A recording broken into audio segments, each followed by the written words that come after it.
Laid off after layoff. Betrayed again. Soo-jin hit the lowest point of his life.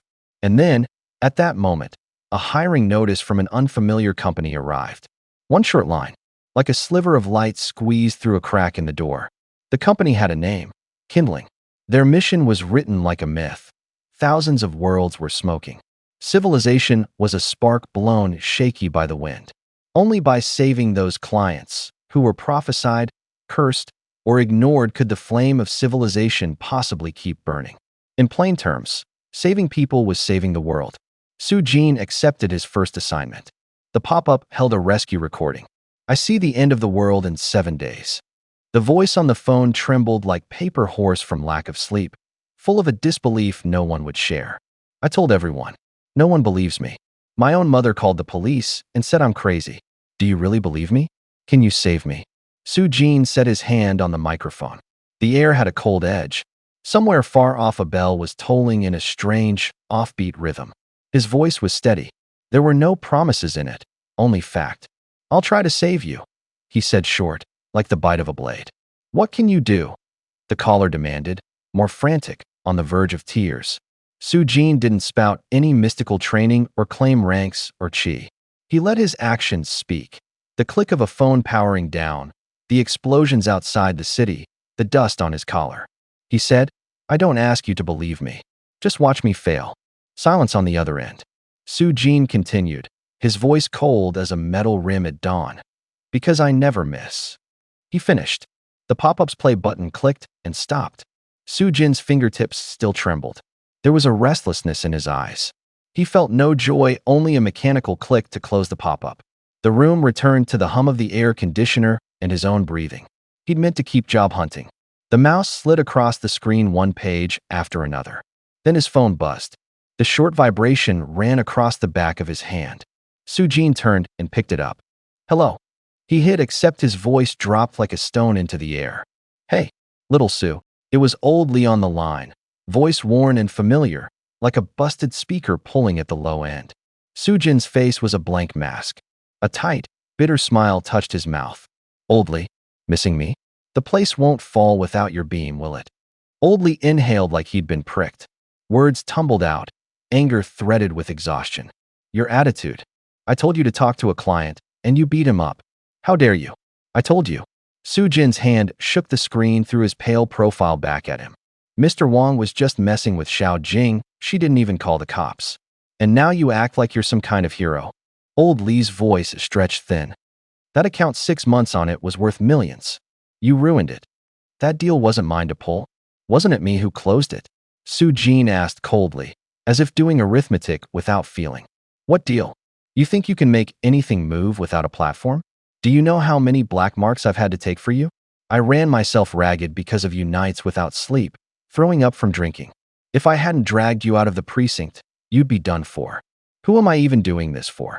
Old Lee's words struck like heavy hammers. Each one landed with a dull thud into the air. On the other end, he took a quick breath as if to empty himself of all grievance. Soo-jin held the phone closer. His voice was sanded cold. I have my principles. If someone is being bullied, I won't stand by. Old Lee's tone climbed another notch. Principles? Do you know how much the company lost? Do you know what the board is thinking? They're talking about kicking you out, and this time they mean it. A crackle of current came through the line. His voice began to break. Old Lee drew in a softer breath, the edge of his blame smoothing but not disappearing. Don't just stand there dumb. Go back and explain. Don't drag more people down. Soo-jin didn't answer right away. He put the phone to his ear and listened to his own breathing. Outside, the sunset's last light smoldered like heated cloth across his hand's veins. He opened the kindling offer email again. The cursor pulsed. The words looked like sparks.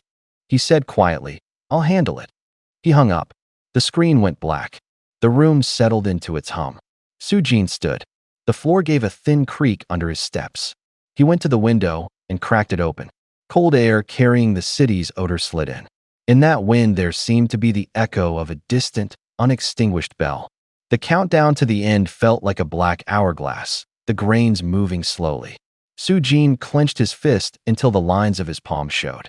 He hit play on the recording again, the voice drilled back into his ear. The sunset split down the middle. He knew the choice was on his tongue. To save people or to be abandoned by the world. His feet were already moving toward the door, an unsaid sentence hanging at the edge of his mouth. Tonight, I finally got Mr. Wong to come out. Now he insists you apologize in public. Apologize, and we can talk later. I'll give you one more chance. You know I've always had high hopes for you. Old Lee's words were like drizzle, coming down thicker and thicker. Thud. The light above flickered. The white glare trembled. Sujin squinted and slapped at a handful of dust hanging in the air. He looked down. A sudden pop-up had appeared on his screen. Clear as day it read, Job Match Special Risk Management. Below were 2 buttons, yes, no. He thought it was an ad. His finger moved instinctively toward the top right corner. Smoke rose slowly between his fingers in lazy rings. Old Lee kept nagging, his voice stretched thin like a pulled rope. Sujin paused. The corner of his mouth twitched, and he pressed yes. The mouse click sounded oddly loud in the late hour. Nothing on the screen rippled, but the pop-up had changed into a small line of text. Resume submitted. Don't be stubborn, Old Lee went on. His tone mixed calculation with pity. You've been at the company a long time. Your position is secure and your pay is good. Competition out there is fierce. Fresh graduates are cheap. You really don't want to keep this job. Sujin blew a plume of smoke. The scent spun in the room. The lamp stretched his profile into a long shadow. Silence fell, heavy as an iron plate hitting the table. You're all together, aren't you? He finally said, low and cold. He tapped a slow rhythm on the cigarette pack. The cigarette but glowed faintly in the ashtray. Get Xiao Jing on the line. I need to say a few words to her, he said. The call connected. A timid female voice came through, folded and thin. Sujin, it's me. Memory washed over him. That night she had cried, begging him to save someone. Her fingers were ice, her voice trembling. He remembered the salt at the corners of her eyes, the quiver in her throat. That night you cried and begged me to help you. And now you've patched things up with that Mr. Wong? How much did he pay you? He cut each sentence short, each one landed like a blade. On the other end she stammered, her voice shrinking as if night itself wrapped around it. Sujin, you misunderstand. I panicked then. Who knew you were the first to? You've got some nerve, Sujin said, cold-lipped. The words had no curses, but they were like a cold palm pressing the air. He inhaled the smoke, burned his throat. He exhaled a string of white. Silence returned. This time he yielded, voice tightening but resolute. Okay, I'll take the fall this time. Mr. Wong is right there with you, yes? I can apologize. But on one condition, let me go back to the company tomorrow. Same pay, same position. There was a rustle, breath quick and squeezed, as if she were forcing each word out. He hung up and traced a half circle along the edge of the table with his fingertip. Under the lamp his shadow stretched long, like a letter never sent. I'll call Mr. Wong right now. Old Lee's voice boomed like it was coming from a speaker. His footsteps pushed into each word. Smooth them over, and I'll get you back to the office right away. When you go back you'll have to apologize in person. Smile it off. Don't take it to heart. Maybe they'll still give you that account. His tone carried a thread of hope. There was a pause on the other end. Then another man's voice burst out of the phone, panicked and furious. Hello, he started with a single, interrupted hello. Hey, Wong, you think bribing that woman makes this go away? I have evidence on you. Touch me again, and I'll expose you. The man's voice sounded burned raw, rough and grating. Each word fell like a hammer blow. Sujin snuffed out his cigarette hard. He crushed the butt between his fingers until it turned to ash, a small, crackling sound. He hung up. His hand trembled a little. His shoulders sagged. His chest felt like a rock pressing down. He exhaled. His voice was low and weak. His eyes went hollow. He thought back to that night. The female colleague's clothes had been ripped, her scream tearing through his ears like cloth. He'd rushed forward, reached out, and shoved the man. The other moved as quick as a snake. The instant the fist came down, he felt a sharp pain in his wrist. If he'd had one more second to power on his phone and record, maybe things wouldn't have gone this way. Now there was only regret. He didn't regret stepping in. It was just this world doesn't treat good people well. Good intentions often bring trouble. He'd lost his job. He'd been bitten back. He felt like a bird's nest emptied by a winter wind. He straightened himself, pushed the heaviness in his chest down, sat up, fingers reaching for the keyboard again. At that moment someone knocked twice on the door, then fell silent. The knocks were short, tentative. Who is it? Sujin called, his voice a little hoarse. He tucked another cigarette into his mouth and shuffled to the door, his steps unhurried. He cracked the door open a sliver and looked down. A package sat on the floor by the threshold. The box was a little creased, its corners darkened by rain. There was no shipping label, no name, just a lone parcel lying on the doorstep. He bent to pick it up. His palm felt the roughness of the paper. The air smelled faintly of ink. He turned back into the room, the package tucked under his arm. He paused at the door for a second, then, as if nudged, closed it. The clock pointed to just before 8. The sky outside had grown even darker. He frowned. He hadn't ordered anything. Who would send a package at this hour? The name and phone number on the package matched Soo Jin's. He didn't think much of it, just assumed it was the pack of tissues he'd ordered on a whim with a cheap coupon. He slid the scissors along the seal. The blade cut the cardboard with a crisp snip, and paper flakes drifted to the floor. Inside lay an A4 sheet filled edge to edge with tiny handwriting. Soo Jin pushed the paper aside. Beneath it was a black briefcase. Simple look, clean lines. The metal clasp caught the light. It didn't look cheap. Beside it sat a transparent mask, like part of a costume. He frowned. Who would send me this? He lifted the briefcase. As his fingers brushed the rim, the cool bite of metal pressed into his palm, like the chill of a handle. He opened it. Inside rested a gleaming silver gun, smooth, elegant lines. It felt heavy in his hand, the weight pulling at his wrist. The metal was cold and carried a faint, oily smell. Soo Jin froze. He laughed half-heartedly, as if it were a joke, a high-end lighter thrown in with a bag. He squeezed the trigger without thinking. The shot cracked like a muted thunder. A flash erupted from the muzzle. The bullet punched into the ceiling, plaster and powder spalling out and spidering into hairline cracks. Dust hung in the air like smoke. His ears buzzed and his mouth tasted of metal. He jerked back, heart pounding like a drum, breath shallow. His tongue went dry, his limbs tingled, his head went blank. He moved on instinct. He lunged toward the bed, fumbled with the bedding, jammed the gun into the comforter, and shoved the covers back over it. Then he backed away until his spine hit the wardrobe, his legs suddenly weak. Outside, the sky looked like crumpled leaden paper. The room held only the faint gunpowder smell and his racing heartbeat. He crouched, one hand pressed to his chest, listening to the echo in his ears. A barrage of questions slammed through his head. Who would send something like this? The mob? A wrong address? Meant for the previous tenant? He looked up at the A4 sheet on the table. The writing was dense and signed. The recipient and phone number were unmistakably his. It hadn't been mailed to the wrong place. Confusion swelled and fear trailed right behind it. His eyes fell on the clear mask. It reflected the light coldly. Silence, like a venomous snake, began to coil around his throat. He wasn't exactly shy. Still, in a city that reacted to guns like a live wire, a single firearm could pull you straight into trouble. Besides, that shot a little while ago might not have been just a street quarrel. Soo Jin's nerves tightened, his mind kicked into overdrive. Another knock at the door. Short, tentative, as if someone was testing the lock. He spun around. His fingers trembled as he snatched up the beer bottle on the floor. The glass chimed softly in his palm. In 3 quick steps he was at the door, his hand pressing against the cold knob, gripping it like a lifeline. He peered through the peephole. His chest fluttered like there was a small animal inside. The face staring back was familiar, Mrs. Zhao next door. She was the landlord, and the sort who stuck her nose in everybody else's business whenever she heard the slightest noise. The footsteps in the hall receded. Only then did Soo Jin let himself relax a fraction, forcing his voice low but casual. "Who is it?" "It's me, little Sue." Mrs. Zhao's voice came through, equal parts concern and scolding. "Did something happen in your place?" That was a loud noise. Soo Jin swallowed. He let his brain run for a few beats, then steadied his voice. "Oh, the pressure cooker blew. I'm fine.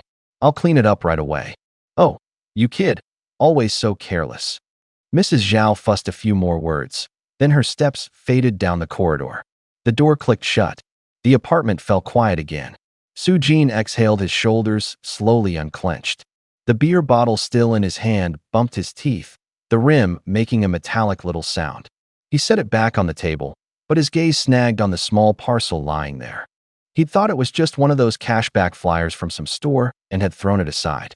Now he crossed the room in a single stride, knuckles whitening, and grabbed the paper. Under the lamp, it had a faint sheen, the edges were creased. His eyes scanned the lines fast. The first read did nothing, the second hit him like an electric shock. His chest tightened as if half his blood had been siphoned away. He froze, the paper trembling harder in his hand. The note read, "Congratulations. Your submitted resume has been accepted. Basic equipment has been issued. You are about to enter a probationary assessment. In 2 hours, you will be teleported to a world on the brink of annihilation.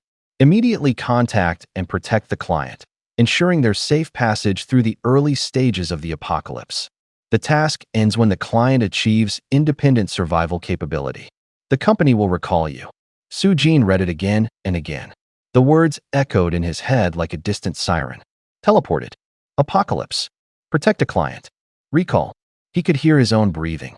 The light bulb in the ceiling hissed. His heart pounded a staccato drum in his ears.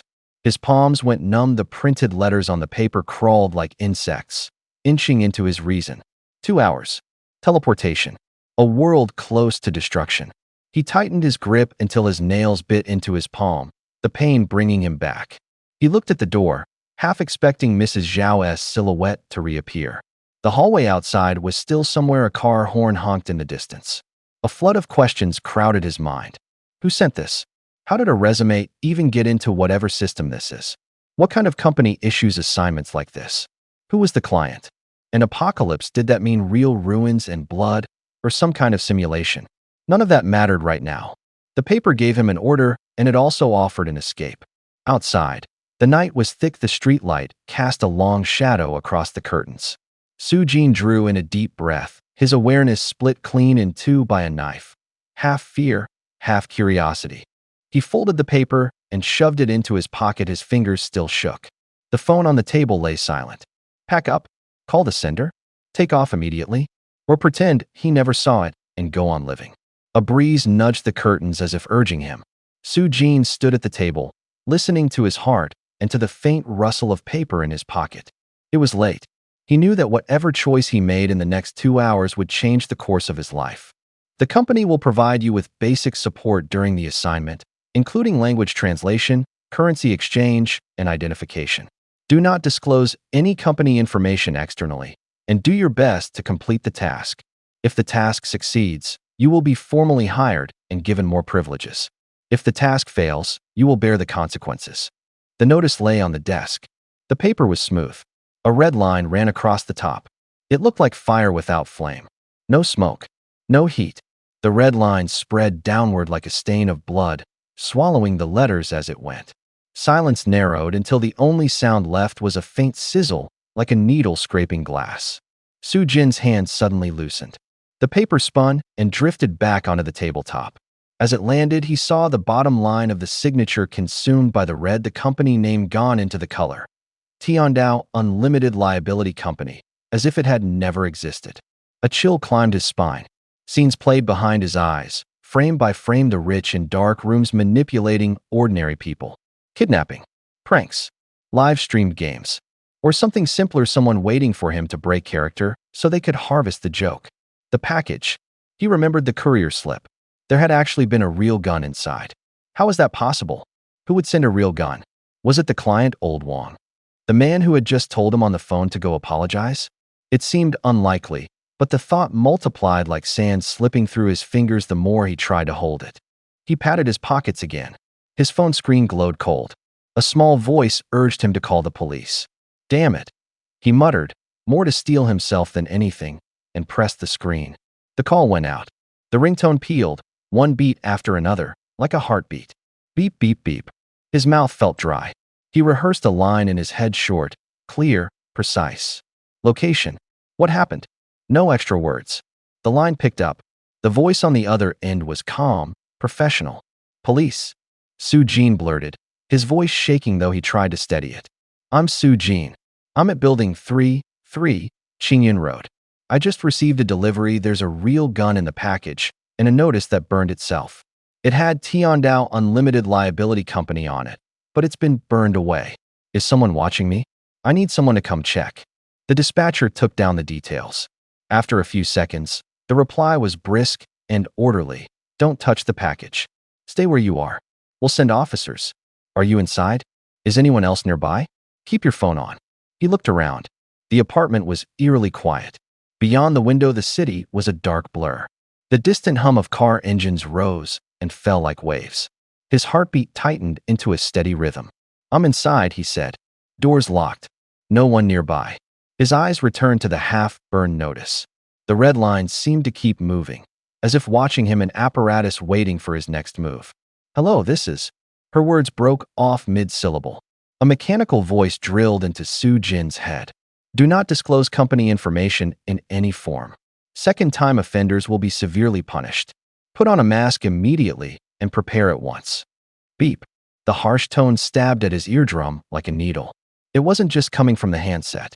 It felt as if someone had dropped the command straight into his skull. Cold as steel. Dry as wind. His pupils went wide. His vision blurred. A tightness pressed at his chest. Things were getting stranger. He felt the old phone in his hand. 7 years with it.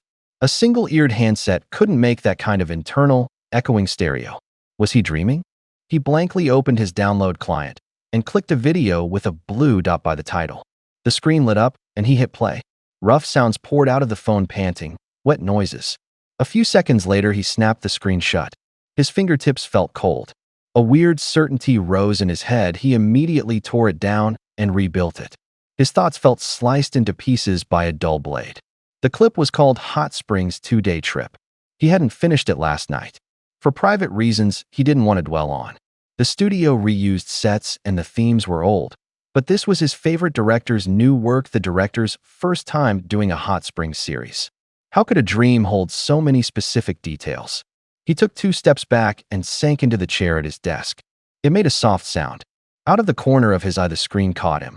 His pupils shrank again. In the corner of the recruiting page, bold letters shimmered. Tiandao Responsibility Unlimited. Was that the window that had just popped up? He lunged for the mouse. The pointer shot across the screen. Just as it touched the page, the window was pulled shut as if someone yanked a curtain. He frantically typed to search. The page jittered. No results. Nothing could be found. As if it had been wiped away. His fingers froze midair. His breath lodged in his throat. The monitor glowed cold. The room narrowed to his heartbeat and that mechanical prompt echoing in his skull, over and over like it had never existed at all. Soo Jin's eyes went blank.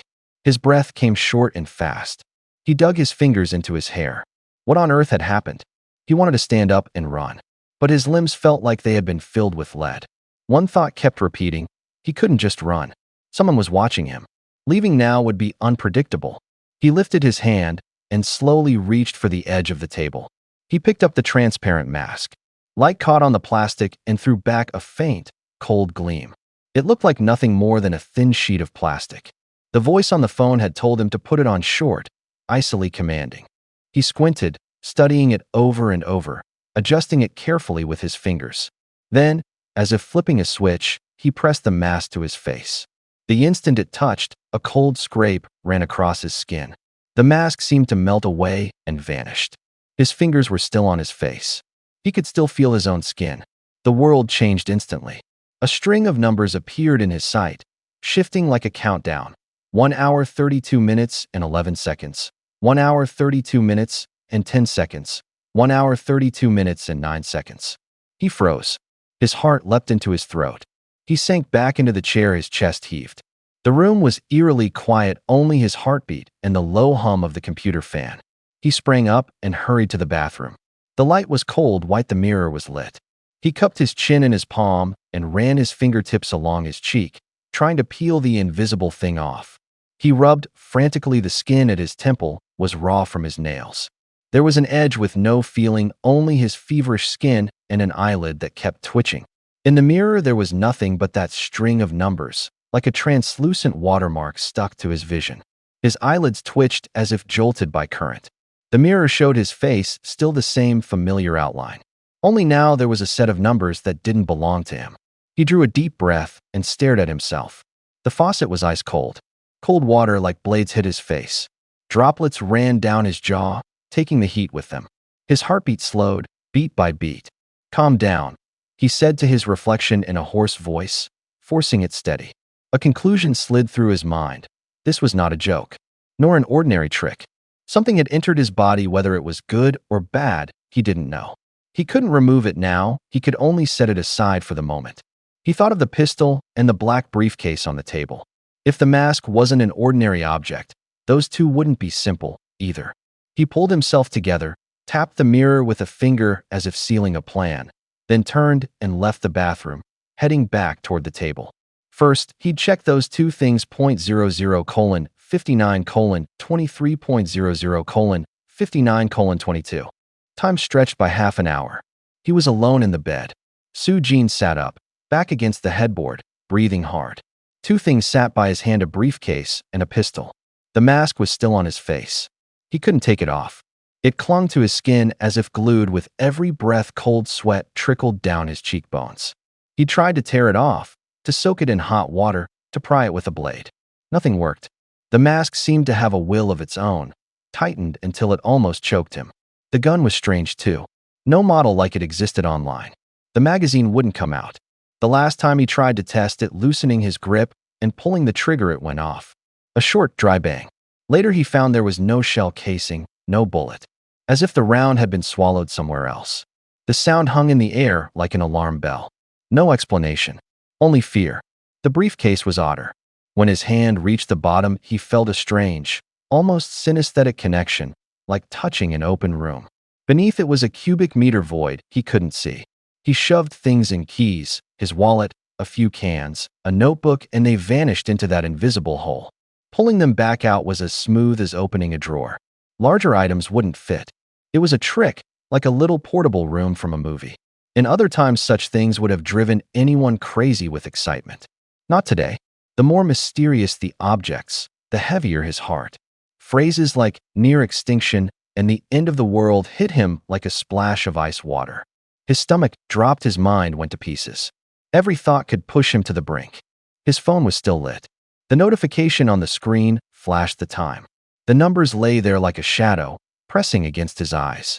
Should he follow the instructions and prepare? Run? Find someone? He thought, and finally decided to prepare. The idea of running kept circling in his head, but the pressure of those numbers wouldn't lift. Since this had the feel of something supernatural, running felt more dangerous. He ordered supplies on his phone: takeout, deliveries, everything. Within half an hour, the tiny rented room was stacked with boxes and plastic bags. Instant noodles formed tiny mountains. Bottled water was piled like a wall. First aid kits, flashlights, power banks, bandages, a few small knives. The smell of takeout mixed with cardboard and hit his nose. The boxes rustled. He moved everything to the floor and sorted it.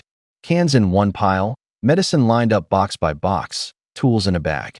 Every time he lifted something, his hands trembled, as if a current ran through his fingertips. The room held only his breathing and the rustle of packing paper. He looked at the mask. He looked at the two anomalies by the bed. He set the phone on the table. The string of numbers kept quietly jumping. He locked the door 3 times, drew the curtains, and kept packing.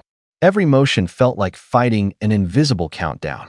Soo-jin leaned over his computer, his chest heaving.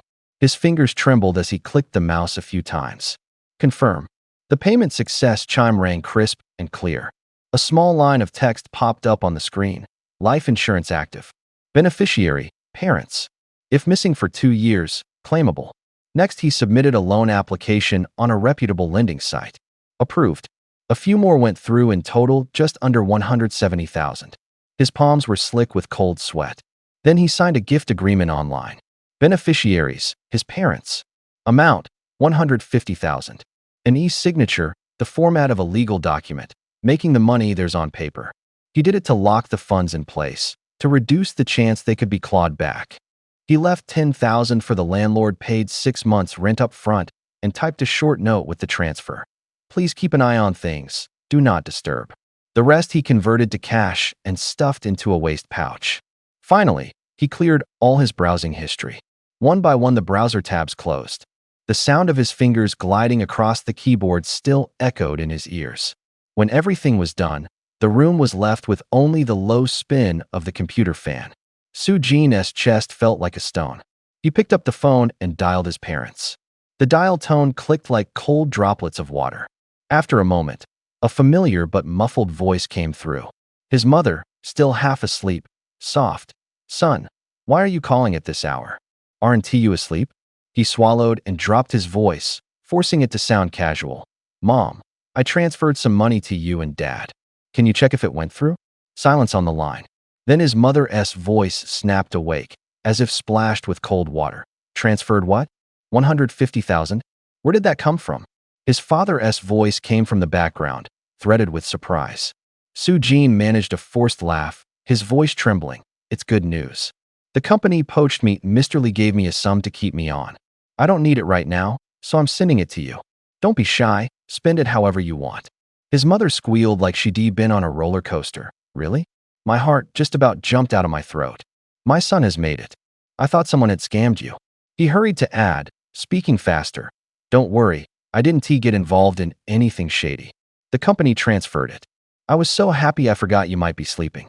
By the way, there's a big project coming up and I might be working overtime for months. Don't call me unless I call you, okay? I'll reach out when I have time. Silence for 2 seconds. Then his father, trying to be reassuring but with a faint anxiety underneath. Son, overtime is fine, but don't overdo it. Don't risk your life. Just because someone pays you doesn't mean you should let them squeeze you dry. Do your job well, but don't let money pull the strings. Soo-jin nodded though they couldn't see him. Yeah, I know. Go to sleep. Don't hang up. Wait for my news. He forced himself steady, as if that would squeeze the tension out of his body. After he hung up, the room went quiet again. The glow from the monitor washed his face like a thin layer of ash.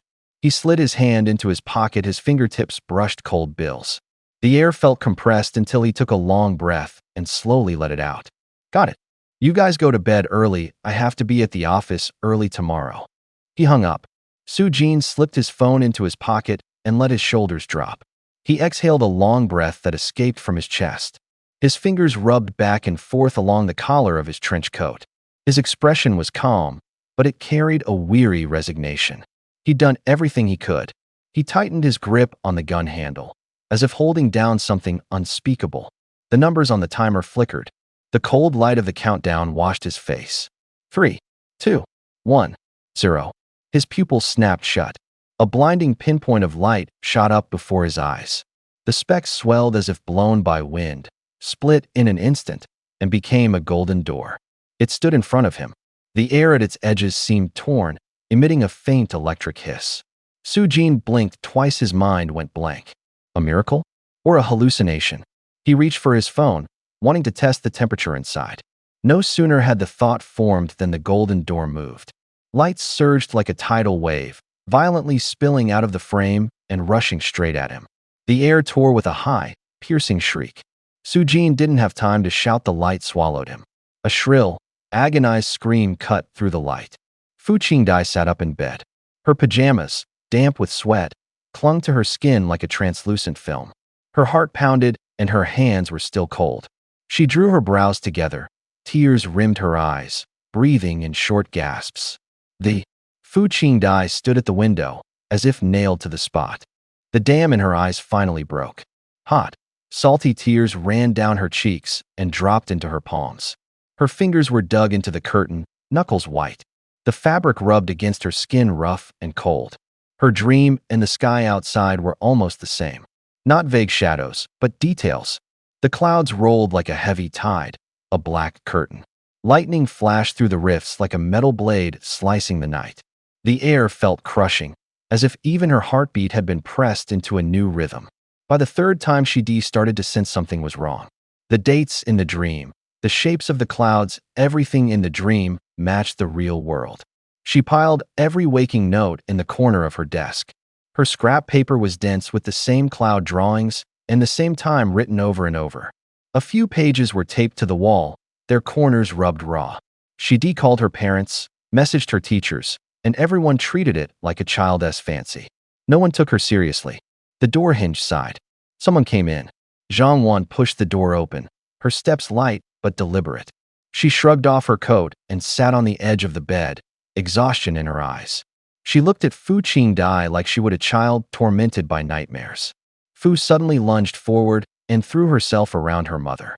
Her chest felt crushed, her sobs coming in fits. Her shoulders shook all over. Zhang Wan let out a low, repressed sigh. Another dream? Fu buried her face in her mother's shoulder. Her voice was choked. Mom, it's real. I'm not making it up. Today's clouds were exactly like in my dream. Every detail matched. We have to prepare start now. We should move, go somewhere empty and quiet. Her fingers left crescents in her mother's back. She spoke like she was trying to nail the words into the air. Just believe me once.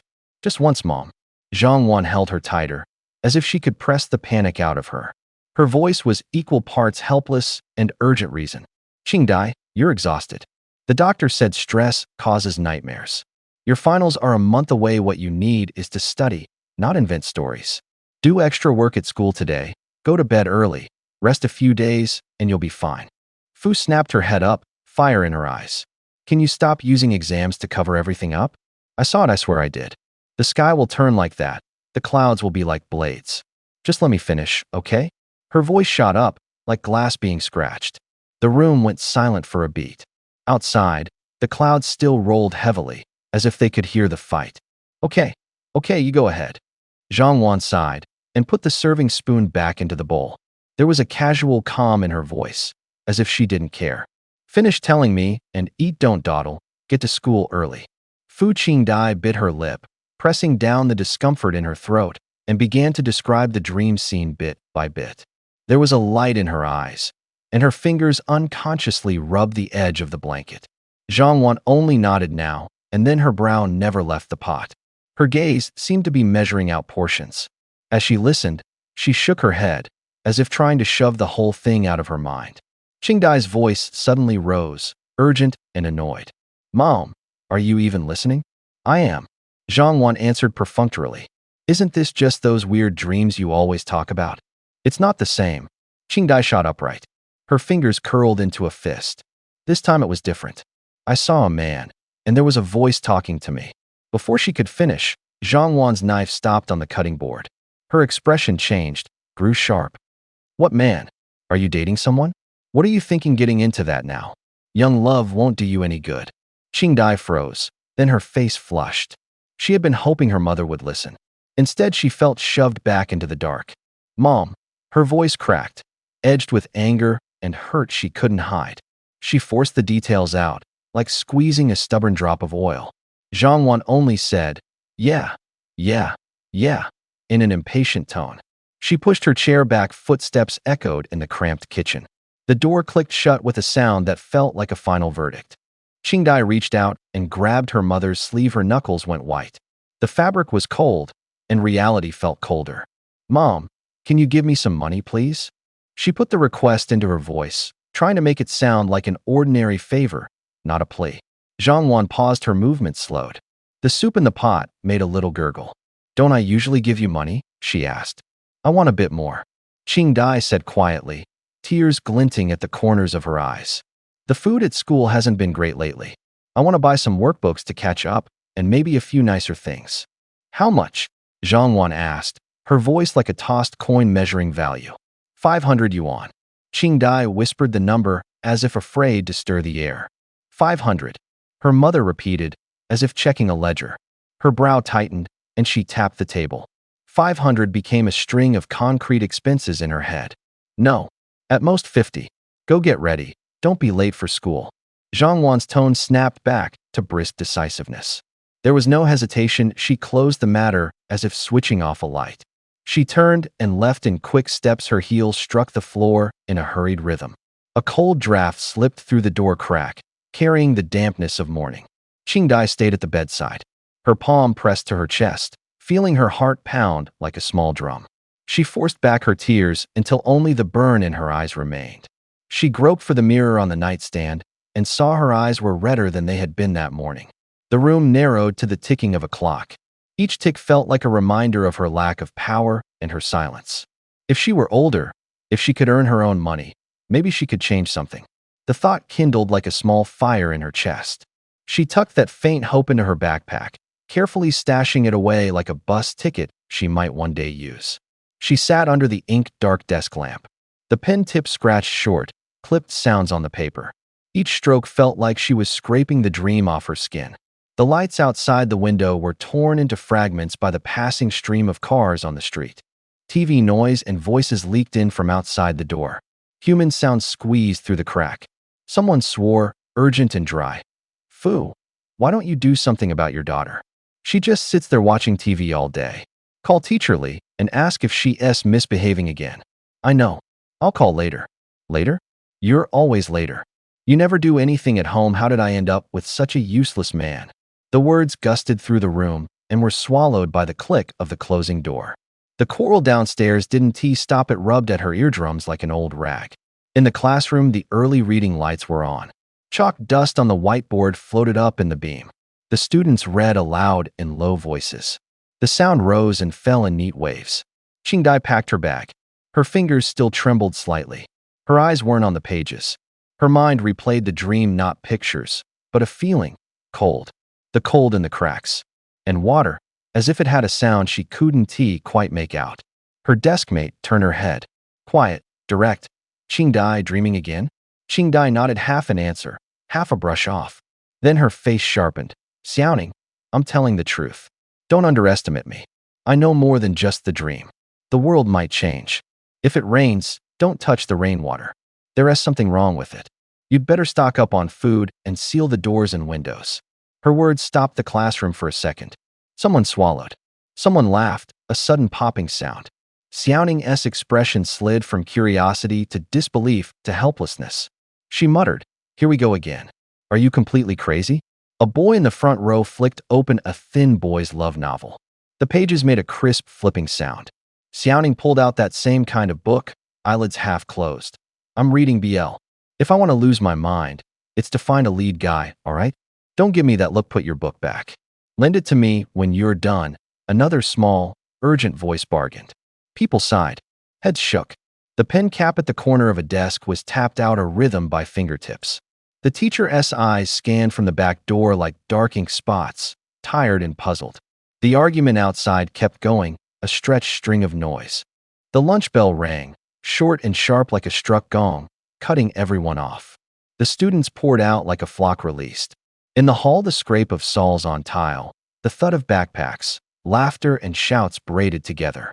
From the cafeteria came the hiss of oil, and the scent of food steam warped the air into waves. Qingdai drifted with the crowd. Her steps were hollow and mechanical. Her gaze slid over one familiar face after another, like she was looking for something, like she was checking. Her fingers twisted the hem of her shirt without thinking. She could feel the cool slick of sweat at the tips. Noise surrounded her. She felt like a little splinter of wood floating on the waves, hearing every crest but not knowing which way to drift. She picked out someone. She hurried over in quick steps and grabbed the hem of his shirt. Gao Peng was walking ahead. When he felt the tug, he turned instinctively. Fu Qingdai stood behind him, her body folded in on itself, looking a little unsteady as if the wind might push her over. Her face was finely featured. Her eyes were not large, but they shone like little lamps. Gao Peng's throat went dry. His chest started thumping. Fu Qingdai was the school's famous beauty. Some called her the campus belle, others called her the school's goddess. Boys often orbited her, but few managed to start a casual conversation. Lately, she'd seemed absent-minded at times, and her renown had dimmed a little, but there were still plenty who were curious. Gao Peng usually didn't even dare to look directly at her. Now she had run up and grabbed his sleeve. He panicked, as if he wanted to run away. Do you need something?" he stammered, biting her lower lip, eyes on the ground and her toes tracing little circles. She spoke in a voice as soft as the wind. "Gao Peng, can I borrow some money? I'll definitely pay you back next month." He froze. His mind scrambled. Borrow money? The campus beauty asking me for money? She smiled and pulled my sleeve. Could she possibly like me? He fumbled his pocket, his voice trembling. Okay. How much do you need?" "I only have at most 100 yuan. Her face immediately lit up with a smile. It was like sunshine, blinding Gao Peng's eyes. His heart felt like it had been struck, and his breathing suddenly quickened. "Then I'll lend you 100, he said. The words left his mouth, and he found himself grinning idiotically. Not far off, a pair of small eyes were watching. Someone held up a phone, speaking in a low voice as if afraid of being overheard. "Aunt Zhang, Qingdai is talking to a boy from our class, not one of the handsome ones, just an ordinary kid. Her condition is getting worse. Please take her to see someone." A few minutes later, a middle-aged woman helped Fu Qingdai into a car. The ride was silent except for the low hum of the engine. The streetlights stretched her shadow long. Soon the car stopped in front of a white building. Above the main gate, large characters glowed coldly: Longshan City Psychiatric Hospital. The metal sign threw off an icy gleam under the street lamp. The paint was peeling like an aging face. Su-jin stood outside, looking up at the sign. His hands were in his pockets, his brow furrowed. He muttered, "What on earth is going on?" to himself. The sky was heavy like a thick cloth, quiet and oppressive. Then a sudden, explosive sound ripped the night. The clatter of vibrating metal and the sharp crack of breaking glass came from somewhere off in the distance. The air filled with the smell of something burning. People's movements snapped apart. Someone screamed, others ducked instinctively. Su-jin went rigid, his heart pounding as if it would burst from his chest. Dust rode the wind, and the lights wavered. Su-jin spun around sharply. Behind him trundled a blue and white streetcar. The overhead power line whipped like a long braid. The wheels rolled over the asphalt with a low rumble. A few scattered cars followed, their headlights flashing like beads of sweat in the sunlight. A row of old shops lined the street. Wooden windows were half closed, paint flaking into streaks of color. Through the glass, he could see counters with neatly arranged wares that carried a definite air of age. The window frames sighed with dry, wooden cracks, as if reminding him this place belonged to another time. An old man at the corner was packing up a popcorn cart. The loud bang he'd heard had been corn popping in an iron kettle. The crisp clack of the lid, the puffs and crackles as kernels leapt and split. Oil smoke and heat shot up, mingling with the smell of diesel and asphalt and sticking in Su-jin's nostrils. The sun was brutal, making people squint. Heat shimmered off the road in rolling waves like a mirage. His heart began to speed, his breaths came shallow. Unease flickered in his pupils. The scene was at once strange and familiar. The sun had a reddish cast. People's skin tones leaned toward yellow. Their clothes were plain, a little rustic, but not oddly dressed. The cars and buildings looked honest and unadorned, like a city stepped out of an old photograph, out of place with his trench coat and the sleek, modern briefcase in his hand. Someone glanced at him from the side. The look was like an ice needle, pricking him. He immediately took off his trench coat, rolled it over his arm, and tried to press the briefcase into it, careful and quick. He looked back toward the psychiatric hospital. The gate still stood. The buildings beyond the iron fence had lines that were both familiar and foreign. His heart thundered in his chest as if it might burst out. He rapped his knuckles against his arm. His skin was hot. His palms were sweaty. A second ago, he'd been sitting on the edge of the bed in his rented room. Now it was noon, and he stood on a wide road, the sun stretching shadows long. The fact hit him like a block of ice dropping on his chest. He groped in his pockets: phone, hand, pants. Everything he could take was on him. The phone would light up, but the signal bar was a thin, mute line. The company's briefing kept replaying in his head like a recording. Mission, transfer, irreversible. That sentence had become real. It wasn't a sci-fi metaphor or a client's threat. It had actually happened. He wanted to refuse, to go back. But the everyday noises of the street left him no space. People bought vegetables, shouted, hauled goods. Life went on. He wiped his face as if to clear the fog in his head.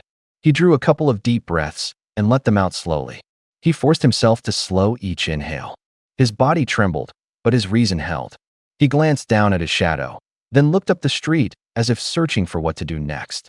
There was no way back. Either complete the task or take the initiative and contact the company. He clamped the briefcase tighter.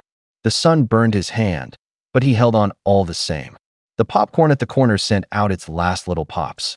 In the distance, the streetcar bell rang, clear as a summons. He took the first step. His heel made a dull thud on the sun-baked asphalt. Now was not the time to think about that. He had to find the client first.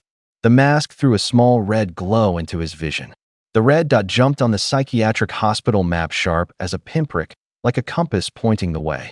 There was a security booth at the gate. Behind the glass, a guard stared straight out. His gaze was like a light, locking this patch of space tight. Su-jin frowned and sped up. He passed the booth and cut toward a shadow in the courtyard. He slipped into the shade. Leaves rustled overhead. Dry foliage crunched underfoot. He crouched, reached into his coat pocket, then rifled through his briefcase. Quick, practiced movements. Banknotes rubbed in his palm with a faint whisper. They were stamped with Longshan Huitong Bank. There was also a vertical ID card like a work badge, text and photo aligned top to bottom, easy to tell. The metal butt of a gun knocked against the bag, cold as a blade. Soo-jin pressed his mouth into a thin line. The company's letter hadn't lied. The company had given money, had given proof. The characters on the street had all become signposts to him. The name Tiandao Responsibility Unlimited Company, like a string of tags, he couldn't remember where it came from. Only that a client must have used that name to contact them. He shoved the money and gun away and drew his coat collar up. A low wall sat at his side, not quite 2 meters high. His fingers found the rough, dusty ledge. He hoisted himself up, peered around. No one in the alley. He pushed off with his feet and flipped over the wall. The rush of air, as he dropped, felt like a blade cutting past. The air inside the courtyard was a bit cooler. The smell of disinfectant bit into his nose. Voices carried from a distance, steady, clearly audible. The sign on the wall was unmistakable. Restroom. His eyes flicked once. That would do. In the corridor, nurses and patients paced back and forth.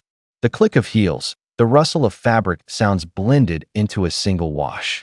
Soo-jin kept his head down and hurried, fingers pressed against his bag strap. The doorknob was cold metal. It clicked softly when he pushed it. The light in the restroom was dimmer than the hall. Footsteps echoed on the tiles. The door closed gently behind him. He leaned against it, breath low, ear pressed to the faint sounds coming from the corridor. Longshan Psychiatric Hospital Multipurpose Hall. Fu Qingdai sat by the window in a patient gown. The fabric was a little coarse. The cuffs had been rubbed shiny by wear.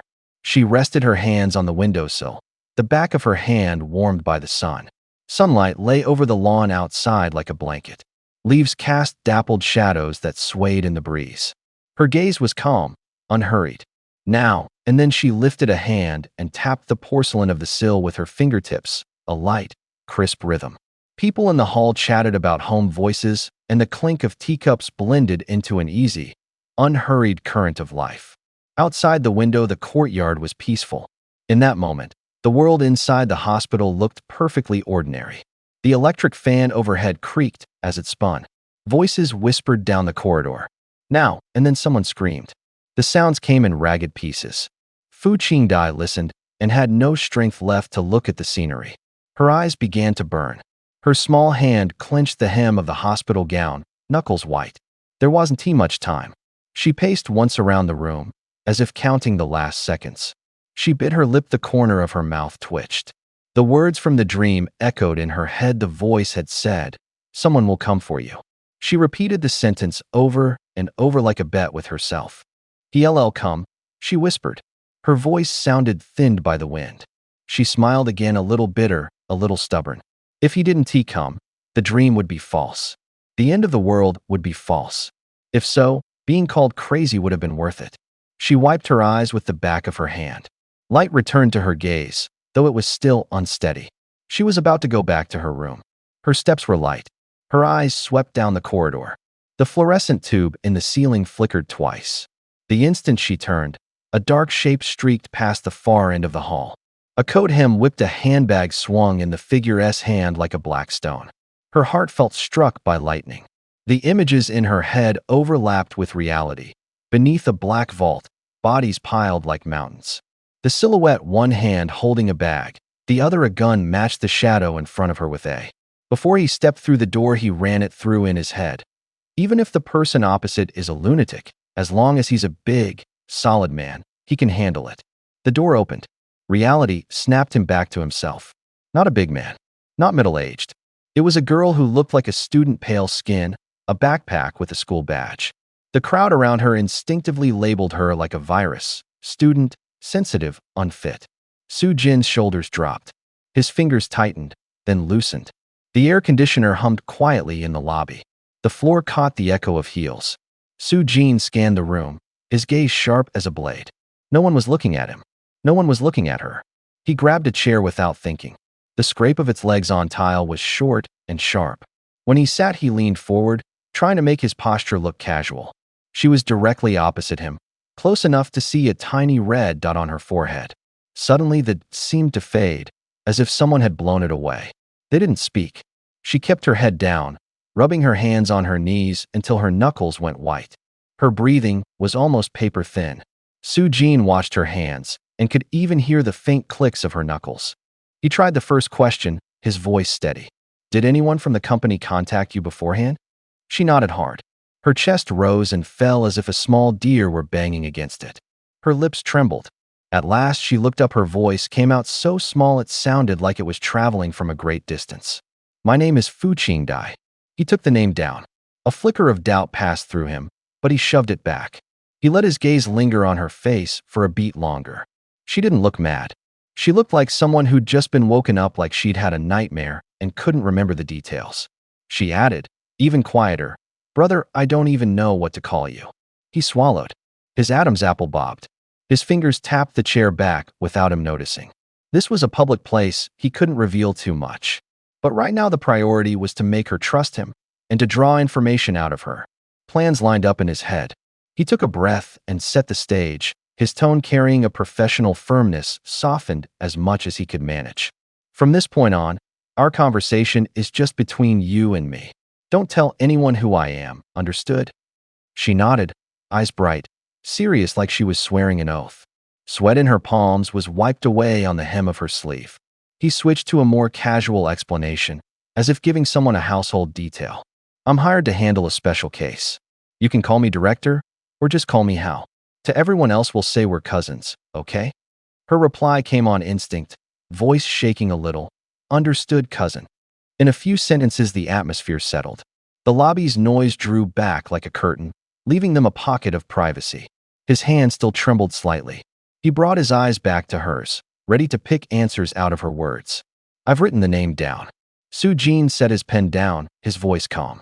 Now tell me everything that came after, in full. No holding back. He flipped open the notebook and looked up at Fu Qingdai. Fu Qingdai braced her hands on her knees, leaning forward a fraction. Her voice was soft but earnest. I'm not mentally ill. I was sent to the wrong place. I'm a student at Longshan Middle School. At home there's only my parents. Jin listened and nodded. The pen tip scraped across the paper. The short strokes sounded like tapping. She's not crazy, he thought, a flash of surprise cutting through him. Good news. And more dangerous. She went on with ordinary things.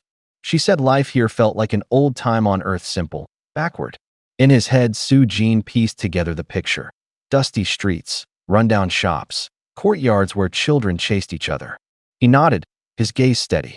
No problem with adjustment. A thin smile tugged at the corner of his mouth, as if he were restraining something. Then she started talking about the dream. Her voice shook a little. Jin's pen stopped. The air felt as if gripped by a hand. That rain was the problem. He set the pen down and looked at her. You mean a storm that lasted 5 days? Then people started going mad, and in the end some even ate others. The world fell into chaos, right? Yes. Fu Qingdai's voice grew smaller, as if coming from far away. Jin's jaw tightened. His heart felt like it was being squeezed by a fist. Rain is a vector? His breathing quickened and shallow. Water is the basis of life. If water goes wrong, can people survive?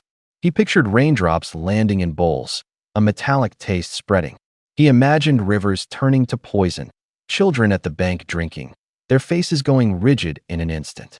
Seeing him drift, she asked softly, "Cousin, are you okay?"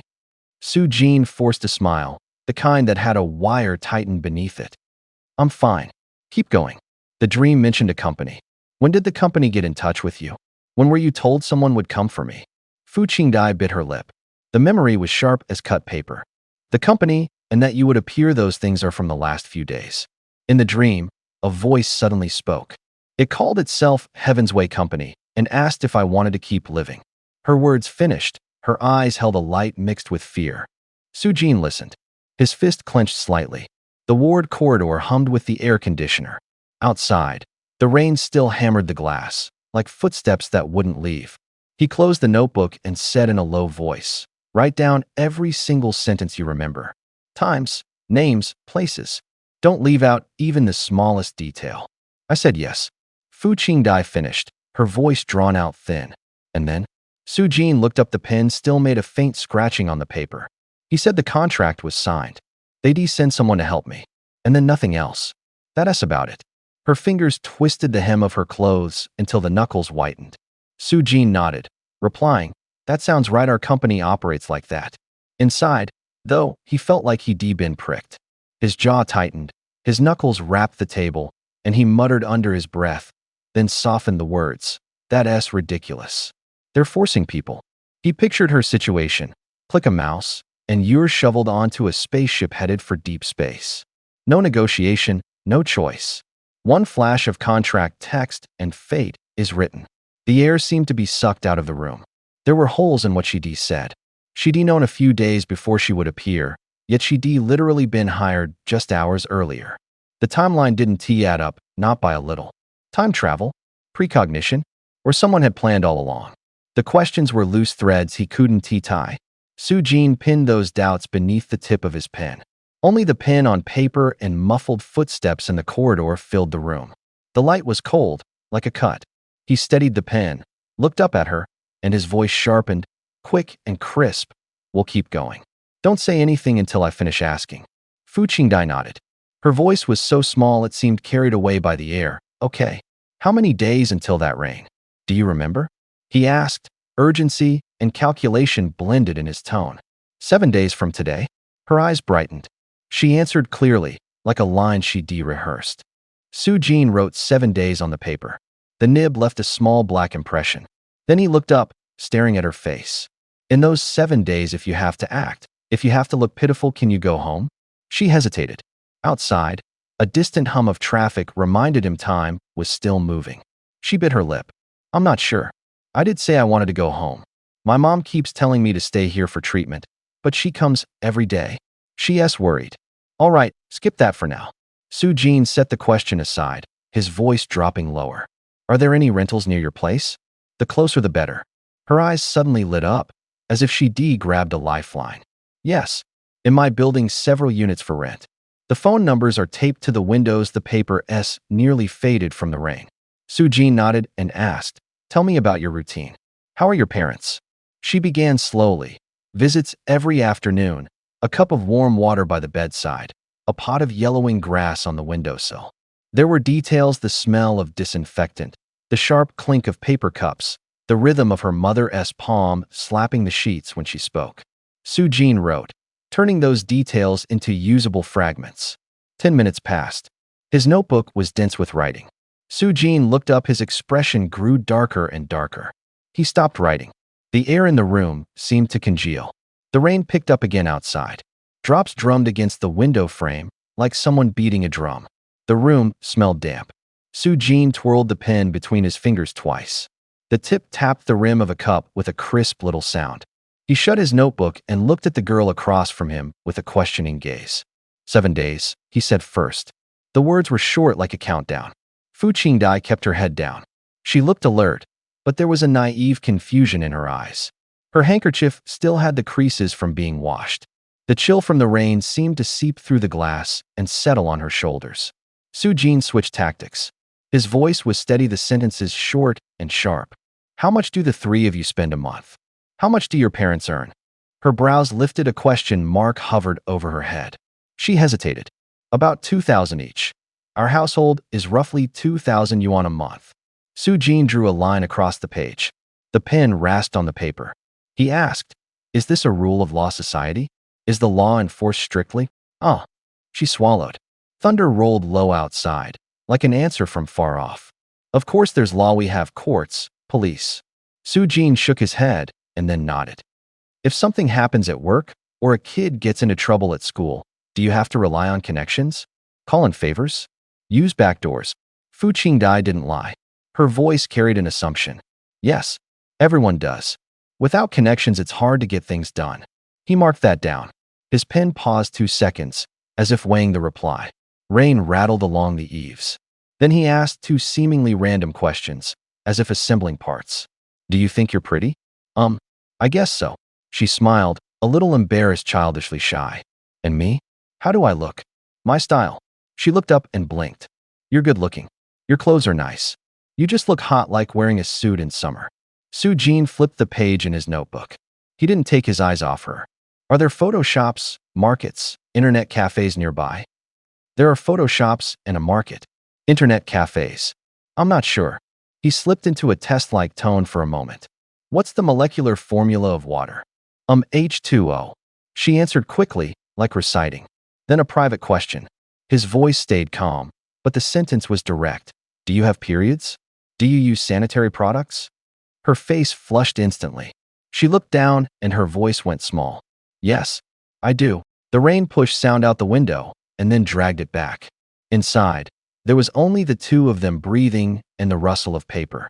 He asked a few more practical, mundane things. Whether they had cash on hand, whether neighbors helped each other, who in the family could drive, how many cans were in the kitchen. Each question was like a weight placed on a scale, slowly revealing balance. He closed the notebook and tapped the cover with his knuckles. Thought furrowed his brow. The rain showed no signs of stopping. The 5 days of downpour had thrown a wet, heavy net over the city, cutting it into islands. Reports of oddities were starting to come in. Bodies had moved unnaturally. People said they'd seen things that were like humans, but not quite human. Some small-town police stations and armed groups were already rattled. Violence and panic were like cracks spreading from the edges. Soo-jin fitted the facts into a picture in his head. The conclusion was cold, weak legal awareness. Personal ties mattered more than rules. The extent of the storm was unclear. If violent institutions came under pressure, they could collapse quickly. The army, at least in the short term, couldn't be counted on for timely, effective help. He closed the notebook and pressed his temples. The room fell quiet again. The rain kept up. Time in his pocket, 7 days. He pulled the data page up in front of him. A few lines of text flickered on the screen. Water quality, normal. Molecular structure, identical to Earth's water. Potable. He inhaled and let out a relieved breath.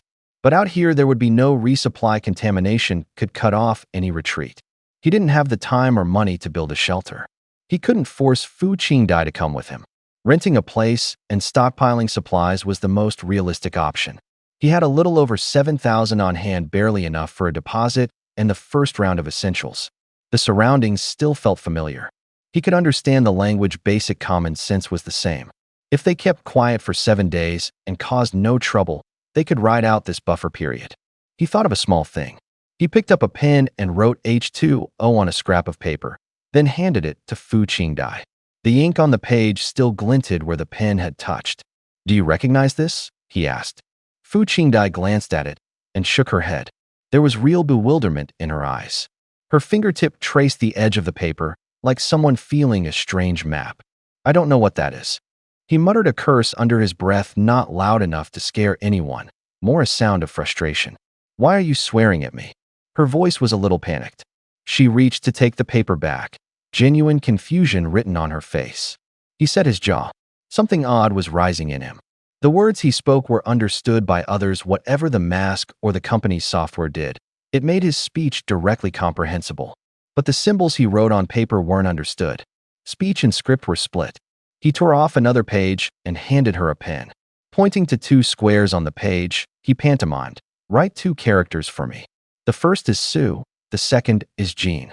Press harder. Make every stroke clear." She did as he indicated. The pen scraped out a thin, nervous sound. Her hand trembled slightly. When she finished, she handed the paper back. Soo-jin took it and scanned the sheet. 2 familiar characters stared up at him, the ink heavy and saturated. He pressed his finger to the back of the paper, feeling the dry ridges of each stroke, as if the writer had only just left. Then he looked at the front again. The strokes his eyes saw and the textures his fingertips felt didn't line up perfectly. The positioning of the lines was off in subtle ways, like a copy or the shadow of a translation. He crumpled the paper a little and felt a chill. The mask and the company had carried his voice to others, but they hadn't carried his handwriting. Either the technology had a flaw or there was another rule at work. The faint rustle of the paper in the quiet felt almost like the sound of the world mocking his helplessness. He couldn't take the mask off. It clung to his face like melted plastic. He tugged and tugged, but it wouldn't loosen. Now he could only feel the signature on the paper to confirm the handwriting. He folded the paper with a resigned calm, his voice composed but carrying a warm, commanding edge. "I'll just ask these for now. If there's anything you want to say, say it." Fu Qingdai nodded nervously, clutching at her hem as if to bind herself. She mustered courage. Her voice was small and hurried. "Cousin, you're an alien, aren't you?" Soo-jin didn't panic. His answer flowed slowly, like a river. "Yes, I'm from the planet Namek. We don't look like you. Our skin has a faint green glow. Our eyes are deeper. Our bodies more solid. We're not the terrifying things you read about in novels, just different. Fu Qingdai felt a little calmer, but her head was still full of question marks. She swallowed hard, her voice trembled even more. Cousin, are you the kind that wears human skin? He laughed, a laugh without warmth. This is how we normally look. The words were short, like a pebble dropped into water, sending out a single, calm ripple. Fu Qingdai finally eased her shoulders a little, but her thoughts grew messier. She threw out her heaviest doubt. Cousin, what about the things in my dreams? What's really going on? Su Jin looked out the window. Night lay thin, the streetlights were like distant eyes. He took a breath and tried to make the complicated simple. It's complicated, so I'll keep it brief. There are many civilizations in the universe. You're on an ordinary planet. A few months ago, a band of interstellar raiders set their sights on you. They call themselves the Trisolarans, ruthless, in swarms, like a hungry tide. His voice dropped, sketching out the shape of a disaster. They don't occupy directly. First, they release a virus into the atmosphere. People start to run fevers, cough, collapse. Cities quiet down. Streets look like harvested fields. Decades later, they come back, take the resources, and treat the planet like fertilized soil. Fu Qingdai went pale. Tears fell like beads on a broken string. She brushed them with the back of her hand, but couldn't erase the panic in her voice. Why me? Shouldn't you notify more important people? Why come to me first? I'm just a normal girl. Her words choked off, raw with fear and grievance. Su Jin's expression grew heavy. The mask still clung to him, shadow lengthening his eyes. He was silent for a moment, his fingers tapping a thin rhythm on the table, as if checking it against his thoughts. I want to know that too. I really do. But what I can tell you now is that we detected an anomaly, and you were caught up in it. Why it was you, I don't have a better answer than you do. He paused, fatigue pressed down on his voice. I have a responsibility. Even if you're an ordinary person, you have to stand up and face this. Stop crying. Take care of the little things first, we'll figure out the rest together. Outside, the wind skimmed the treetops. The pages fluttered softly. The mask still wouldn't come off. In the room, their breaths matched the uncertain night. Don't cry, Qingdai. Su Jin kept his voice low, his hand on her shoulder. His fingertips were a little cold. The room smelled of disinfectant. He forced his tone to be calm. The company didn't pick you by accident. You have antibodies in you. We can use them to make an antidote. Qingdai sobbed, tugged her sleeve down, and exposed a thin arm. Tears dripped between her fingers. Her voice was torn, raw. Then hurry and study it. I'll cooperate with whatever you need. Or call the authorities. Cousin, use the ship to contact them, they'll believe you. Su Jin let out a bitter breath. His hand trembled slightly, his nails dug into his palm. There was an accident when I came, he said slowly, each word like a step on broken glass. The ship was shot down. It crashed in the wasteland. No one on my team came back alive. I was the only one. The air suddenly grew heavy, as if an invisible hand pressed down on the room. Qingdai's face went pale, her eyes went hollow. She seemed to lose the air in her lungs and could barely stand. Su Jin managed to smile, but it sounded drier than a laugh. The most important thing now is that you're alive. If you're alive, there's a chance to save others. If you die, the research is meaningless. Many people's hopes die with you. The pressure in the room deepened. Qingdai clenched her hand into a fist until her knuckles blanched. Her nose made small, choked sounds. She drew a shaky breath, as if grasping for some thin lifeline, and croaked, "Brother, I still don't understand. Why did you come to save us? What did we ever do to you?" Su Jin leaned in a little, his gaze sharp as a blade, his voice lowered. If there are bad people, someone has to stand in front of them. We're not here for glory. We're here to stop destruction. Someone attacked our home. We can't just stand by and watch other worlds be destroyed the same way. He spoke briefly, moved briefly. He lifted his chin, forcing himself to be hard. We want peace. But when it comes to invaders, we won't go easy. No matter how far they hide, we'll go after them. His shoulder trembled slightly as he said it. A smile crept back, forced. He tried to make his tone light, as if a joke could give them both a thin skin. I'm so nervous I can barely stand, and I still have to pretend I'm calm and help carry your emotions. It's a professional hazard, I guess. Qingdai listened, tears welled again, this time with a bitter smile. Sounds like you people aren't big on niceties. Su Jin shrugged, half serious, half teasing. People from our planet don't like empty talk, and we don't like bullies. Don't argue with me. His mouth twitched, and for the first time a little warmth entered his voice. Outside, the wind moved and the window pane shivered. In that dim room, the two of them clung to the same fragile hope. Brother, I won't ask anymore. I was wrong. Fu Qingdai crouched on the chair, rubbing at the corners of her eyes with the back of her hand. Her voice was tight and nasal, tear tracks still damp on her face. Su Jin opened his mouth to reply. A cold voice behind him cut him off. You the one who says she's an alien, come with me. The voice was as cold as a blade. Fu Qingdai wiped her eyes and looked at Su Jin. He gave her a look and turned toward the voice. A nurse of about 23 or 24 stood there.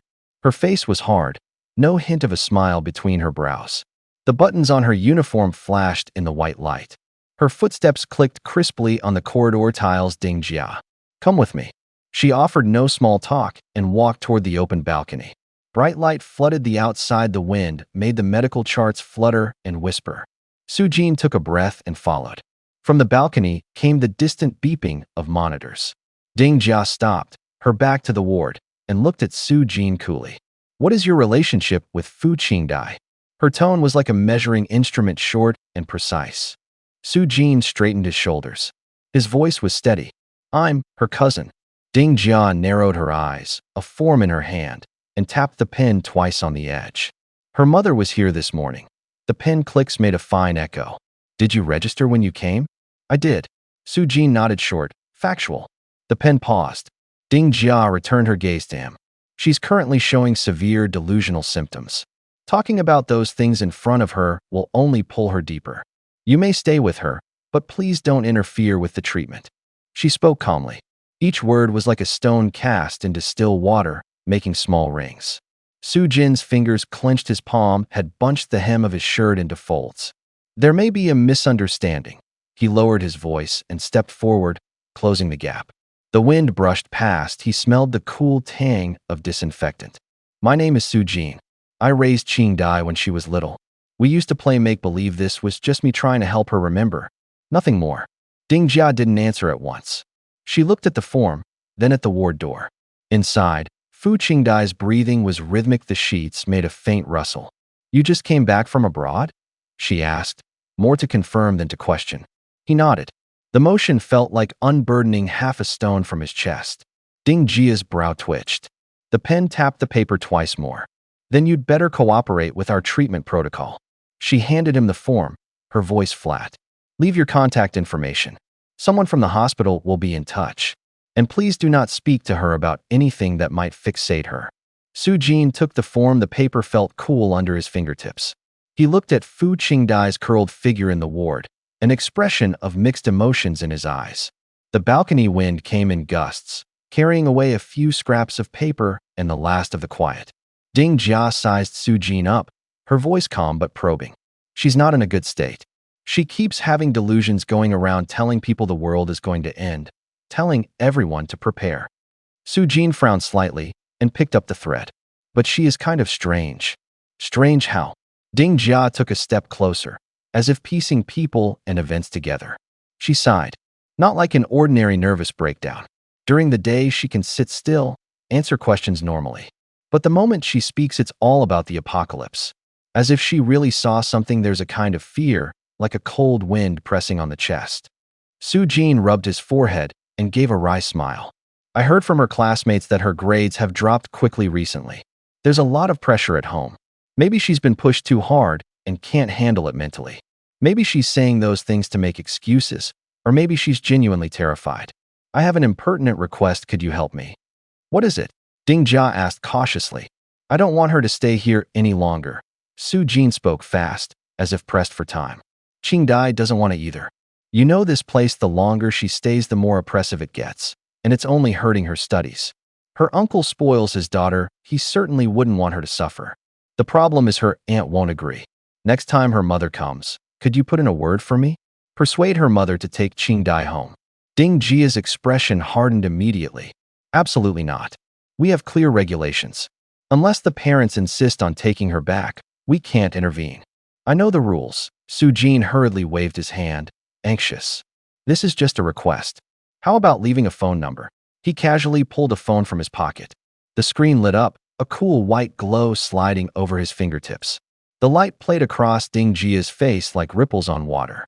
The display showed a crisp interface, like a little stage. Ding Jia's attention was caught. She narrowed her eyes, intrigued. What model is that? A phone, Jin said with a faint smile. The newest model. Not widely available here, yet it's a bit different from what's on the market. He handed the phone to Ding Jia. It was cold to the touch, the metal frame solid in her palm. Her fingertip tapped the screen, and it answered. The brightness and detail were like an image right in front of her. Surprise registered across her face, like being briefly stunned by a light suddenly switched on in the night. Ding Jia froze, the phone still in her hand, no reaction for a long moment. Jin reached out, gently took one of her fingers between his, and swiped the screen. The display lit up. Foreign text hopped across like unfamiliar symbols. He muttered to himself, reading a string of phrases she couldn't quite make out. Something about 10-core dual, thinner than a coin. The more you use it, the smoother it gets. Far ahead. His voice was calm, but with an oddly exaggerated excitement. Ding Jia leaned closer, her eyes lighting up. That's amazing. Are foreign phones all like this now? What country is that writing from? She asked, scanning the screen. She couldn't read the characters, but she could feel the cold clarity of the light and the delicacy of the icons. She didn't notice the conversation had shifted. Her right hand was held. Jin had a steady grip on her wrist. Their palms touched, warmth passing between them. Ding Jia only realized when the phone was returned to her. Her face flushed hot, and she pulled her hand back, the motion small and reflexive, as if snapped away. Jin smiled faintly. Wakandan script, he said. Wakanda. Ding Jia blinked. Is that a real country? She murmured, half to herself, half asking for confirmation. Wakanda is small, Jin said, but their phone makers have a great reputation. You can guess. Ding Jia squinted and ventured a name, a little embarrassed. Is it Xiaomi? He laughed, like he'd heard a charming answer. Smart. He changed the subject quickly, smooth and businesslike. This phone can take pictures. Want me to take one of you? Really? Her voice trembled with surprise and expectation. Jin took 2 steps back, raised the phone. He pressed the shutter snap, a crisp click. Light flickered between them. Her face appeared on the screen. He didn't stop. He tapped open a retouch app sliders, filters. His finger moved like a pianist's fingertip over sheet music, quick and precise. A few light clicks. A little saved ping popped up in the corner, a short, clean beep. In under 10 seconds, a polished photo was in front of her. On the screen, her skin had been gently brightened. Her eyes were sharper, her smile frozen into a tender curve. The background blurred, the lighting looked like a studio softbox. The face on the screen seemed like an upgraded version of the real her. Ding Jia stared, her heart skipping a beat. Her voice came out small, as if squeezed from her chest. This is that really me? Jin looked a little awkward. He gave a dry laugh, light and self-mocking. Sorry, a phone is still a phone. It's not a professional camera. Turning regular shots into pretty ones is kind of its specialty. Ding Jia went fully red. She waved her hands, flustered but pleased. No, this is already great. She asked again, clutching at the last hope. Where can I buy this phone? Jin's smile faded, his gaze went calm. It's not officially on the market yet. I got this through a friend's internal channel. He lifted his hand, their shadows reflected on the screen. You can't buy it for now. I heard that even if they do sell them, they only offer them to a select few, Jin said casually, as if talking about something trivial. Oh, Ding Jia's voice dropped half a tone, a little disappointed. Then she asked, how much does the phone cost? Not expensive, 20,000 yuan. Jin answered like he was talking about the weather, his tone flat. 20,000. Ding Jia looked up, startled, then immediately chastised herself for overreacting. Her face warmed, and she hurried to add, for such a nice phone, 20,000 actually, that's not expensive. Jin shrugged. I get along with it. Taking it out and giving it to relatives or friends looks decent. I wanted to get a few more, but I couldn't secure an internal allocation before I left the country. Get a few more to give to relatives and friends? Ding Jia's mind flipped. She kept her face calm, but her eyes were searching for his source of money. 20,000 is nothing. How could he have that much disposable cash? So young, did he have reliable backing? From the hallway came the sound of a nurse's cart. The metal scraping the floor clank fell between them like a pin. Soo-Jin's voice pulled her back. Miss Ding, I think we're getting off topic. Oh, right. Ding Jian nodded quickly, fingers picking at the hem of her coat without thinking. Let us talk about Qingdai. Soo-Jin turned, his gaze dropping to the small face on the bed. The room smelled of disinfectant. The light was cold as a blade. Qingdai lay there, lashes fluttering, her skin as thin as paper. She used to be a lively kid, Soo-Jin said quietly, with a trace of reluctance. But life pressure brought her here. It makes me uneasy to watch. From what I can tell, this environment isn't helping her recover. He paused, tapping the bed rail with his fingers, his words crisp. I think if she went back to a familiar place, she might recover faster. Miss Ding, do you really think she has to stay here? Ding Jia swallowed. In the silence, she noticed a crack at the corner of Qingdai's mouth. She shook her head. Her voice was a breeze. Actually, not necessarily. Soo-Jin nodded and grew more direct, more specific. I want to help. When she goes home, I can arrange for someone to care for her. A nurse can make house calls. I'll prepare the medications and treatment plan. And with you there, it would be more secure. Miss Ding, could you leave me a phone number? Leave a number. The air in the room seemed to thin. Ding Jia slid her left hand into her coat pocket. Her fingertips found the old phone. She hesitated, glanced at Soo-Jin, then handed the phone over a little too quickly, her voice trembling as she read the digits one by one. Okay, write this down. 800-820-8820. Soo-Jin lifted his phone and tapped the screen a few times with his fingertips. The sound was light, as if he were putting on a performance. He feigned surprise and blinked. Oh, sorry, I just got back and this phone doesn't have a local SIM yet. Could you leave me your number? Once I've finished the paperwork, I'll call you, okay? Then, as if he had planned it, he tore a page from his notebook. The rip was fine and fragile. The sheet landed in his palm with a little crinkle. He handed over the pen and the paper with a neat, efficient motion. Ding Jia took the paper, her gaze a little guarded. She pinched the pen between two fingers, as if weighing something. She wrote the number. Soo-Jin smiled, folded the paper carefully into a small square like tucking away a letter, and slipped it into his inside pocket. The whisper of fabric against paper was small, but audible. Miss Ding, I really appreciate your help with this, he said calmly, but there was a plea in his voice. Ding Jia crossed her arms and looked at him with a half smile, half sneer. Huh? Since when did I say yes?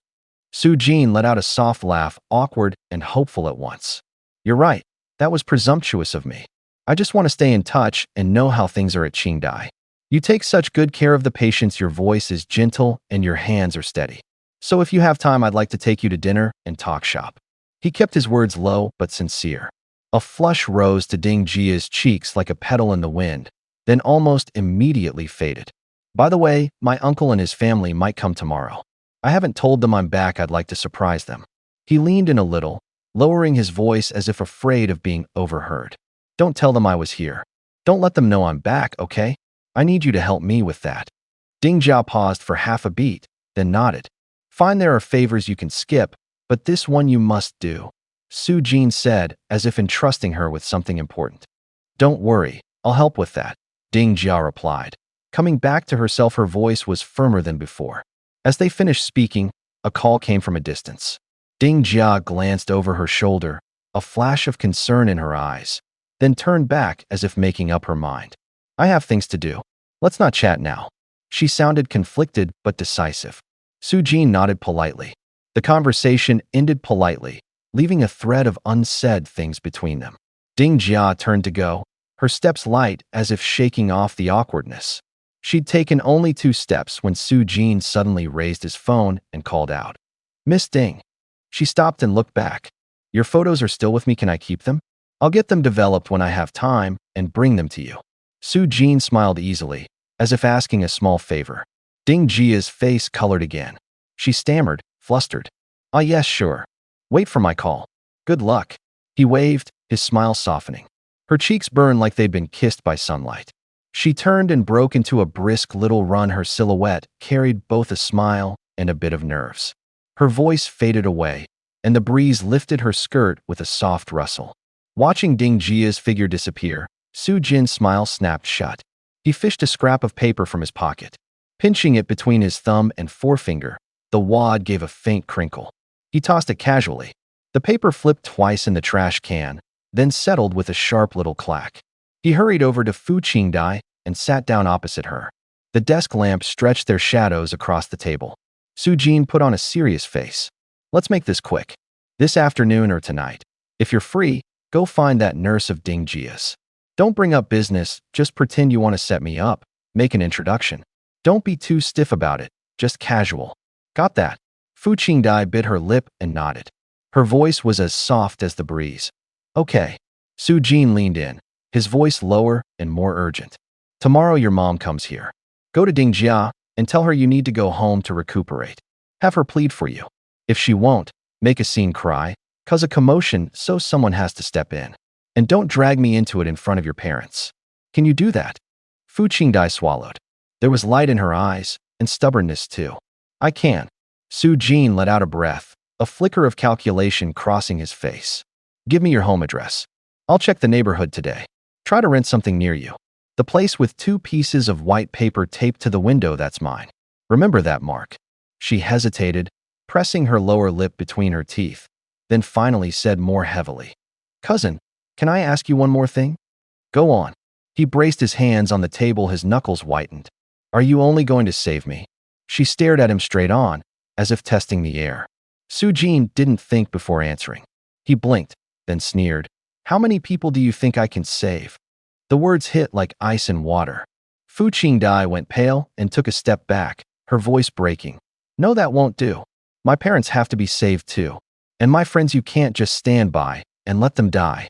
Tears gathered at the rims of her eyes, not for pity, but as a plea for a promise she shouldn't have to carry alone.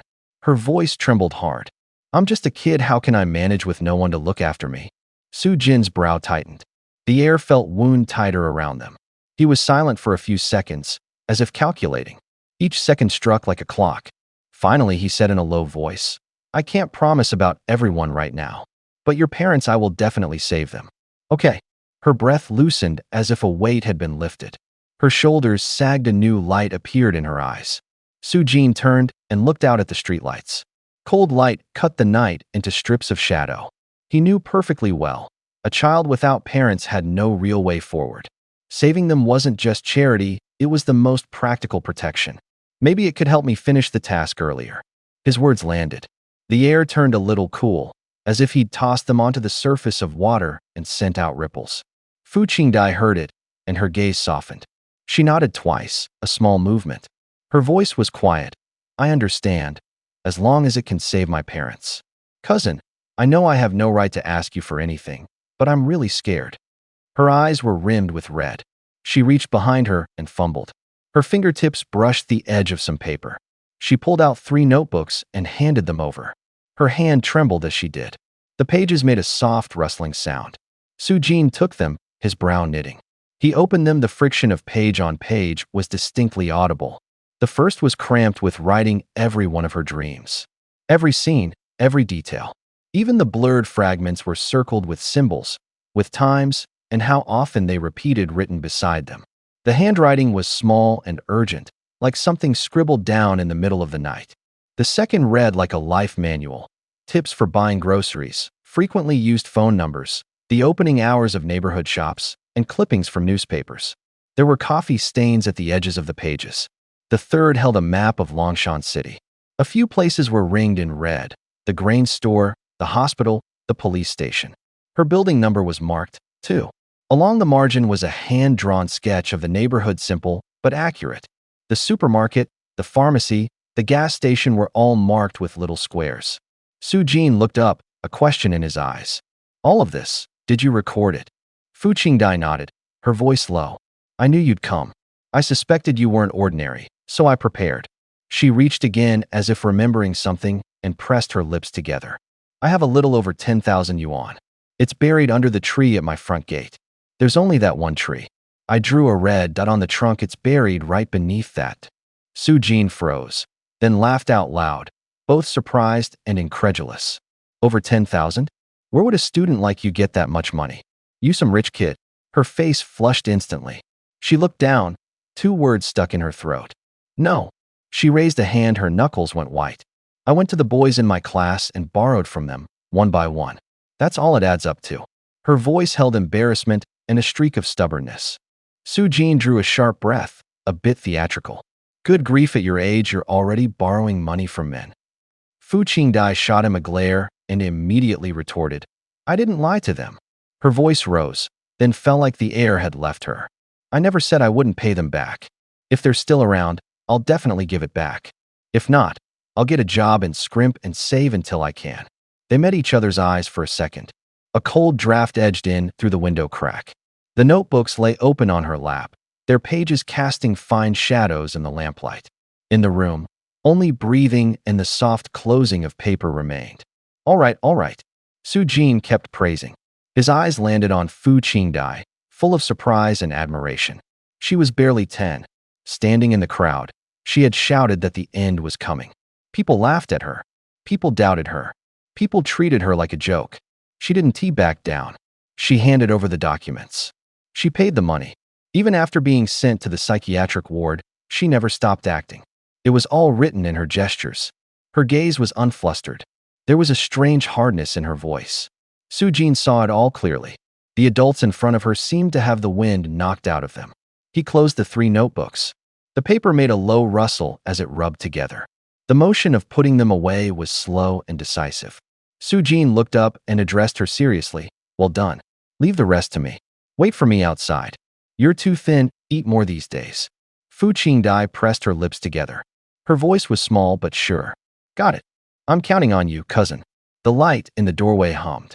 The smell of disinfectant left a cool trace down the empty corridor. Sujin stepped out of the psychiatric hospital. Sunlight hit his eyes and stung at the corners. The unfamiliar sun was almost unreal, and the heat drew tiny pricks against his skin. He took a deep breath. Half his nervousness seemed to be pulled away, but new questions rose up.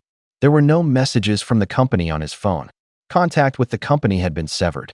The task they'd forced on him if he didn't finish it. He couldn't go home. That fact sat in his chest like a nail. He calculated inwardly. A tumor? That could wait. What mattered now was preparation. Put all possible risks at the forefront. He pulled out the notebooks Fu Qingdai had given him and a map folded until the corners were soft. The dry paper smelled faintly of dust. He walked while glancing at the map from the corner of his eye. The security guard at the gate stared at him as if trying to see through him, like an unfamiliar blade. Sujin ignored him and strode out of the hospital gate with a bold gait. There was traffic noise on the street. Taxi horns were nothing unusual. Dust rose on the sidewalk and clicked softly underfoot. Sujin stopped at the curb, squinting toward a cluster of buildings in the distance. The map read Talent Residential Complex. About 9 kilometers away. 9 kilometers. He could take a cab. He could walk. He could not go at all. This wasn't the best time to look for a place to rent. There were other things that needed checking first. He looked down and compared the map, his fingertip drawing a line across it. There were many marks, pencil dots still there, not erased. He turned right onto a side street, his steps steady, as if committing each one to memory. After a few steps he stopped. There was a cold metallic weight in his palm. He remembered what Fu Qingdai had pressed into his hand, a small brass key. He'd almost forgotten it when he shoved it into his jacket pocket. Now it turned in his hand, the edge rubbed to a faint sheen. The key was stamped with the number 312, small, but clearly legible.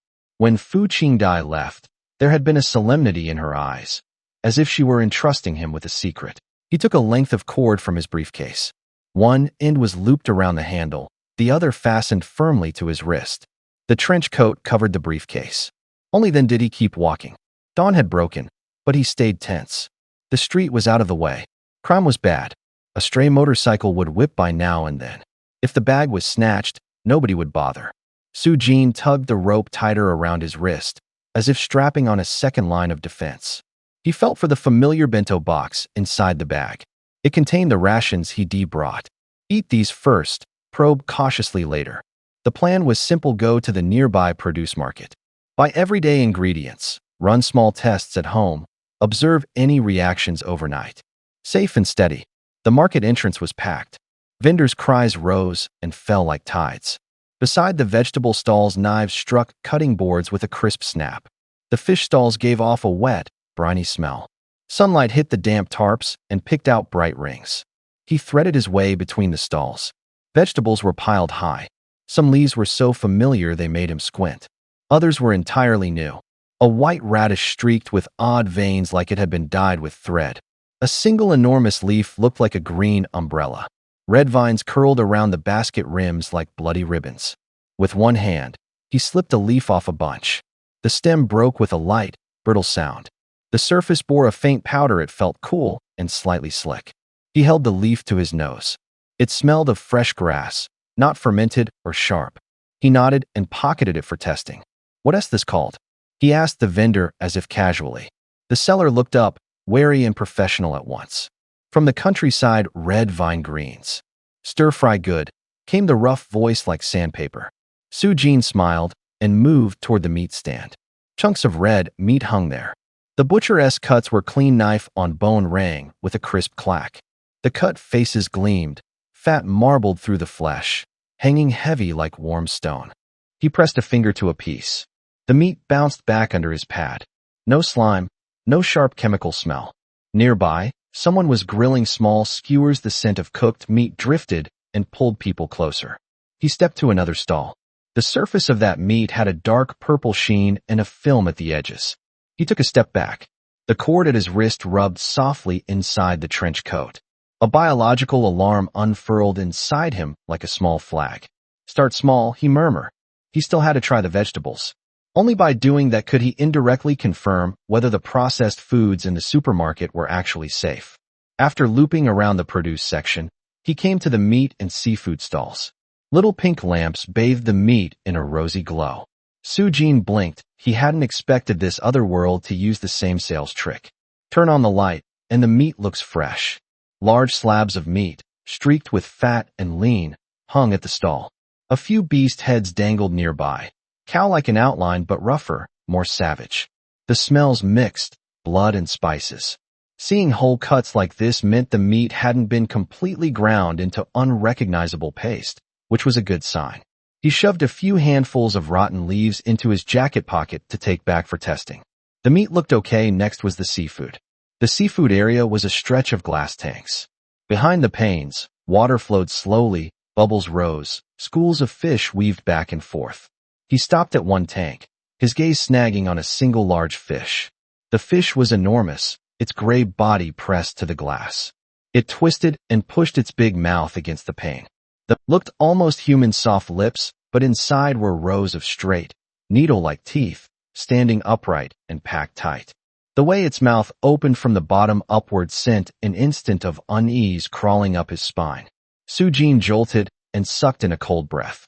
The fish's eyes fixed on him, jet black, as if aware and returning. Behind the counter, the two clerks got louder and louder in their conversation, not giving him a single glance. Sujin stood at the door for a few seconds, then turned and walked toward the supplements section. The shelves glowed with cool white light. Glass bottles stood in neat rows, their labels fluttering like little flags. He made 2 rounds, reached out and grabbed the most eye-catching bottle of a multivitamin supplement. His fingertip hit the plastic cap with a crisp click. He took the Centrum he bought earlier with his takeout out of his bag, flipped open the label, and compared it line by line. Centrum, a common multivitamin. He held the 2 ingredient lists in his palm and compared them back and forth like fitting pieces of a puzzle. He recently learned the company would be teleporting people. He bought a lot at the supermarket. Food was piled in one corner, cigarettes and supplements filled a big bag. 10 large bottles of Centrum were lined up in the box, as neat as soldiers. He rested his hand on the bottle and imagined a few possible scenarios. With a long-term vitamin deficiency, your legs tell you first during training. When you lift, your arms suddenly feel heavy, your heart races, your breath feels like it's been snatched away. Muscles twitch, joints emit an uncomfortable grinding. Your body slows, strength disappears, illness slips in through the gap. The image flashed through his mind, his hand tightened and then loosened. After comparing the 2 bottles, the tautness in his nerves eased. Most of the ingredients matched. A few unfamiliar chemical names looked like distant relatives. Not being a professional, He judged from experience that they were at least 90% safe. He put the supplement back on the shelf. The air conditioner pushed a cool current through the pharmacy. The plastic bottles made a faint rubbing sound. Soo-jin turned and headed to the next stop, the video store. It was less than 2 kilometers from the market, right on the corner. He stood in the doorway. Behind the glass window was a wall of movie boxes, paper sleeves creased, CDs and DVDs sheathed in thin plastic. The air smelled of old paper and plastic. Nostalgia washed over him like scenes from an old movie rushing in. Light danced along the edges of the boxes, dust drifting slowly in the shafts of light. 2 worlds, and both made him think of the same thing.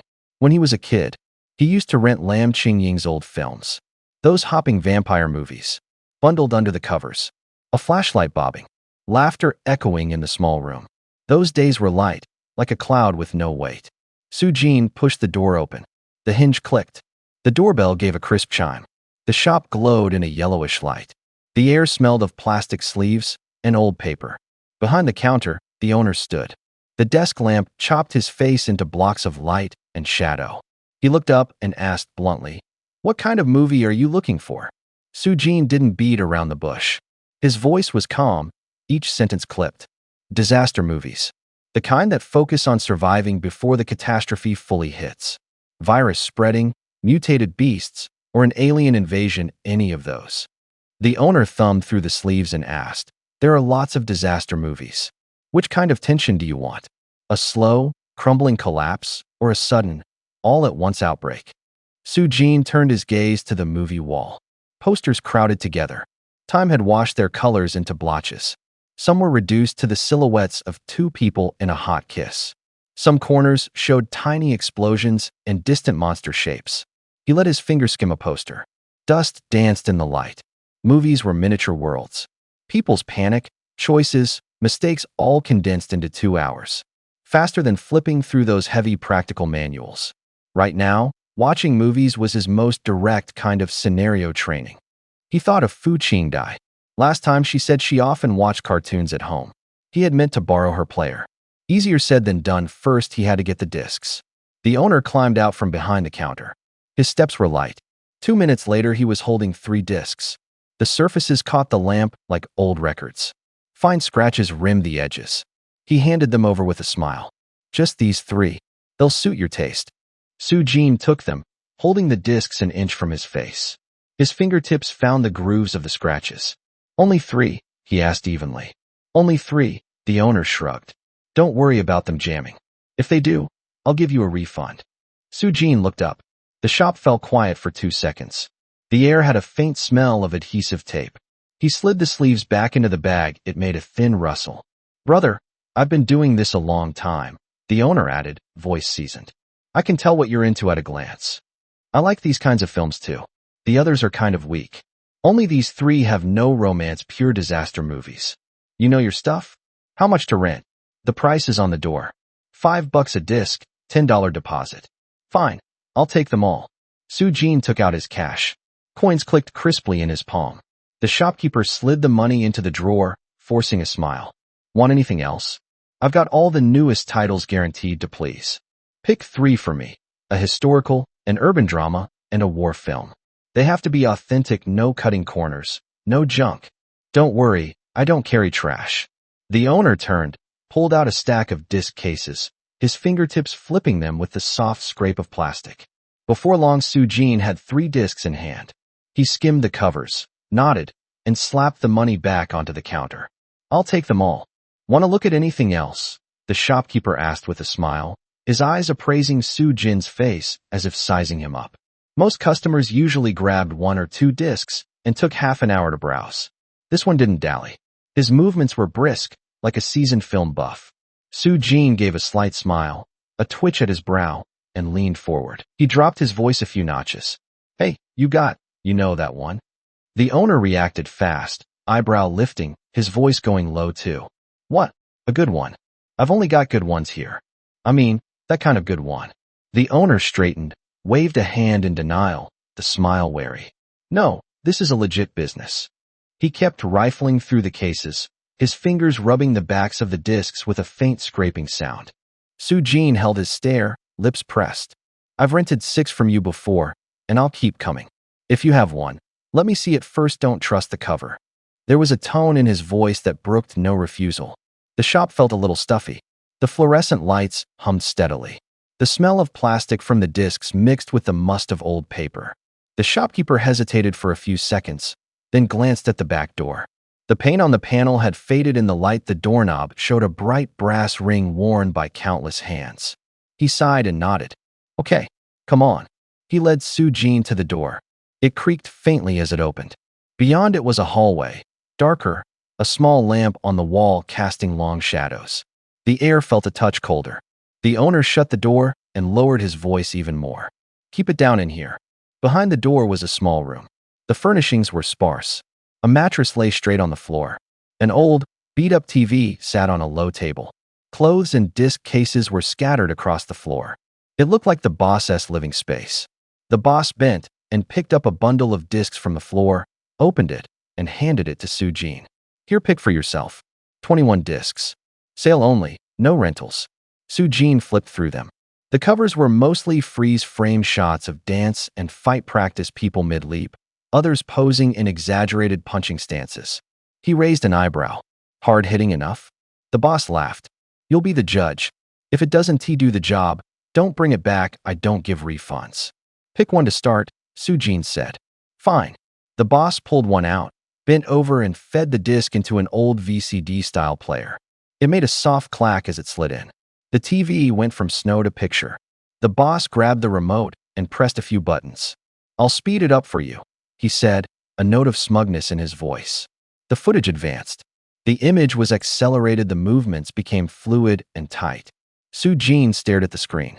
2 people were locked in an intense exchange, verbal sparring while hands and feet never stopped.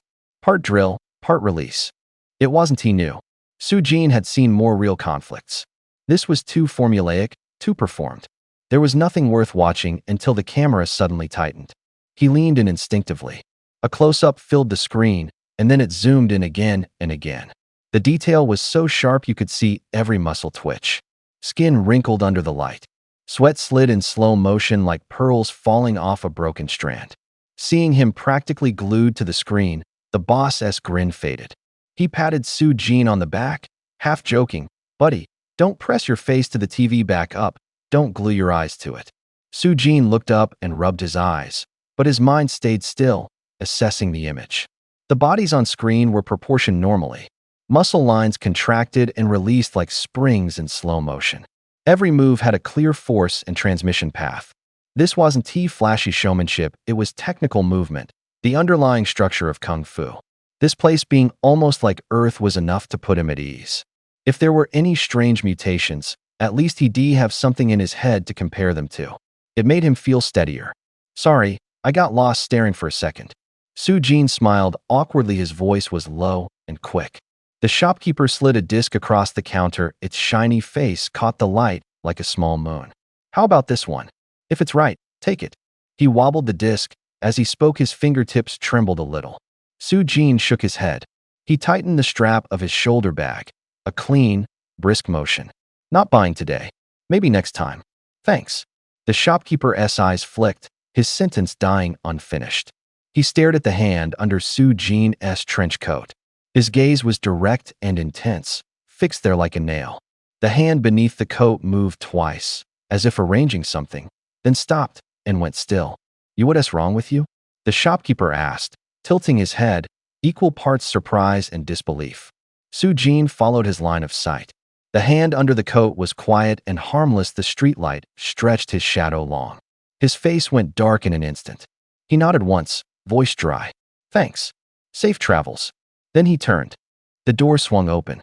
Night and car lights swept in. Su-Jin stepped out quickly, his pace decisive. The strap of his pack scraped against his shoulder with a faint rustle. Behind the counter, the shopkeeper propped a hand on the wood, his expression a mess. He let out a string of words like pebbles kicked down a slope, angry and confused. "You're leaving after less than 3 minutes? People come here to mooch discs now? Don't just stand around, go see a doctor." He muttered a couple of curses, not the kind that clear the air, more like private venting. The door closed. The shop returned to its old light. A few discs lay quietly in the tray. Their silver faces reflected the shopkeeper's annoyed profile. Sujin set off.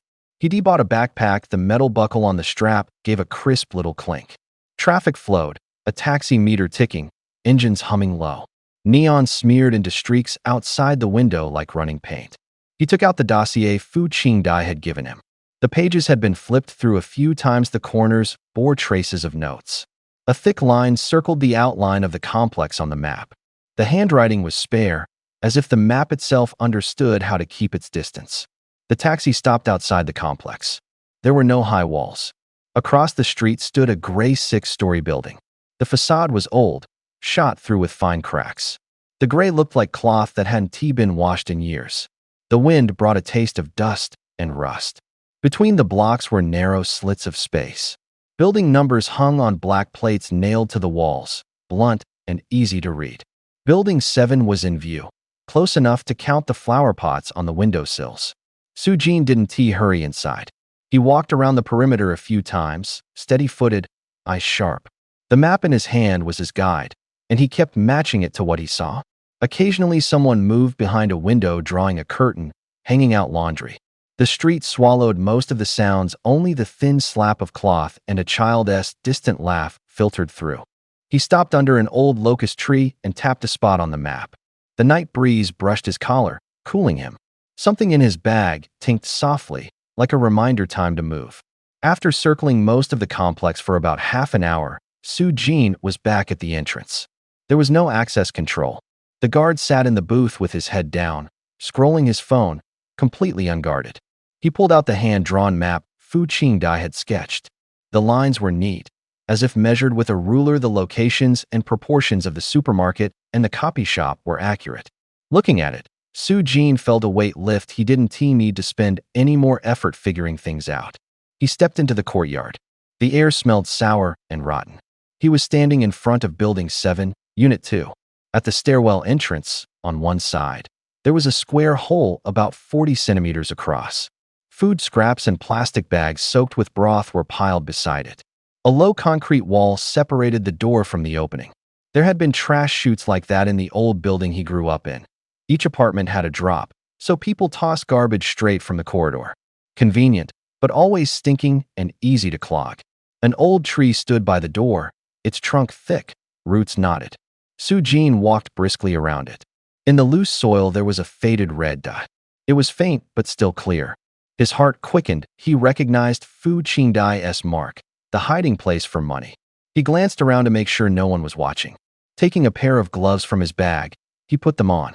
The fabric rubbed against the slightly damp earth through the gloves. He could feel the soil as cold at his fingertips. He bent down and began to dig. The shovel scraped the dirt with a crisp sound. After about 10 centimeters, a weathered, patterned cookie tin appeared. Its edges were flecked with fine rust, like a bone nibbled by time. Sujin lifted the tin. His knuckles whitened with the effort. When he opened the lid, the metal made a faint, metallic sigh. Inside were bundles of crumpled bills and a few coins. The paper money had been softened by the damp. The coins clinked crisply against each other in the tin. There wasn't time to count. He silently praised her for being so careful. He shoved the tin back into his bag, squatted, and kicked the dug-up soil back into place. The ground let out a low creak under his feet. When he finished, the surface looked smooth again. He looked up at the windows above. On the 2nd and 5th floors, rental notices with phone numbers were taped to the glass. A corner of Sujin's mouth lifted. Fu Qingdai lived on the 5th floor. If he could move into the apartment across from hers, they'd be close. Meeting would be easy. Handling things would be simpler. The buildings cast long shadows in the setting sun. Sujin tucked the smile away, stared at the rows of windows, and began planning his next move. I'll take it. He swallowed his resolve. He memorized the number. His fingers were still trembling slightly. He glanced around. At the corner, a middle-aged woman in an apron was picking vegetables at her stall. The sun had turned the tips of her hair gold. Sujin walked over, stood in front of her, voice low and urgent. Excuse me, could I borrow your phone? My battery is dead. The woman handed him her phone. Her fingers carried the earthy smell of the vegetable leaves. He pressed the number into his mind, returned the phone, and thanked her repeatedly. 30 minutes later, he stood at the door on the 5th floor. The hinge made a heavy click. The key turned, the metal scraping against the lock was plainly audible. The door opened. The man behind it wore a gray short-sleeved shirt, broad-shouldered, still holding a keyring. Sunlight slanted in through the stairwell window and made the sweat on his face glint. "You must be Xiao Su, right?" the man said, waving, his tone warm in the way of an old neighbor. "This building is old, but it's got history. Back when the work unit assigned apartments, they gave the better ones to people with positions. There are a few old photos on the wall, professors, officials, veterans." As he spoke, he pulled the door fully open and made a hospitable gesture, as if he were showing his own courtyard to a guest. The wooden handrail in the hallway had been polished smooth by hands. The stairs sighed softly under their feet. Across the way is old Fu. Looks like he hasn't left his place in 20 years. The security captain at the gate, Xiao Cheng, used to be in the military. He still walks with his chest out. He said it with a little pride. "The place isn't fancy, but it's solid, and there's a real neighborhood. My son lives downstairs. If he hadn't begged me to move, I wouldn't have. I keep the place tidy. Look for yourself." He rubbed his knuckles over the peeling paint on the doorframe, as if showing a treasured old thing. Su Jin didn't say much. They went in. When the door closed, a smell of sun-warmed old wood mixed with a faint laundry detergent scent and hit him. The floorboards whispered underfoot. The curtain lifted at one corner in a light breeze. The city noise outside was softened by the screen into a steady undertone. It was a two-bedroom with a living room, plus a bathroom and kitchen. South-facing windows, good light. The furniture was all there: tables, chairs, stools. Beds neatly made a faint stain of sweat on the cushions. No big appliances, though you'd have to bring air conditioning, a fridge, a washing machine. Total is about 70 square meters, the owner said as he walked, his hand running along the doorframe as if counting the house's rings. Furniture old, but sturdy. Cooking convenient. There's a station at the entrance that sells household gas cylinders. 61 yuan a cylinder, deposit 100. The morning market is just down the street, real handy. He laid it out plainly, like setting his belongings on the table. Su Jin moved through each room, fingers grazing the windowsill and feeling the lingering warmth. The bathroom's flush sounded like an echo of an old clock. The kitchen counter had a few scratches. You could almost hear the crisp ring of pan on spatula. They stopped in the living room. Sunlight picked out the texture of the worn sofa. The owner looked him squarely in the eye, a smile mixing test and pride. "How much a month?" Su Jin asked, straightforward and steady. 500 yuan a month, the owner said without hesitation. "Deposit 1 month. Xiao Su, you seem like a decent guy, so I'm comfortable with that." His smile was honest, the kind of comfort you get from clothes dried under an eave. Su Jin thought for 2 seconds, then nodded. "All right, no problem." Having said that, Su Jin stopped mid-sentence, turned, and looked up. "Mister, you just said your son moved out, that he used to live downstairs. Is that downstairs place empty now?" The owner blinked. Inside the room, there was only the soft hum of a radio and the shouts of children in the next yard. The old man nodded, a rough smile in his voice. "Yeah, it's empty. That's my son's place. He never meant to rent it out, so it's been sitting vacant. Can I rent it?" Su Jin asked, cutting to the point. The owner raised an eyebrow, leaned against the doorframe to think, then nodded. "Same terms as upstairs. If you want it, and we get along, I can arrange it. But how many people will be living there?" Su Jin blinked and gave a slightly sheepish smile. "I'm from out of town, came to Longshan to look for work. For now it'll be just me. But I've got a friend coming. She's a woman. I want to reserve the place for her. Just keep an eye on it. 1 person per room, 1 tea. Make noise, no messy business." The owner held up a finger, half joking. "Oh, you're looking to court someone?" Su Jin let out an awkward chuckle and waved his hand away. "Not courting, just helping her find a place. And trying to look responsible." A faint scent of cooking oil drifted in. The old man laughed like he'd heard a good joke. "All right, you make sense. This 1 tea be hard to fix." Su Jin hesitated, then went on, "I'm a little short on cash right now. If we rent both rooms together, I'll pay the first month up front. The deposit, could my friend bring the deposit in 2 days? We can put it in the contract. If you come check and find anyone wrecked the place, you can throw us out without refunding anything. Set whatever rules you want." The owner looked at him, was silent for a second, then reached out and patted his shoulder. His knuckles were solid. A young man who keeps his word. This little thing won't stop you from meeting a girl. Fine, it's settled. Outside, kids started kicking a ball again. They shook on the verbal deal. The touch of their fingers was awkward but warm. The owner clicked his tongue at the doorway, fussing about keeping the place clean, and handed over the keys. An hour later, the door was closed, and the stairwell light had died at the end of the hall. The room was as quiet as a folded accordion. Soo-jin stood alone at the window, chewing on a handful of wild greens he couldn't name. The leaves were thin, they made a soft rustle when he chewed. The taste was bitter, like a name written in an old ledger, of bitterness that drilled down to the roots of his teeth. The cold sweat in his mouth was washed away by the bitterness, but his gaze stayed fixed outside. The sun was sliding down the west. The light flowed backward like honey, shadows stretching, the sharp edges of the furniture softening. A small truck started up in the distance. The scrape of metal cut the air for a second. Someone in the alley was gathering a drying rack. The soft slap of cloth sounded like a heartbeat. The breeze carried the smell of spatulas hitting pans, mingling with the dry dusk. His shoulders slumped a little. He traced a circle on the windowsill with his finger. His fingertip picked up a film of dust on the glass. He said nothing, only swallowed again, bitter and salty, as if he were swallowing a thought he couldn't say out loud. The light on the horizon thickened. Roofs, eaves, and old utility poles were all bathed in a warm gold. The light fell across his face, warm and gentle, and with it came a loneliness that felt almost within reach. In a single day, his life felt ripped off its track.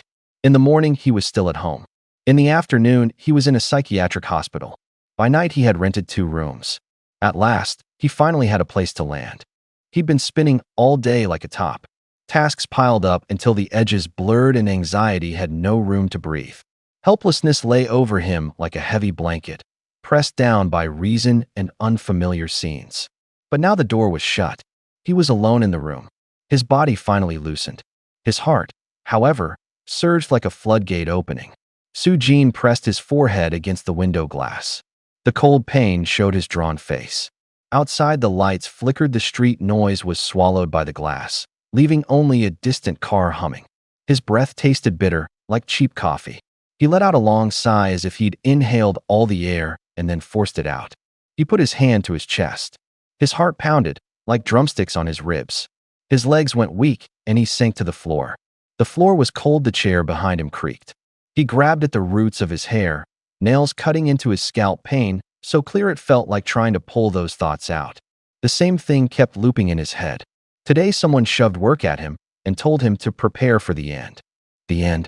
He looked at the shifting light outside and felt like he'd wandered into someone else's play. How had he been thrust into this?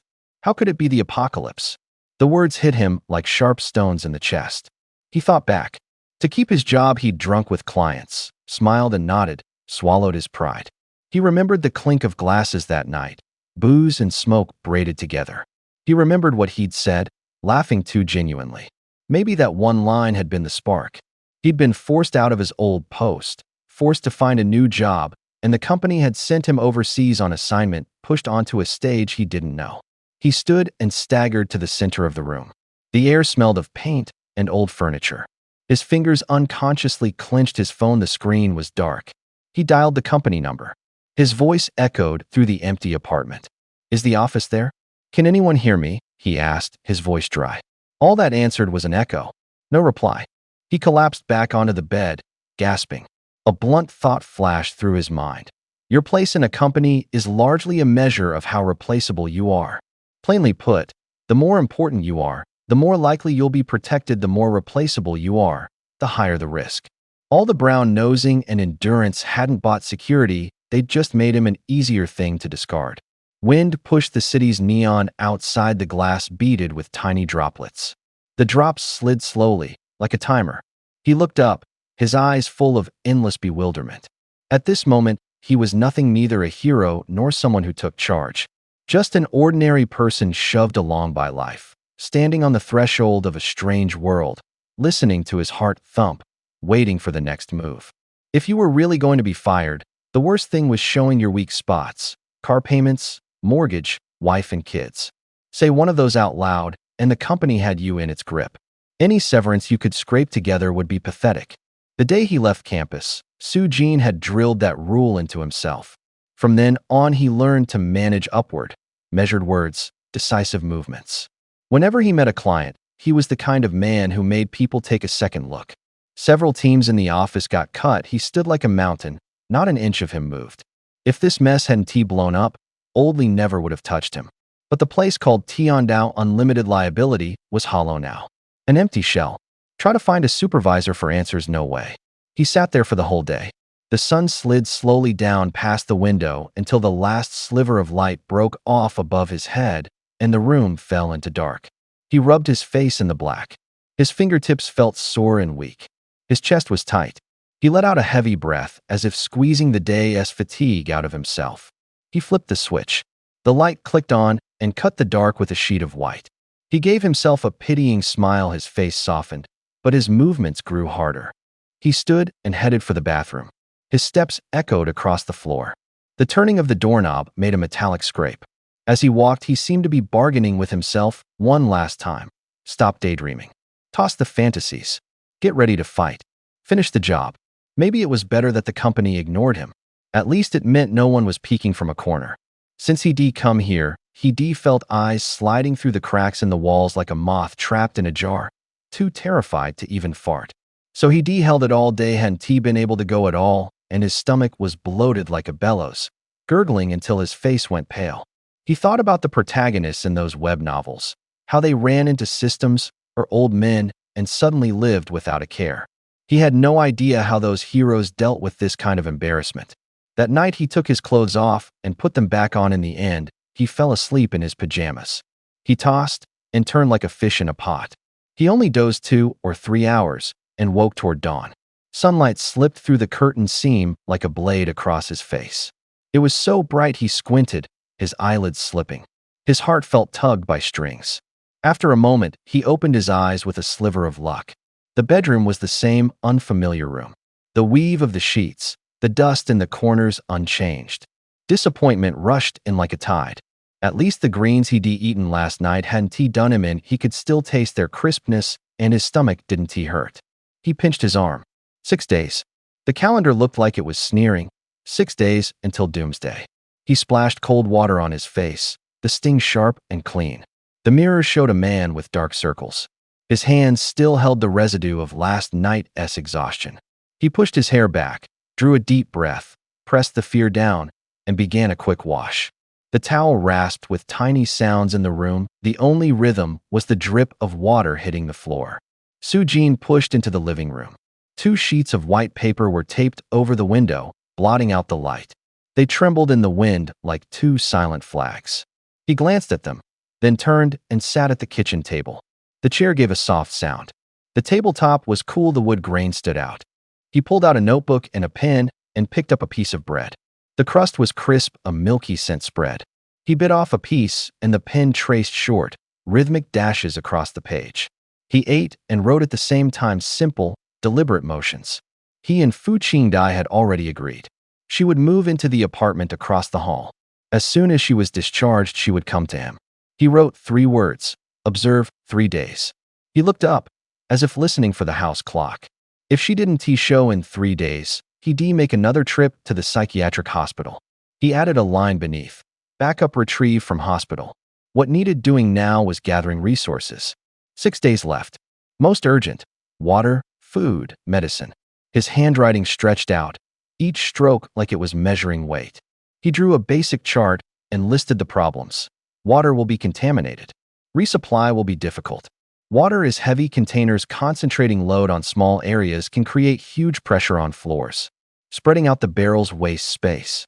He pictured several big containers in the corner, the water sloshing when you walked by, the floor giving a dull click under it. Buildings in this world weren't reliable. Passing design standards didn't guarantee proper construction. Passing construction didn't mean the workers had cared. Material quality and aging were even harder to predict. He logged each gap like tacking a patch over a crack. The calculations began. About 2 liters of drinking water per person per day. If you only drank water, a ton would last roughly a year and a half. That was the best-case scenario. Injury, hard labor, extreme heat, or other emergencies could drive consumption up. He had to account for Fu Qingdai and her parents. Maybe others pulled into the same struggle. So he decided to rent 2 units. 2 apartments for tons of water. Store them under load-bearing walls for stability. That meant 4,100-liter barrels, or buy bigger tanks and lay down planks to distribute the pressure. He'd need purification tablets, plastic sheeting to reduce evaporation, batteries, a portable stove and fuel, first aid kits, spare filters. In the last column, he drew checkboxes. By barrels 40 or several large tanks, planks, purification tablets, plastic wrap, first aid kits, fuel. Each item felt specific enough to make a sound in his head: the squeak of boards rubbing, the heavy footfalls when a barrel is dragged, the faint zip when a kit is opened. He closed the notebook and licked the crumbs from his fingertips. The wind outside stopped. Only his breathing and that single calm page of plans filled the room. The pen paused on the paper for a beat. Su Jin went back to writing the details of the food stash. The tip scraped the page, a dry, thin sound. Staples had to be stockpiled. Buy them from faraway shops so nobody notices. Get cardboard boxes, have the shop pack them, arrange night deliveries. Carry them upstairs at night so no one lingers. Neighbors mustn't see sacks of rice stacked up. The security guard booth at the gate needed to be dealt with in advance. It was best to use a moving excuse if the story sounded right. People wouldn't pry. Besides staples, there had to be oil and protein. Bucket vegetable oil would do, animal fat was fine too. Protein powder would be ideal, but it might not be available. Gyms were almost non-existent. He hadn't even seen a gym sign. Failing that, buy powdered milk, nutritionally complete, compact, calorie-dense, easy to compress for storage. Other micronutrients could be handled with pills.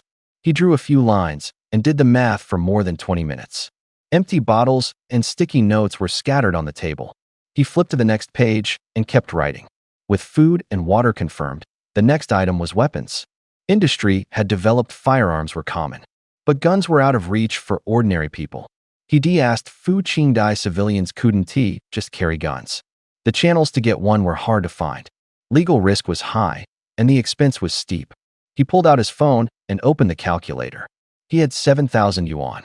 With Fu Qingdai's money added, the total was a little over 25,000. It still wasn't enough for a full stockpile. Buying a gun would wipe out most of their savings. Worse, a gun might not solve their problems. Untrained, they'd waste bullets. Resupplying ammo would be extremely hard.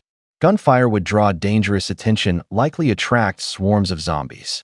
In the short term, a gun's biggest use was to intimidate other people. Not firing would often be the better choice. He already had one that was enough for deterrence. So the weapon plan had to shift to melee arms. Longer weapons were preferable. They could buy a few lengths of steel pipe at a hardware store and fit them with blades or axe heads. Steel pipes ran cold to the touch. Their grips carried heavy inertia. Grinding metal through sparks, joints needed to be bolted tight, no looseness. It was cheaper and less conspicuous. He turned several points into a checklist, drawing boxes to leave room for ticks. Outside, the street was quiet. Streetlights cast a cold wash. The paper looked pale under the lamp. Su Jin closed the notebook and rubbed his neck. The plan needed more detail. Tomorrow he'd visit a few hardware stores to check pipe diameters and prices. Tonight he'd reconcile the accounts with Fu Qingdai and confirm the allocation. His voice was low, but every step had to be steady. It would be better if he could get a bow and arrows. Holed up in the safe house. He'd have time to practice. Su Jin spread the map, his fingertip tracing the streets. The slaughterhouse was on the east side of town. When he was young, he was fearless. Ask him to go cut up something alive, and he'd be giddy with adrenaline. Back then he hadn't seen much of life and death. Now it was different. He'd been around the block, been in courtrooms, had seen too many fragile lives. Reverence wasn't weakness. It made you cautious. He wasn't afraid of fights. In a crowd, he could choke down his anger. But actually raising a knife, even against a zombie, still made his heart race. If his hand shook an inch or his aim was off by a fraction, it could get you killed. He folded the map, as if giving himself an order. Spend a day getting to know the area, then find a chance to practice at the slaughterhouse. Desensitization training. Don't wait until the last minute to learn to stay calm. 5 days left. 5 days until the end. The sun slanted. The clock read 7. Twilight had dyed the curtains a rust color. Su Jin came back to the rental with his backpack. He changed clothes, a tank top, oversized shorts he bought locally. Sweat was still cooling on his spine. The pack was heavy sand stuck to the soles of his shoes. It had been a productive day. Half the day he parked himself in a bookstore, speed reading a few encyclopedias to catch up on basic knowledge. The other half, he spent scouting, market prices, costs, entrances and exits. The security guard's shifts, he filed it all away. He even made small talk with the neighborhood guard. Chat was a compromise way to map things out. He ran the numbers on his cash. Tight, but enough. Food calculated for a family of 4 would last a few months. If he bought only food and no other gear, he could scrape by for 2 years. Not much purchasing power, but enough to support a plan. The door snapped shut behind him. The backpack thudded to the floor. The zipper whispered across fabric. He pulled a tote from the pack, flipped open his notebook and wrote a few lines, then produced 2 plastic bags. Steam rose from the bags. The rice sent up white steam with a faint starchy scent. The other bag held stir-fried meat slices. The smell of sauce and glints of oil danced in the air. When he rubbed the plastic, it made a soft rustle. He inhaled the warmth of cooked food, filled his nostrils. His stomach complained. Today he'd been bold. He'd ordered meat at a little restaurant. He'd even skimped on greens. But tonight he wanted something real. Under the lamp the food looked especially warm. Soo-jin sat down, tore a corner of the bag. Steam hit his face, and he closed his eyes. A simple meal, like a final reconciliation with the world. There was, unexpectedly, steaming rice and clean chopsticks in the inn. Soo-jin froze for a moment, a flicker of delight in his eyes. The 2 meals on the table were wrapped leftovers. The plastic bags were soft and still held the food's residual warmth. He opened his notebook with one hand and tore open the plastic bag with the other. As his finger brushed the opening, a wave of warmth ran up his fingertip. Steam, scented with rice, drifted up. The white rice steamed as if it had just been taken off a steamer. He stared at the still warm food, suddenly silent. Scenes from novels flickered through his mind, the kind of setup where you put things into a small space and time doesn't change. But the food before him, clearly warm, wasn't like something freshly made, nor exactly like reheated leftovers. He picked up a clump of rice and put it in his mouth. His teeth crushed it. The grains had a bounce to them, slightly revived and sticky. He grabbed some of the vegetables too. The flavors weren't identical. Subtle changes spread across his tongue. It wasn't simply time frozen. It felt more like an insulated box, yet not completely sealed. The temperature remained, molecules were still moving, and the flavors had been slightly restored. He put the food back in the bowl, fingers brushing the grains and feeling the warmth. A scientific question popped into his head. Could microbes survive in this environment? Would bacteria reproduce? He'd have to run a petri dish experiment to find out. Then he thought of the pills and elixirs he'd seen before. Would those refined medicines go bad in there? Would they change? He gave a self-mocking smile and tapped his forehead. Explaining every mystery with science felt a little unromantic, but that's how he was trained to think. Since crossing over to this world, strange things had happened too often. The only things he could rely on were experiments and records. He pushed distracting thoughts aside, eating while underlining in his notebook. The scratch of his pen on paper and the soft clack of chopsticks against the bowl became the rhythm of his dinner. Halfway through his meal, a knock sounded at the door. 2 clear, measured raps.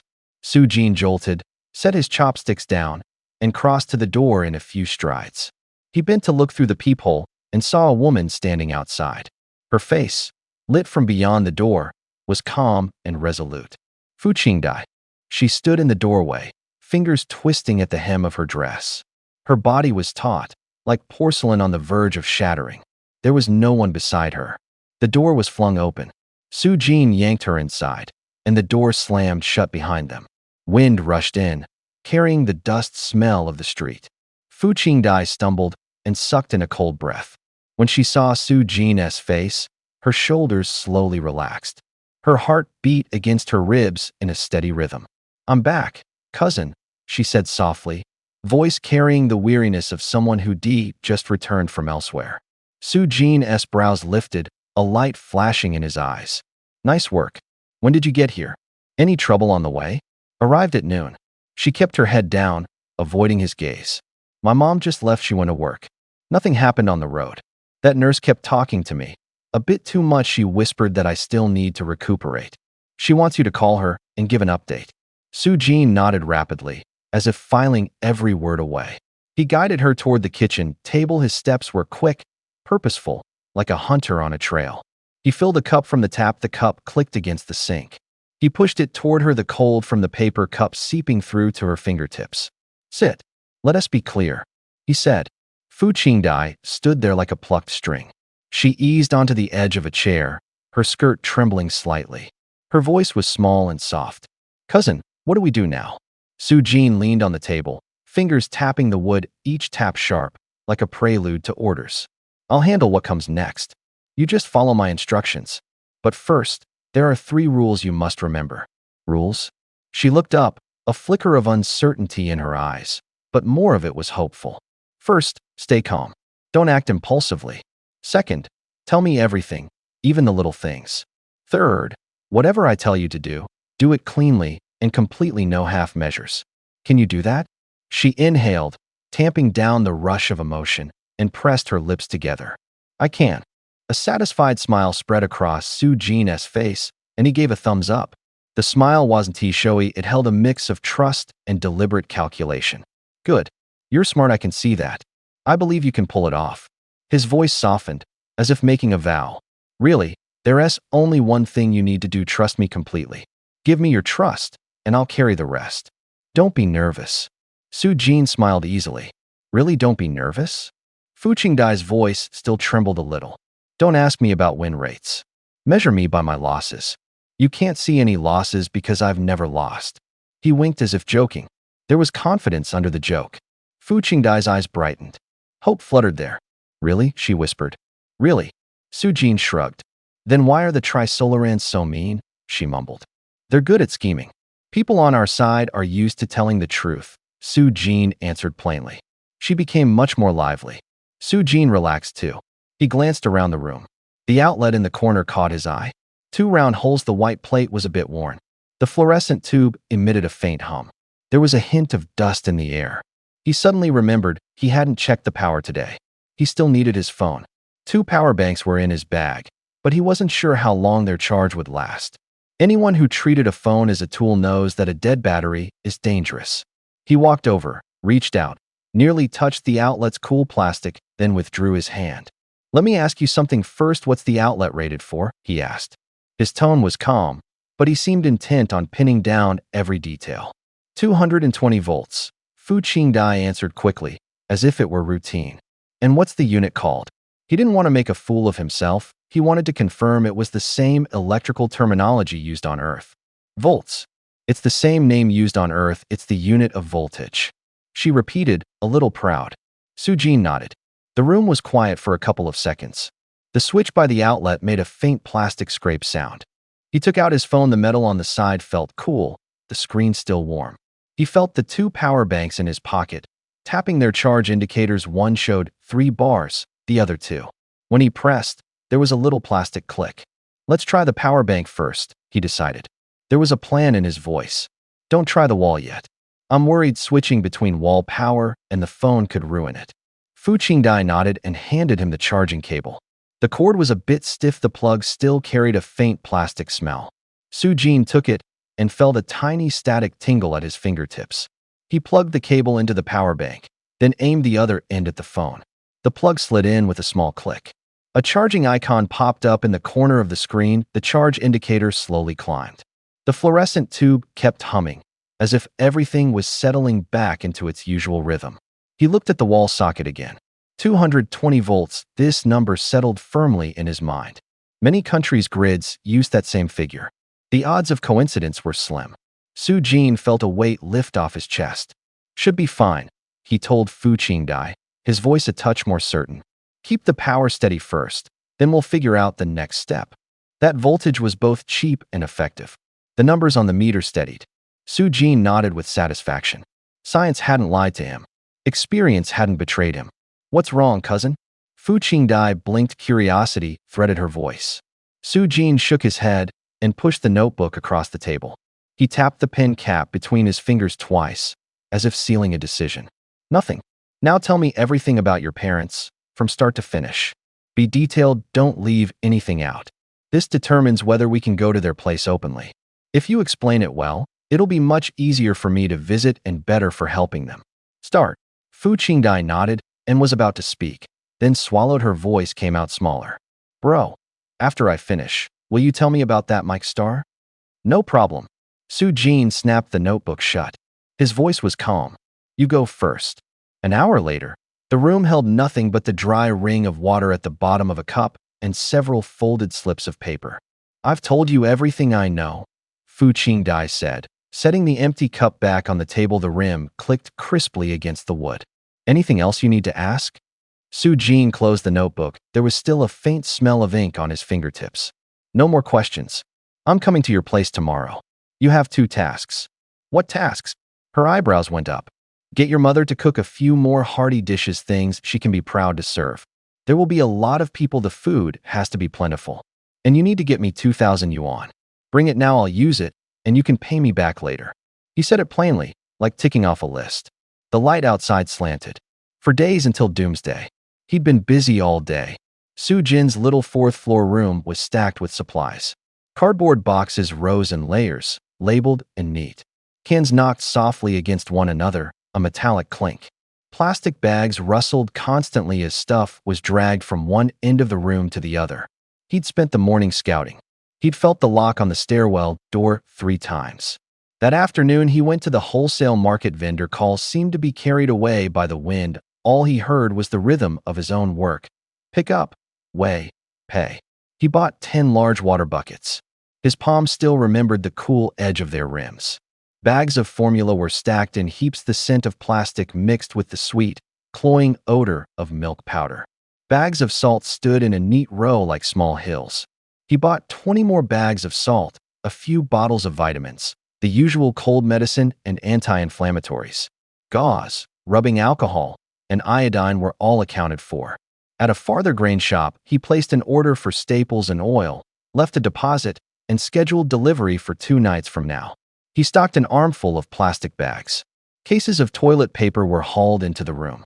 Several portable plastic toilets were set in a corner. Their plasticky smell hung in the air. They sat in a line, like silent sentinels. Of all the supplies, the toilets were the most practical necessity. Water was going to grow scarce. Flushing a toilet takes water, and water would become a luxury. Even if the sewage system kept running, you couldn't use precious water to flush away every bit of waste. One flush might be the equivalent of days' worth of reserves. So he bought toilet liners, single-use plastic bags to fit over the buckets, tossed after use. It saved water and worry. Besides, if the infected tracked prey by smell, controlling odors would be even more critical. Low, tense whispers filled the room. Time felt compressed. For days left. Might even come in handy in unexpected ways. A plastic bucket would do in a pinch. Still, people like to keep some dignity. If something went wrong, it was better to look decent. He crossed off a few more items on the list. Based on Fu Qingdai's questions, he bought an extra pack of sanitary pads. She mentioned it casually. He treated it like an all-purpose item. It could serve as a makeshift insole, an emergency pad, even a bit of insulation against the cold. No need to spell out all the uses. Su Jin had his own calculations. 2 more busy days, and he'd have almost everything ready. He closed the notebook and his stomach suddenly growled. He looked up toward the doorway. Tonight they were having dinner at Fu Qingdai's place. He hadn't formally met her parents yet, but his impressions of them weren't vague. Fu Hu, a former soldier efficient in movement, with a steady presence. Though retired for years and no longer training like he used to, in a round or 2 his reactions were still exceptional. Zhang Wan worked at a textile mill, skillful hands, quick with a needle. When there was a problem with clothes, she always fixed it. This meeting mattered, not just for polite formalities. It was to make the 2 elders see him as trustworthy, win their trust, and the road ahead would be smoother. Thinking that, Su Jin casually memorized a few things to buy the next day: ready-made clothes, heavy fabric, and some small useful items from the hardware store. He couldn't specify details. He just knew he needed some sturdy stuff, materials that would block wind and cold. He kept the plan simple, practical, easy to carry out. At 6 in the evening, footsteps echoed in the hallway, followed by low voices. A key turned in the lock. When the door opened, the scrape of metal on the hinge was crisp. The front door slammed shut. Voices came from across the way. Two people walked side by side into the house. Su Jin bowed slightly and stepped up to the mirror. He straightened his collar, smoothing the wrinkles at his throat. In the mirror, his gaze was steady, a perfectly measured curve tugging at the corner of his mouth. Those voices had to be Fu Hu and Zhang Wan returning together. Perfect timing. Meeting them together was better than a lone knock at the door. He took a breath, clasped his hands behind his back, and walked toward the doorway. I put my phone away, stuffed 3 movie discs and a notebook into my bag. Standing in the doorway, I counted to 3 in my head. My fingertips tapped the wooden door 3 times. The sound rolled down the narrow hall. An eye appeared first in the crack. Then the door was slammed open. A middle-aged man stood inside, dark-skinned, harsh-featured. A shallow scar ran along the bridge of his nose. The backs of his hands were rough, like someone who carried heavy things for years. Surprise and suspicion warred in his gaze. "Who is it?" He frowned, his voice low. I nodded and offered a smile, keeping my voice even. "Fu Hu." His eyes narrowed, as if he were checking the name more than me. "Who are you? Do you know me?" He held the door half open, blocking the threshold, sizing me up like an unexpected visitor. The hallway smelled of cooking. From somewhere down the hall, a TV carried the ragged end of a crosstalk routine. I dropped my eyes and let my smile fade a little. "Sorry to barge in. I'm the new neighbor Li Haoqing." He repeated my name stiffly. "Li Haoqing?" As if he didn't believe it. Displeasure creased his face. "How would you know me? Did old Li next door send you?" I didn't mention the old neighbor. I just laid out the facts, one steady line after another. "You were discharged from the 191st Division, 571st Regiment, 3rd Battalion, 7th Company, 3rd Platoon, 2nd Squad. Your company commander was Huang Chongwen, nicknamed Huang Pao. There's a Yang Huai in your squad." Those names sank like lead. Fu Hu's expression locked. He reflexively shut the door another crack, but didn't retreat into the room. He stood in the hall, leaning slightly against the frame, his features taut with alertness. "Who the hell are you?" he mouthed, lowering his voice until the knuckles of his fists went white. My smile vanished. My eyes narrowed and my tone grew calm and steady. "I work for a central government unit. The full name is the National Critical Risk Intervention Bureau, abbreviated NCRIB. We're responsible for temporarily handling national-level crises." He froze, as if he heard a foreign language. "The National what Bureau? Never heard of it." I pulled my phone out of my pocket. The screen lit up, my thumb moved with practiced ease. My credentials came up: red badge, photo, and seal clear on the display. The screen's reflection flashed in his pupils. The hallway fell quiet. Only the last note of a joke from the TV dropped like a bead from a broken string. Fu Hu's Adam's apple bobbed. His shoulders eased a little, but his eyes still wouldn't let down the guard. Su Jin held his phone up in front of Fu Hu. The screen gave off a cold white light. A photo, a name, a few lines of tiny text were arranged neatly, like a formal ID page. The light flashed in Fu Hu's eyes, making him squint. "I have your papers." Su Jin's voice was low, calm, as if he were stating something ordinary. Fu Hu froze. His fingers trembled, like he'd lost his grip on a rope. How do you have this?" he stammered. There was doubt and wariness in his voice. Su Jin moved the phone a little closer. The screen reflected at the corner of his eye. Beside the phone sat a small portable device. Its casing was polished like a mirror, its buttons glowing blue. The light was as cold as a hospital lamp. There was a national selection program back then, picking soldiers for special training, Su Jin said briefly. His words were like a quick blade, each one landed where it should. "You were on the candidate list. Later I looked through your file. The internal evaluations were high, so I remembered." When he finished, Su Jin gave a small smile. Not much to it, but it lingered. 3 voices rose in Fu Hu's head. One told him this was nonsense. One said the matter couldn't be explained. The third was only a feeling, a chill halfway down his chest. He stared at the little device, then at the ID page on the phone. He could feel the reflection of the light at his fingertips. He muttered under his breath twice before he could no longer tell truth from lie. He couldn't finish the sentence. Su Jin raised an eyebrow. His voice smoothed. "I'm Director Li." At that, Fu Hu immediately corrected himself. "Director Haoqing, no, Director Li. Is there something you need?" Su Jin's expression loosened. The smile came back, like sunlight through a half-open curtain. "Old Fu, small world. We're neighbors now. he said, with a casual warmth. Something came up. I was wondering if I could borrow your TV to watch something. Figured I'd drop by and say hello. Can I come in? The apartment was quiet. Only the low hum of the air conditioner. Cars passed outside, like a distant heartbeat. Fu-Hu swallowed. He took an instinctive step back and pushed the door wider. "Ah, come in, come in." Su-Jin stepped inside. His stride was steady. The heels of his shoes tapped a crisp rhythm on the floor. The living room flowed into the dining area. The light was dim. A few yellowed photos hung on the wall. Fu Qingdai was draped over the dining table in loose pajamas. Her pencil scratched across the paper. She lit up for a moment when she saw Su-Jin, then buried her face back in her homework as if nothing had happened. Fu-Hu waved at his daughter, a note of urgency in his voice. Go, Qingdai, their essay guest. Go to your room and do your work." The little girl grumbled, grabbed her workbook, and ran for her room. Her footsteps were light and quick, like a cloth dolless. Fu-Hu turned back and gave Su-Jin a smile that seemed shrouded in mist. His hand still trembled. The door closed softly behind him, leaving the living room bathed in its gentle light. Zhang Wan came out of the kitchen, droplets still gleaming on the back of her hand. The air smelled of grease and heat. She saw the stranger on the sofa, and her eyes immediately turned to Fu-Hu. "Who is this?" She stopped, voice low. Fu-Hu gave her a quick wink. It was short, like an order. Zhang Wan curled her lip, wiped her hand, and turned back into the kitchen.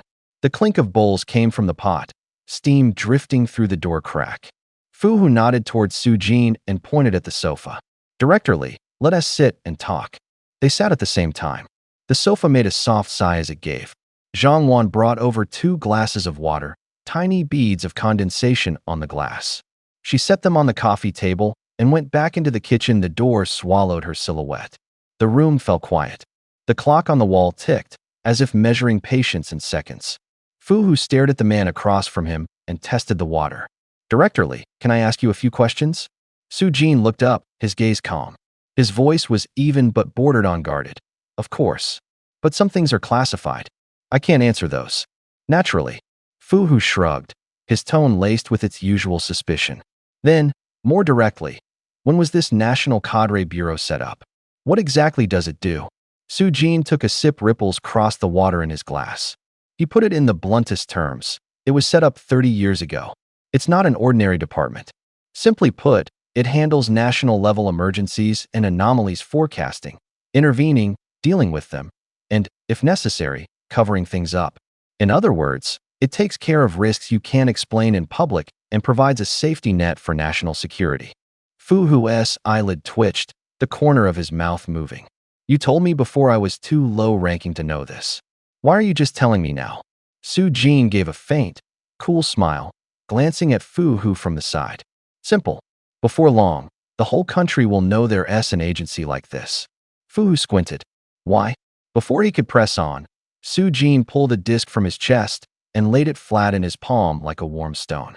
He handed it over slowly, with a measured rhythm. "Can you put this in and play it?" "Don't worry, it's just a regular film. You can watch it too." The disc flashed silver under the light. Fu-Hu took it, his hand trembling slightly. He looked at the surface, then back at Su-Jin, and finally sat down and slid the disc into a small player. The machine sucked the disc in with a short, sharp sound. Someone pressed play, and the old TV by the sofa came to life with a dim image. Su-Jin crossed one leg over the other. A notebook rested on the armrest, pen paused in his hand. He looked like someone waiting for a performance, alert and watchful. The light carved clear shadows on his face. When Fu-Hu turned back and saw Su-Jin's composed posture, he felt even more puzzled. The clock moved a little further. The room held only the faint hiss from the DVD and the light tink of water in glass. Su-Jin shrugged and tapped the pen twice in his hand. "This wasn't really your business to begin with." "Come on, Fu, keep asking. I'll say what I can. This visit is a bit forward, I know. But we're on the same side. I don't want you to get the wrong idea." Su-Jin let the words drop, his voice calm. It was like someone who'd kept an explosion at arm's length and was now inching it closer. Fu-Hu nodded, his gaze never leaving the other's face. "You say you're the head of the National Cadre Bureau, but you look barely in your 20s. How does someone your age end up in such an important position?" Su-Jin's smile was bitter. He rubbed at his pant leg, as if working away an uncomfortable pebble. Actually, I'm just over 30. I just look like a kid. Age is funny that way. But the people we need are painfully few. They have to know foreign languages, understand cultural differences, be able to read math, physics, computer science, even psychology. People who can do all of that can be counted on one hand in the whole country. He paused. His eyes swept the hallway, as if checking there were no eavesdroppers. I just came back from abroad and rented in this old complex. The talent complexes are mostly full of older folks. I didn't think much and picked this one. I never expected to become your neighbor. Fuhu fell silent. Suspicion jabbed at his chest like a needle. He stared at Su Jin, and at the explanations his expression slowly hardened. Su Jin seemed to have seen all this coming. He reached into his pocket, pulled out a phone, unlocked it, and flung it at Fuhu. The phone traced a cold arc through the air and landed in Fuhu's palm with a dull thud. Fuhu caught it reflexively. Metal and glass felt icy against his hand. He tapped the screen, and it lit up, characters dancing across it like alien script. Not Chinese characters, not English letters, it was an interface in another language. The colors were cold, like a winter street lamp. What is this thing called? What do those words on the screen mean? His voice was low and quick. His fingers were already sliding across the display, hunting for clues. When his fingertip hit an icon, it made a faint sound, like leather being scratched. This is a phone, Su Jin said shortly. But we've modified it. The system isn't a regular OS. The language has been swapped, the encoding changed. Only insiders know how to decode it. It looks like ciphertext, but every symbol maps to a set of internal operations and identity authentications. Outsiders just see gibberish. His eyes brightened as he spoke. Want proof? I brought documents, communication logs, and devices that can verify my identity. Not to scare you, so you understand. Don't write people off as liars, and don't treat this as a joke. Fuhu didn't answer right away. He flipped the phone over. The tiny scratches on the back looked like a map weathered by wind and rain. The doubt in his chest, like water trapped under ice, began to shift and flow. Su Jin's voice was calm. Like a cold knife in winter, it cut cleanly. This device combines almost every function of the electronics on the market, he said, letting the words out slowly and clearly. It's the result of a secret overseas project. Strategic level.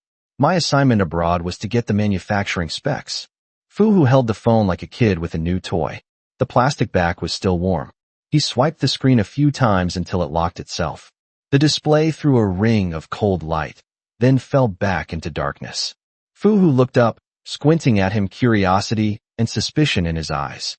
You're laying it out a little too plainly. Fuhu laughed, a tremor in his voice. You wouldn't just spill everything, would you? A secret this big? Su Jin nodded, a short motion, as if confirming a fact. I used to be on the candidate list for the National Security Bureau. You noticed my alertness, he said. Actually, there was no need to hide this. I transmitted all the manufacturing data back home a year ago.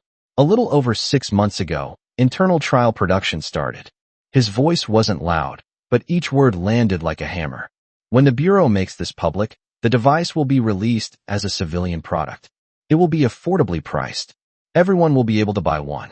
It will make waves internationally. He glanced out the window. The city's night lay still like a beast. There isn't much time. Less than a month. Seriously?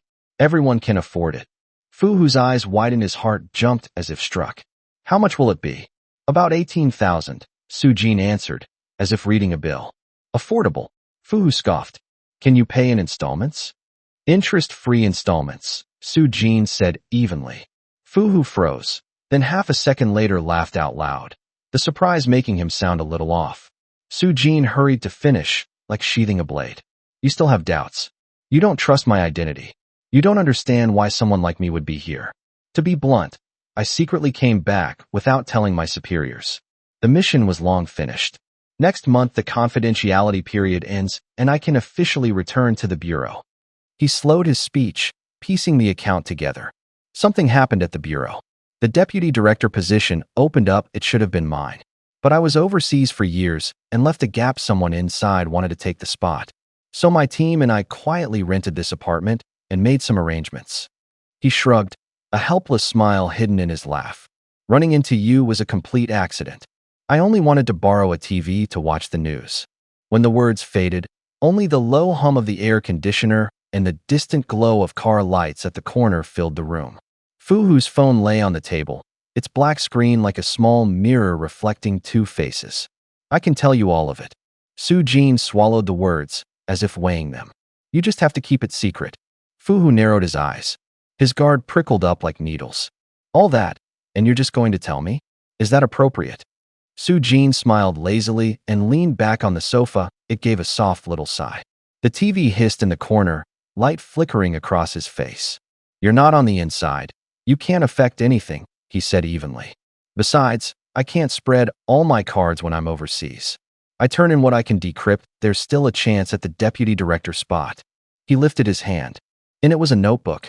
The pages flipped like static on an old phone screen. Fuhu couldn't read the characters, the lines, and symbols looked like a map from another world. Fuhu was silent. His chest rose and fell. His head felt full of sand. He couldn't come up with a rebuttal. This was too big, showed up out of nowhere. The man didn't sound like someone from the system, yet there was no obvious flaw. Old Su-jin's gaze went back to the TV, though his eyes weren't on it. Meeting his fate. Telling you this is my way of being honest. Most of my people are being watched now. If you'd run an errand for me, I'd be grateful. He spoke slowly, like casting a net. Money's not the issue. Once this blows over on my end, 10 days to 2 weeks, it'll be cleared. If you want a job, there's still a spot in our bureau. Starting pay over 10,000. The words hit like a blunt hammer. Fuhu flinched and said in a low voice, Director Lee, you're staying at my place for a reason, aren't you? Su-jin chuckled, the sound edged with calculation. You're half right. Staying across from you was indeed a fortunate twist. But will you do me this favor? Fuhu looked up, studying Su-jin's face. He wanted to ask which country Su-jin was on assignment in, but knew he wouldn't get an answer. Which country are you on assignment in? He asked anyway. Su-jin twirled the pen, twice the tip, flashed under the light. His voice dropped very low. My movements are top secret, can't be disclosed. They won't be disclosed in the future either. He tapped the pen in 3 steady beats. If you don't want to help, fine. I won't interfere with your life. A hush settled. The TV sounded like distant thunder through a wall. Su-jin suddenly stood, as if he'd remembered something, and leaned over the table. Thanks, Director. Have you eaten? The pen paused in midair. Su-jin turned his head toward Fuhu. The light lengthened the smile at the corner of his eyes. Fuhu answered softly, No. Why don't you stay for dinner tonight? Fuhu asked. Is that okay? Su-jin looked at him, eyes bright. Of course, what would be inconvenient? Fuhu said, sneaking a glance at Su-jin. He stood and headed for the kitchen. The door was half open. He slipped through the crack. Oil was dancing in the pan. Minced garlic gave off a nutty, toasty smell. The moment Zhang-Wan heard someone, she set down her spatula, leaned out from the stove, and dropped her voice. Who is it? Who's that young man? How did he get in? Fuhu shut the door a little tighter, squinting, his voice low. Keep it down. This kid is trouble. What kind of trouble? Zhang-Wan took a step closer, worry and puzzlement in her eyes. Fuhu's fingers tapped the knife handle without thinking. He spoke slowly, as if weighing every word. He showed up out of nowhere. Said he's a high-ranking official in some government bureau name. Sounded odd. Never heard of that department. He had a passport with my photo in it, and records of my past. He knew a lot about me. The pan gurgled, a blast of heat hit their faces. Zhang-Wan inhaled, frowning. Really? If it's fake. He had a thing. Fuhu lowered his voice further, making a motion like he was stroking something unknown. Like a small metal box, with tiny indicator lights that blinked a cold white. It felt icy to the touch, like high-precision military gear. Not something an ordinary person could get. Zhang-Wan's eyebrows jumped. Then it could be real. If it's real, we can't mess with him. If he's a con, could he actually fool you? Fuhu smiled a little, sly and confident. Don't rush. Let him stay for dinner. I'll pry him a bit. If it's fake, I don't think he can fool me. I want to get the truth, not start a fight. What kind of timing is this? Zhang-Wan said, fanning herself with one hand while arranging the cut vegetables. These dishes are for our daughter to get stronger. She finally has an appetite, bought all those good things, and now some outsider just shows up. Stop nagging. Hurry up, Fuhu urged. Also, tell Qingdai to lock the door. She can eat later, Zhang-Wan added. The spatula tapped the bowl's glasses, chimed softly. The smell of rice settled into the room.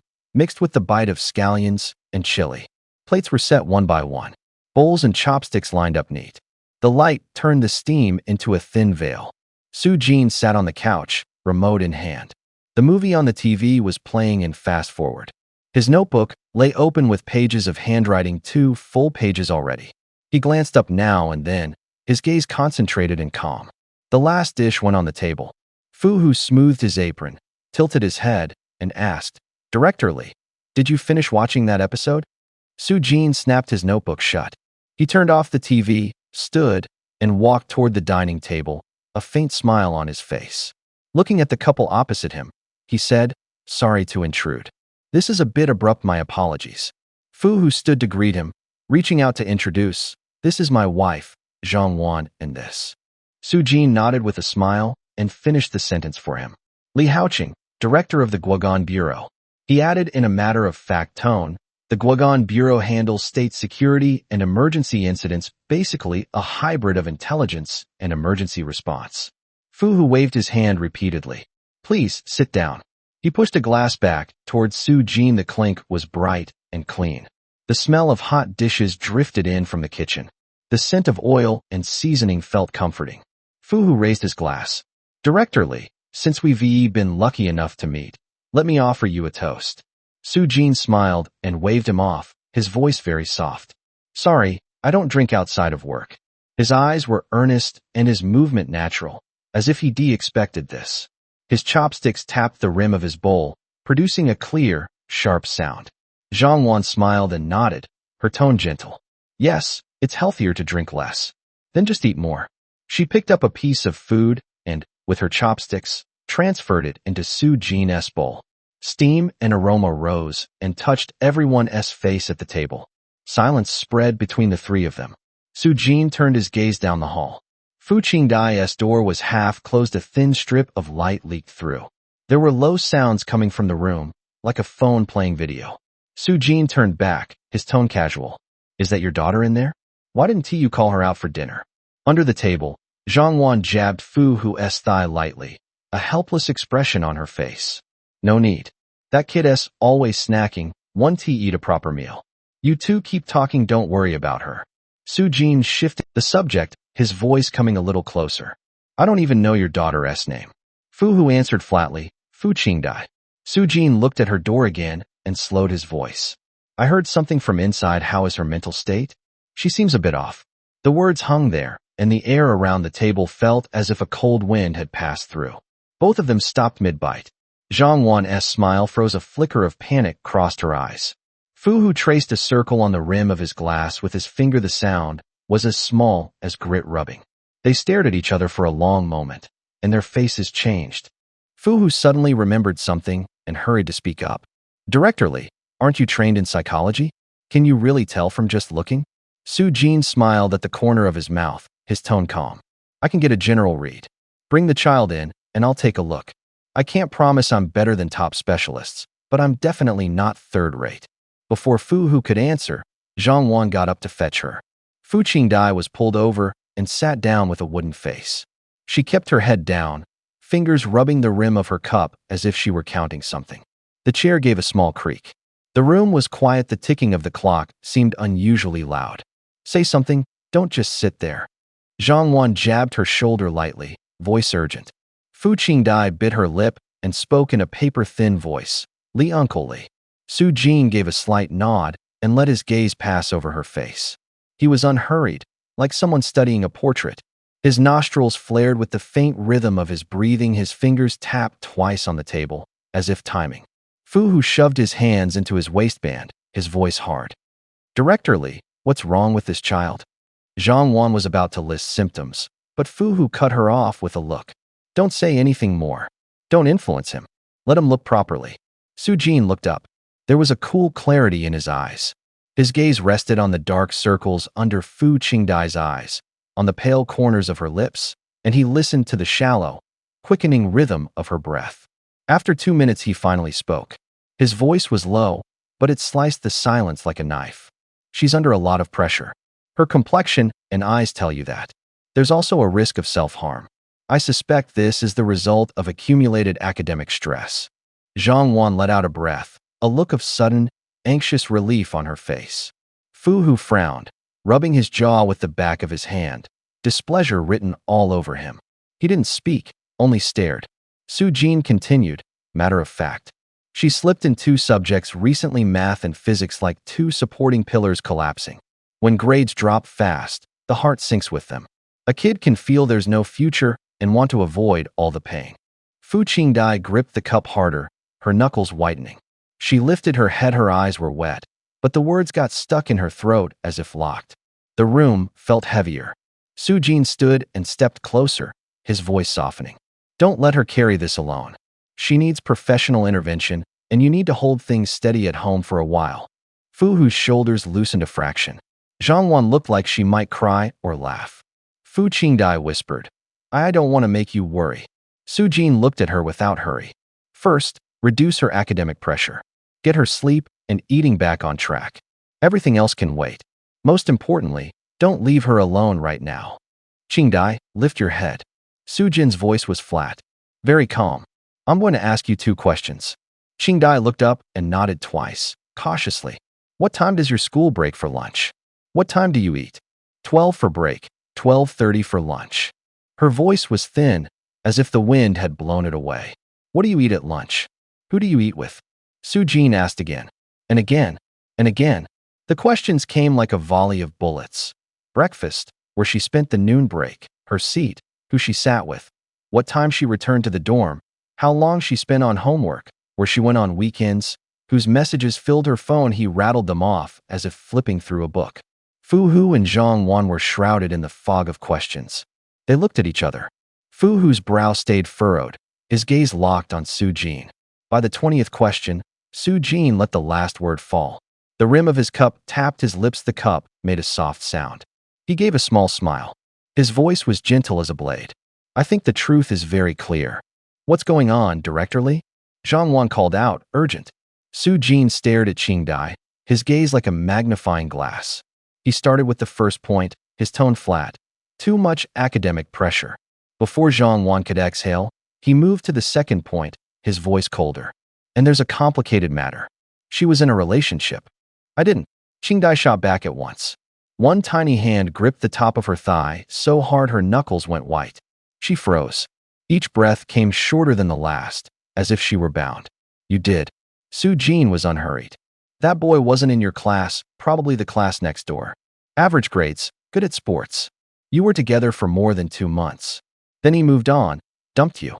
You went to see him and were humiliated. Isn't that right? The words struck like nails driven into wood. Qingdai's eyes clouded, instantly tears gathered.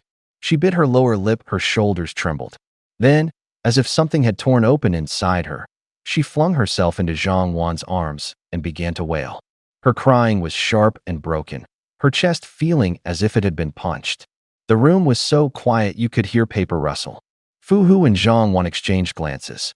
In an instant their expressions shifted, anxiety to surprise, then to admiration. The hospital ran tests for ages and never figured this out. Zhang Wan's voice held reproach and a trace of grievance. I told you this child isn't crazy. She's just under too much academic pressure and hurt by a relationship. Nothing else. Fu Hu could see the cold efficiency in Su Jin's eyes. The interrogation was as precise as a top detective parsing clues. In the air, there was only the soft clink of water in Su Jin's cup and Qingdai's intermittent sobs. Zhang Wan looked at Director Li, smiling with a little triumph. It felt as if a heavy stone had been lifted from her chest. She finally exhaled. She patted Fu Qingdai in her arms and, with a voice full of worry and hope, asked, Director Li, how should we care for her now? Director Li looked up. His gaze was like a blade, fixed on them. His voice was calm, each word precise. The treatment isn't difficult. First, let us talk about the problem. He paused and scanned the room. It was quiet inside, distant cars hummed beyond the window. Fu Hu and Zhang Wan both held their faces taut, like people waiting for a verdict. It wasn't only the school that put her in this state, Director Li said. You've heard her at home, too. Your way of dealing with her has made things worse. Zhang Wan flared up, hurriedly defending herself. Kids these days are just too sensitive. Back when we were. That sentence hurts her as well. Director Li cut in, his tone short. Fu Hu and Zhang Wan froze. The air tightened as if pricked by a needle. Director Lee took a deep breath, and his voice lowered. Some people say there's one truly grave question. Why live? If a child can't find a reason to live, she'll fall into despair.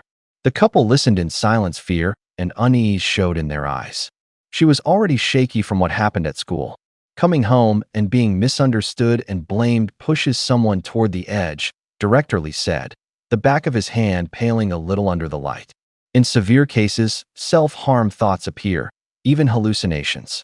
If hallucinations haven't appeared yet, it's still somewhat controllable. If they have, the situation is dangerous. She's already having hallucinations, Director Lee. Zhang Wan's voice broke in an instant, torn as if it had been ripped. She sees people who aren't there. She talks to the air. When can she go back to school? What should we do? Fu Qingdai let out a sharp, shrill cry like a fire alarm. Her small body curled up, her fingers dug into the sheets until her knuckles went white. Director Lee glanced at the girl on the bed and stepped closer. Her breathing was shallow and quick, a fine sweat on her forehead. Her eyes darted around like a frightened animal ass. Don't mention school anymore, Director Lee said more quietly. The first thing is to stabilize her. Don't provoke her, don't interrogate her, don't criticize her. You've already hurt her many times without realizing it. Why didn't you intervene sooner? Zhang Wan's face changed, words died on her lips. Fu Hu bowed his head, unable to meet the doctor's eyes. Resources for this in Longshan are limited. There aren't many clinicians here who know how to handle it. Nationwide it's still weak, Director Lee said, laying out a hard fact. Fu Hu swallowed and, voice trembling, asked, do you have anyone you can recommend? Director Lee shook his head, a flash of regret crossing his face. I just returned to Longshan. I'm not familiar with the current situation here. I had a mentor who was very skilled, but he passed away last year. Zhang Wan bit her lip and pleaded, can you see her? Right now? Please, you have to help her. The room fell unusually quiet. The evening light slanted in through the window, stretching everyone's shadows long. Director Lee was silent for 2 seconds, then came to the bedside and crouched. He didn't say much, he simply reached out and laid a hand lightly on the girl's forehead to feel her pulse. Her hands trembled so badly they were like leaves in the wind. He murmured a few words to her, the tone of someone telling a story. Her gaze steadied a little, tears slipped down, and she made soft, small sobbing sounds. I can try, Director Lee said, looking up at Fu Hu and Zhang Wan. But I need to make a few points. First, stop all blaming immediately. Tonight, do not force her to talk about school. Second, make sure someone stays with her. She must not be left alone. Third, reduce stimulation. Turn the TV down, silence phones, keep the lighting soft. Fourth, if she shows signs of self-harm or if hallucinations worsen, take her to the hospital right away. Don't hesitate. He said it plainly, each sentence cutting through the confusion and pointing to what had to happen next. All right, Fu Hu said quietly, but with resolve. We'll do it. Zhang Wan grabbed Director Lee's hand. Her palm was hot. Please come by often, she begged. We'll pay. Do anything, just make her better. Director Lee looked at her, his eyes deep. He didn't answer immediately, nor did he refuse. The room felt like it had been put on pause. Everyone held their breath, waiting for yes or no. Finally, he nodded. I'll do my best, but you have to cooperate. This isn't a 1 or 2 day thing. You'll need patience, and you'll have to change. He stood up, and his steps were steady. Outside, car lights blinked on and off like a distant, restarting heartbeat. Fu Qingdai's sobs on the bed grew quieter, but didn't stop. Zhang Wan and Fu Hu glanced at each other, their faces a mixture of fear and hope. Chiefly, can you help us? Zhang Wan asked bluntly. Don't be ridiculous. Fu Hu stood up, his voice rough. A glass knocked the edge of the table with a clear clink. Chief Lee isn't a doctor. When would he have time to treat anyone? He softened his tone as he turned his head. That said, Chief Lee, could you tell us what to do? Su Jin let out a small sigh. The room fell quiet except for the low hum of the air conditioner. What to do? He lengthened the words. This isn't something you can explain in a couple of sentences. He paused, then added, but I live right across the hall. I'm out during the day and home at night. Our schedules pretty much line up. You can bring her over, or I can come to your place. We're neighbors. Don't be formal. His voice was low and steady. His fingers left an unconscious line across the tabletop. I'll set aside 2 hours a day for 7 days straight. Her mood should improve noticeably, and the chance she'll go back to school will be a lot higher. Do more rhythmic activities like singing and dancing, and mix in some sports. Her mindset will gradually recover. And don't push her, take it slow, bit by bit. Zhang Wan seemed electrified. She stood up, tears glinting in her eyes, gripping the backs of 2 chairs, voice trembling. Really? Thank you so much, Chiefly. Don't call me Chief. Fu Hu also stood, eyes fierce but his tone carrying gratitude. He lifted his glass, the liquor flashed a dark gold in the lamplight. Chiefly, this one's for you. I'm a crude man, but my thanks is in this drink. He threw his head back and drained the glass. The rim tapped his lips with a faint sound. The warm scent of wine rose. Fu Qingdai kept her head down, cheeks flushed. Her fingers twisted the hem of her shirt until the knuckles whitened. She said nothing, but her eyes held a tangle of fear, shyness, and a quiet hope for understanding. Su Jin shifted his gaze to her, a small smile at the corner of his mouth. Don't be like that. You can make a big fuss later if you want. His tone was gentle, but each word carried weight. Besides, this needs the person's consent. Qingdai, would you be willing to spend some time talking with me tonight? Just relax, no pressure, just a chat. She pressed her lips together, then nodded, small and certain. Then it's decided. Su Jin spread his hands as if drawing a curtain closed. I'll come by tomorrow. For now, carry on with whatever you want to talk about. The conversation picked up again, settling back into ordinary household rhythms. But the mood at the table had been quietly commandeered by him. Su Jin moved like a director, arranging lines and movements without realizing it. Everyone began to follow his cadence. He pulled a phone from his pocket. Its metal body gleamed coldly in the light. The screen mirrored the lampshade above. The newness of the device caught their eyes, bright and almost dazzling to the neighbors. They instinctively leaned in, a mix of puzzlement and admiration on their faces. He didn't make a show of it. He simply set the phone on the table like a prop. The air tightened for a moment, drawn in by the attraction. Fu Qingdai moved like a trained host. She tossed out questions she had clearly prepared in advance. Each one landed in Su Jin's favor. With a shift in tone, she could set a persona in place. Laughter rose and fell around the table. She pulled the mood along with her. Some questions couldn't really be answered. His replies were short. She lowered her voice and said, "That essay states secret. I can't disclose it." The table went quiet for a few seconds. Then everyone laughed again, and the wine kept flowing. An hour later, the banquet broke up. Plates clinked, chairs scraped back. People stood, shrugged into coats, and left. Su Jin packed his things. He slid a hand into an inside pocket and found a wad of cash that Fu Qingdai had slipped to him, 231.05 yuan. The bill's edges still creased from being folded. At the door, Fu Hu lingered, one hand on the handle, unwilling to leave. Light leaked through the crack and fell across his dark face. The drink had reddened his cheeks. His breath smelled of strong liquor. His laughter carried a tremor. "Director Lee, I'm so glad to see you." His accent was thick, every sentence soaked in gratitude. He spoke like a corked bottle, finally, uncorked words spilling out with nowhere to stop. "If it weren't for you after I left the army, I thought everyone was just being polite. I didn't expect the higher-ups and my old comrades to speak so highly of me." He slapped his chest with exaggerated motion, then changed tack, eyes full of hope. "And my daughter, this has helped her so much. I don't know how to thank you. If there's anything you need, anything I can do, just say the word." Su Jin waved him off, calm and plain, short sentences. "There will be things I'll need you to do, but nothing big. Don't feel pressured. Close the door, I'm going home." The hinge clicked. Fu Hu suddenly raised his voice half a tone, as if the words had been held down too long, and finally burst out. "Wait, Director Lee." Su Jin paused. "Yes?" Fu Hu's lips moved, hesitating, the beer seeming to make his tongue clumsy. "Director Lee, I am with the bureau." He choked on it, unable to get the word job out. His voice was a mix of shyness and expectation, like a child reaching for leftovers and afraid of being refused. Su Jin looked at him, a look of sudden realization softening into a smile, not mocking, but understanding. "Old Fu, don't be shy. There's nothing wrong with you trying to move up. You want me to find you a post, right?" Fu Hu nodded again and again, almost frantic. In that moment, he looked like a man forcing every last scrap of dignity to his lips.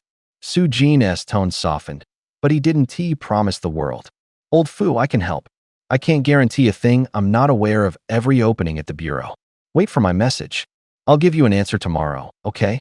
Fu Hu exhaled and visibly relaxed.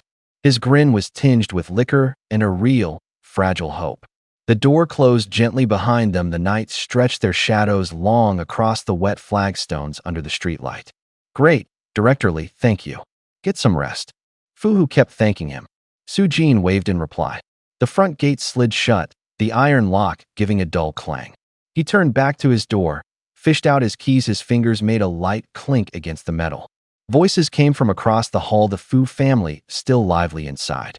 Sound was swallowed and spat back by the walls, muffled and grating. Laughter and the clink of bowls and chopsticks sounded like shattered glass far away. The corridor was empty. Echoes bounced off the tiles. With a snap, the motion sensor light above went out. The stairwell plunged into darkness. Only his breathing remained slow and heavy. The keys sagged in his hand. Su Jin swayed, pressing his forehead against the cold door. He closed his eyes and let out a long breath, as if setting something down. His chest hollowed. He missed home. The longing tightened until it hurt. He touched an old bus ticket in his pocket. His fingertips came away cold.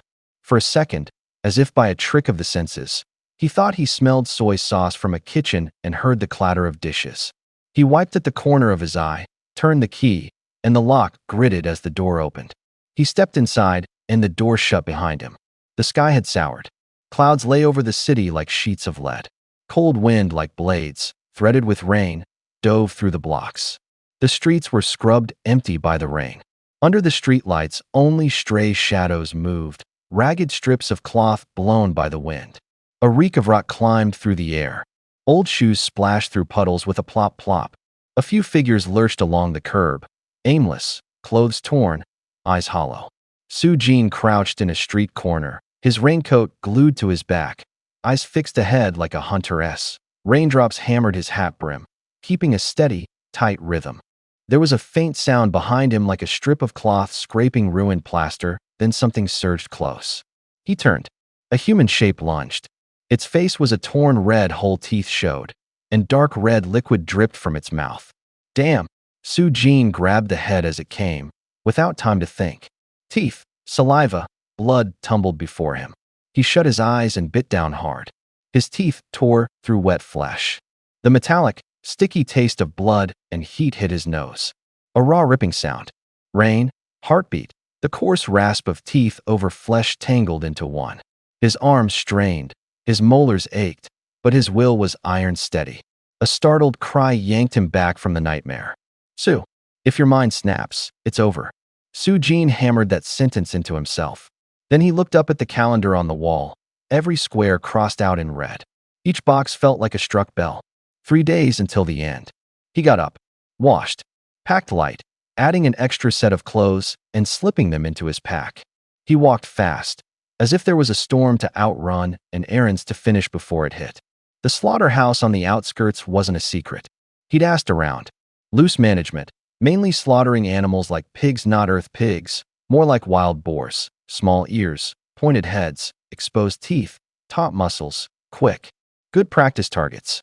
The drive out wasn't long. When the taxi door opened, the smell hit him, sour and metallic, mixed with old sweat and animal fat, like sea air threaded with rust. His nose went dry. He squinted. The gate was open. The corrugated plant buildings gaped like mouths. Dark fluids stained the concrete, sliding into cracks and sticking to boot soles with a soft hiss. Flies swarmed, buzzing like static from an old radio.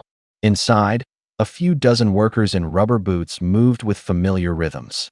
Someone pushed a cart with plastic buckets. Something dark and bloody churned at the rim. Hands stripped out innards in practiced motions, like a dance on an assembly line. Knives rang against metal with bright clinks. One man wiped his hand, a smear of fresh red, and kept working. Su Jin stood with sweat in his palms and tightened his backpack a notch.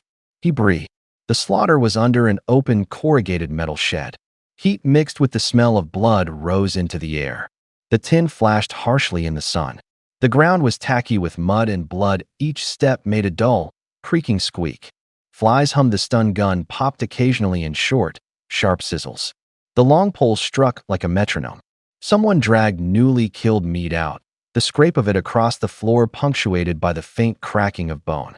Su-Jin watched from the shadows for a long time, his gaze fixed on a big man about 50, with old tattoos on his arms. Everybody called him Brother Liu. He walked with the rhythm of someone used to giving orders. Su-Jin decided, get him on your side and you could steady things. He walked up to Liu. His feet pressed on the slick floor, mud and blood clung to his soles. Liu was directing the others, his sentence cut off, when someone noticed the stranger, and the room tightened at that look. What were you doing here? Liu's voice was rough as worn leather. Su-Jin slowed his step, kept his distance, voice low but clear. Boss, I'm not here to check the utilities. I'm here to learn how to kill pigs. Liu's brow arched, his eyes like hooks measuring him. Learn to slaughter? An amateur with no skill walks in and invites trouble. Su-Jin pulled 2 100 bills from his pocket and laid them in his palm, then offered them. His hand didn't tremble. I'm not asking for free. Let me work on 1 pig to practice. I don't want anything else. The shine of the money caught Liu's attention. A few seconds later, his expression softened, though he stayed wary. You don't know what you're doing. If you get hurt, who's responsible? I'll take care of it, Su-Jin said calmly. There was a clear kind of resolve in his eyes. Liu didn't argue further. He took the money, stuffed it into a sweat-stained pocket, waved someone to clear a space, and led Su-Jin to the center of the place. Knives lay on a rough board. Chunks of meat were stacked in a row, the red glinting like shattered glass in the sun. Liu handed over an old slaughter knife. The handle was worn bright, the blade throwing off a cold glint. He showed him, stand steady, grip without trembling, let the wrist follow the shoulder. The knife drew across the flesh with a crisp metal note and a wet tearing sound. The motion was like a dance, each move measured. Su-Jin took the knife with both hands. His palms grew slick quickly with sweat and fat. He copied the motion. The blade bit into meat with uneven sounds. Liu corrected him beside him, pressing his hands to guide Su-Jin's fingers, speaking low and direct. Don't charge. Let the knife follow your eyes. When you hit bone, stop, leave a little. The sun slid from overhead and shadows lengthened. 3 hours passed. The cool under the eaves became their small world. They sat on the edge of the board, hands and feet marked by blood and sweat. Liu wiped his blade on his sleeve, tossed it back to Su-Jin, and said, if you can do it, don't be afraid of getting dirty. Those who can feel the seams of bone last longer. Su-Jin looked down at the knife. Its cold gleam was like a winter river. He nodded, his fingers tightening. A faint warmth from blood and sweat seeped into his palm. They sat side by side, the distant thrum of machines rolling in like waves. Su-Jin was gasping hard. His face was a pale flush, like someone had smeared ketchup over it. Strangely, he was wearing a brand new set of clothes. Across from him, Liu's face was deathly pale. Surprise, suspicion, and a flash of anger flickered in his eyes. He stared at Su-Jin and stammered. Kid, you had your fun, huh? Su-Jin pressed his lips together, forcing the nausea down, and nodded. His voice came out squeezed from his throat. I'll come back tomorrow. Come back. Liu shot up as if he'd been set on fire, his voice rising. There was reproach in it, and fear.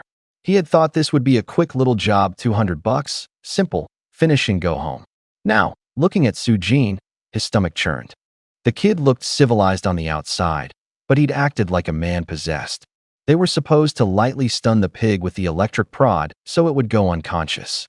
Instead, he chased it and hacked at it. The blade left streaks of blood across the animal. Worse, he couldn't stop his movements. Looked like he was practicing on people. Liu's lips went white. He pointed toward the factory boss and lowered his voice even more. Don't come back. The boss is here. He won't allow this. Then, as if he had thought of something else, he dropped his tone and added, if you get into trouble, be straight with me. Don't go down the illegal road.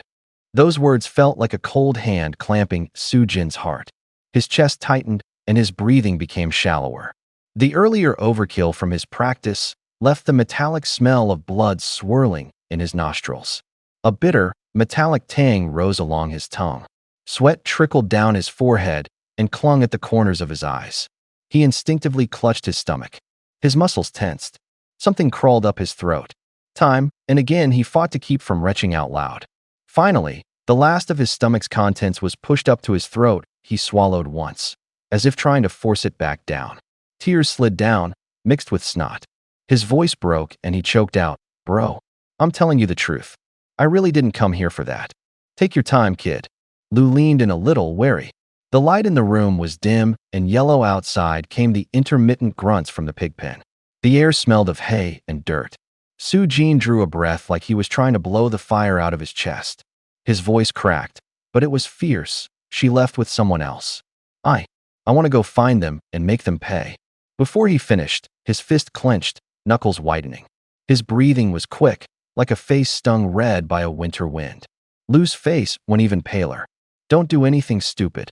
Lou put a hand on his shoulder, his voice low. "You're young. Throwing hands won't fix this. Cool off. Keep yourself safe first." Sue's eyes were wet. He sobbed, muttering, "I just want them to know how miserable I am. I want them to hurt." He clawed at his scalp, the sting of his nails grounding him a little. Lou said the same old lines he'd always used, but there was a quiet certitude to them. "Don't get yourself in trouble. Listen to me, go home and steady your life. You can think about settling scores later." He turned his own past messes into jokes, using a light tone to defuse Sue's anger. Short, firm sentences. Sue cried for a while, sniffling, and finally caught his breath. His voice was rough. "You're right, bro. If I go make a scene, I'll lose myself. I'll sleep on it." He wiped the corner of his eye. The tear tracks still glinted. The room was silent for a few seconds. A sow turned over somewhere, straw rasping. Sue blinked. Then, suddenly, with a sly little plea in his voice, asked, could you give me back that 200? The air pricked like someone had stuck a pin in it. Lou's expression locked for a beat. After a moment, he swallowed the urge to slap him, fished 2 crumpled $100 bills from his pocket, and slapped them onto the table with a crisp sound. "Take it, kid. Go home and live right. Don't stir up trouble out there. I'm serious. I'm scared you'll get hurt," Lou said, pulling his hand back, his fingertips still carrying the paper's texture. Sue took the money, voice thick. "Man, I can't thank you enough." His eye caught the feed sacks piled in a corner, big letters stamped across them. "Pig feed." His face lit up. The smile that followed had a hint of pleading. "Could you give me 2 bags of feed too? That couple of bastards took all the cash. We'll just eat feed for now." Then he pulled his words back, settling into a firmer tone. "I'm not going to give up like that. One day I'll claw my dignity back, bit by bit. For now I gotta survive, take it slow." All that was left in the room was the soft sound of the bills shifting. Sue studied the feed label, running his fingers over the coarse burlap. A small, determined smile tugged at his mouth, neither triumphant nor defeated. Outside, the sky darkened and a few dogs barked into the night. "That bastard," someone at the corner spat. "He actually asked for more." The voice was full of disbelief. Lou let out a sharp breath, pressing a hand to his chest, his face contorting as if he'd been stabbed. He waved his hand weakly, voice squeezed low from his throat. "Take it if you like it, just take it." At dusk, Soo-jin returned home. In the afternoon, he'd gone back to put away the pig feed, then ran to the market to do some checking and picked up a few supplies. The sun sank slowly. He felt worn down, as if his edges had been sanded smooth. He took a hot shower and changed into a clean shirt. A steady, confident knock sounded at the door. Fu-hoo opened it and saw Soo-jin. His smile split like sunlight through clouds. He cupped his hands in greeting, warm and a little hurried. "Directorly, please come in. Have you eaten? Perfect timing, dinner's just come off the stove." Soo-jin smiled and nodded, his voice even. "Then I'll trouble you, old Fu." The house smelled of cooking. Once the dishes were brought out, everyone tapped bowls and chopsticks with crisp sounds. After a few rounds of drinks, the plates were scraped clean. The 2 men sat side by side on the sofa. Only the faint symphony of clinking cups filled the room. Soo-jin picked at his teeth with a toothpick, slow and unhurried. Zhang-wan brought 2 steaming cups of tea. The aroma curled in the air. She set them down and went back to the kitchen to keep busy. Fu Qingdai had already gone into the study to do homework. The door was half open, and the scratch of a pen against paper kept time like a metronome. Soo-jin took a sip of tea, a little bitterness and warmth on his tongue. He shifted his posture and turned his gaze to Fu-hoo, calm and decisive. "Old Fu, I asked about that matter for you." Fu-hoo leaned forward, alert like a hound catching a scent, ears perking up. He asked, eager and polite, Oh, what did you find out? Su-jin cleared his throat. The cup made a soft sound. He shortened his tone, speaking less than before, but each line carried weight. It's a bit more complicated than I thought. Fu-hu's brows twitched, taut as a string. This? Don't rush. Su-jin lifted a hand to reassure him. He slowed his words and dropped his voice. When I say complicated, it's complicated for you. For me, it's not a big deal. It's just I'll need your cooperation. It might cost some money. In the kitchen, Zhang stopped washing dishes. The water quieted into a hush of expectation. She leaned against the doorway, listening. Fu-hu sat up straight, his eyes shining. Director Lee, how do I cooperate? Tell me. Su-jin set his cup back on the saucer. The ceramic clicked, short and clean. He looked Fu-hu in the eye as if arranging a chessboard. The head of our personnel bureau is Zhang Zhao. He has a son. This kid isn't young anymore. He's older than your daughter. Su-jin set the cup back on the table. His voice was low, each word sharp. He likes blades and guns. He looked up at everyone in the room.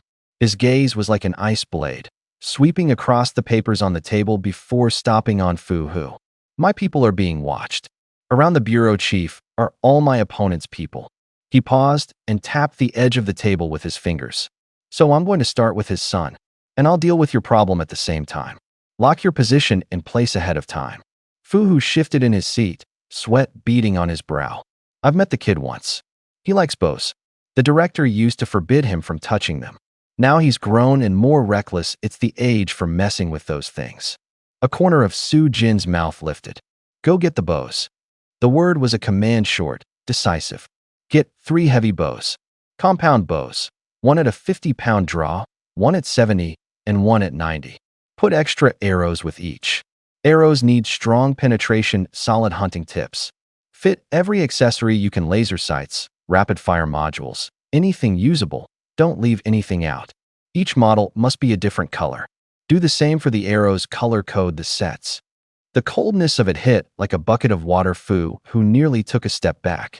Zhang lifted her chin in the kitchen doorway and smoothed her expression. This, Fu-hu stammered. 3 bows all set for maximum penetration? Are we going to war? I can't even draw a 90-pound myself anymore. Is that really necessary, Director Lee? Su-jin made a soft hum that could be denial or amusement. He straightened his collar. His voice slowed and sharpened. Don't actually plan to give all of these to him. Go buy them so I can look them over. I'll choose. You're usually inattentive to the kid and slack at work. Are you going to skimp on a gift as if it were nothing? I won't let him see at a glance that it was slapped together. He lifted the cup and set it down again. The bottom clicked crisply. The colors are separated to create a sense of grouping. Different colors make people subconsciously categorize. Keep all the receipts after I pick. Return the rest. Know why? Psychology. You get that? Zhang face softened. She straightened her back and, without thinking, smoothed the edge of her apron. Fu-hu swallowed and laughed, half surprised, half admiring. Ah, psychology. Working with you, Director, really is eye-opening. Su-jin took a sip of tea. The cup's rim touched his teeth with a faint sound. Afternoon light sliced in through a gap in the curtains. The room was left with only the smell of tea and the rustle of paper. I've already cleared up your side of things. He put the cup down, his voice calm. Short sentence, like settling accounts. Now let's talk about my part.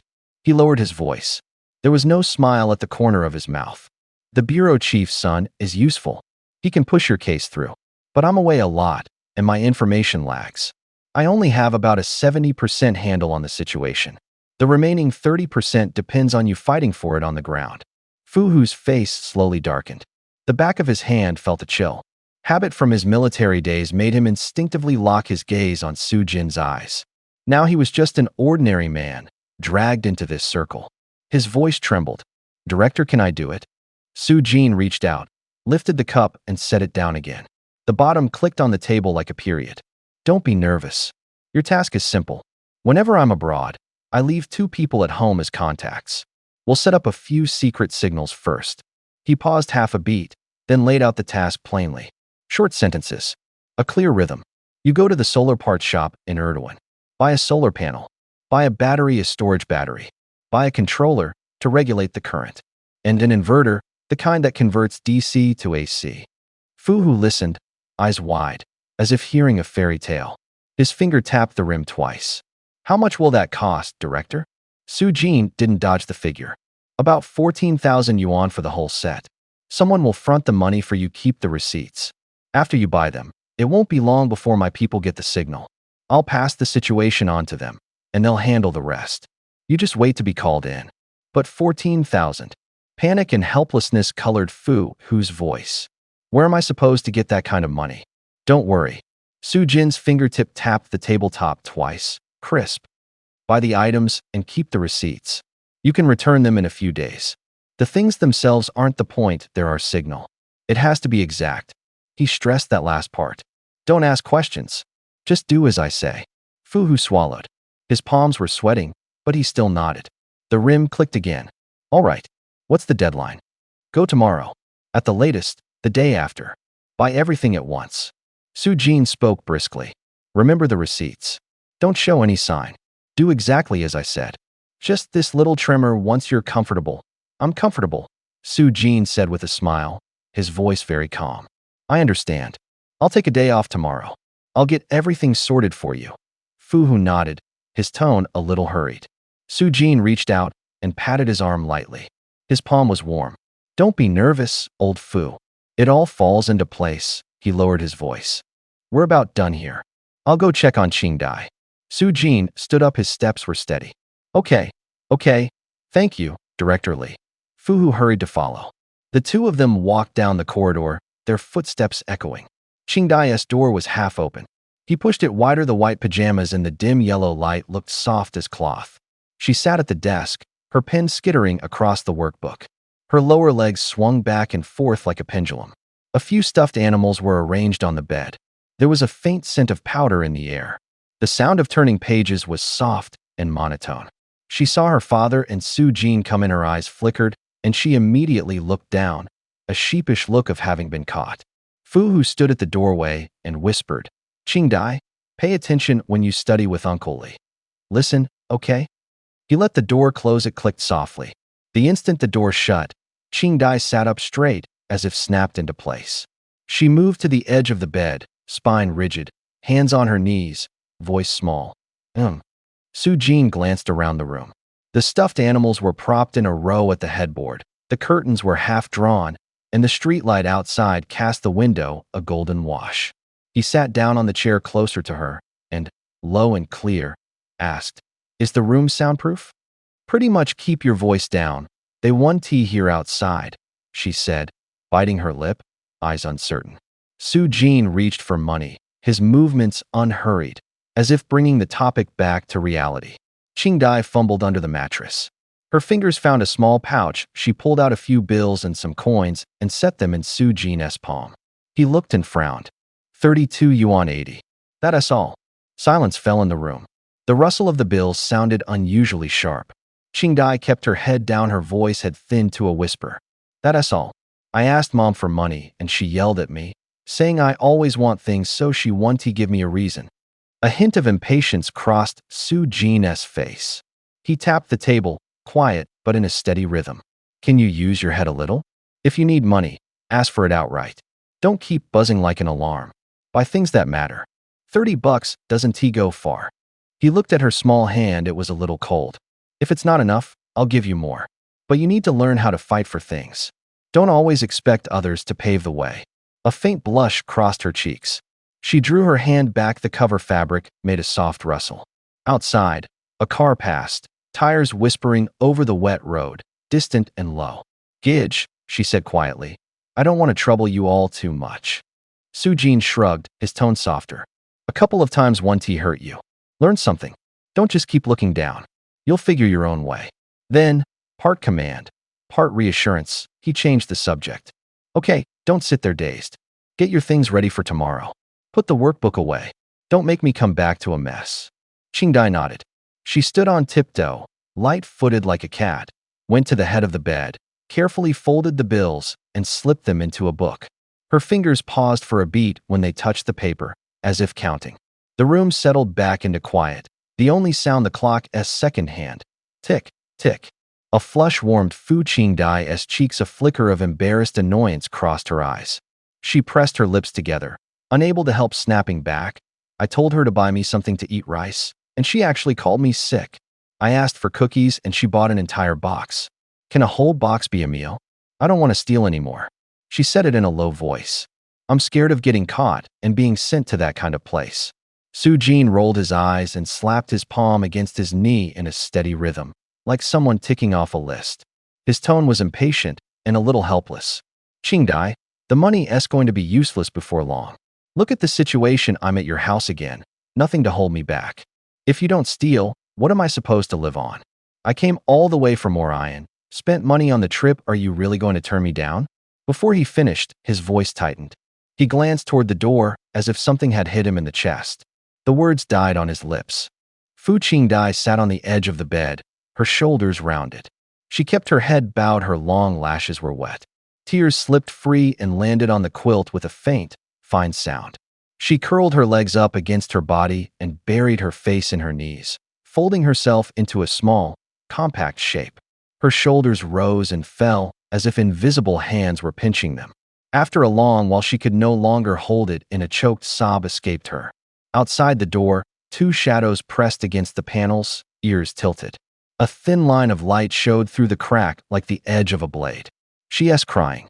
Old Fu, I can hear something. Our girl is crying. Should I cut up some fruit and take it in? One voice whispered, as if afraid to rattle the glass. The other voice was smaller, hurried but relieved. That is detoxing. She is in the detox phase. Don't go in and don't eavesdrop. Don't mess with the director's treatment. There was a pause. The crying ebbed, like a candle pushed halfway down by a gust of wind. Only soft hiccups remained, like a thin thread breaking and readying itself. All right, let her cry it out. Soo-jin's tone changed. It softened. Night stretched the hard lines of his face. He moved closer and paused with his hand halfway to her, unsure whether to touch. In the end, he laid his hand on her shoulder, a brief warmth, but real. If you steal again, he said softly, I believe you can pull it off. Fu Qingdai lifted her head. Tear tracks streaked her cheeks. She brushed her face with the back of her hand, voice trembling. Brother, after tonight, there are only 2 days left. Is that it? Is there really nothing else we can do?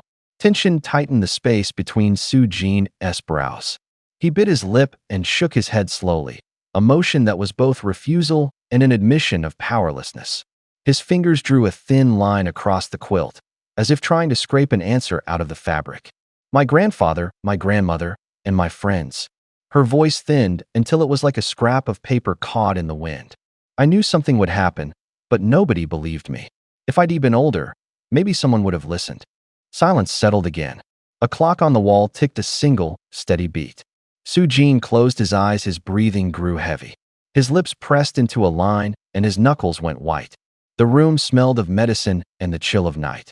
Under that cold light, the two young figures huddled together like paper boats cupped in the palm of fate. Useless, Qingdai. Soo-jin reached across the table, tore off a piece of coarse toilet paper, and handed it to her. The paper rasped. Wipe your nose. Eat something. Don't bottle it up. The girl's cheeks were flushed bright red. She took the paper and wiped at the corners of her eyes in a mess. Her nose twitched like a tightened string. Her voice came out choked. Cousin, what do we do now? Where do we go? Are we supposed to stay here forever? Soo-jin watched her. The room felt like a steam room. Outside, cicadas mixed with some indistinct buzzing in the distance. There was a ring of tea on the table, giving off a faint stench. The air was thick and made breathing heavy. He was quiet for a moment, then spoke slowly, in short sentences, as if breaking his thoughts into pieces. Don't panic yet. We still don't know what these things actually are. A virus? Or some other kind of force? He stood and paced a couple of steps. His soles creaked on the wooden floor. His fingertips scraped the doorframe and felt a film of dry dust. If they really are organisms, they can't survive without food. Starve them for 10, maybe 15 days, and they might be done. Fu Qingdai sniffled and asked, but in the movies they don't die, right? Movies are movies, Soo-jin said, calm but with a trace of scorn. Monsters in movies never die. Real life is different. Real organisms rot. They stink. They're broken down by heat and bacteria. At that he seemed to picture something. Summer sun baking skin to the bone. Corpses swelling, skin splitting, a foul smell seeping out. Just imagining it made his scalp prickle. He tapped the table with his fingers, producing a crisp staccato. Besides, these things look human. They even walk like humans, but their movements are stiff. Compared to living people, their reactions are much slower. You wrote in your journal, too, they looked clumsy. He went to the window and cracked it open. A wave of heat rushed in, carrying the sour smell from the trash pile on the corner. Sunlight cut across the floor like a blade. If it's purely a biological problem, the army can handle it. Tanks, artillery, missiles, these aren't myths from movies. Once industrial weapons are deployed, cleaning up this rotten flesh shouldn't be that hard. Fu Qingdai pressed her lips together as if trying to hold something down. Her fingers balled into fists, her nails leaving pale marks in her palms. What if it's not biological? Su Jin's eyes darkened. He crumpled the tissue into a ball and put it back on the table. If it's some kind of mysterious force, then we're in trouble. In that case, conventional methods might not work. All we can do is hold on for now. Find a safe place, stock up, and wait until things become clearer. Outside there were blurred voices and the clang of metal. Someone was banging on a metal drum at the corner. A few flies circled the tea stain, making an irritating low hum. The clock in the room ticked, one beat after another, loud and clear, as if counting the days. Su Jin turned and softened his tone. Survive first. Don't take risks. Wait for the army or a rescue, then make the next move. Don't bother with fancy plans. Be practical. Fu Qingdai looked down, her nose started to twitch again. This time she didn't cry out, she just crushed the tissue in her hand until it was a tight ball, gripping it hard. The slanting light fell across her face, stretching her shadow long. Footsteps sounded outside, scattered. They both heard them. Su Jin pressed his ear to the crack in the door. His breathing was so light, he could hear his own heartbeat. He reached out and patted her shoulder, like giving a promise and steeling himself at once. Eat something first, then we'll decide the next step. There was another weapon in this world that existed only by reputation, its name cold and hard, the Hanxiong missile system. It wasn't an ordinary bomb. It could change the weather. Vast stretches of sky could be turned into an icebox in an instant. The air would feel as if cut by knives. It could freeze towns solid, knock out power grids, burst water mains. The last time it was used, the death toll neared 200,000. The low temperatures in that region were absurd, lasting a full month. This world's technology lagged behind Earth's. But the environment was different. The elements were different. It was precisely because of that they could build something that manipulated the climate. Su Jin paced the room twice. Rain still hammered the windows. The corrugated metal roof made a stuttering, popping noise. Thinking over the situation, he calmed himself. Fighting zombies wasn't tactically complicated. The real question was whether they could hold out until reinforcements came. He looked at Fu Qingdai across from him and lowered his voice, as if assigning tasks. First thing, get through this storm. Everything else can wait. I've already made arrangements. Qingdai, if you're scared, sleep in tomorrow and don't come help. If you can hold it together, come out at 11 and give me a hand. It's small, mostly watching the door and covering me outside. What is it? Fu Qingdai's brow tightened, her voice held both nervousness and curiosity. Su Jin pulled a small bottle and several packs of bandages from his pocket with efficient movements. He set them on the table and said calmly, first aid meds and bandages. They'll be useful if anyone gets hurt. Do exactly as I say, don't wake your parents. At 11, quietly come downstairs, stand by the door, leave a small flashlight on. Don't turn the main light on. When I go out, give me a signal. When he was done, he took a phone and a pair of headphones from his other pocket and smiled. I like that steadiness in you. Here, this is for you, to relax a bit. Fu Qingdai hesitated, then accepted the phone. She put the headphones on and, following Su Jin's instructions, opened the player. The music that came out was unfamiliar. The melody was as light as wind chimes, backed by a low drumbeat like the push and pull of distant waves. The lyrics were indistinct, like a language from another sky. She couldn't make out the words. She didn't need to. The music pulled her attention away. Her shoulders slowly loosened. She sat on the edge of the bed with her legs curled up, her pale toes pressed against the sheet, trembling slightly, leaving faint creases in the fabric. Under the light, her silhouette softened. The rain outside kept its steady rhythm. Inside there was only music and breathing. A few minutes later the phone screen dimmed and locked. The room quieted. Su Jin glanced at her and nodded. as if to a comrade whose preparations were complete. Fu Qingdai glanced up at him for a second. Her cheeks instantly bloomed pink. She yanked off her headphones, her voice thin as a taut wire. "Bro, what are you staring at my feet for?" Su Jin replied flatly, "Seeing if you can run fast." He straightened, slid open a desk drawer. The scrape of paper was brief. "Oh, stationery." Fu Qingdai narrowed her eyes, watching him as if waiting for the punchline. Su Jin kept a straight face and opened another drawer. A paper box rustled, candies chimed softly. The whole drawer was full of little colorful packets. He paused, eyebrow lifting. "Candy? You saved a lot." A smug little smile spread across her face. "I had Mom buy extra, in case I needed them." He plucked a small packet of chocolate out of habit. He tore the wrapper, the thin crinkle of paper. The cocoa scent spilled out immediately, rich but not cloying. He had a habit. When faced with unfamiliar food, he always tried just a small bite. A cautious taste to test it, to ease himself into the world. He broke off a tiny corner and put it on his tongue. The chocolate melted on the tip of his tongue, bitter and sweet braided together, like the lingering warmth of a cup of hot cocoa.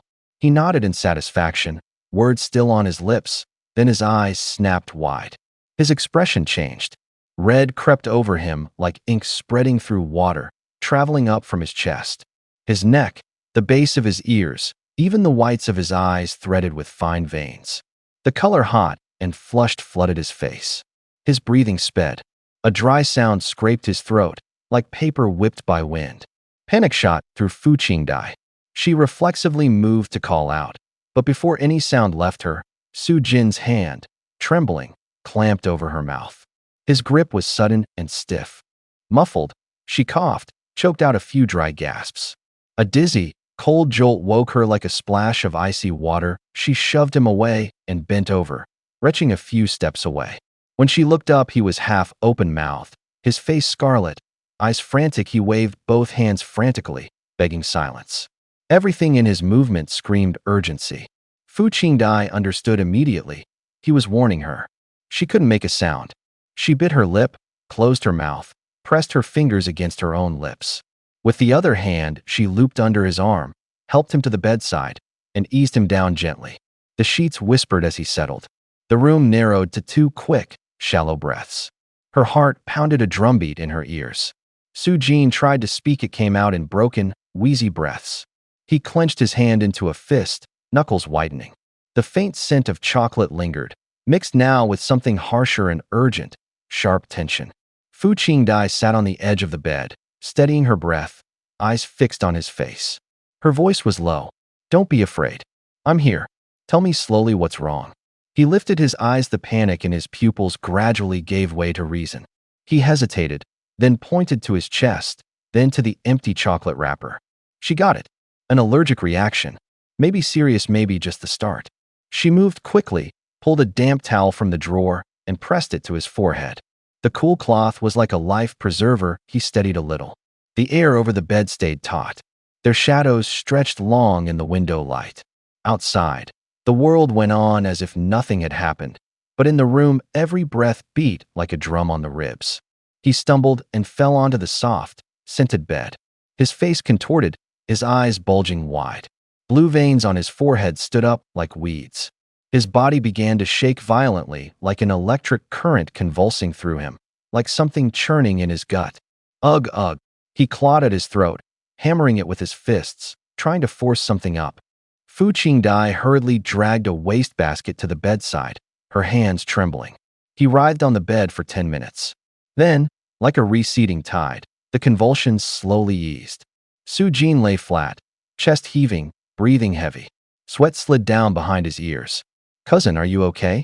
How could this happen?" Fu Qingdai's voice was thin. She still gripped the rim of the trash can, fear plain in her eyes. "I almost died." Su Jin's voice was strangled. He gave a bitter smile and waved a hand weakly in the air. His heart was still pounding hard. He fumbled a familiar wrapper out of the briefcase by the desk, the kind of ordinary chocolate from the supermarket back home. He scraped a little powder off with his fingernail and stared at Fu Qingdai. "Give me your hand," he said calmly. His movements were eerily steady, like a doctor doing an exam. She held out her hand. The pale, tender skin on the back was exposed under the light. The powder touched her skin and instantly seared like flame. SSS. She recoiled. The back of her hand went bright red as if scalded. Something seemed to crawl under the skin. It began to swell. She hugged her hand to her chest, her face drained of color. Sujin tossed her a pack of wet wipes. He watched the swelling with a gaze that was calm but urgent. He put the rest of the chocolate back in the bag and sniffed it carefully. The air carried a sharp metallic tang, with an unwanted bitter note mixed in. He leaned close to Fu Qingdai and said in a low voice, "Chocolates from both worlds are poison. They just act at different speeds." He pressed at his chest as if feeling his heartbeat, then spoke with blunt certainty. Skin contact causes an immediate reaction. The airways swell, the throat tightens. If you eat it, the stomach feels like it's burned. More than one piece is very dangerous. Some people won't hold up. Fu Qingdai clutched her hands so tight she couldn't even cry. The wipe pressed into the swollen spot, leaving a dark, wet mark. Only their breathing filled the room. Sujin shoved the hometown chocolate back into his bag. His fingers trembled slightly, but his movements stayed steady. Outside, the night lay heavy, like a net waiting to fall. He tidied up quickly and headed for the door. His steps were brisk, like he was trying to shake the room off him. "I'm leaving. Get some rest. Be out the night after next," he said as he walked. "Got it." Fu Qingdai nodded emphatically, worry in her voice. He exchanged a few words with Fu Hu and his wife at the door. Not much was said. After a quick farewell, Su Jin hurried home. The first thing he did on getting back was make 2 cups of salty water. The cold rim of the glass pressed against his lips. The salt water poured down his throat like a harsh tide. He leaned forward and spit, then drank, then spit again. The sounds of retching echoed in the cramped bathroom. His fist clenched the doorknob so hard his knuckles went white. His vision flickered between black and white, as if the power had been cut. Only when the violent dry heave stopped and his body went slack as if emptied out did he manage to slump down on the edge of the toilet. The soles of his shoes scraped the tile. Then he slipped and fell back, sitting on the floor, leaning against the cold doorframe. He wiped his hands over his closed eyes. The salt of the water mixed with tears. There was a piece of chocolate wrapped in paper in the trash. The wrapper was crooked and dirty. Sujin stared at it for a long time. Once the most ordinary piece of chocolate, it now looked like a time bomb. His stomach churned. He couldn't get up. His chest felt constricted, as if a rope was tightening around it. His breaths were short, like someone pressing a hand against his throat. But time doesn't wait. It wasn't time to rest yet. An hour later, he forced himself downstairs. He felt as if he were wrapped in lead, his steps slow. Streetlights cut the road into squares of yellow. The night air smelled of diesel and the dusty tang of cardboard rubbing together. He waited at the neighborhood gate. The scheduled pickup time was near. 10 minutes later, a box truck lumbered up. Its headlights were like 2 cold knives slicing the dark. Sujin waved. The vehicle stopped at the building entrance. The side door flipped open and 2 men jumped down, their boots thudding against the pavement. Boxes were hauled out one by one from the cargo area. Thick packing tape was ripped off with short tearing sounds. Boxes hit the floor with dull thuds. The mix of paint and grain hit his nose. "Boss, rice, flour, oil, it's all packed. We sealed everything up tight. Not many deliveries at night," one of the men said as he worked. His accent was light, his tone curious. The other added, "Can't tell what's inside just by looking." Sujin gave a faint, steady smile. He pointed to the white label on the box and said calmly, "Nothing special. Our organization does charity. The warehouse flooded recently. This batch is for poor kids. Pack them tight and label them so nothing gets mixed up. I work days, so I can only arrange this at night." The 2 men glanced at each other and nodded. "All right, then the delivery fee's on us this time. Consider it our donation," they said. They sped up. The 2 of them moved in sync. One lifted, the other pushed. Boxes slid down the hallway with the scrape of cardboard and the cadence of footsteps. A flight of stairs later, in about 10 minutes, all the goods were inside. The last box hit the floor and the rustling stopped. The men wiped their hands, breathing heavily. "Boss, we've unloaded everything. We're off." Sujin stood next to the small mountain of boxes. The light threw his shadow long and thin, like a blade. He raised a hand, his voice low and urgent. "Wait. What's the matter, boss?" the kid at the grain shop asked from behind the counter, his hands still dusted with flour. Su-jin hesitated in the doorway for a moment. The sun hung at the corner of the street, slanting so sharply it stung his eyes. He said softly, "And nothing serious. I heard the chemical plant in the city leaked. The contamination floated high and far. Usually it's fine, but if it rains, don't touch the water. And don't drink the tap water, it's carcinogenic." The kid froze, his hand suspended midair. The smell of grains spread through the room. After a beat, he reacted, surprised and oddly relieved. "Oh wow, really? I didn't see it on the news. First I'm hearing of it. Thanks, boss." There were only 2 days left until the end. He spent the night half awake and restless. When morning came, his eyes were still red. Weariness carved his face like a layer of thick gray. He grabbed the notebook by the bed, didn't wash his face or brush his teeth, straightened up quickly and stepped out. The wind outside cut like a blade, but his pace was quick and determined. He didn't stop until dusk swallowed the street. Back in his apartment, he went straight to work. He taped the window seams over and over until they were airtight. The curtains were pulled tight, sealing the outside world out. On the 5th floor sill, he rigged a makeshift awning to force rain away from the window. Thin sheet metal was fastened along the sill and smeared with a thick lubricant. The oil gleamed cold in the lamplight. 2 lower floors had been fitted with security grills. People could climb walls. They could have claws. But the way he'd set it up would make them slip and lose their grip. He tore off a length of tape. The snap sounded like knuckles hitting wood. The adhesive smell stabbed his nose and made him cough. He inspected every plate of metal, every seam. The back of his hand went numb from the cold. When he was done, he padded down the narrow stairwell to the Fu family's door and knocked 3 times, light but deliberate. The wooden door returned the sound with a dull thud. Fu Hu opened it, still wearing that friendly smile, but there were worry lines woven through it. The moment he saw him, he called, "Director Lee, everything ready?" Su-jin's voice came out low, like something squeezed from his throat. He tried to force a smile, but his face felt frozen. No arc formed. Fu Hu licked his lips. Sensing the wrongness in the air, his voice trembled a little. "Why, yes, Director. It's ready. Please, come in and see." Inside, a yellow lamp glowed. 3 compound bows lay neatly on the floor, strings taut, limbs coiled like beasts about to spring. A quiver held over 100 arrows, feathers varied in hue, bright as market streamers.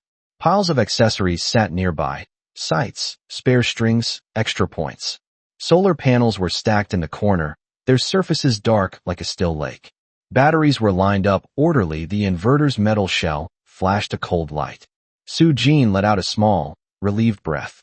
Quiet enough for barely an ear to catch, he said, "Good. Keep these here. I'm leaving the day after tomorrow. Make sure our business is taken care of."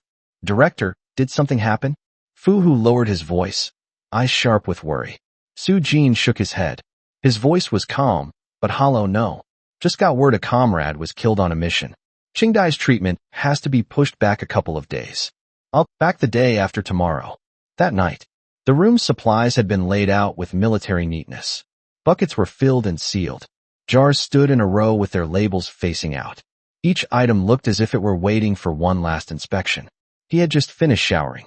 The hot water had opened his pores. He scrubbed hard until his skin felt like it was being rubbed by fine sand, the sting making him grit his teeth. Steam still clung to the room. Sweat ran down his spine, but it carried a cold tremor. On the table sat an iron cage. 20-odd rats tumbled inside it. Their claws scraped the bars in short, abrasive sounds. Snorts, tiny screams, and the metallic echoes braided together into tight, oppressive noise. The cage's shadow swung in the lamplight, like an agitation that wouldn't stop. Su-jin stared at the cage. Tiredness, worry, and a fear he couldn't name sat in his eyes. His hand tightened into a fist on the edge of the table, then slowly loosened. It was hot, but his hands shook as if they were freezing. "Am I ready?" He didn't say aloud. He just looked at the wall clock. The hand slid toward 11. The bell sounded, heavy, like a hammer striking his chest. Outside, the wind brushed the leaves. The window glass hummed faintly. Inside there was only breathing and the clock. After tonight, everything could change. He opened the door and stepped out. Qingdai was standing there. Her parents were asleep in the inner room, sleeping very deeply. Qingdai's face was pale. Tiny tears clung to the corners of her eyes. Her lips were pressed tight, her fingers rubbed at her hem without sound, her body trembling slightly. They looked at each other. After a brief, stunned pause, Su-jin asked, "Are your parents asleep?" Qingdai's voice was low and dry. "I upped their meds. They're out cold. I moved 2 buckets of water and shut off the main valve." She looked up at him. Fear and a forced timidity showed in her eyes. Her shoulders shook, betraying how scared she was. Her hand paused in the air, as if seeking something to hold on to. Su-jin walked over and pulled her into his arms. It wasn't a big movement, but it was firm. Her head rested against his chest, her hair smelled faintly of shampoo. The night stretched their shadows long across the floor. "Don't be afraid," he said softly. His voice steadied her. "I'm here." He stroked her hair, his fingertips felt her tiny tremor. A pain rose in him that he couldn't name. That small body had held on longer than he'd expected. Sometimes he felt it wasn't him saving her, but that she was saving him, turning her fear inward and giving him an excuse to keep moving. "There's not much time. Let's go." He let her go, and his step grew more deliberate. He took a small box from his pocket. Its surface was matte, the corners worn bright. Opening it made a crisp sound, like a switch being flipped on the night. Qingdai's eyes widened. "What is that? What are we going to do?" Su-jin handed the box into her palm. Firelight danced between their fingers. The rat's scratching sounded like a ticking countdown. The air tightened, then loosened again with their breaths. Su-jin said nothing. He opened the case with steady fingers.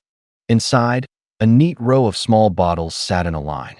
The kind of super glue that bonds instantly. The mouths were tiny, a single drop could hold. Beneath them was a stack of papers. The edges were slightly bleached, folded into a thick pile. "Seal the doors." He pinched the papers in his palm and spoke calmly. "Start from the first floor. Plug every door's keyhole and latch.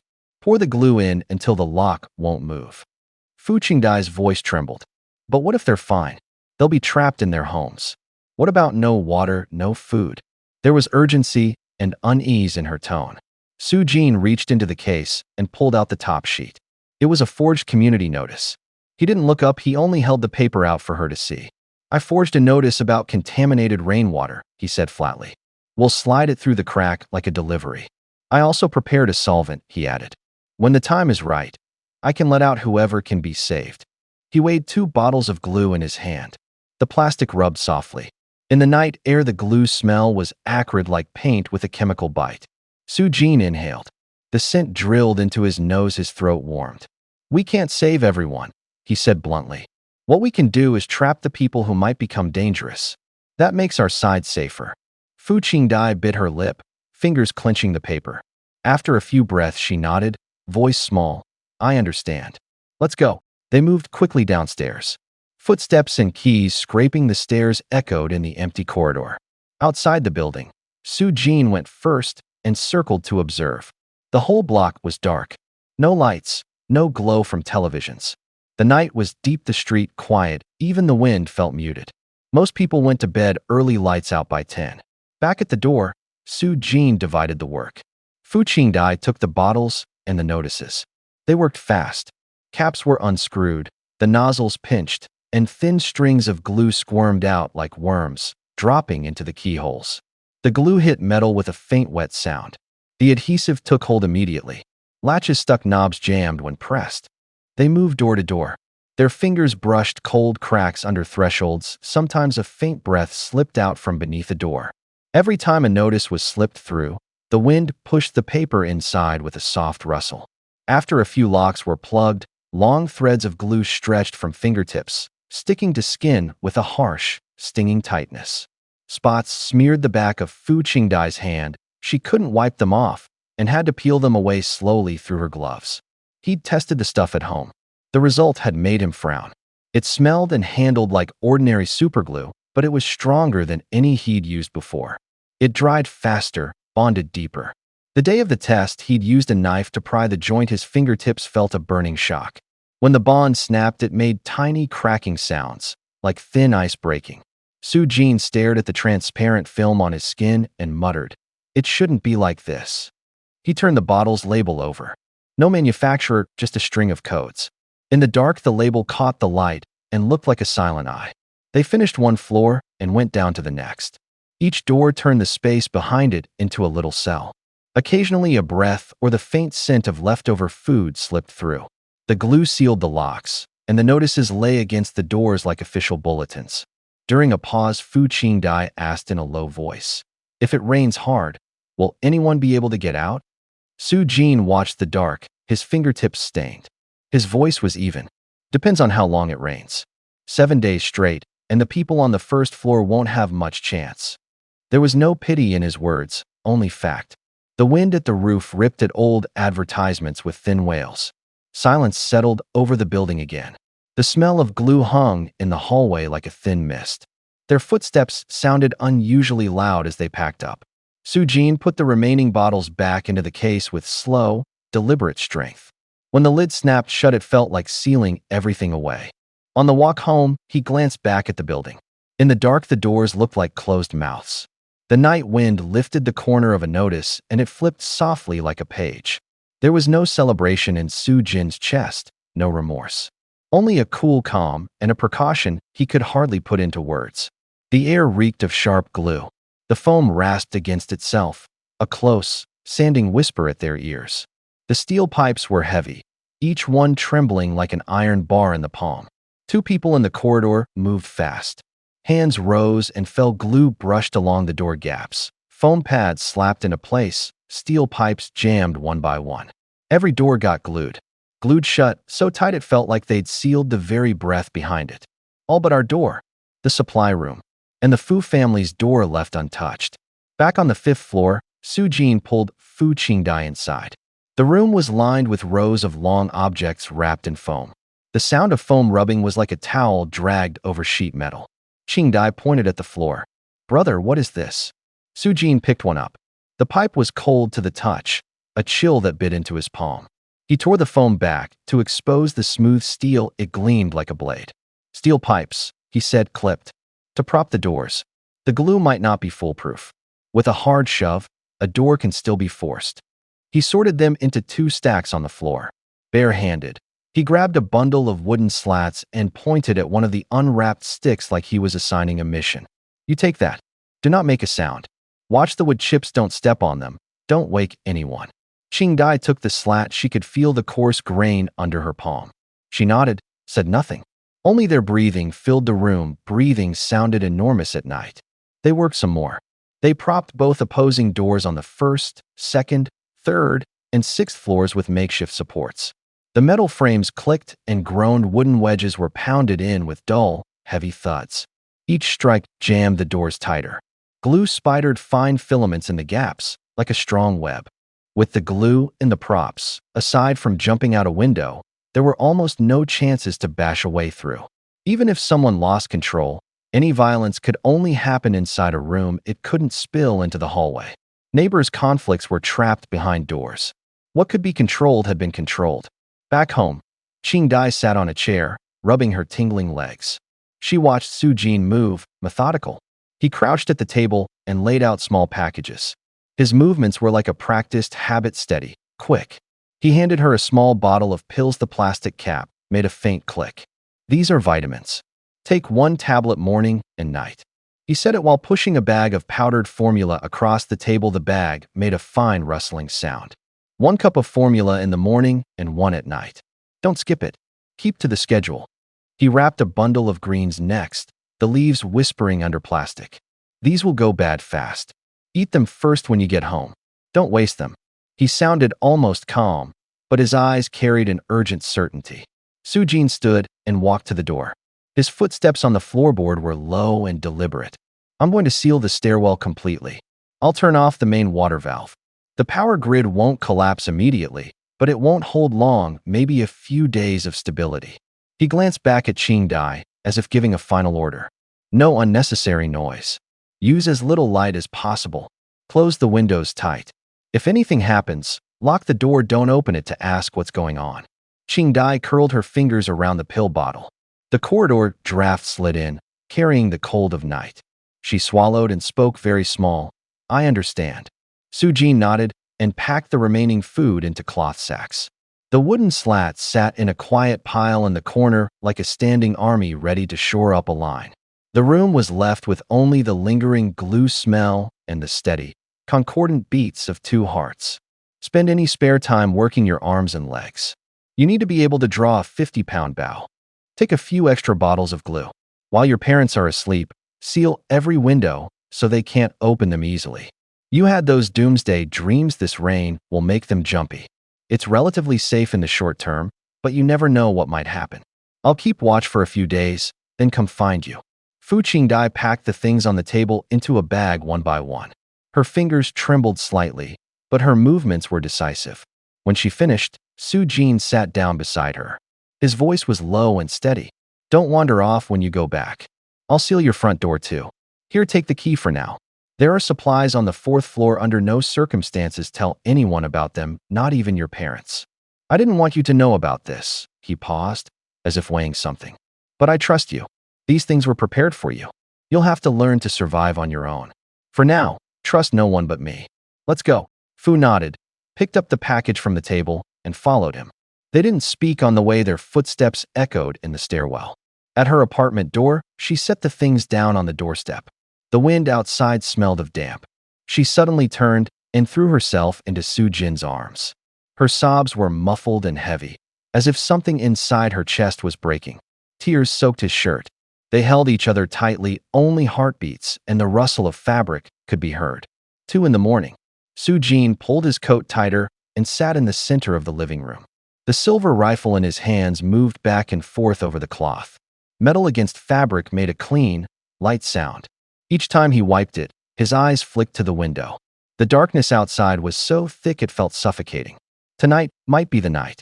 They didn't know when the rain would start. Maybe now, maybe at dawn. Either way, sleep was not an option. The clock clicked. The hands paused for a moment at 3 hours, 15 minutes, and 42 seconds. The air felt taut. All that remained in his ears was his heartbeat. The next moment, a purple fissure split the horizon. Light like a blade tore the night open. Cold wind poured through the rift, carrying the metallic, electric tang of ozone. Tiny sparks winked inside the crack like points of light pulsing through veins. The window glass shivered. The living room air changed all at once, and a low, resonant hum filled their eardrums. A flash of brightness glanced off the silver spear and stabbed straight into his eyes. Su Jin snapped awake. At the same time, the horizon burst with sound. Boom! The thunder rolled through the clouds. Veins of lightning, like fingerprints, kept spreading across the sky. His pupils constricted. The hair on his arms stood up.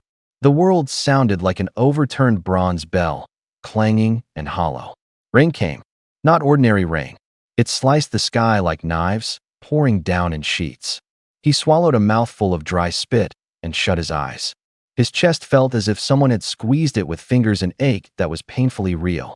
He reached out and, almost mechanically, wiped down the silver spear. Cloth rasped against metal with a low, weary squeak. Only that repeated motion, for now, kept the fear at bay. A night passed. The rain did not stop. The sun still climbed up on schedule, but the sky had gone a deep, heavy gray. He dragged his heavy legs to the window. He narrowed his eyes to slits. His mouth opened without him meaning to. This was no ordinary light. It was rain gray, thick as a filthy rag. The rain fell in sheets, like a gray veil descending from the heavens. When it hit the ground, it turned to mist, winding and drifting over the water. The surface answered with a fine, constant patter. Su Jin jolted. Something in his memory had been touched. The dream about Fu Qingdai flashed through his head. This was exactly how the rain had looked. He laughed, a short, breathy sound edged with urgency. This is a good thing," he whispered, as if trying to convince himself. He ran out the door. His steps were heavy, but he had a destination. Bang, bang, bang, he hammered on Fu Qingdai's door. "Qingdai, are you there?" "Brother, I'm here." Her voice came from inside, quick and frightened. Fu Qingdai sprang up from the couch. She and T slept a wink. She leaned against the doorframe, her eyes full of worry. "What has happened?" she asked. "Did you see the rain?" Su Jin's words tumbled out as if he were racing the clock. "I saw it." "What about it?" She answered even faster. "What color is the rain?" "The color looks normal," the voice on the other end said evenly. "I can't see anything unusual. Am I missing something?" Su Jin held the phone to his ear. The rain sounded like crushed pebbles, dense and hard. "It's fine. Be careful. Whatever you do, don't touch the rain. Just come back. I'll hang up now." The other person spoke quickly, as if afraid of being overheard. "Go." He swallowed the word. Through a closed door, Fu Qingdai's words stuck in his throat. "What's wrong?" "Nothing." Her voice dropped lower, then lower still. "Don't overdo it. Don't put too much pressure on yourself." Su Jin answered once. The reply sounded hollow. He put the phone away like stowing a soaking jacket and walked slowly back into his apartment. His steps were heavy, the door closed behind him, and the air tasted of rain and metal. The rain outside was gray, not crystalline or clear. You could tell with the naked eye that something was off. Under the streetlights, each drop looked like a small stone, heavy. It was natural that others wouldn't touch that kind of rain. Who would reach out to touch something gray? He knew that this kind of rain meant risk. If it could infect people, turn them into that, security would immediately pull the highest level of lockdown. The streets would empty. Gunfire would become echoes through the night. Violence would be mobilized, alerts turned up to the max. The awkward thing was, only he could see it. No one else could. That wasn't good for the situation. The straightforward options were gone. Only two plausible explanations. The company had done something behind the scenes, or that mask actually had a function. Thinking it over, he felt he was only fooling himself. A hollow space opened in his chest. The apartment light was dry and thin. He went to the table and looked at the iron cage. A few mice curled inside, their fur pressed closer to their bodies by the rain. People in the complex held umbrellas and wore raincoats, walking through the downpour. The raindrops were a deep gray. They pattered against the umbrellas. On skin, they were like blots of ink swallowed by flesh, gone in an instant. Passers-by who came into contact with that rain showed no immediate effects. Worried, he lowered the binoculars. He stood where he was, eyes still on the window, then stared for a few more seconds. Su Jin opened the window. He reached out, picked up the long-handled water ladle that sat below the sill. He scooped up a thin layer of rainwater. Tapping it lightly along the edge of the balcony, he flicked off the splashes. Then he brought the water back inside. The water in the ladle looked like diluted ink, a deep, glossy gray. He carried it carefully to the kitchen. He put on several layers of masks. Then he strapped on a motorcycle helmet. Only after confirming the doors and windows were tightly closed did he dare turn on the stove and the range hood. He heated that bowl of gray water over a low flame. In less than a minute, the water began to simmer. The pot hissed. Steam rose. The gray substance did not drift away with the vapor. It resembled smoke, but lay submerged under the surface, collecting into a thin mist along the bottom of the container. With the slightest jolt, the gray fog in the ladle rippled, like ink being swirled. He stared at that gray mist, his brow tightening and then easing. It was hard to define. Heat had no effect on it. It could be contained in a vessel. It could be pulled by gravity. After thinking it through, he fetched another ladle and 2 mason jars. He scooped up some clean water, then slowly poured it down the inner wall of the ladle holding the gray fog. The mist seemed to be drawn in. It redissolved into the water. He finally let out a breath. That smoky state was too dangerous. Once it dispersed, it would be hard to control. Keeping it submerged in water to observe it was much safer. He divided the gray water between the 2 mason jars. He covered each mouth with plastic wrap, wound it tight, sealed them thoroughly. One jar went out on the balcony where it could get sunlight. The other went into a cool, dark cupboard. When he finished, exhaustion washed over him. He checked the gas valve, the windows, and the seals once more. After confirming nothing had been missed, Su Jin retreated to the bedroom. He lay on his side. Rain hammered the window like 1,000 tiny palms against the glass. The air inside was humid, smelling of earth and cold iron. His nerves had been stretched taut all night. He needed sleep. If he kept going like this, he wouldn't be able to handle whatever might come. There were intermittent noises upstairs and downstairs, people cursing, someone pounding on a door. The rain blurred the sounds and somehow made them more urgent. He used his gun as a pillow, the metal pressed cold against his cheek, his heartbeat thudding like a hammer against his ribs. He tried to relax, but his eyelids twitched, refusing to drop. 2 radios sat on the nightstand, one on FM, one on AM. Up close, the preset FM gave a low hiss, like current crawling in his ear. Half awake, he snapped upright and grabbed it, his fingertips turning the dial with soft clicks until the sound cleared. This is the Central Meteorological Observatory and the Global Environmental Monitoring Center with a joint bulletin. Since early this morning, multiple locations worldwide have experienced anomalous rainfall simultaneously. The affected area is broad duration and causes are under emergency investigation. The voice announced clean, calm, as if washed by the rain. Then came the advisories. Carry rain gear, seal moisture-sensitive items properly, follow official channels, do not believe or spread rumors. The voice cut in and out, and beneath it a low-frequency note repeated. Rescue information will be issued simultaneously over broadcast and the internet. He pressed his palms to his temples. Pain, like needles, ran from the corners of his eyes to the back of his skull. Global rainfall. The three words, nowhere to run, flashed across his chest. The gun under his arm felt heavy. His phone lit on the nightstand. The screen showed the alarm he'd set before sleep. It was less than 2 hours. He inhaled. The rain kept falling. Thunder rolled low and distant, like drums far off. He swung his legs over the side of the bed. His feet hit the floor, and the cold bit. He set the radio on his knees and listened to the repeating warnings. Outside, the calls and shouts were stretched by the rain, then torn short by the wind. The night seemed to lengthen, waiting in the gaps between sounds. He sat on the edge of the bed for a while. The tightness in his chest slowly eased. Rain tapped against the window glass, like it was keeping time. He stood and walked to the living room window. From upstairs and downstairs came intermittent swears. The rain swallowed half the sound. He couldn't tell who was cursing whom. He pressed against the sill and looked down. The street blurred into a long ribbon in the rain. Headlights floated like distant fireflies. Few people walked by. It felt as if someone had lightly tapped his chest. His breathing steadied. Sealing the whole building, and that was his plan. Locking them down would mean they'd try to get help. There would be knocking, phone calls. The volume wouldn't be great. Rain already keeps people inside. Most of the neighbors were elderly, retired at home. Workers who had to go out usually called off in a storm. Locksmiths, firefighters seeing weather like this, the first instinct is to postpone. He remembered a few small tricks. Someone had handed out panic leaflets on the street claiming the rain was severely contaminated. The papers were stamped with hazard symbols. A lot of people would take a step back at that. Reason might tell them to check, but instinct stops them from lifting the cup long enough to decide whether to drink. Broadcasters would start running stories about strange rain. Texts and alerts would roll in. The panic would be dampened, and the time window would stretch. He put the gun in the bedside drawer.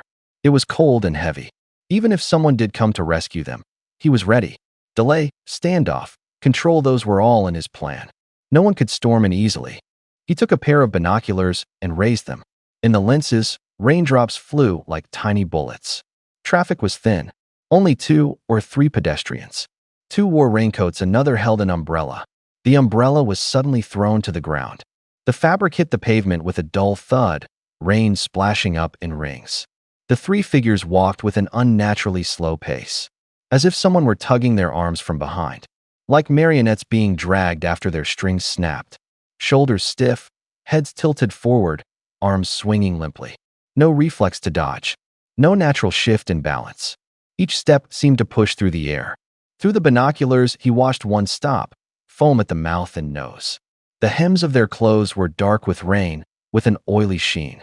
Sounds came from down the street, ragged shouts, the clang of metal. The air carried a wet, briny smell, like a can of fish knocked over and rinsed by rain. He lowered the binoculars. His eyes narrowed, cold as a blade. The judgment came in an instant. This wasn't a normal injury.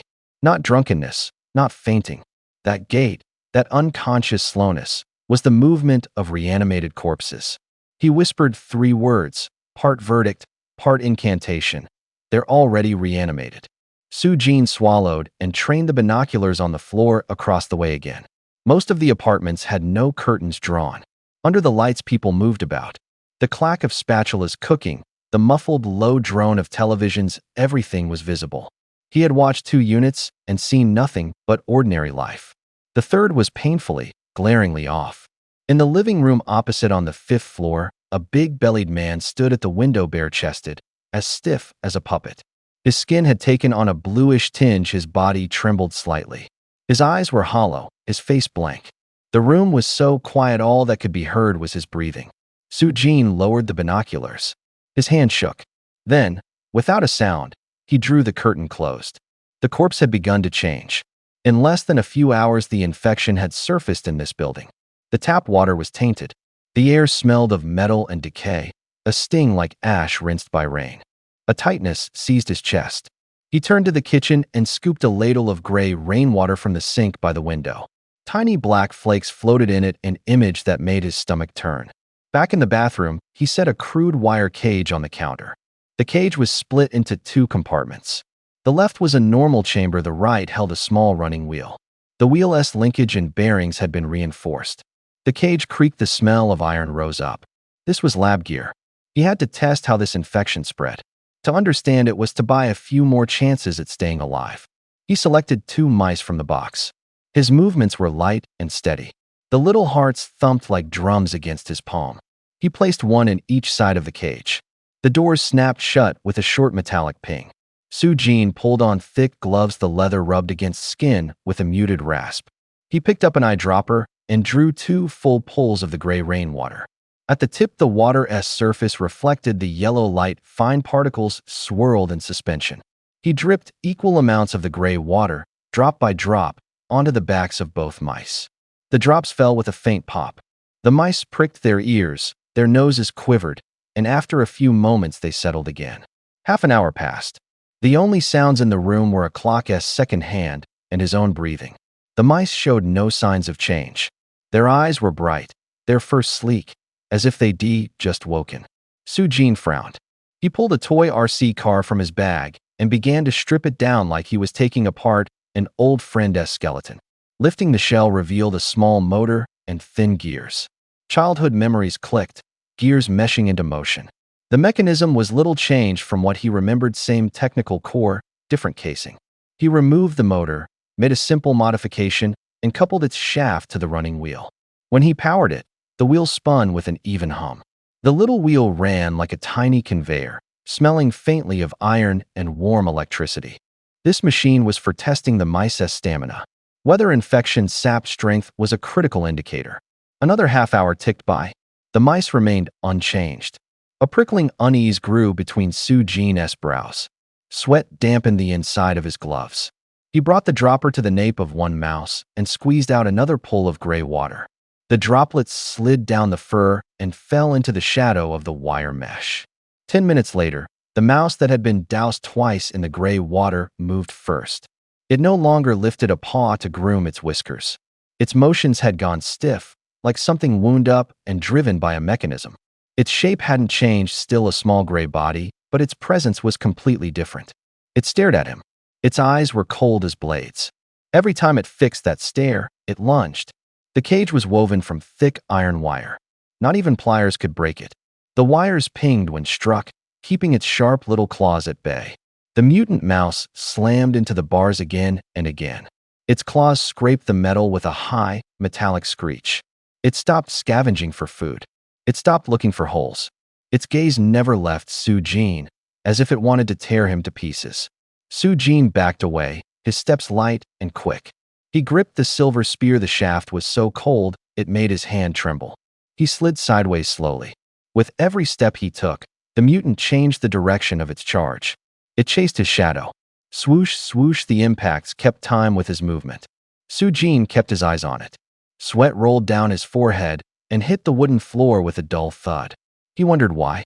Why didn't it go after the other mouse in the cage? Why did it have to fixate on a person? He pulled out his phone and started recording. He propped the phone in front of the cage. Then he retreated to the bedroom and waited quietly against the door. 2 minutes later, he returned. Sujin, he shouted. No answer. Only the low hum of the air conditioner in the room. He pressed his palms to his temples and took a few deep breaths. His feet paced the narrow living room. His fingers rubbed together, as if trying to steady his heartbeat. The company didn't do small talk. Few prompts. Fast, cold, and direct. Sujin knew that. But this time the mission was to reclaim an item. Reclaiming meant handing something back to the system in exchange for reward or gear. The question was, how do you hand it back? His eyes landed on the briefcase on the couch. The leather was creased. The zipper flashed coldly. A little ding, like an electric spark, jumped through his head. He crossed the room in 2 quick strides, grabbed the briefcase. His palms were sweaty, a spark of excitement lighting his eyes. Maybe it will fit, he murmured.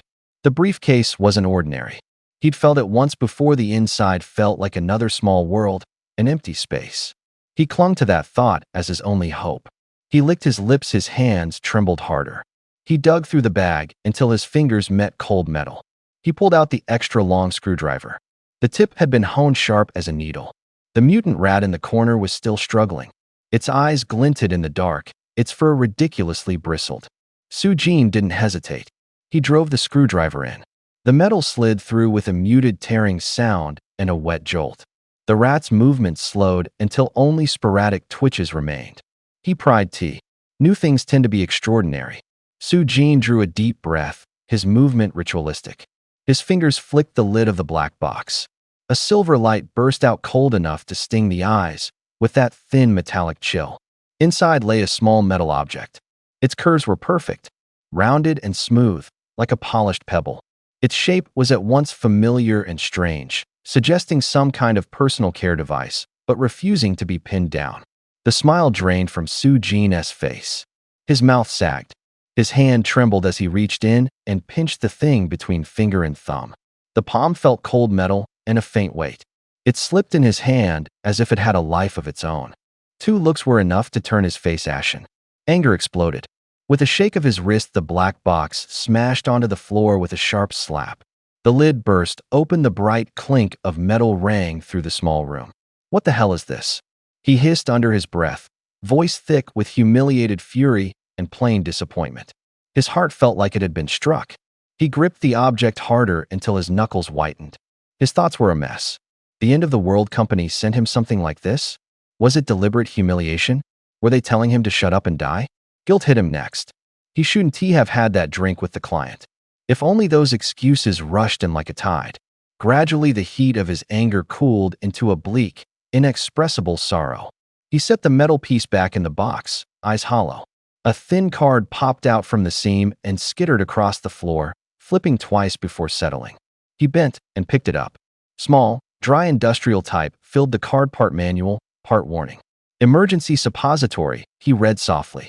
Below it, contains built-in emergency medication. When a key area's temperature drops, the liquid will be automatically released.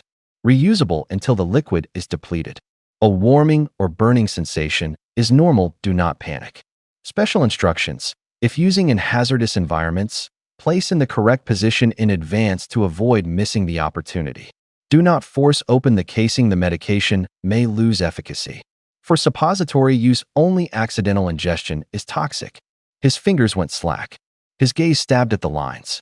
He crumpled the card in his hand and flung it back to the floor. It landed flat, but with a few creases cutting across it. "You can't carry something like this," he said. "Who would run around with it? I'd rather die than live off this." His words were blunt, but his hands moved quickly.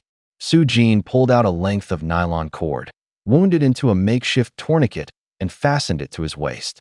It wasn't for him if Qingdai ever got into trouble. He wanted it within reach. Rain struck the window pane in an irregular beat. The air smelled of a gray dust, like damp lead filings.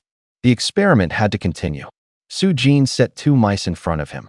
They had been kept in running wheels. Now the wheel's motion had changed.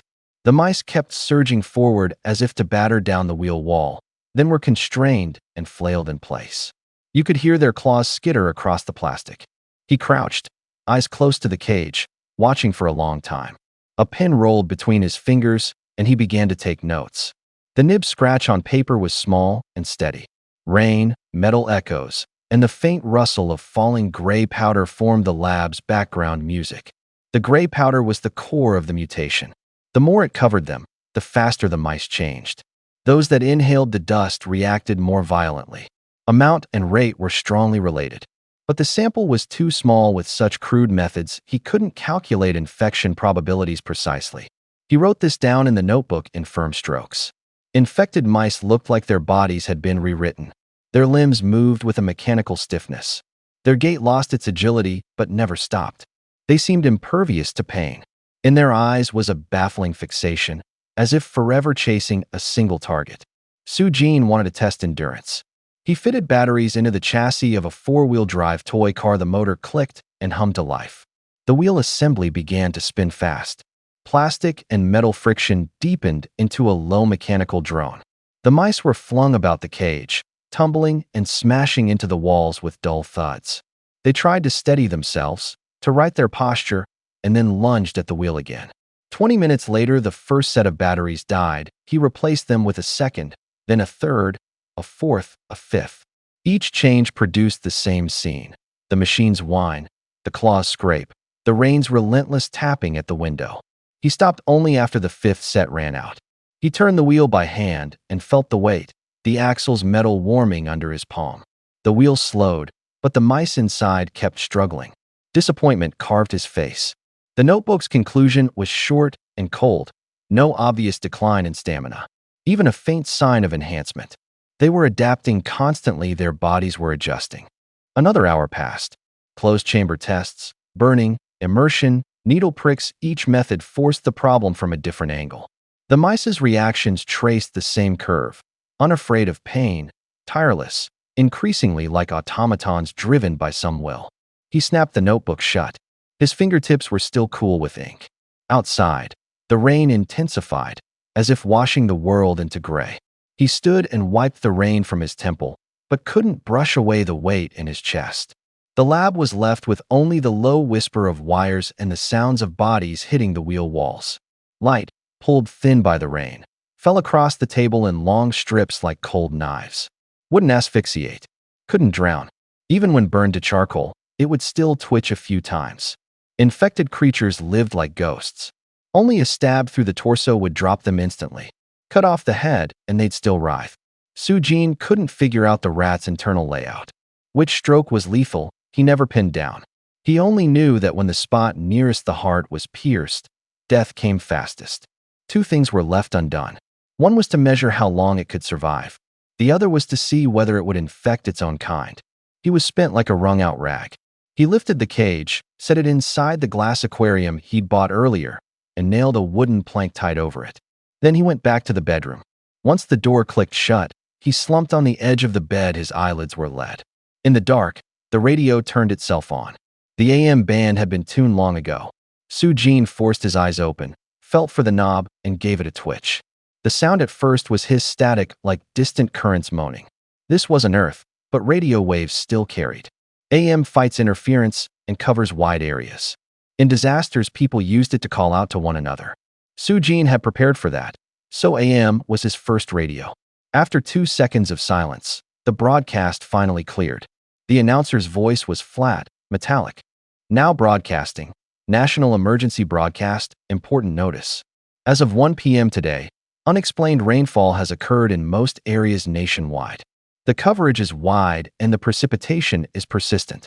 These rain events are suspected of carrying biological hazardous agents. Contact via skin, respiratory tract, or digestive tract may cause irreversible damage.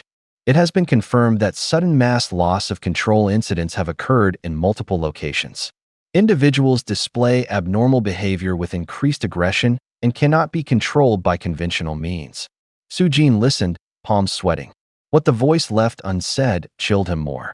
It was raining outside. He looked up and glanced at the mouse cage sitting on the aquarium. Raindrops beat the glass like a warning bell.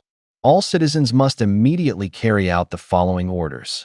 1. Do not directly contact any form of rain. 2.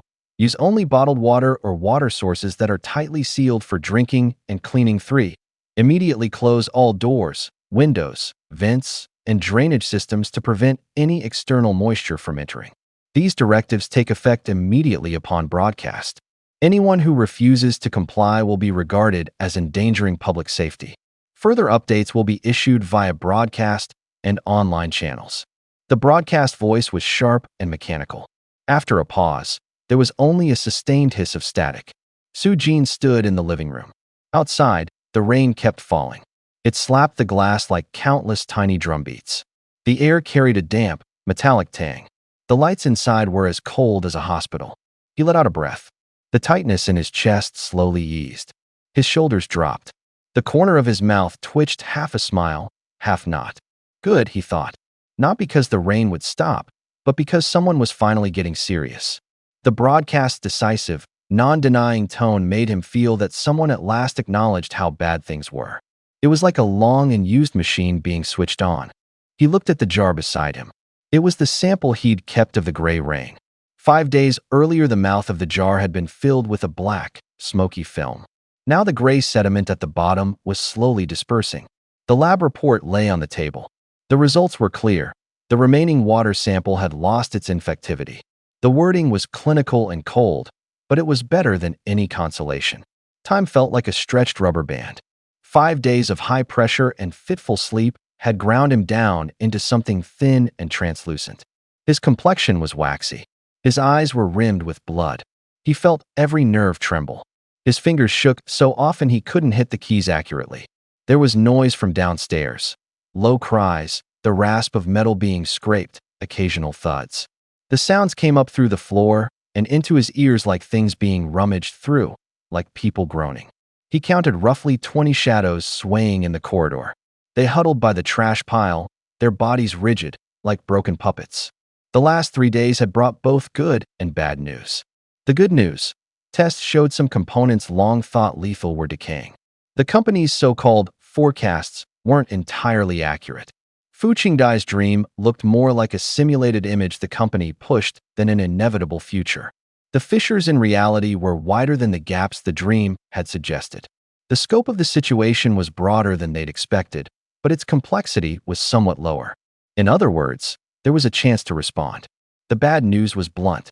He'd seen the windows of the apartment block across the way. Figures appeared in several of them. An accident had happened in a neighbor's home. A door was forced open, furniture overturned. Someone was driven to the balcony's edge and finally jumped.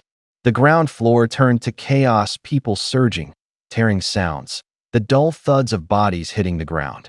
His stomach lurched, but he didn't make a sound. The rain kept falling, like a countdown that wouldn't stop. The world outside was mashed into gray. Su Jin clenched his fists until his knuckles went white. It was cold inside, the rain was colder. Thinking of that machine finally starting up, he felt a strange hardness settle in his chest, part hope, part fear. Some fought back. Some struggled desperately. In the end, some chose to hang themselves. Inside and out, there was a tearing fear. Extreme violence erupted between neighbors. Many scenes were silent yet blinding, cutting at everyone's nerves like knives.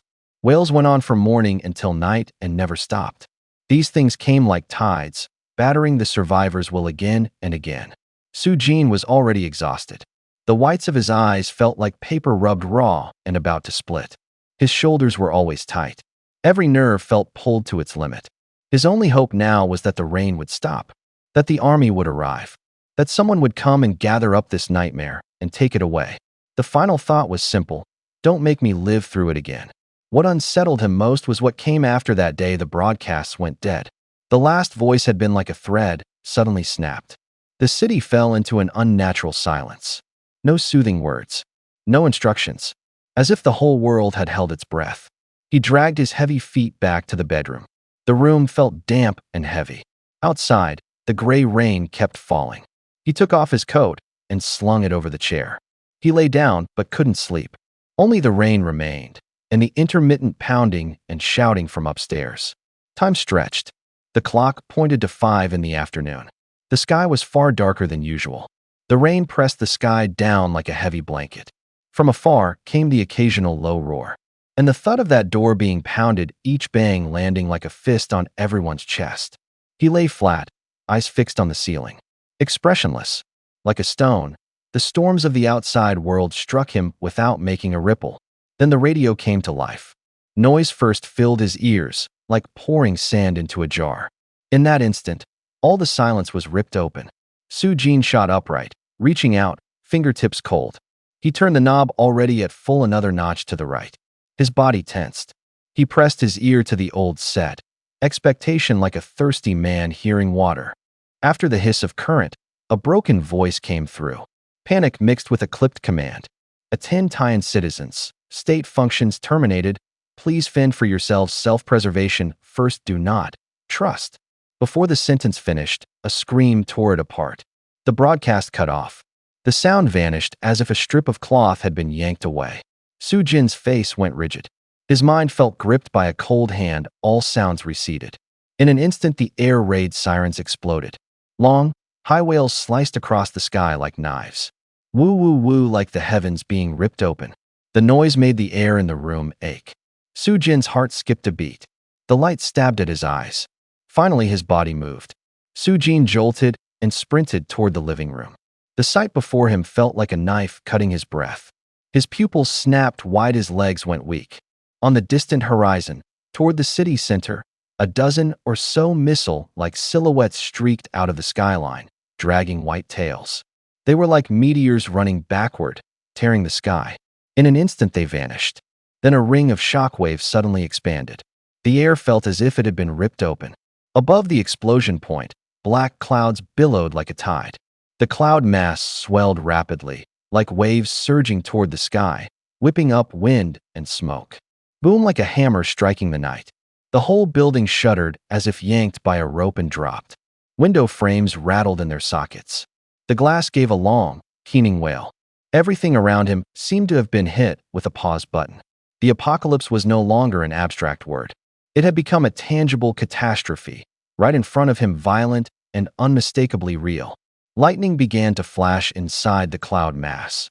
Short blue-white sparks, like animals thrashing in the dark. Then came downburst gusts of cold air driving straight to the ground. Pillars of cloud coiled like steel cables, smashing into the city like tornadoes.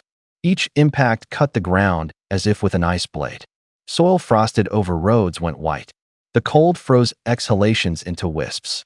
Jin pressed his hands to the windowsill, his knuckles went white. His teeth chattered.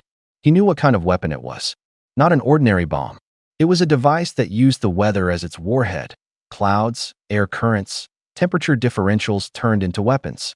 It could tear the air apart and use cold as a blade, instantly freezing a whole area. A nation's ultimate killer. With no warning, it had been launched straight at the capital. Am I going to die? He could hardly breathe. His words were swallowed by the wind outside. Fear stung his stomach like salt. He slapped a hand over his mouth and nose and lunged for the bathroom. Before he reached the door, a rush of acid flooded his throat and he vomited onto the floor. The taste was a metallic, earth-muddied bitterness that filled his mouth and made him dizzy. Coughing sprayed tears from the corners of his eyes. His heart felt as if two hands were squeezing it, then crushing it. Why was this happening? How could a nation that prided itself on being a modern industrial power collapse so fragilely in an instant? Someone downstairs began shouting. Alarms sounded intermittently in the distance. Streetlights flickered like fireflies buffeted by wind. Jin leaned against the doorframe, the world spinning. Cold, bitterness, fear rushed in together, pushing reason far, far away. The machinery of the state only kept order. It wouldn't and couldn't wipe a country's name off the map with a single command. That would only invite a greater paralysis. Looting, riots, the army turning its guns inward. Jin thought all this and more, but there was no action to see. The capital felt hollowed out. Cordons on the outside, silence on the inside. For days he hadn't seen a single soldier. The street below was choked with debris. Firebreak barriers jutted into the distance like broken teeth. The air tasted of cooking oil and a deeper, older rot. The city's heart was taking some invisible blow. Cold wind cut like a knife through the seams between buildings. He stood there for a long time, rigid. His hands went cold, his spine felt like a taut wire. The thoughts turning over in his head were useless. Maybe the top brass had misjudged. Maybe this infection had outrun every model. The more he tried to make sense of it, the more chaotic it became, and his breathing grew short and fast. Without warning, he went to the bedroom and grabbed the old radio. His fingers trembled on the plastic. The set offered only noise, wind, static, a low, anonymous hum.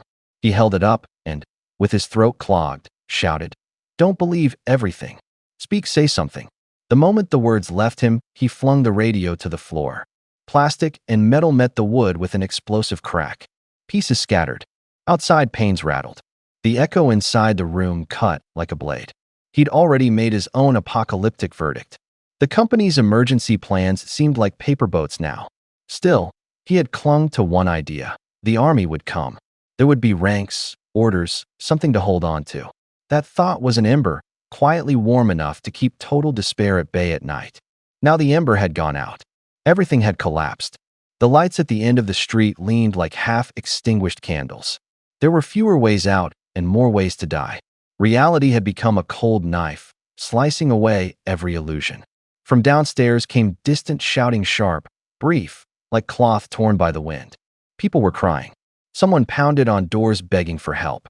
The sounds moved through the building's hollow like missiles, punching straight into his chest. Sujin staggered and ran to the living room window. Across the way, people moved on the windowsills. One cradled a child, face twisted like fragile porcelain. He stood at the window, glanced outward, then leapt. The wind cleaved his body, the last flap of his coat disappeared. The sound of him hitting the street vanished into the snow-white lane as if nothing had happened. Neighbors in the next block were crying and jumping, one after another. The cries came like a burst of gunfire. Each one tore a hole in the building's silence. It felt like needles in his ribs. On the 6th floor ledge, a woman pressed her child to her chest. Her hands shook, she muttered over and over. She looked up at Sujin's window, plea, despair, one last accusation of the world in her eyes. She shook her head several times, as if denying something irreversible. Then she hugged the child and stepped off. The wind dragged their screams into the room, carrying the stench of blood and torn cloth. The baby's cry was shredded in midair and swallowed by the gusts. He clapped his hand over his mouth until his knuckles went white. All the strength left him, he slumped to his knees on the windowsill. "No, please," he shouted. His voice spun through the empty apartment like a stairwell that had. "No, don't jump. Don't." Sujin ran, his voice tearing like a fresh wound.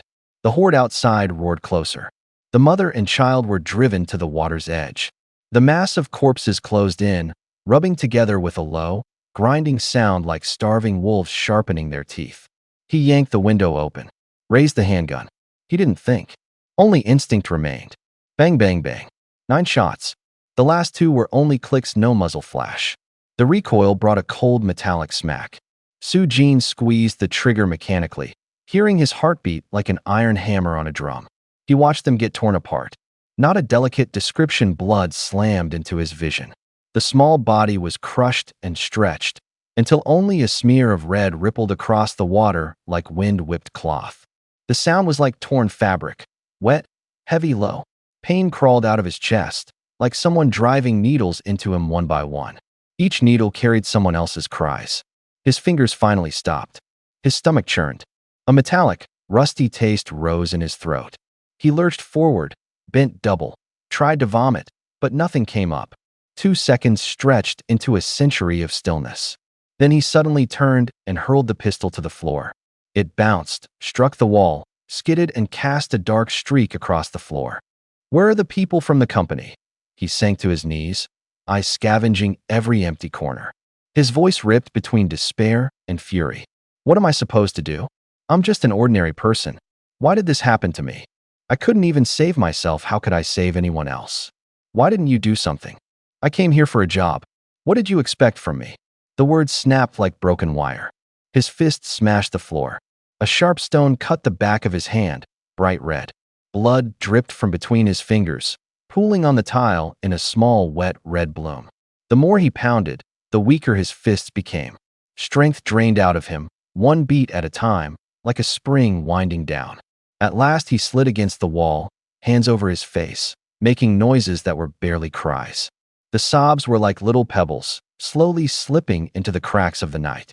Hope went out like a lantern. The smell of smoke lingered in the air. Throughout the complex, cries continued one after another.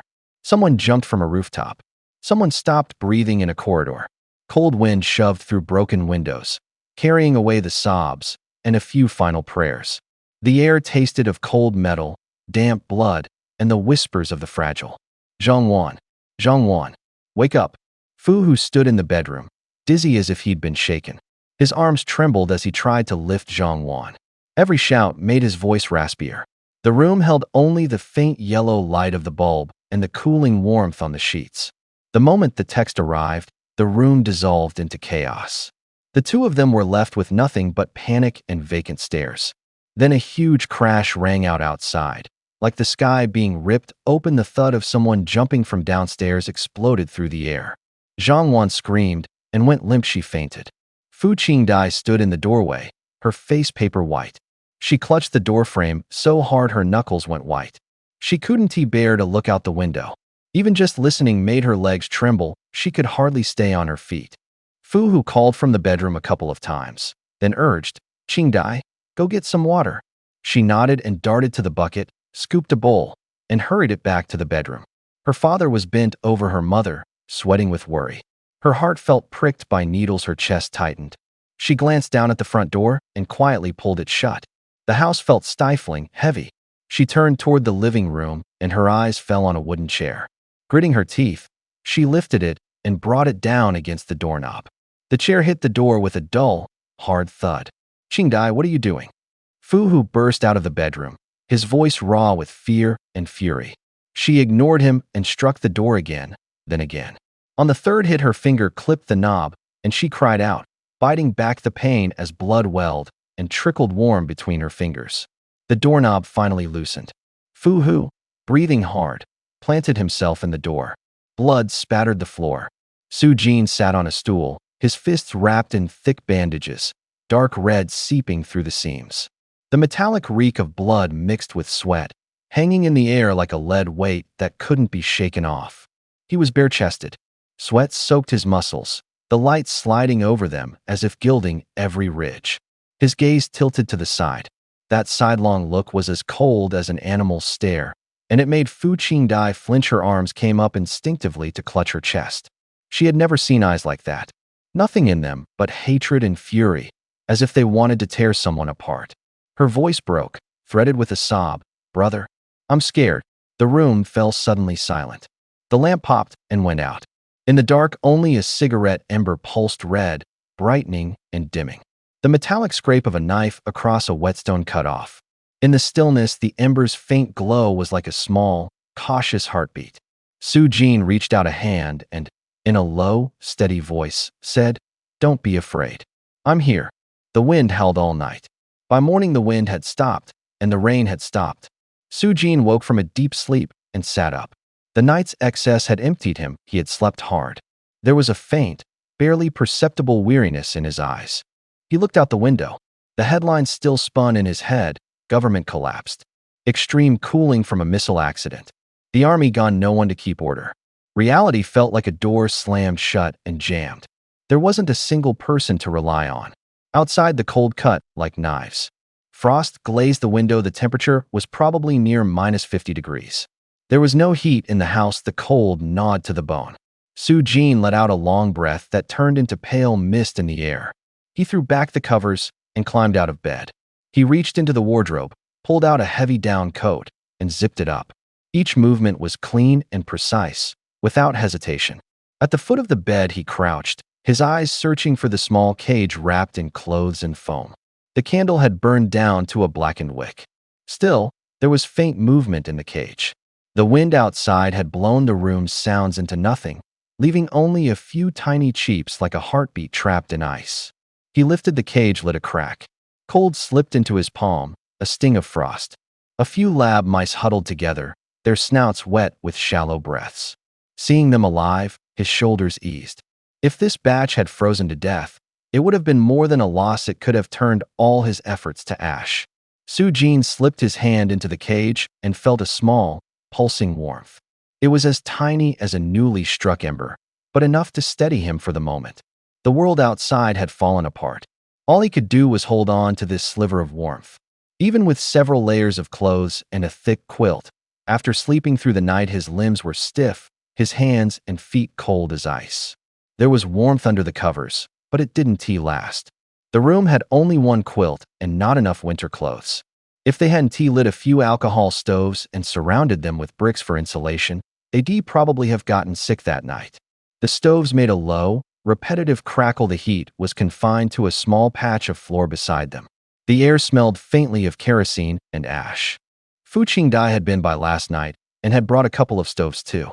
The Fu family wasn't like theirs. The fuss should have thick quilts and stored coal. They'd get through the cold night no problem. Most of the other apartments could manage as well. Every household had gas canisters, and things to burn. Su-jin did a quick sweep of the place. The bucket in the kitchen had frozen solid. Nothing else out of the ordinary. He scooped a few spoonfuls of lard for breakfast, didn't tea linger over the bowl, and headed for the Fu home. He barely knocked when the door opened. A small face, whitened by the cold, peered out Fu Qingdai.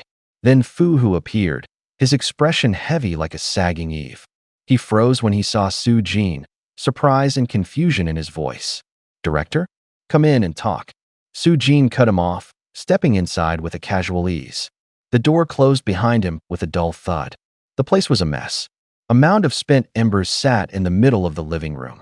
The sofa had been taken apart for fuel. The scorched smell of fabric and wood still clung to the air. Dry splinters littered the floor. Shoes made faint, brittle crunches in the ash. They had clearly spent the night in the living room. Su-jin walked around once, his gaze skimming over everything. He stopped in front of Fu Hu and said bluntly, "I sealed your front door." "What? You?" Fu Hu's voice carried disbelief. His fingers gripped the doorframe, as if tightening and then letting go. "Listen to me." Su-jin's voice was calm, but there was an unshakable firmness in his eyes. "Let me properly introduce myself. My name is Li Haoqing. I'm the director of the National Key Risk Intervention Enforcement Bureau." Fu Hu stammered, I know your name." Su-jin shook his head, correcting him. "You know my name, but you don't know what we actually do. What I told you before and what I'm telling you now are different. We're not an ordinary law enforcement unit. We investigate anomalies that can't be explained by conventional means: rooms where the temperature drops suddenly enough to freeze water, objects that move at night without a sound, things that can alter people's memories. We're small, but the things we face are often truly dangerous." He spoke sparingly, each sentence short. The room fell quiet, the only light a dim glow from an alcohol stove in the corner. Fu Hu's breathing was a little rapid. Fu Qingdai clutched the edge of the blanket, eyes unfocused. Su-jin glanced at them and lowered his voice. "So I sealed the door to protect you and to control the risk. Now I need to ask you a few questions, and you have to answer honestly. 30 years ago, the state unearthed a stack of stone tablets out in the northwest wasteland." Su-jin delivered the line evenly. Each sentence sounded like a pebble tapping the rim of a metal bowl. There were pictures carved into the slabs. Not an ordinary chronology, more like a film running backward. Cities collapsing, plagues spreading, at night crowds of shadowy figures surging into the streets. The ancient culture we found, based on our study, we named the Maya. He paused. A glass bottle on the windowsill chimed softly as the wind nudged it. Fu Qingdai and Fu Hu both flinched, their faces stiffened, as if a cold gust had slapped them. "They didn't spell out cultivation or any ranks," Su-jin went on. "Those symbols read more like cues in a movie. Fluctuations of power could change the temperature of the air. Some people could stop others in their tracks, like invisible hands pinning limbs. The pattern of prophecy on the tablets pointed straight to this disaster. So we formed a team specifically to interpret those slabs," he said. "At first the state took it seriously. 30 years later we were forgotten. We fractured inside. Some treated it like an antique curiosity on a shelf. Only I didn't give up." Fu Hu's brow nodded. His voice came out like something sharp in his mouth. "What are you talking about? I don't understand. Are you all right?" "I'm fine." Su-jin's voice went low, cold-edged. "I followed the clues the tablets pointed to and found your daughter. Actually, I lied to you.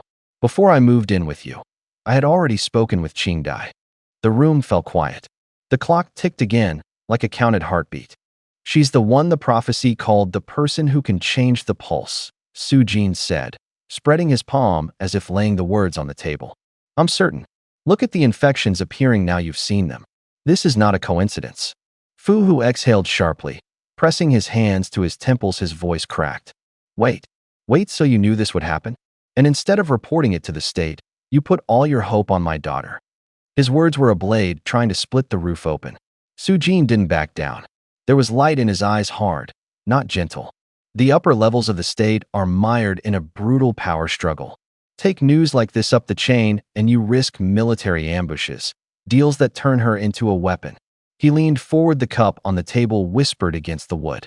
"That's why I had you prepare bows and arrows, spare batteries, those boxes of rations," he said slowly, each word deliberate as a bell. "Not to scare you. to make sure no one could find a lever to pull and to give you a chance to survive. Fu Hu's face twitched, as if his skin had been tugged. Who gave you the right to decide? Who do you think you are, taking my daughter from me? I never meant to take her. Su Jin lowered his voice to almost nothing. I wanted to protect her. Keeping her in your house was the safest shield. You were willing to buy those things that proved you'd fight to keep her, not hand her over. Outside, a low, guttural sound drew nearer. It carried the crack of breaking doors and distant car alarms. Each noise was like a pin pricking the room's quiet. Qingdai's fingers tightened. She said nothing. She buried her head in her arms, shoulders trembling. You're spinning a story, Fu Hu finally spat. You're lying to us. Su Jin shrugged, weary but resolute. You can choose not to believe me. You can go to the state and put Qingdai out in the open. Or you can decide now to trust us and take her away. There's not much time. Every minute, people are turning into what was carved on those tablets. He said no more. By then his words were like a struck match, throwing the lines of every face into light. The room held only breath and the footsteps growing closer in the dark beyond the door. You think I want to be ducking and dodging, living off myself? They wouldn't even approve our department's budget. Su Jin yelled. His voice cut like a cold wind through an empty room. His white breath swirled under the light. Fu Hu flinched at the sound. He stood there with his fingers curled around the doorframe, his face almost gone translucent. Right. If they wouldn't even pass the budget, what did that mean? Do you even know what has happened to the country? Fu Hu's voice trembled, a last scrap of hope still in his eyes, like someone clutching a straw. Su Jin shrugged, his gaze hardening. Outside the window the night carried a sharp, biting cold, the air seeming to be cut with a knife. The state's backbone has cracked. Don't wait for someone else to save you. It's on us. He lowered his voice as if afraid to wake something. Fu Hu turned and looked at his daughter on the couch. She was curled up, her forehead pressed to a cold pillow. Pain stabbed his chest. He reached out without thinking and touched her hair. It was ice cold. His fingertips felt nothing. What about the Hanxiong missile's effect? When will it warm up outside? Have you guessed? Fu Hu asked, a thread of hope propping up his words. Su Jin glanced at the streetlights. A thin ring of frost haloed each lamp, and something clinked in the distance now and then, metal against metal. I'm not sure either. Maybe a week, maybe less. It's summer again. The climate's gone sideways, who knows? Fu Hu waved weakly, as if trying to brush an answer out of the air. Su Jin did the math in his head. The breathing room wasn't much. The cold was suppressing those mutated things. Conservatively, 3 days. In 3 days they could clear a safe path through the complex, gather supplies, organize people. Directorly, please go back first. Fu Hu's voice softened. I don't know what you're planning. I don't want to be involved. My wife's still unconscious. I've seen the broadcasts. I've gotten the texts. I'd rather wait for rescue than make a decision. Old Fu. Su Jin let out a low roar and stepped forward, his fist tense as if it would snap. Are you still dreaming? Stop fantasizing that the country is as rock solid as it used to be. If it were dependable, we'd have seen the army by now. What did you see? Missiles? They actually fired missiles into the city. He slapped his palm on the table. The wood made a dull thud. His voice carried cold and anger. Even if you want to argue the armed forces still exist, do you think it's your turn to be saved in this situation? You're just a regular man. Why should anyone risk their life for you? The room went suddenly quiet. Outside, the wind kept tearing at trash bags, making a thin, scattered noise. Fu Hu's lip trembled. He didn't answer. Su Jin's eyes were like knives, cold, merciless. Waiting for rescue? How long do you think you can wait? Su Jin's voice cut through the night like an ice knife. We got lucky this time. The sky hasn't fallen yet. Another round of bombing. You think you'll be the last one standing? Fu Hu's face twisted as if something were wringing it. Then tell me what I'm supposed to do. What else can I do? He shouted, a broken despair in his voice. Get out of my house. Don't drag my daughter into this. I don't want to hear your bullshit. Fu Qingdai clutched her father's sleeve. Her hand shook. Dad, she whispered like a breeze. Su Jin grabbed Fu Hu's shoulder. It wasn't a hard grip, but his eyes burned. As long as we're alive, everything is possible. No country? We'll build one. No army? We'll make one. Can't hide? Then fight. Fight those mutants with everything we've got. He took a step back, his voice dropping but growing harder. People in your block know each other. Your daughter was sent to a psychiatric hospital before. How many people know that? You know how rumors spread. That little bit of influence can pull a crowd. Qingdai is everyone's hope. She can lead, give people direction. I can't stand by and watch you ruin her. Fu Hu went numb. His grip slackened, his eyes were fixed. Wind crawled in from the stairwell, carrying the smell of burning and the distant echo of collapsing concrete. Old Fu, Su Jin said coldly, I know you're protective. But if she follows you, she's just waiting to die. I can't watch you drag her into the grave. I care about Qingdai too, Su Jin pressed on, urgency breaking through. But if you don't wake up, instead of letting her be torn apart alive, better. Before he finished, he pulled a silver pistol. The metal flashed a cold line in the night. The barrel pointed at Fu Qingdai like a merciless black hole. The air went still. Another low, heavy boom rolled in the distance, like some giant beast turning over. There's no time to argue. Su Jin's words were a blade. Stay and wait to die, or calm. Su Jin took half a step back and tucked the silver spear behind him. The motion was small, but it sent a quiet ripple through the room like a pebble dropped on water. Fu Hu wrapped his daughter tightly, shielding her with his body. His eyes never left Su Jin, like a man guarding a door. Su Jin exhaled. His voice was calm, with an edge of exhaustion. Old Fu, I never meant to hurt you. I don't want to force you. But right now we have no choice. I have to push you, make you see what's real. Fu Hu's fingers clenched until his knuckles went white. You promised me, Su Jin went on. I'll do everything I can to protect Qingdai. You have to protect her, too. The key is on the 4th floor. I stashed the supplies there ahead of time. He paused and looked at Zhang Wan, unconscious on the couch. Her breathing was shallow and slow. Her face looked washed out, like paper left in water. Your wife's in shock. She's going to need time to recover if she stays here, but forget the delicate stuff for now. I stored coal briquettes and a small stove on the 4th floor. There's sheet metal and planks ready. Cut a hole in the window and rig a simple flue. Make the smoke go out that way. Don't let her freeze. He crossed to an old sagging couch and sat down. The room was cold. The fabric whispered as he shifted. Go get the stove set up, he ordered, waving them on. I'll wait here. Get the flue finished before you come back, and we'll talk. Don't let your wife freeze. Fu Hu glanced at his wife, then at his daughter. The girl's hand felt ice cold. The tremor still showed under her tiny nails. After a moment's hesitation, he let out a breath and took Qingdai downstairs. More than 10 minutes later, they returned. The door opened, and Fu Hu froze. Zhang Wan was still lying on the couch, paler than before. Qingdai hugged a blanket. Her eyes were rimmed with red. But Su Jin stood at the living room window, holding a bucket of black paint and a brush. The brush rasped across the glass. The black slowly swallowed the light outside, like night settling in. Chief, what are you doing? Fu Hu's voice betrayed disbelief. Su Jin didn't look back. The paint stung the air with a wet, chemical cold. Finish that stove first, he said. That strange rain, it's not just infecting people. Animals can get it too. I tried it on rats. Birds are likely to be affected as well. Infected animals become vicious. They lunge at uninfected life. He painted another stroke. The black absorbed the trees beyond the glass. His movements were steady and final. Being out in the light makes us vulnerable. Paint the windows black, hide the shadows inside. Get the flue up, seal the door and window cracks, block whatever you can. Don't leave obvious outlines for them to see, or those infected things will come looking for breathing bodies. He finally turned his head. Half in shadow, his face looked cold. Get the stove going. Don't let your wife freeze. He repeated it, the words like a needle in Fu Hu's chest, urgent, uncompromised. At least it makes things a little less dangerous. Fu Qingdai said as she spoke, looking around the cluttered room and quietly speaking up for Su Jin. Hearing her, Fu Hu felt a sudden flicker of respect. He grunted and set to work on the stove. He rolled the sheet metal into a cylinder. Wire clicked twice under his fingers and cinched it tight.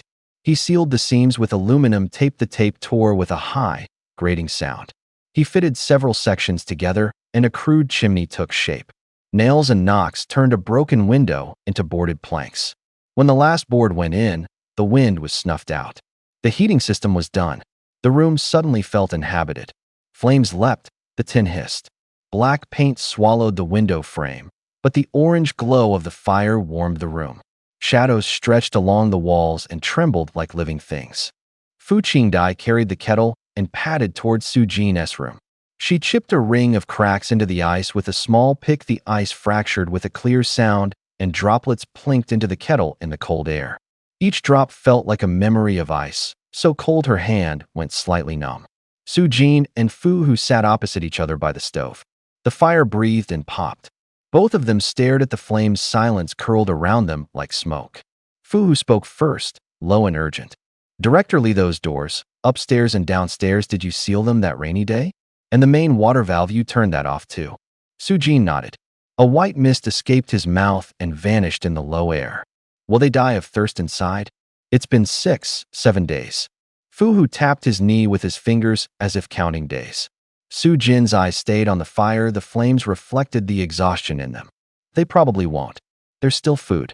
The toilet tank has water." Fu Hu let out a breath and his voice sank. "Is there really no other hope with Director Lee? Has the Bureau done anything? You said the prophecy mentioned my daughter. What comes after that?" Su Jin fumbled a cigarette from his pocket. His fingers trembled. He struck the lighter. The tiny flame in the sub-zero air looked like a small insect. He was about to inhale, but glanced back at Zhang Wan, still unconscious. Her face was ashen. There was a smear of blood at the corner of her mouth. He shoved the cigarette back and, almost without thinking, bit his knuckle hard enough to leave an imprint. No action. He put the lighter away. His voice was thin, like wind slipping through a crack. "They're a bunch of idle men. The prophecy talks about a great disaster. Some people will see the danger early and, like a trailer, warn others to come rescue. Then it's over. There are no further, detailed instructions." Fu Hu's voice rose, nearly a shout. "My daughter is still a child. She's a kid. Because of a legend, a prophecy, what could possibly involve her? What sort of consequences is she supposed to bear?" The fire clicked and spat at their feet. Wind skated past outside, and the tin chimney let out a long, thin whistle. The smell of scorched wood and adhesive tape filled the air. Fu Qingdai set the full kettle down by the stove. The water still trembled, reflecting the flickering flame. She said nothing, but her hands shook. Fu Hu's brow clenched like a silent blade. Su Jin closed his eyes as if trying to swallow something down into his chest. The room settled back into quiet, broken only by the crackle of the fire and a distant, hollow sound from beyond. "She's still a kid." Su Jin's voice dropped. Each word landed like a hammer on a plank. "All the more reason we have to move first. Take some of the weight off her. Old Fu, stop holding on to illusions," he added. "Even if someone comes to rescue us, we have to save ourselves now. We can do both." Fu Hu murmured his agreement. The silence settled like a slab of iron on their chests. "I'll take all the responsibility," he said hoarsely. "Qingdai is just a kid. She shouldn't be on the front line, shouldn't be taking risks." The room fell quiet again, the mood doused with cold water. Su Jin looked at Fu Hu and asked calmly, "Is there anyone else in your family?" Fu Hu flinched. His voice broke. "There's my old man. His phone's been unreachable for days." When he finished, it was like something snapped. The big man's eyes reddened. His shoulders trembled, his voice caught. He drew a short, sharp breath through his nose. The ticking clock in the room suddenly sounded harsh. At that moment, Fu Qingdai returned carrying a kettle filled with ice. The ice clicked crisply. She set the kettle down and her breath turned to white mist in the cold air. Fu Hu roughly wiped his face, as if trying to palm away an unwanted weakness. He squared his shoulders, pressed his lips together, forcing his voice steady. "Director, what do we do next?" "Next?" Su Jin's gaze drifted to the kitchen stove. Flames flickered. The rim of the iron pot hissed softly. "First, get everyone together. Form teams. Add members who can actually do the work." He spoke tersely. Each sentence drove another nail into the plan. "You're an old tenant, you know the people here." He looked at Fu Hu. "Write up the list and their backgrounds. Don't leave out the renters. Give it to me, I'll arrange for them to cooperate." Fu Hu nodded. His finger drew a few lines on the paper. His breathing slowed and steadied. By noon, the last steel pipes were carried down the stairwell. The metallic clatter of heavy objects echoed through the empty floors. Dust sifted down like flattened rags. Light slanted through the newly opened window frames and cut across the tiles. Su Jin stepped out from Fu Hu's doorway with the roster in his hand. The handwriting was neat, the entries clear. It was the building's list. Fu, who recognized most names, only a few renters still needed to be traced. They stood in the doorway. Wind blew from the end of the corridor, carrying a hint of cooking oil and dust. The plan began to move. He flipped through the list. He found a target quickly. The complex had a lot of veterans. Plenty of old soldiers who would fight tooth and nail and follow orders. What they were short of now was people. Muscle. Security. Across the hall lived Wang Song on the 4th floor. He remembered the name clearly. Early 40s. The photo broad shoulders looked like a veteran. Su Jin thought. Not too old, disciplined, could handle himself. He decided to start recruiting with this man. He carried a can of adhesive remover up the stairs, aimed the nozzle at the door seam, and gave it a long spray. The chemical hit him. The solvent ate at the old glue around the frame. After 10 minutes or so, the smell thinned. He knocked. Knocked again. Someone downstairs shouted, voice sharp and panicked. But across the hall was silent. No answer from behind the door. The knocks died into the stairwell echoes. Su Jin's knuckles began to whiten. There might be someone inside, or maybe no one at all, holding perfectly still. He pulled out the silver pistol. He tried it last night. After 9 shots, it would auto-reload in half an hour. A prop from the company, odd in construction but reliable. The metal felt solid in his hand, giving off a faint, cold gleam. He pressed the muzzle against the peephole and pulled the trigger. The first shot sounded like metal being ripped. The peephole blew clean through. Fragments and glass sprayed into the room like rain. Tiny bits bounced and struck the wooden door with sharp. He pushed the door open gently. His movements were clean and efficient, like someone who'd seen too many movies. He sidled in, muzzle hanging low. His eyes swept left and right. His steps made no sound. In the hallway, only the rain could be heard, like a hammer striking the roof. Wang Song, you there? He lowered his voice, as if calling to a neighbor. A voice answered from inside, trembling. Who are you? Why do you have a gun? He slowed his pace and hugged the wall. Weak window light bled through the door crack. Only after he stepped into the bedroom did he ease up a little. A middle-aged man sat by the window, in his 40s. His shoulders were tight, as if he might jump at any moment. Rain hammered the glass, making a string of brittle sounds. The man's face was ashen, his teeth chattering, his knuckles white. He shut the door with a smooth motion, the muzzle dipping, his breathing slowing. His voice was steady, not polite. Wang Song, don't do anything stupid. Come down. Close the window. We'll sit and talk. The man turned his head. His eyes looked frozen. His voice was dry. You're not my neighbor. Who are you? What's with the gun? Who I am doesn't matter. The words were short. His fist tightened slightly. The gun's grip was cold against his palm. Don't give up hope. As long as you're alive, there's hope. Come down and we'll talk. The man laughed, a bitter, shattered sound. He spoke softly, as if swallowing all his despair. Hope? The government collapsed. No one's in charge outside, and it keeps raining. My home is gone. My mother, my wife, they've changed. My son is out of town. He might be gone too. You need a home to have a future. He pressed the sentence down into his chest so it couldn't slip away. Are you hurt? I can dress your wound, find medicine. The man tremblingly lifted his shirt. Rough bandages wrapped his chest, dark stains seeping through. His smile turned even more bitter. 3 days ago, bang. The gunshot ripped through the rain's noise in the room. One short crack, like a hammer to the chest. The man's smile froze. There was a twitch at the window. His body tumbled from the sill. A heavy thud hit the floor below. Broken glass scattered everywhere. The rain slid back into place, as if nothing had happened. He slid down against the wall, still gripping the gun. His chest felt crushed by a weight. His breaths came short.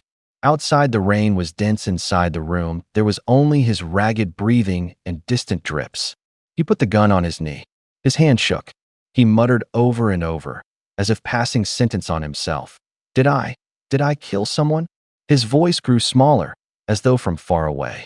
He looked down at the window. The rain had washed the city into a blur. Finally, he lifted his head, a stiff, forced reassurance in his eyes. It's okay. He wasn't human. He was a zombie. No, he hadn't mutated. He'd just tried to kill himself, but was too afraid to jump. So that meant I was helping him? I saved him. He let himself believe it for a long moment. Su Jin braced his hand against the wall to steady himself. His palm was still sweating. He stepped back and shut the window. The glass clicked shut with a clear sound. The night wind went suddenly quiet. Two bodies lay in the living room.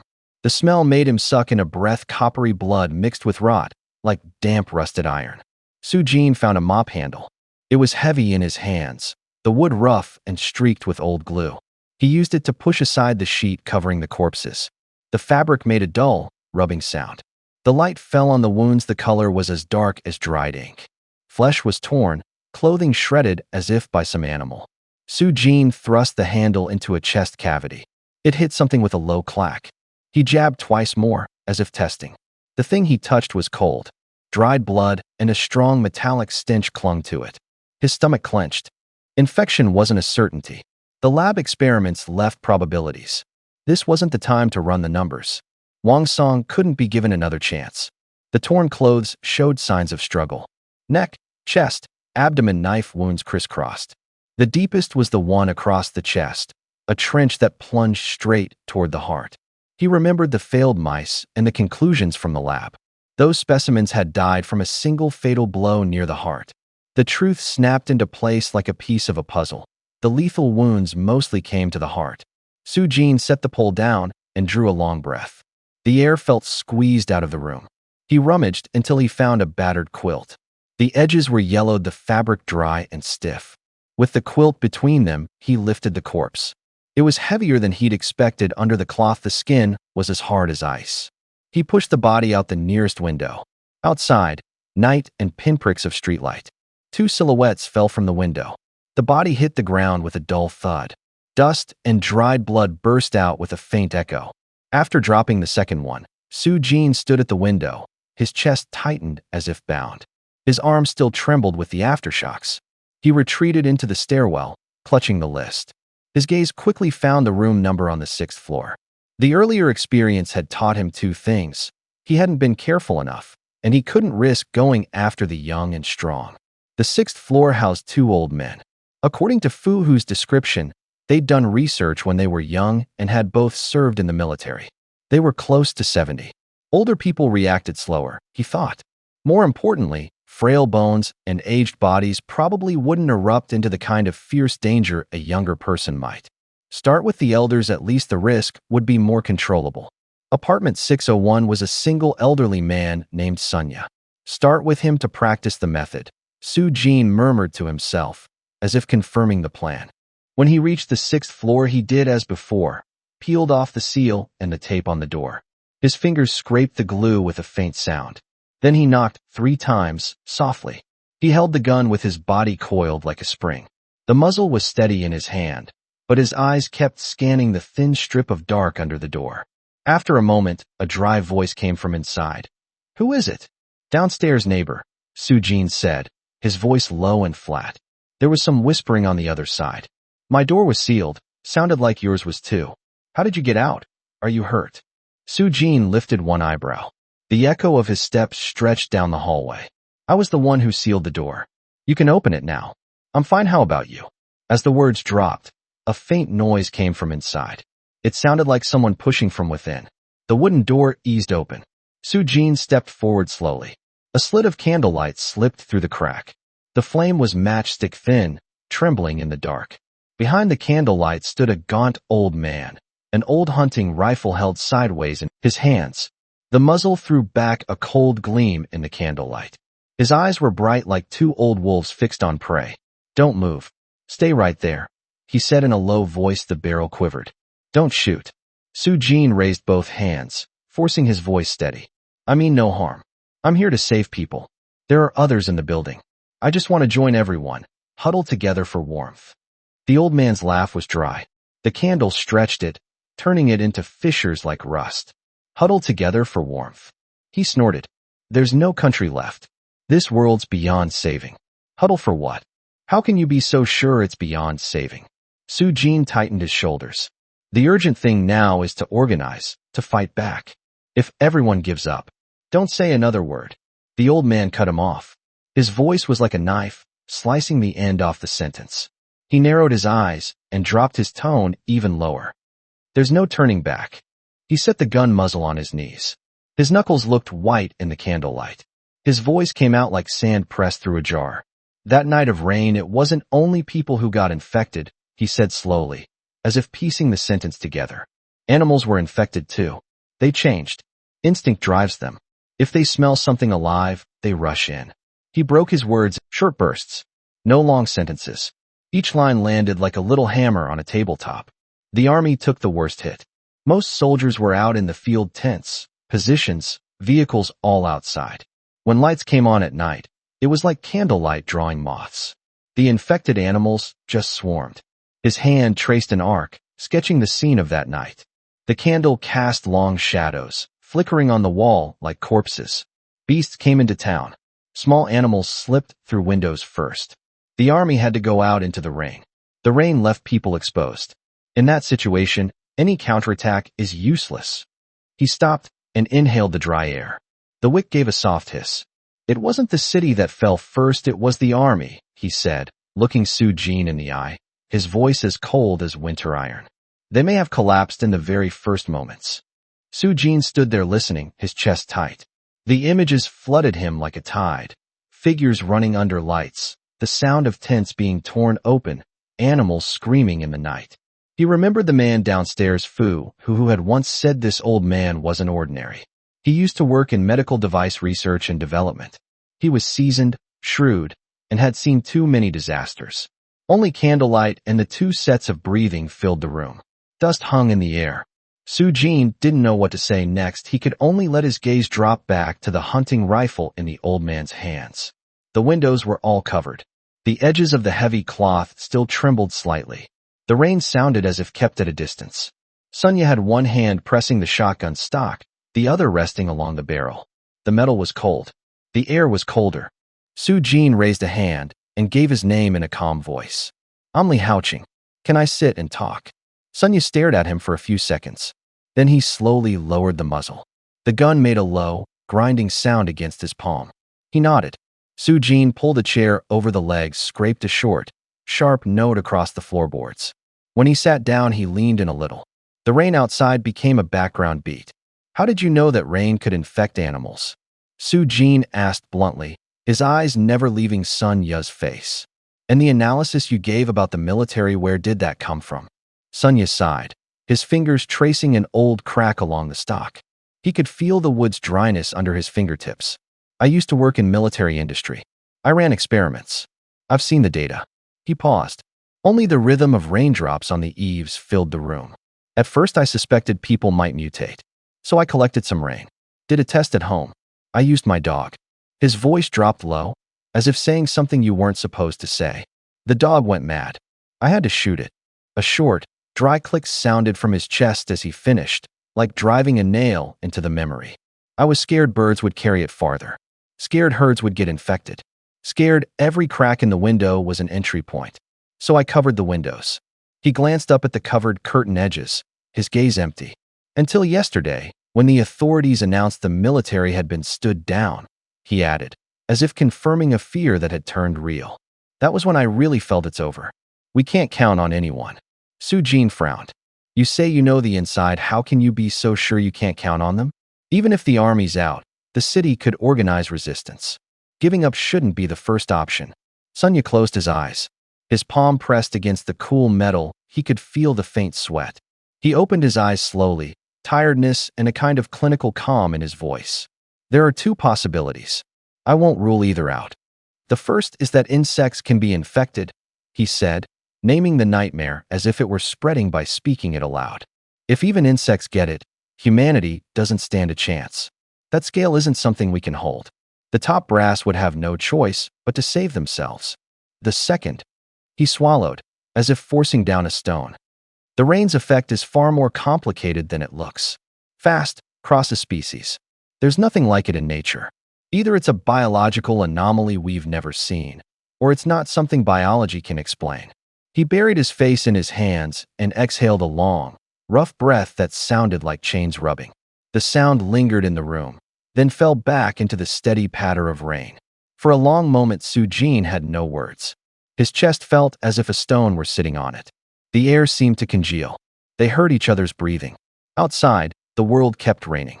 He took a deep breath, wiped his face, and looked up at Su Jin, his voice dropping. I've answered your questions. Now it's your turn. Ask, Su Jin said, fingering the rim of his cup, his gaze calm.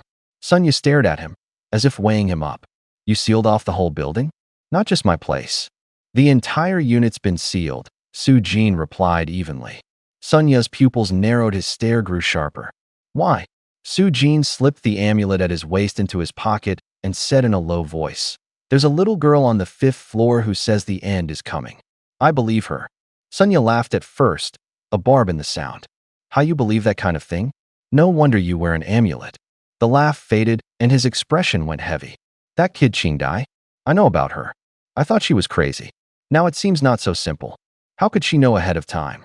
Su Jin leaned back in his chair, as if listening to the rain outside. Do you believe in nature? Nature, Sunya repeated, as if chewing on an unfamiliar word. I believe in science, Su Jin said plainly, but I also believe nature has its balance. Disasters happen, but not for no reason. There's always something that can counter them. Qingdai has already given us a clue. He looked Sunya in the eye, urgency in his voice. Old man, you don't really intend to sit here with a gun and wait to die, do you? Sunya gripped the armrest until his knuckles went white. Su Jin continued, Come with me. Now's the time to organize when we'll need the most people. I have a cage of rats here from research. You can make the experiments more reliable.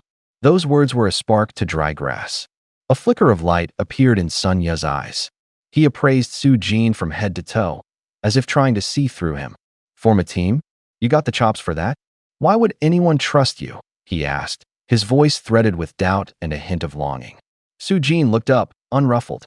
Because I have a child who can see the future. And I'm the director of the National Disaster Intervention Bureau.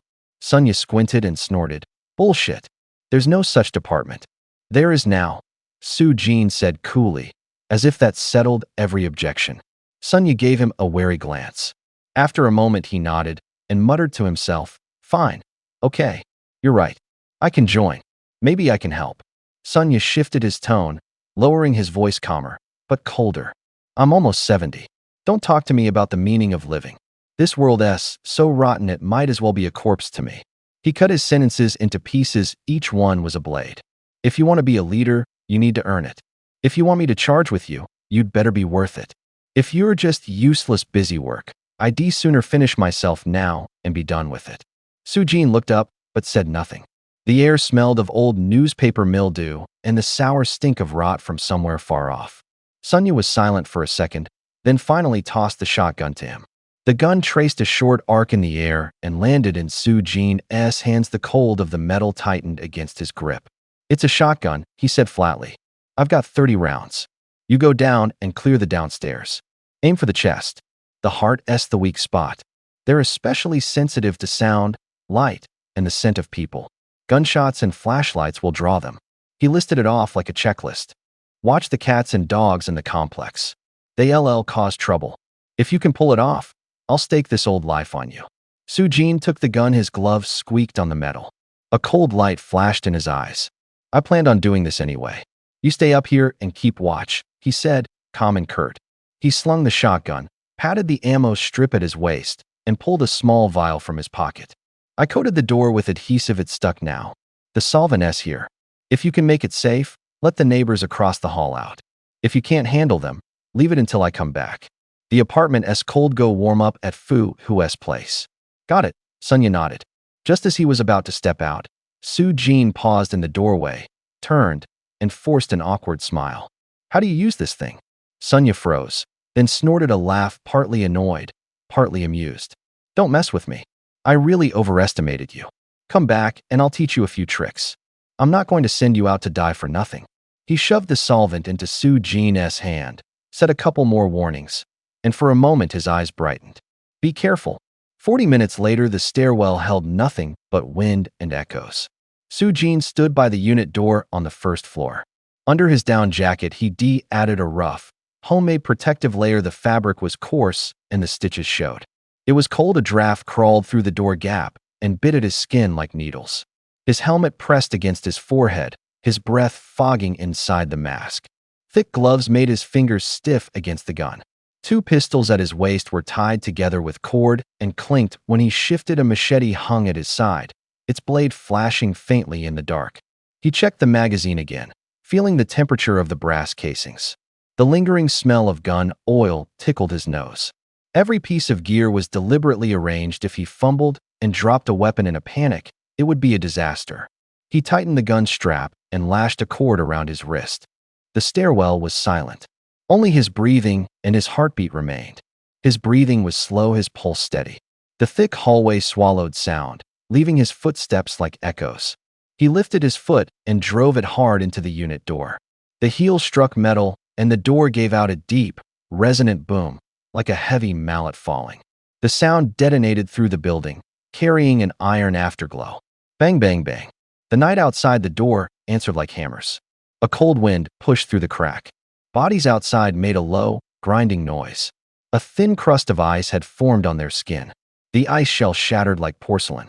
Shards pinged against the ground. The corpses swayed, feet dragging. They were coming towards Su Jin's unit. In less than a quarter of an hour, a dozen or so stiff silhouettes had piled up at the door. The air felt thick, as if it might choke. A firecracker suddenly exploded in the distance. A flash of light and a sharp sizzle drew a few of the zombies away. They turned like puppets pulled on strings, heading for the noise.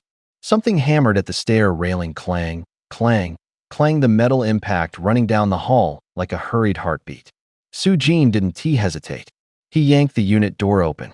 A dozen zombies stood at the threshold with their backs to him. Their heads were bowed, like beasts waiting for prey. Bang, bang, bang. The shots came in a steady stream. 9 bullets ripped the silence. The muzzle spat white flame. Wet thuds came from the deep, hollow dents. 9 rounds emptied. The gun clicked dry. Su Jin slammed the door shut. The panel rang with a heavy echo. He slid back against the cold wall in the hall. His breath puffed white in the wind. He booted up the stairs toward the 5th floor, steps coming quick, heels striking the treads in rhythm. At the stair landing stood Fu Qingdai.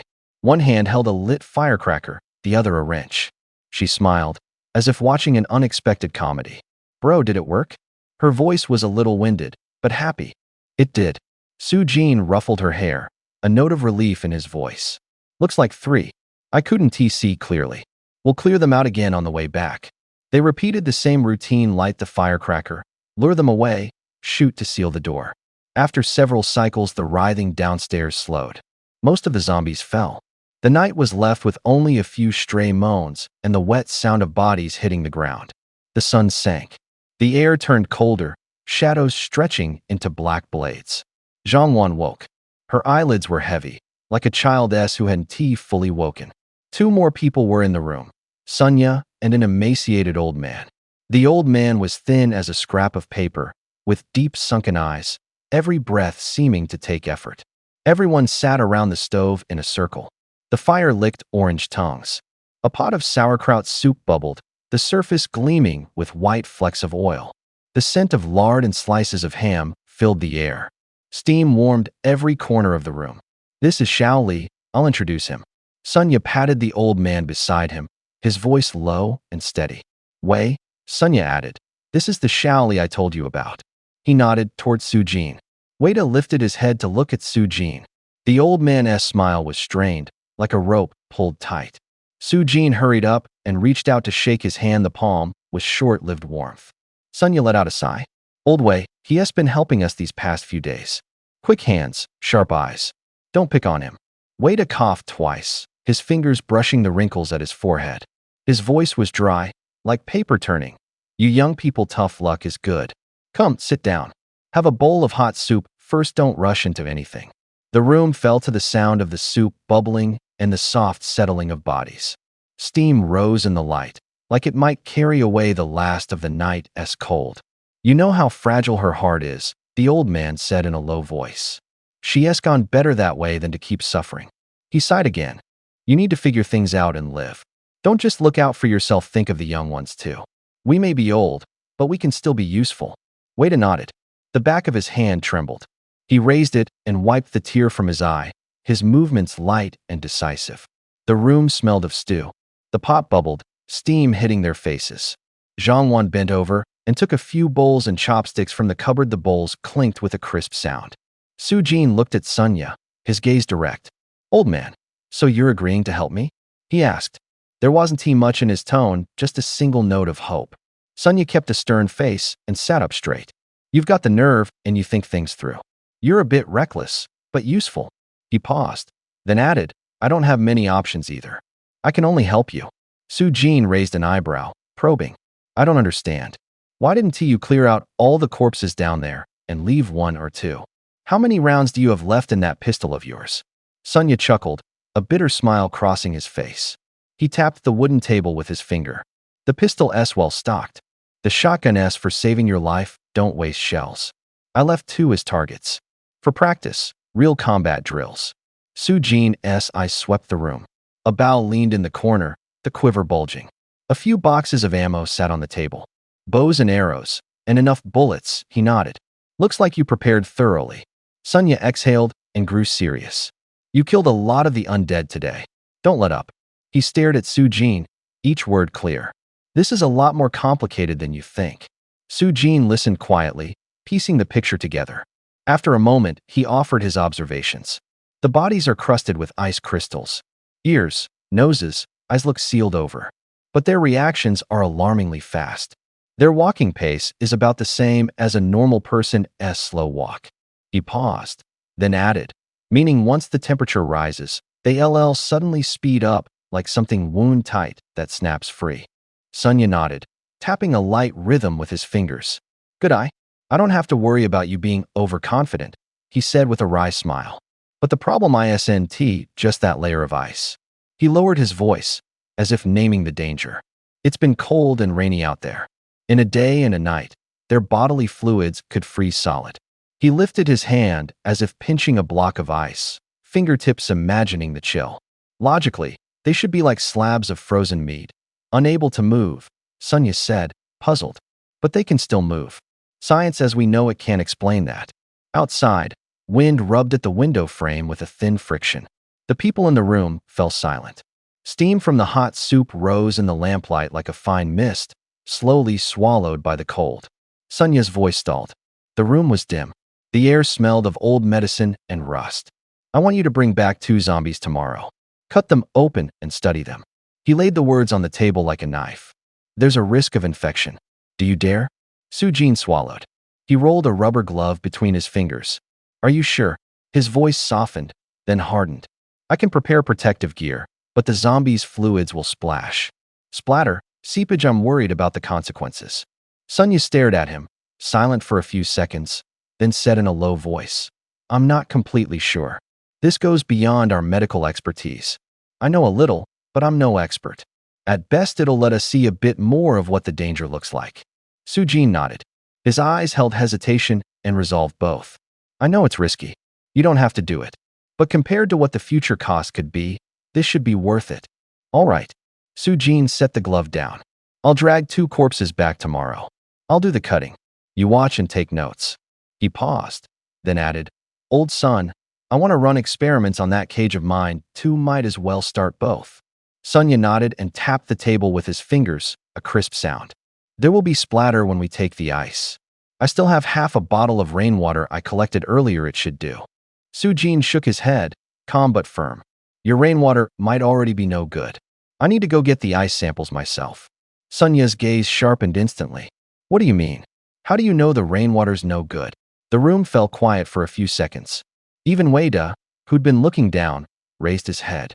All eyes turned to Su-jin. Su-jin gave a bitter smile and shrugged. Maybe it's a gift. Like Qing-dai, she can see a little of the future. But my ability isn't very practical. I can see the root of an infection. He gestured as if sketching in the air. It's like a gray mist. Its edges are blurry. When it doesn't touch water, it becomes more like a gas and drifts away. Left alone for about 5 days, it dissipates. It becomes invisible. After he finished, the room sank back into the low sound of breathing. Outside, the wind, carrying the night's chill, beat against the window frames. Too bad, Wei-da said, his voice low and dry. I can only see this stuff in its initial form. Once it gets into a living body, it hides all its features. You can't see it anymore. Sonia smiled, a little self-satisfied, the laugh carrying a note of relief. Well, that's good news. He patted his chest. You still got some skill, kid. No wonder you trusted that girl Qing-dai. It disperses in 5 days. Once the rain stops, the source of contamination will be gone soon, right? Wada shook his head, exhaustion weighing his voice. There might not be a second rain. Worse, the starting point of the infection has shifted from the rain to living bodies. Look at those human-shaped corpses. Do they show any sign of being sick? When he finished, a chill ran through the room. Silence rolled in like a tide into everyone's chest. Su-jin let out a bitter, short laugh, like a flame blown out by the wind. Stop daydreaming. Right now, we can only rely on ourselves. Prepare to fight. Eat first. At night, the wind outside eased. Branches stopped hitting the corrugated tin. Only the occasional distant animal cry cut the dark. The room was as quiet as an animal holding its breath. The coal briquettes hissed in the stove. Little tongues of flame leapt through the cracks, tearing a narrow slit in the darkness and casting warm yellow shadows. A few of them found corners and wrapped their blankets tight, like cocoons. Breathing sounded even and small in the dark.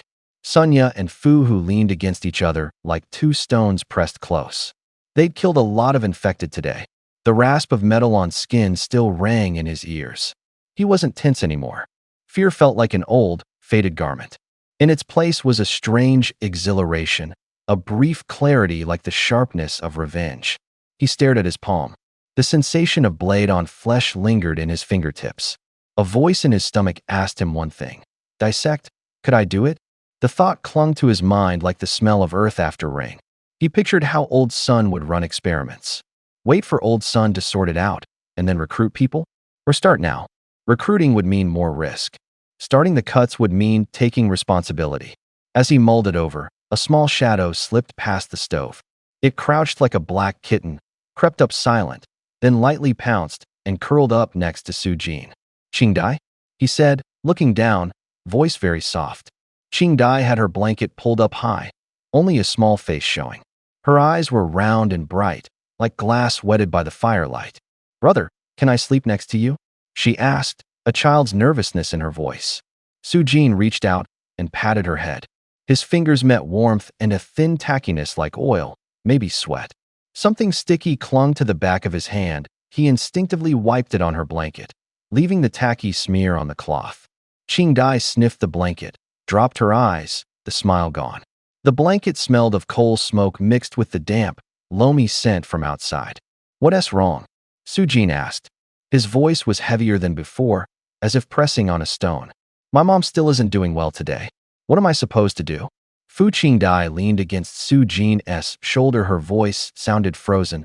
A sob caught at the edge of her lips. Su-jin looked up at the dark sky and let out a long breath. The air was so cold his exhale turned to white mist in front of his chest. Don't be afraid. His voice was low and steady. He tightened his arm around her, shielding her trembling shoulders. Just focus on getting her better. It's dangerous now, but it will pass. One day sooner or later we'll be able to have normal days again, like before. Fu Qingdai didn't answer. Tears slid down her chin. She buried her face in the quilt and curled up like a child. Su-jin heard a small sniffling at his nose, and couldn't he help laughing, a little wickedly. Your hair is so shiny you could fry it in a pan. With you around, at least we won't be short of food. Su-jin. She flushed with embarrassment and anger, yanked the covers off, and buried her head into his chest. Their chests bumped together, and their breathing went out of sync. The bed creaked in the room. There was only the sound of hearts beating and the wind howling outside. The next morning the wind was worse. The paper on the windows slapped in the gusts. A few people got up early, gulped a bowl of hot porridge, the steam fogging their faces. With the experts involved, the pace of studying the infected material changed immediately. The two elders, Sunya and Wada, moved quickly but never rushed. Su-jin's job was to fetch the ice. He carried out blocks of ice, all the same size, one by one. The backs of his hands stung with cold. Metal containers rang with crisp clinks as they were filled. The ice was portioned into several sets of identical vessels. Water under the stove began to hiss. Steam rose like a veil. The ice melted into water, carrying a faint chill. Into each container he added different amounts of a gray substance. The tones ranged from light to dark, like asphalt after rain. Every batch was numbered. Su-jin leaned in to smell beneath the gray. There was an acidic metallic tang, like rusty metal, hard to place. When his fingers touched the containers, he felt a slight warmth that meant the material was reacting, a faint burning sensation. He watched with his eyes the density of the gray mist in each cup, then sketched different swatches of gray on white paper with a pencil. The pencil whispered across the page. That color chart was set before Sunya and Wada, their reference for adjustments. Under the two experts' guidance, they made several corrections, tweaking proportions, recording times, noting temperatures. Numbers and handwriting stacked up on the little experiment board. That gray mist, something you couldn't see or grab, became comparable and measurable across a few sheets of paper and some containers. In just a few hours, what had been vague started to fall into order. They worked until noon, and the sun had tilted. The two elders still hunched over the makeshift bench, focused, their fingertips stained gray. Su-Jin stepped out of the lab and felt the tension in his shoulders finally ease. It was like a stone had been lifted from his chest. His breathing came a little easier. In the living room, the Fu family sat in a row, back straight. No one spoke. The house was so quiet you could hear the clock ticking. Hours of waiting had frayed them. Fu Hu and his wife paced without saying why. Their footsteps thudded on the wooden floor. The children stared at their hands, moving their fingers as if counting endless seconds. Su-Jin looked at them, warmth and resolve in his eyes. He knew they had been given nothing to do because they would only worry if involved. In that moment, he set his shoulder up like a wall against the wind. His voice was soft but carried the weight of an order. Go ahead and eat something. Don't just sit there in a daze. Wait here a little while I'll tell you exactly what happened today. His words were simple, but the tone gave people strength. Another gust of cold wind blew at the window. The family edged closer together like they'd found a foothold. The room filled with warmth and a newly settled sense of security. Su-Jin looked at the roomful of people slumped on the sofas. He glanced around, stood up, and got to work. He was going to give this family something to do. Better to be busy than to sit idle every day. Boss, what can I do? Fu Hu stood up, his voice carrying a mix of anxiety and hope. Wait. Su-Jin threw out the single word and ran up to the fourth floor. He made several trips, coming back breathless each time with his arms full. The living room suddenly grew lively. The floor was piled with everything. Stones big and small, rolls of aluminum sheeting, damp old clothes. In a corner there was a big sack, dust clinging to it. Someone had dragged a quilt in to use as a target. The entryway had been taken apart, and the neighbor's door stood open. Sounds, footsteps, and breathing braided together. Hands on his hips, Su-Jin panted. Old Fu, these things in that bag are what I brought for you. For now, don't do anything else. Train inside the house. Work your arms, your legs, and your lungs. Keep the movements slow and steady. Practice bow work too. Shoot from the doorway at the quilt. It'll be useful later. He pointed at the big sack, which looked heavy in the light. Take a spoonful from that bag before and after training. It'll help you build muscle and ease fatigue. Fu Hu reached out skeptically and felt the sack of faint milky scent mixed with earth drifted up. Boss, isn't that pig feed? He asked. Su-Jin smiled, a light in his eyes. Not pig feed. Look. He crouched, opened the sack, and scooped out a small handful of powder. It was as light as dust, finer than flour. Under the lamp, it was creamy white. When he sniffed it, there was a soft, milky scent with a hint of medicine. This is pure whey protein powder, he said plainly. Pure. It's a supplement for training. There was a lot of it, so I packed it in pig feed bags to make it easier to carry. Don't worry about the smell. It won't hurt you. He handed the powder over. A fine dust clung to his fingers. Fu Hu's kid reached out to touch it curiously. The powder shimmered into a bright ring on his fingertip. Su-Jin looked up, his voice dropping lower and firmer. You won't train unless I show you. Movements, breathing, rhythm. Start with wall squats. Use the stones as weights in your arms. When you draw the bow, keep your shoulders steady. After every session, take a spoonful to top off your protein and recover a bit. He remembered finding the powder at the slaughterhouse, the iron gate creaking, blood and chaff mixed together. He had carried sack after sack of discarded powder, his palms trembling.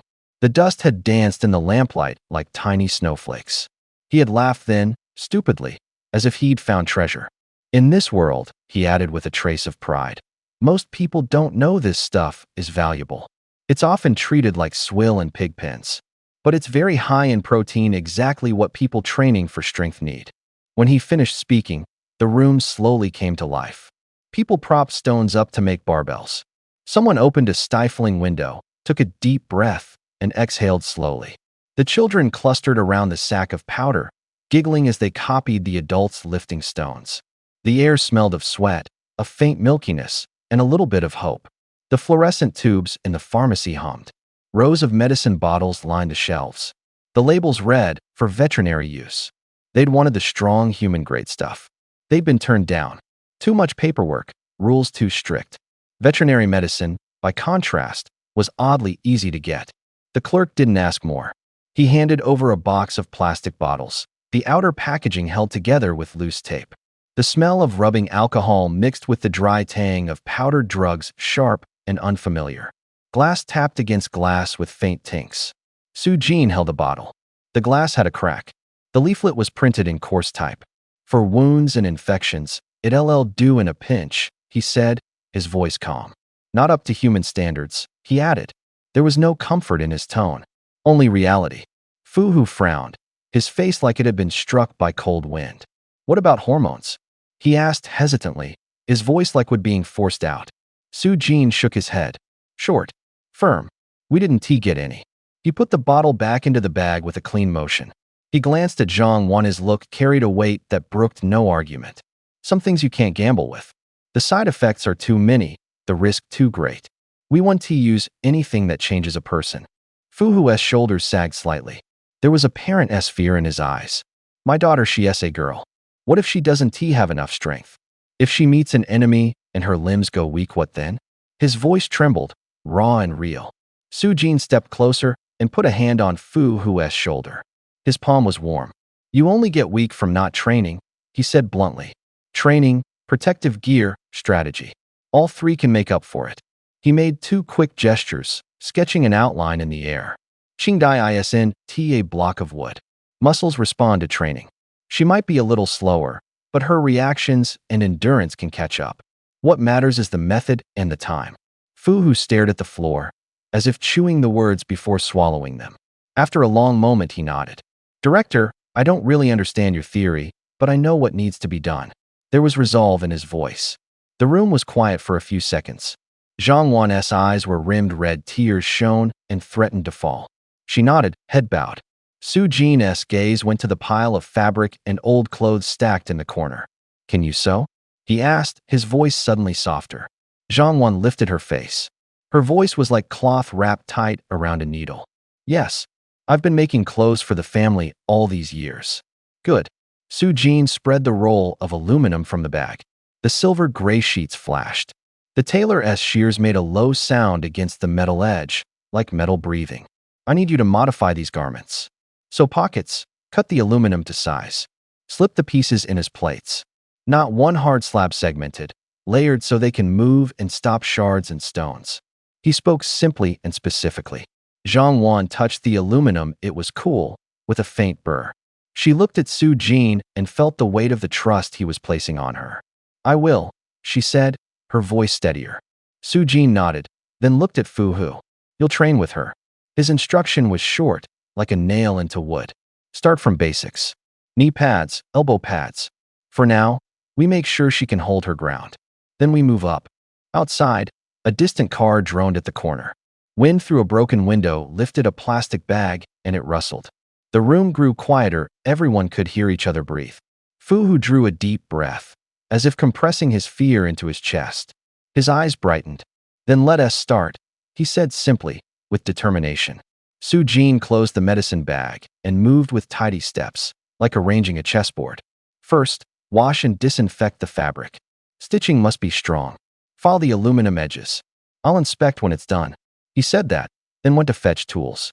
Zhang Wan bent over the work, her fingers steady. Scissors cut fabric. The fall of cloth was soft and certain. She began to sew. The needle made a faint, steady sound as it passed through. Each stitch felt like weaving fear into armor. Under the light, ordinary clothes slowly turned into protective gear in their hands. Simple, practical, no frills. Every seam hid someone's worry and a small, stubborn hope. The protection has to be flexible and leave no blind spots. I'm counting on you. Su Jin's eyes were grave. Zhang Wan bent her head to check the seams and buttons of her suit. She nodded, voice crisp. It's not hard. One run-through will do. Good, sister-in-law. This step concerns everyone's lives. Su Jin glanced at her again, his tone carrying an unquestionable weight. Zhang Wan drew a breath, rolled her shoulders as if pumping herself up. Don't worry. I won't mess it up. After lunch they rechecked their gear, masks, goggles, gloves layer by layer, fastening everything tight. Su Jin snatched a thin sheet of metal like a weapon and hurried downstairs. He wasn't going to go knocking around the building for newcomers today. Two specialists in protective suits were still preparing specimens. Under the lamp, the sound of gloved hands tapping metal was crisp. Liquids in trays swayed gently. Later, before it was completely dark, they'd perform autopsies. Su Jin knew his own stamina was limited. He had to conserve his energy to pull the right people in. Screening had to be fast. No fragile minds. He still knocked on doors on the first floor, 2 knocks in 2 units. The wooden panels answered with a stiff echo. Footsteps and the sound of doors being banged came from upstairs. Su Jin frowned, sighed, and stepped outside. Both first-floor apartments were empty. The windows were wide open. The sills were scratched, glass lay in shards. Rain hadn't gotten in, but on the dirt outside, blood had dried in broken streaks. Someone had apparently pounded on the windows for help last night. Now there was only disorder and a deathly silence. The wind outside was cold. Someone in the distance was shouting. The cries sounded high and helpless. Su Jin didn't look back. He pulled out his pistol. The metal was cold in his hand. 2 rotting figures lurched out of the shadows. He gauged the distance and squeezed the trigger. The shot cracked short and sharp, echoing down the alley. The bodies collapsed with a dull thud. The air smelled of blood and rust. He went straight to the nearest corpse and pressed the sheet metal over it. The sound of metal meeting wet flesh was low and sickening. He shouldered it, hauled with both hands. The body was heavy. Dragging it made a slick, rubbing sound. He covered the other one, checking and rechecking. The metal scraped the pavement with a grating, teeth-on-edge noise. A thought ran through him. If they came back, better to pin them down than be taken by surprise.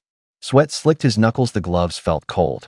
His nose filled with the iron tang of blood and the faint sting of disinfectant. Fortunately, nothing else happened. He dragged both bodies to Wang Song's doorway and stacked them in the corner of the porch. The sheet metal bent slightly under the weight and lay almost flush with the ground. Su Jin brushed dust from his palms and looked up. The light along the horizon was dimming. About an hour later, the lab door upstairs opened. Sunya, in a white coat, put away his tools and came down with his arms hanging at his sides. Behind his mask, his breathing was steady. His eyes were tired and edged with urgency. The air downstairs was still cold, and hard footsteps stretched long in the empty hall. Su Jin stood beside the long table. A corpse was lashed to the 4 corners, limbs splayed, its skin cold and bare. A row of instruments lay along the tabletop. Another body was bound tighter and tossed beneath a nearby sheet. The air smelled of disinfectant and cold metal. The light was harsh, a blinding white. Sunya glanced over, nodded with approval, his voice crisp. Not bad, Shaoli. You're careful like a researcher. If it weren't for this line of work, I'd seriously think about taking you on as an apprentice. Do exactly as I say. I'll record the procedural details. Su Jin exhaled roughly. His throat felt clogged and his voice wavered. Forget it, I never want to go through this again in my life. He kept swallowing. Aren't you used to working on instruments? Do you do dissections at all? Sunya asked. Not regularly. A few times, Sunya replied with a smile as he tightened his gloves. Let us begin. He moved closer, fingertips resting on the knife handle, his voice low and clear. Cut slowly. There might be trapped gas in the body. Watch for splashes. The target is the heart. We're only looking at the organs. Start with a light incision just below the clavicles and run it down the midline of the sternum. Don't yank. Steady, even, and shallow. Su Jin held his breath. His fingers clenched. The handle rubber gloves made a faint, scratchy sound. He set the blade against the skin. The contact of metal and flesh made a soft rasp. Each motion felt like a hammer blow to his nerves. In the light, the tip of the blade flashed cold. The smell stung his nose and his stomach turned. The blade pressed in and the skin parted. Su Jin felt resistance, like slicing through a tough fabric. He grit his teeth and paled. Why is this so hard? It's not what I expected. Has the skin changed? It's not the skin, Sunya said calmly. It's a dull knife. The body is too cold, and you're too tense. Use a sharper blade. Loosen up. Keep your movements quiet, your mind will steady. Sujin took a deep breath and switched knives. The new blade was keener, the resistance eased. The metal on tissue rasp was clearer. From under the sheet in the distance, the taut rope gave a faint creak, like time itself sighing. Sunya leaned against the side, a smile in his voice. You know, I didn't always do military work. I did instruments, medical devices, too. Guess whose team made our country's first MRI? Sujin was about to snap back, but a slight springy sound from the chest drew his attention. Sunya lifted his chin with visible pride. Mine. No joke, the team I led. He spoke like he was telling an old story, but there was a light in his eyes. The blade sliced downward. Skin and layers of fat were exposed under the light, like a sheet ripped open. The more he cut, the more nauseating it became. Sujin's hand shook badly. His voice dropped. I didn't expect to meet someone like you. How do you live in this dump? Sunya pressed his lips together. 20 years ago, this was housing for skilled workers. It went to seed later, but I'm used to it, too lazy to move. You know what Old Way did, right? Old Way. Didn't he do defense work too? He didn't just do defense work. Back then, he helped develop the core of the Hanxiong missile system. He's a real weapons expert. If we're going to hold our ground, we need heavy firepower. Using guns and missiles properly is a technical skill. Only he can teach it right. God, this place really does hide some capable people, Sujin mumbled, his hands never stopping. By then, the Y-shaped incision on the corpse was finished. Sunya pinched his nose and waved. Lift it. Sujin bit his lip and peeled the skin flaps aside. The skeleton and organs spilled out like a tide. A rotten stench hit them. Under the light, flesh rolled and blood glimmered in the gaps. Use the axe to split the breastbone. See if there's anything wrong with the bones, Sunya said. Sujin held his breath, gripped the axe handle, and signaled for Sunya to step back. Sunya backed farther. Sujin brought the axe down. The bones cracked with a harsh snap, fragments flying. Sweat ran down his forehead. Jesus, he muttered, his voice full of revulsion. If you're going to be squeamish, don't do it. Quit whining, Sunya snapped. The breastbone split, ribs separating. Sujin's eyes were red, breathing fast, as if something in his stomach was turning and he might vomit. Sunya stepped forward, his fingers brushing the broken edge, then shifted to the organs. Bones are fine. Open up the organs. Cut anywhere as long as you can see. Which one? Sujin asked, the knife trembling slightly in his hand. All of them. Just so you can see, Sunya replied curtly. Sujin did as told. The blade sliced through the organs. Slimy tissue parted and a dark, viscous mass slipped out. Sujin froze for half a second. Hey, this looks like a sea urchin? Sunya frowned, pinched his nose and hissed. That's not a sea urchin. It's shit. Quit poking around, stand back. I don't know if you're afraid or just weird. You're cutting like you're mincing meat, Sunya sneered. Sujin kept his head down his hand, didn't he stop? The blade flashed a cold light in the glare. Sunya stepped closer and grabbed a spare paring knife. The handle was ice cold, the metal gave a faint ring. He peeled back the covering. His movements were clean and quick, like a surgeon-ass. There was no extra sound. Liver looks fine, lungs are okay, kidneys are clear, he said as he probed the tissue with the tip of the blade. The heart got problems like it was shot, the tissue fragmented. He paused, brow tightening, then easing. Sunya rifled a little more, pointing at a black spot. You can look at this. It's so black-burned, or was it always there? Sujin leaned in, squinting. On the broken heart was a black dot, no larger than half a fingernail. Looks like it grew there, Sujin said softly. Like connective tissue, Sunya added. Heart is bone. Normal lesions don't make things like this. That gray stuff you mentioned seems to target the heart. His words cut off. His expression changed. Open that one up too, Sunya ordered. Wait. Sujin's face went dark. He didn't back away. He reached in, quick. Pinching a hard object between two fingers, he slowly pulled it out. In his palm lay something like jade crystalline, with a faint, cold glow. This is Sunya's eyes widened. Sujin was breathing hard, his eyes shining. A zombie crystal? He almost said as if confirming it, relieved.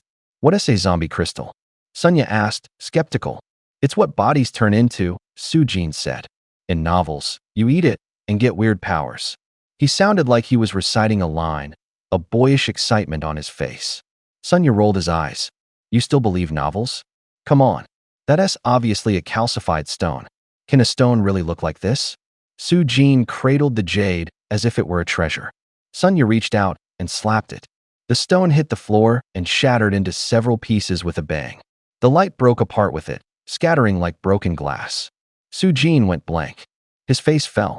The one I had a couple years ago was way prettier, he said, half joking, half mocking himself. There was a hollow loss in his voice. Look, there's another clump here. Sunya flipped the corpse over and pointed at the dark mass in the chest. Don't dawdle. Cut open the other one. Sujin pressed at the dull ache in his chest, lifted the nearby body. The pain felt like pins, but he gritted his teeth and moved faster. After the last time, their teamwork was smoother. The blade hit its mark with a flick. They aimed for one thing, the heart. The knife sliced through flesh. Fibers tore apart. The air filled with the coppery stench of blood and the dry rot of decay. Black connective tissue gaped like tar. This time the chunks were bigger, as thick as a thumb, like little pebbles, like gelatinous nodules. Sunya probed with the tip of his knife. When it touched, there was a wet, sticky sound. He shifted position and stabbed in several places. The blade split the arm, and deep inside the muscle was loose, like a wet rag. They worked for a long minute, then looked back at the body they'd just opened on the floor. Sunya straightened up, and his face changed. Disbelief lit his eyes. What's wrong? Sujin frowned, voice low and urgent. His hand hadn't steadied. Pain in his chest surged like a returning tide. Sunya jabbed a finger at the thin corpse and then at the fatter one beside it, his movements clumsy. This one is skinny, hasn't been doing much work. The one on the floor is clearly fatter, its muscles should be firmer. But it's the opposite. He paused, searching for words. The only explanation might be that the mutated area in the heart is different sizes. He spoke slowly. The knife handle rasped faintly against his palm. The zombies are evolving? A chill crawled down Sujin's spine. Sweat dripped from his forehead. Sunya exhaled. His voice carried both exhaustion and alertness. We should have thought of this earlier. But the dark patches on these two are in different places. If their goal is to fill the whole heart, he shook his head. That's still a long way off. Wait, what's this? He reached in and lightly picked at the side of the heart. They'd only looked at the front before a pointed corner along the side had been overlooked. When the tip pulled that tissue aside, there was a sound like viscous threads snapping. Something slid out from behind the heart. A bright red, olive-shaped lump, glossy as if oiled. Blood beaded along the blade and dripped, ticking softly on the table. They leaned in. The smell deepened, not just rot, but the sour tang of raw flesh. Sujin's heart suddenly leaped. His chest felt as if someone were punching it. His pupils pinched to pinpoints. This is lymph, he whispered. Not lymph. Sunya's denial was low, uncertain, and edged with fear. He adjusted his grip so light caught the lump inside could be seen a faintly pulsing texture. It looked like some foreign organ, unlike anything they'd seen before. The air turned suddenly colder, as if warmth had been sucked away. They both felt the weight of that unspoken word growing heavier between them, but neither said it aloud. Sunya looked up, shock in his eyes. This tissue in the heart, there are definitely filaments and tubes that shouldn't be here, he said, staring at the mass, his voice low and measured. They don't belong. This isn't normal human anatomy. Is your heart racing? Is your stomach empty? Sujin couldn't answer right away. His fingers trembled. His gaze was fixed on the thing. Yeah, he finally said. I'm starving. It feels like something's pulling at my chest. Same here. Sunya frowned, his face twisting slightly. A strange hunger spread through both their chests. Not ordinary hunger, more like being drawn by a scent. The thing seemed to have an invisible pull, a sort of magnetic field tugging them forward. It lay among a pile of dirty, ragged tissue. The smell was acrid, yet dangerously enticing. Sujin's fingers twitched in the air unconsciously, as if trying to grab hold of something. They clenched their teeth, forcing the urge down. Their will was still there, but the boundary was wobbling. Sunya took a deep breath, and his eyes cooled. He said quietly, when people are starving, the brain resets taste. High energy, strongly flavored things become preferred. Nutrition becomes the only metric. Put simply, the body will turn things that were once inedible into edible. What kind of nonsense is that? Su-jin snapped, quickly patting Sunya on the shoulder. Stop scaring me. Are you even okay? I'm fine. Sunya shook his head but didn't take his eyes off the mass. I'm wondering, is it luring us? Or are our bodies craving it? Sounds like something out of a fantasy novel. Su-jin scoffed, the unease hidden in his tone. Can you stop thinking about your stupid stories? You're an adult, stop being childish. Before the words finished, Sunya had already picked up the scalpel beside him. His movement was sharp. The tip flashed once under the lamp. The blade pressed against the tissue with a faint metallic rasp. Wait, let me do it. Su-jin suddenly pushed forward. I'm wearing thick clothes. If there's any corrosive fluid inside and it sprays, it'll be on me. He said it with eyes brighter and more determined than before. Sunya glanced at him, nodded, and stepped back. They moved closer together. The light stretched their shadows long. The air smelled of acid and a slight heat. Their heartbeats sounded loud and steady in their ears. Cut careful, Sunya whispered. The blade descended. The edge met the surface of the mass with a low scraping sound. A thin wisp of steam rose from the cut, a fishy, sour stink that hit their noses. Both of them instinctively took a half step back, but their grips didn't loosen. The incision revealed an unfamiliar texture. It wasn't like normal tissue. It looked more like dense fibers, the surface with a faint sheen. Su-jin held his breath, his hand trembling slightly, but the blade traced the seam steadily. The moment the blade touched, it was like cutting into an elastic rubber ball. The edge sank in, then the sensation snapped back. Press harder, and it felt as if everything inside would be squeezed out. Su-jin rotated the tip and switched to a stabbing motion. A quick, stiff downward press like poking through a thick-skinned sack. Then he slashed diagonally. The blade grazed, leaving a strand uncut. The strand held on like a taut rubber band. A surge of hunger shot through both their minds, suddenly magnified like the torture of days without food, something gnawing at their stomachs. Su-jin gritted his teeth and slowly pried open the lump of flesh with his hand. Sunya's pupils widened. Whatever was inside pinned their eyes to it. Logically, a sliced thing should split into two halves. Reality refused to cooperate. When the membranes peeled back, the center looked like a plucked pit. The pit was a hole, transparent droplet clear as a glass marble. No trace of a blade mark. If you weren't paying attention, you could almost miss it. Sunya forced down his unease and stared for a long moment. He looked up at Su-jin. Like a droplet, can you see anything else? Su-jin's nerves were taut. It's iridescent. Light moves inside it. The colors weren't cold. They were harshly beautiful, dazzling. Put it on the tray, Sunya said, pointing to the tray on the table. Su-jin nodded. He tilted his hand, and the change happened in an instant. The droplet first landed lightly on his index finger, then slipped along the gap to the web between thumb and finger. Light pierced through the glove and vanished. The droplet spread in the web of his hand and, like a blast of hot air, evaporated in a breath with a faint hiss. How? Sunya sucked in a cold breath, the hairs on his arms rising. Su-jin felt it too, a strange pulling at the web of his hand. A warm current ran through his chest, followed by a prickling numbness. His palm felt as if it had been filled with liquid. He even tasted a hint of sweetness. Su-jin's eyes went unfocused. He whispered, "It's like I absorbed it." Before he finished, his breath hitched. A faint light traced across the back of his hand, like a tiny electric current. Both of them froze. The air held nothing but the rapid thud of their heartbeats. A hot rush shot up over his head. His skull rang. Everything went black. He lost consciousness. Faint shouts still drifted in his ears. Sunya, urgent and high. Shaoli! Shaoli! It was still dark outside. Footsteps rustled in the room and low voices murmured. Do you think the director can wake up? It's almost dawn. He's running a high fever. Don't touch him. If he turns into one of those out of control infected, we're in trouble. Doesn't look like it right now. His eyes are moving, like he's dreaming. Those berserk ones don't dream. He's awake. He's awake. Fu-hoo, keep your gun steady. In the dark, Su-jin opened his eyes slowly. His vision was blurred, as if behind fog. His head felt weighed down by water. His forehead burned, sweat trickled down his temples. His hands and feet were bound, the ropes had dug red marks into his skin. The air smelled of disinfectant and plain cooking. He tried to move and found his limbs wouldn't obey. 2 more minutes of sluggishness passed before awareness crawled back. He shook his head hard. His throat was parched and rough. He croaked out, "What's going on? You can still talk. You're okay." Fu Qingdai's face flipped from fear to relief so fast, it was like being shocked. Her eyes lit up. Sunya crouched at the bedside, holding a small wooden stick, and poked Su Jin's cheek. "Shaoli, you all right?" Su Jin coughed twice. His first words were, "Water, give me some water," cough, cough. His voice had a cracked edge.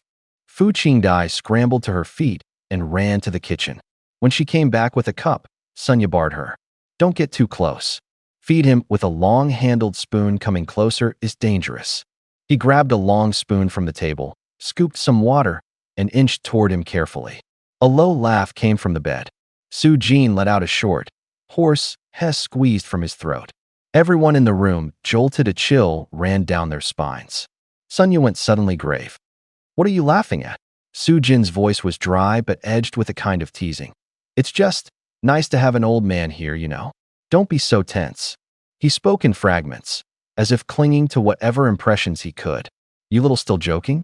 You nearly scared us to death." Sunya muttered, half scolding, half relieved, and brought the spoon to Su Jin's lips. He sipped carefully. The water was icy and slid down his throat, taking some of the burn with it. As he drank, memories slowly resurfaced. He coughed hard, then said, "I remember a mass of water. I inhaled it into my stomach. After that I was half awake, half asleep, felt something moving inside, like water rolling around, and like an electric current shooting back and forth." Sunya wrote it down, then fired off a few specific questions. After that he pried Su Jin's eyelids open with his fingers and checked his pupils and the whites of his eyes. Everyone held their breath. Sunya's brow finally eased, and he let out a long exhale. "Your conscience looks fine. Want me to untie you?" Sunya's voice was calm, as if doing a routine check. Su Jin shook his head. His voice was thin. "Don't rush. Wait. I don't feel right. My whole body's light, like I'm going to float. Being conscious is what matters. Everything else is minor. Untie him and watch." Sunya's words set the tone. Fu Qingdai ignored Fu Hu's attempt to stop her and hurried forward, fumbling as she pulled the knot apart. The rope rasped in the room. Her hands were still trembling. "Brother, are you okay?" Her voice held both worry and disbelief. Su Jin patted her hand and smiled. Under everyone's eyes, he slowly got to his feet. The first time he straightened, it felt like stepping onto a cloud. That lightness like a feather lifting from the earth. He frowned, and his gaze flicked to the mud wall. An idea crossed his mind. "Don't be nervous. My body's acting weird. I need to try something," he said, as if to prove it, and moved. He broke into a light run. His steps were nearly silent. In 2 bounds he was at the wall. With a twist he caught his toe on the plaster. His body came almost parallel to the ground, as if supported by the wind, and he skimmed across. A faint whistle cut through the air. The hem of his clothes brushed ears like paper. Everyone stared, breaths held. As he rounded the corner, his balance suddenly failed, and he crashed to the floor with a heavy thud. Dirt and wood chips flew. The impact sounded dull, like a snapped board. The room exploded into noise. Someone cursed under their breath. Someone else cried out. All eyes pinned to him, equal parts doubt and astonishment. Su Jin climbed up, disheveled but unhurried. He shook his sleeve, planted his feet, then crouched and launched himself. His fingertips tapped the roof tiles. A fine powder squeaked, the sharp clack of nail on tile ringing briefly in the small room. He stood there with a complicated look in his eyes. The changes made him both excited and cautious. The excitement was obvious, movement lighter, speed sharper, as if he'd gained extra strength. The caution came from deeper worries. Where were these changes coming from? What had he taken from that corpse? Nothing was wrong now, but what about later? He couldn't jump to conclusions. Sunya stepped forward and pressed both hands to Su Jin's shoulders, clutching as if at a lifeline, breathless with excitement. Is this a superpower? You've changed. Even Wei De's usually silent face showed excitement. People in the room began to whisper, voices threaded with wonder, confusion, and a barely hidden fear. The air had adopted the weight of an unsolved mystery. For days a pressure had sat on his chest like a heavy stone. When Su Jin was unconscious, the air itself felt suffocating. Everyone was so tense they were shaking. Now, waking felt like a revelation. Things seemed to be shifting. Not for the worse, maybe for the better. Su-jin clenched his fist and twisted his body slightly, testing. His voice was low and calm. I can't explain it. My body's fine. If anything, it's stronger. Maybe there's a way out hidden in the crisis. Sunya nodded so fast he could barely contain his words, almost spilling them out. His reason was still there, but it was screaming. The state's systems might not solve this. A hastily thrown-together team like theirs had slim odds of surviving. Now, a crack of hope had appeared. This place is too cramped. I'll go down and try. You guys wait here, Su-jin said, then turned and headed down. As he descended, his body changed. Speed came. Agility doubled. Muscles felt electrified, reactions impossibly quick. With a single push he could cover huge distances. Wind cut at his ears. The stair treads gave low, muffled thuds. He reached the corner on the 3rd floor, balanced on one foot, and launched. Before his foot hit, he kicked off the wall, flipped, and flew toward the 2nd floor, landing in a smooth arc. When he landed, there was no pain, no dizziness, just the ease of taking a few normal steps. He glanced back upstairs and a brief, stubborn smile flickered across his eyes. Then he kept going down. A thought flitted through his mind. Whatever was inside those infected people really did have use. The gems had become soft tissue, different in shape, but similar in function. Different appearance, same effect. At the ground floor unit door, he stopped and eased his shoulders and neck, noticing something off in a good way. His body felt lighter, his joints looser. Where he'd felt a heaviness when he left, he now felt buoyed, as if the wind held him up. His fingertips were warm, like they'd been soaked in hot water. A low hum throbbed in his ears, but his heartbeat was steady. Every step felt smoother. By the time he reached the 1st floor, his body started moving again. In those minutes, the only thing that had changed was the light. The upper floors were lit. The stairwell was dark. The 1st floor corridor was the darkest of all. He thought and thought, but drew no conclusion. Su-jin shoved the door open with his foot. Morning sun flooded in. The light felt like a warm current, slapping his face. Outside the complex, the morning was bright. Dust motes danced in shafts of light. Before he even crossed the threshold, his expression altered. He felt light a moment ago, as if walking on cotton. Suddenly, it was like he'd taken on a slab of lead, his joints protesting under the weight. The buoyant feeling from a moment before vanished. He froze for a beat and took 2 stunned steps. Fortunately, he didn't collapse.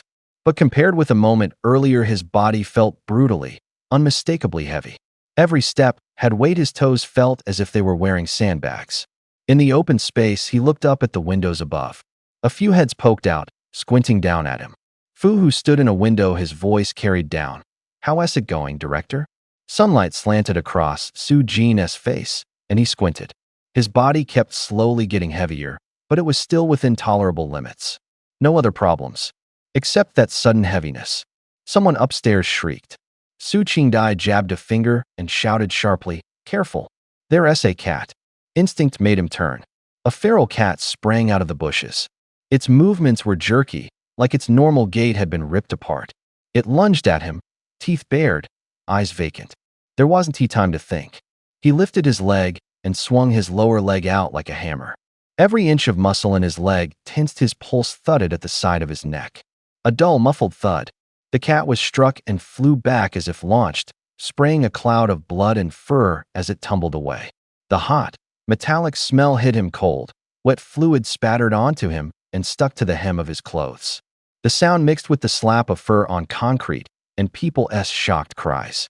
"Shut the door," Sunya yelled, turning with one hand braced on the balcony railing. His voice was part command, part panic. "Don't come and stay in the stairwell and watch." A wave of nausea hit Su-jin. He forced out a mouthful of spit and gagged. The sunlight on his skin felt as if it had seared a thin film. At the same time, a new force was waking up inside him. That force existed alongside the heaviness. Strange, but unmistakable under the bright light, his strength was increasing. Blood had sprayed onto him, thick, metallic. He drew a deep breath and tried to steady himself. It's fine. It's fine. Maybe he was different. Maybe he wouldn't get infected. He couldn't think of a better reason. He wiped his arm, bent his knees, and tested his strength. His muscles answered with more power. In the sunlight, his strength seemed lit from within, slowly climbing up to his fingertips. He ran back into the stairwell and crouched in the corner on the first floor. His face was paper white. He didn't dare blink, staring hard at every shift in the hallway. An hour later, Fu Qingdai's voice came from upstairs, clear but edged with urgency. "Bro, you there?" "I'm here. I'm fine." Su Jin only let his attention drift back from his surroundings when he heard her. His breathing in his chest settled a little. Half an hour of panic had ebbed away, leaving only the metallic tang of blood clinging to his collar. He reached up and felt his arm. No wounds, the skin was normal. He could still taste the rusty metal scent in his nose. "You hungry?" "Cold." Fu Qingdai asked again. "Don't worry about me," Su Jin said softly. "Tell Sun about my condition first." She didn't answer. A minute later, Sun Ya's voice came from the other end of the line, distant as if spoken from the far end of the stairwell. "Li, are you really not cold?" "Not at all." He said it looking down at his arm. Outside it was brutal last night. The temperature had dropped to around -20, maybe 30, the air cutting like blades. Yet he stood bare-chested in the wind without goose flesh, without a tremor. His body temperature felt propped up by something. Sweat slid down his spine, and the cold couldn't bite in. "It's been an hour," Sunya said evenly. "You had a lot of blood on you before. We ran controls on mice. Normally there'd be some abnormal reaction. You're different, maybe not susceptible to infection. Tonight go up to the 4th floor and stay put for 24 hours. If nothing changes, come back tomorrow. We left water, food, and clothes in your room." "Got it." "Take precautions," Su Jin answered crisply. There was a trace of weariness in his voice, but more than that, a sense of decision. After he hung up, he bent, crouched, and launched himself up a flight of a dozen steps. The risers thudded against his soles. His muscles still had strength. His movements were clean and efficient. When he reached the upper floor, he leaned on the railing and for half a minute only heard his own breathing and the distant rumble of traffic. The next day the sun was bright. Light sliced through the icy air like a knife, turning the snow into dazzling shards. Su Jin stood at the window bare-chested, the sunlight hitting his shoulders with an abrupt warmth. He tilted his head up at the bright disk, as if confirming a new fact. He had slept only 3 hours the night before, but he felt unusually alert. His chest beat like a drum, steady, strong. He'd already run a few tests. After contact with the infected fluids, there had been no standard signs of infection. The lab notes showed he reacted differently from the small animals that had been exposed. The conclusion was blunt. His body didn't respond to that fluid. Beyond immunity, there was another discovery. Light altered his ability. In daylight, when the sun hit his skin, strength flared. Lifting heavy objects tightened his muscles like iron chains. His fist against a wall made a dull thud and dust flew. At night, in darkness, his steps grew light and quick. He moved like wind through a room, so fast the air itself hummed. Daytime made him a giant, nighttime made him a storm. He slammed his hand down on the windowsill, knuckles clicking. He closed his eyes and felt the sun penetrate his skin, the heat like needles, like drumbeats, like a rhythm. With every breath, he adjusted to a new rule. Light had become the switch for his power. Sunlight was a knife against his skin. The brighter it got, the heavier his defenses became, wrapping his muscles like steel armor. Wounds knitted fast. His explosive power spiked. When he sprinted, it felt like the wind itself was being torn apart. The price was a quick bleed of stamina, like being siphoned dry. When the lights softened, his body switched to another mode. His joints felt light. Movements grew more nimble. Speed could still rise, but strength and recovery were only middling. Endurance for sustained fights, however, lasted longer. The two states flipped like a switch. The rules were so strange it felt like magic. After hours of thinking, he gave up on theory. Practical tests were more trustworthy. He stood on the balcony, sunlight baking the sweat into bright points. Muscles were tight, like a drawn bowstring. Every breath carried heat. His heart hammered like a drum at a construction site. Then there came a knock at the door, heavy, intermittent. "Coming." He toned his voice down and opened the door. The hinge gave a short squeal. Sunya stood there. His face was a little puffy, the corners of his eyes red. He wore an old coat with slumped shoulders. He held a stack of files with stiff hands. Su Jin smoothed his collar and smiled. "Mr. Sun, what a coincidence. I tried something new last night. Looks like I have some resistance to the infection." That clump-like sample should help us a lot. My strength and speed improved. I can hold out longer when I run into zombies. Sunya's smile looked cut. It was forced. His eyes were tense. That's good news. But don't get complacent. We need to keep observing some details. Sujin noticed the change. His brow tightened. Did something happen yesterday? Sun swallowed and dropped his voice 3 tones lower. Yes, we made a rookie mistake. 2 lab mice are missing. The air went hollow with the silence. Sujin's smile vanished. How bad? Were the mice infected? Not all of them. Sun shook his head, sounding helpless. We ran multiple tests. Infection isn't absolute. It depends on the water the mice drank. The more and murkier the water, the higher the chance of infection. Some mice looked fine, so we moved them to a spare cage for separate observation. He pressed the files down like he was holding something back. It's the one in the spare cage that's gone. The cage was opened, but there are no prime marks. The cameras dropped frames, like someone cut the feed. Where is everyone? Sujin stepped forward, his voice cooled. They've all been moved up to the 6th floor. The safe route is sealed. Only a few of us are still on the ground. Sun's eyes swept the corridor, searching for an invisible threat. I'm worried more might be involved. We're checking whether they were taken or just let out. Wind drifted by, bringing a damp, earthy smell. From afar came a low, rummaging hum like animals digging. The stairwell's iron door clicked now, and then glass trembled faintly from the wind. Sujin clenched his fists until his knuckles went white. Pull every scrap of footage. Lock down all passages. Every animal has to be found, no gaps. Sun exhaled and nodded. I've already ordered that. We'll isolate anyone who might have contacted the mice and monitor them. We'll trace who last handled the cage. Sujin didn't go back inside. He stood in the doorway, sunlight on his face, a long shadow stretching on the floor.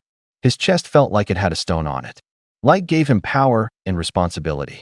He heard the soft scrape of his shoes on the floor like a warning bell. We'll split into 2 teams, he said, steadying himself, voice short. 1 on footage, 1 on tracing the cage's route. No one moves alone. Sun tightened his grip on the files. Right. And if anything odd shows up, report it immediately. No hiding, no risks. Their voices echoed down the hall. The door shut, the hinge fell silent. Sunlight kept pouring down the stairwell like a bright road. In the distance, the city noise lay under a thin fog. People's steps grew careful. The air tasted of an unnamed danger. There's no way a mouse could have gotten out. Sunya spread his hands. We tore the place upside down. Cracks, vents, corners, checked them all. His voice was flat, like he was reading a checklist. The weirdest thing is after the first one disappeared, we tightened security. People stayed. The lights were on. The mice didn't try to escape. We left for maybe an hour, came back, and one was gone. Waiter rubbed his temple. His brow was pulled tight as a drawn bow. Where's the mouse now? Sujin asked. The question was short and his steps were shorter. He was already on his feet. Still in the side lab on the 5th floor. Sunya pointed upstairs. Old Way's been standing guard. Nobody even dares glance in. They want to move their eyes. Take me. Sujin pushed past and left first. The 2 climbed together. Their footsteps pinged crisp on the stairwell. They opened the door to the side room. The air smelled of disinfectant, metal, and old wood gone to rot. Wade sat in a chair, arms folded, staring at the mouse cage like an alarmed foreman. The cage was heavy gauge wire with a thick glass jar set inside. The top was weighted with wood and stones. Reinforced like that, any rodent trying to burrow out would be up against a wall. The cage sat flush to the floor, every gap taped over. It looked impossible to get a person in or a mouse out. The cage was unnaturally quiet. Occasionally, the faint rasp of tiny claws against wire tingled like a plucked high string. Find anything, Wei?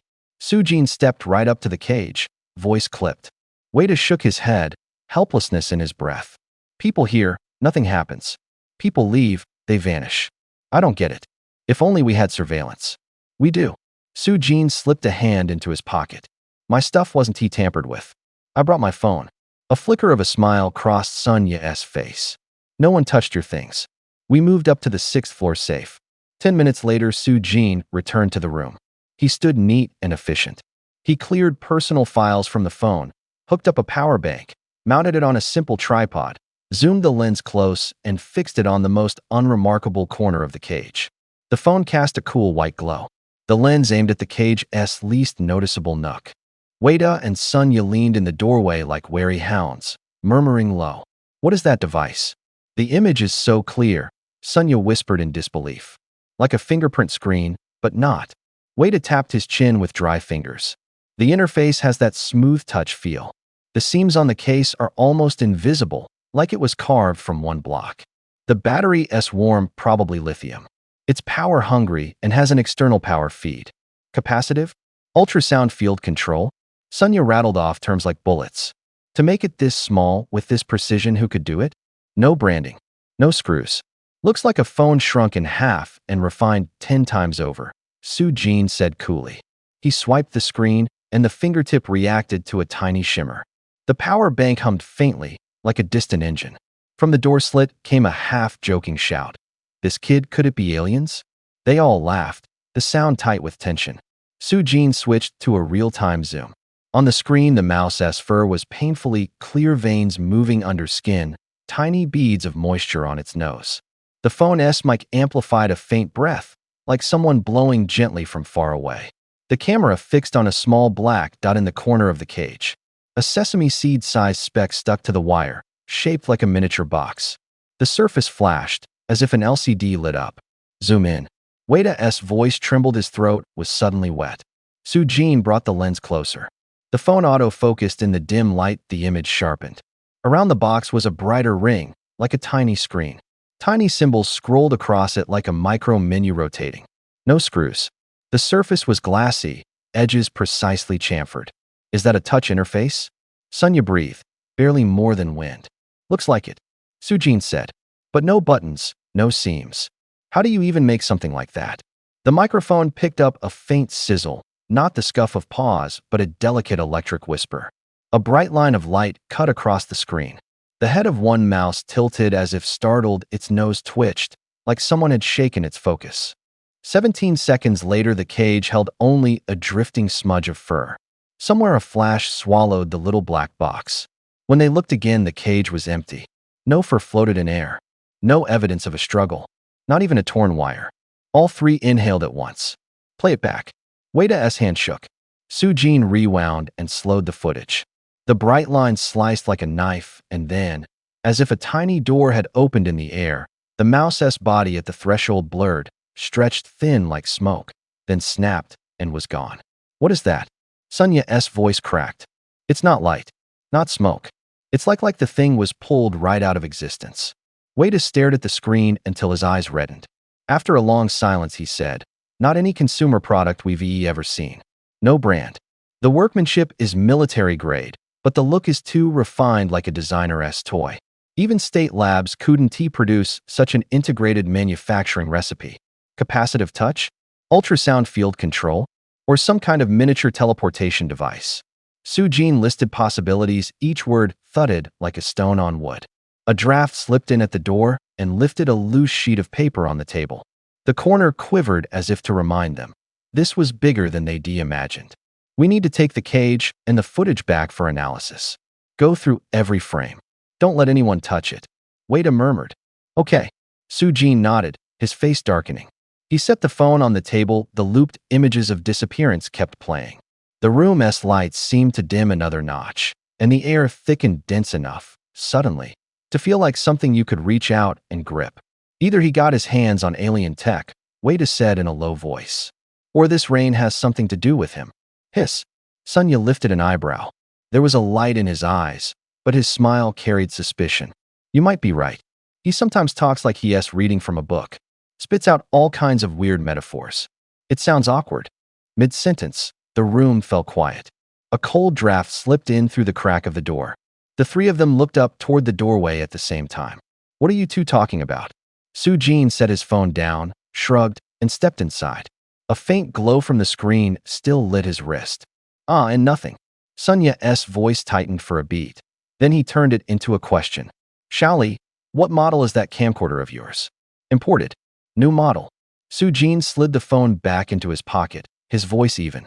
Let us go wait outside for a bit and come back to observe. We're short-handed in here. I'll go downstairs in a little while, take care of those bodies, and call a few people up. You two go upstairs and lock the door. Once it's shut, not even the toughest rat can squeeze through. The two old men quickly stepped aside. Sonia and Wei shifted as if afraid of blocking the light. Su-jin looked them over. He wore his habitual smile, but his eyes held an ill-timed calm. "What is wrong with you two?" he asked. Sonia forced a bitter smile. His voice dropped, so low it seemed swallowed by the door. "Shaoli, it's my fault. I messed things up." Su-jin shook his head gently, smiling as if soothing a frightened cat. "Mr. Sun, you and Mr. Wei know this work. At times like this, we all pitch in. Small problems will always happen. As long as people are alive, everything else can be dealt with. I'm heading out." The door closed softly behind him. The hinge made a short, crisp click. The two old men stared at the empty doorway as if watching a figure that would never return. Only the clock ticked in the room and the sound of them swallowing. "You think he is really an alien?" Wei tossed the question out, curiosity and a little fear in his tone. "Apart from aliens, I can't think of any other explanation." Sonia leaned back against the wall, his fingertips rubbing at his cuffs as if searching for an answer. "But even the things he has done, we can't make sense of. Technically, it doesn't look like he is capable of interstellar travel. It just feels off. There's a kind of cold composure about him, like an icy fog clinging to him, something others don't have. Why not just ask him?" Wei's voice grew urgent. "Keeping it bottled up is killing us." "No." Sonia put a hand on Wei's chest. His grip wasn't hard, but it was steady. "There's no need. You saw how he has been with us these past few days. He is blunt and efficient. He helps. He'll do what needs doing. The rain probably has nothing to do with him. There's a lot he doesn't understand yet. Don't provoke him." Silence settled briefly. Outside, the rain kept beating on the window frames like someone hammering in the backyard. The sound was near and far at once, and cold. Wei closed his eyes, as if turning something over in his mind and setting it down again. He nodded but said nothing. Sonia stared toward the door. His fingernails turned tiny crescents of light in his palm. Downstairs, Su-jin's footsteps faded away. His prints on the slick flagstones left little watery noises. A figure walked into the curtain of rain, his silhouette stretched and smeared into the night. The rain washed his outline away until only the echo of the door remained, reverberating in the old men's chests. The room was hot and stuffy. A teacup cooled on the table, ash piled quietly. A few people sat in a circle, their voices so low it was as if they were afraid to wake someone. "Our lives were saved by him," Old Wei said, setting his cup down, knuckles white. "Everyone in this room is counting on him." To be honest, Sonia rubbed his temples, his voice softening. "These past couple days since he got into trouble, I haven't been this twisted up even when my old partner passed." A brief silence. Cars passed outside. Someone coughed, the sound like crumpled paper. "If we lay everything out," Old Wei dropped his voice. "Think about it. What if you peel back the skin and what's underneath isn't human?" The room went as if struck by thunder. Someone dragged their nails across the table until their fingertips went white. "I don't think that's possible," Old Wei added, as if reminding himself.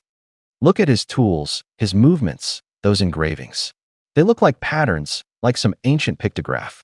To me, he seems mostly human." "Not even mostly." Sonia shot to his feet, the chair screeching. "I won't accept anyone else in his place, not with how he is now." He drew a deep breath, his shoulders sagged like a weight had been dropped on them. "Old Wei," he said quietly, "let's pretend we never saw this. Just help him genuinely. None of us can afford the drama." Old Wei nodded, tiredness in his eyes. "Shaoli's a good kid. I have no complaints." He hesitated, then shifted the topic. "You think Qingdai's kid is unusual. Maybe Fu, who was already messed with by something outside, and the child isn't his." "Oh, come on." Sonia glared, scolding like a parent. "You're not a kid, why do you go on like that?" "I'm just thinking it over." "Don't think it over. We can't overthink everything. What if we stir up trouble? Come on, let's go." The door closed softly behind them. Footsteps faded, leaving only the ticking of the clock. Day one of self-discipline. A few heads leaned out of sixth-floor windows. Everyone held their breath. Their faces looked frozen. Down in the courtyard, blades flashed. Su-jin moved among piles of corpses, his motions as swift as a shadow. The blade fell, rose, fell again, crisp sounds. Footprints marked the dirt, leaves trembled in the wind. The air tasted of metal and old sweat bitter, tightening the chest. Some bodies hit the ground and stayed still. The only sounds were dull thuds and the scrape of fabric tearing. No matter how they went down, each one ended I. The neighborhood was unrealistically quiet. Only the sound of a blade cutting through bone crack, crack. The dry, acrid stench of blood mixed with the faint scent of disinfectant, hanging in the night. Sujin kept his head down. In his hands, he still held the last heart he dug out of a corpse. Blood slid slowly between his fingers, down along his knuckles. His expression darkened. Not from fear of infection, the strange power inside him kept danger at bay. He knew he wouldn't get infected. He had meant to do 3 things. First, take some practice from other zombies' bodies, sample meat lumps to get his hands steady and his nerves under control. Second, find out these zombies' weak points. Third, remember those weaknesses for the future. The brief dissections gave him answers. Most zombies weren't without flaws. Their movements were patterned. Their breathing was uneven. Around the shoulder blades and the back of the neck, there was always a weak spot. Strike there with force, and the muscles would go slack like a puppet with its strings cut. He tested it over and over on several corpses. Each time, the same result. That discovery warmed his chest. The thrill of getting stronger pushed him forward like a tide. Practice yielded a lot, but it also left an empty disappointment. The so-called meat lump, a particular block of tissue he had marked out, was extremely rare. He rifled through every corpse and still hadn't found a single one. He stood on the blood-stained floor and dropped the heart. He had come excited and left disappointed. The heat in his palms cooled. He went back to change into a clean set of clothes. He moved efficiently, without lingering. The night wind made the light under the door flicker. Then he went back downstairs and climbed to the second-floor hallway. His steps were steady, his shoes made thin echoes on the cement. He knocked twice. There was a sound on the other side of the door. Someone peered through the peephole. Sujin didn't wait to say more. He raised his gun and fired 2 shots at the lock. The lock exploded, splinters of wood and metal fell like dust. The door opened. The muzzle pressed against a man's forehead. Cold light drew a line across the paper curtain. The man at the peephole froze, his pupils blown wide by the lamp. He first went slack, then fell back to the floor, eyes widening as he yelled, panic and pleading choking his voice. "Please, don't kill me. Don't kill me. I'm Chengdu. We used to smoke together, remember?" Sujin glanced around the room. Simple furniture. A few cardboard boxes. A folding table by the window. The air still smelled faintly of fuel cans. Chengdu's hands trembled, sweat ran down his temples. Sujin tucked the gun under his arm, wiped the smile off his face. His voice was calm and without warmth. "Captain Cheng, I'm here to save you. Don't be afraid." Chengdu reacted as if it were the biggest thing he'd ever heard. He backed away, voice thin and high. What were you doing downstairs just now? You weren't. How did you get here?" Sujin smiled again, a smile with no heat. "Those zombies, I was using them to practice, to steal myself. They're LLB more. Do you think I'm some kind of pervert? Get up." The light at the doorway elongated both their faces. Chengdu stammered like a crushed balloon, slowly rising. His eyes still held suspicion, but also a sliver of relief. The hallway wind slid in and carried away the last traces of blood, leaving only a hush and the sound of 2 people breathing. Yes, yes. Chengdu suddenly understood. Tears welled up and poured out. He sprang to his feet and lunged at Sujin, arms outstretched as if trying to grasp a life-saving rock. "Don't come any closer." Sujin raised his gun and took 2 steps back, using the butt to shove against Cheng's chest. "Don't touch me. I need to confirm whether you touched the rainwater." Cheng choked and his voice was hoarse. "I didn't touch it, really didn't. The door was sealed, there was a flyer on it. My phone got a text saying the rainwater was too contaminated to touch." "Then what did you drink?" The muzzle stayed raised, his voice was calm. Cheng seemed pulled back into memory and spoke slowly, each word deliberate. "The first 2 rainy days I drank bottled drinks. When those ran out, I drank toilet water. I even drank lubricant. Today, I couldn't help it. I drank urine, boo-hoo." His sobs ripped through the room. Cheng covered his face, his throat sounded torn. "Why didn't you come save me sooner?" Sujin's peripheral glance swept the room. On the table sat a half glass of iced tea, steam of cold still rising from it. A few drops of syrup clung to the rim. That small detail steadied him. He lowered the gun slightly, but didn't step closer. How could you drink like that? Why didn't you save a little for yourself? Chung sniffled. Who could have predicted it would get this bad? I thought someone would come quickly. Su-jin nodded, his tone more like giving orders than comforting. Okay, we'll go upstairs and gather everyone. Once the group is together, I'll take you over. Someone will help. What about the apartment next door? Chung wiped his tears, asking urgently. I know them. Su-jin answered quickly, his voice like a checklist. Ms. Liu is a widow living alone. She has a water dispenser with 2 jugs food, and water should be fine. Chung licked his dry lips, a flicker of hope in his voice. 3rd floor. I heard noise up there. 301 must be in trouble. There were sounds of fighting and someone screaming. 302 is a new female student. I don't know her. The information was brief and specific. Su-jin did the math in his head. The fact that Chung could still report these details meant he was still observing. Anyone who could hold on this long was usually more reliable than they looked. Su-jin already had a rough idea in his head. He spoke fast. His voice was calm, like he was directing a raid. Load whatever we can use upstairs. Get Ms. Liu across the hall out first. We'll go up together. In room 302, a fire danced on a pile of wood, crackling. The flames turned the walls orange. Heat rolled in like a tide. The room felt stifling. In a few breaths your clothes would be damp with sweat. Li Fong sat on the edge of the bed. Her hair was a tangled mess. Her eyes were hollow and unfocused. Her chest rose and fell as if she were barely drawing breath. In the corner, 2 boys slumped on the floor. Their faces were waxen, their eyelids heavy, as if all their strength had been drained. Their lips were cracked. Their fingertips still held a faint warmth. Li Fong, really? Is there absolutely nothing to eat? A voice asked, so small it sounded sucked of strength. Li Fong turned her head. Resentment and hatred crowded her gaze. She glanced at the 2 boys and, in a voice as flat as an exhale, said, You ate half of it. The 2 had been working on a group project together. They'd drunk last night and couldn't get out the next day. There were only a few packs of snacks in the room. They started on them first. Now they were weak with hunger and still pointing the blame at her. Li Kai ground his teeth, his voice emptied of force. Did you hide some? You must have, right? You look pretty lively. Li Fong spat one word. Get out. It was bone cold and short. Who says you get to tell me to get out? Li Kai suddenly exploded, his voice rising. If you hadn't insisted on going to the bathroom, would we be like this? You ran into that drain. Ever since then we're done.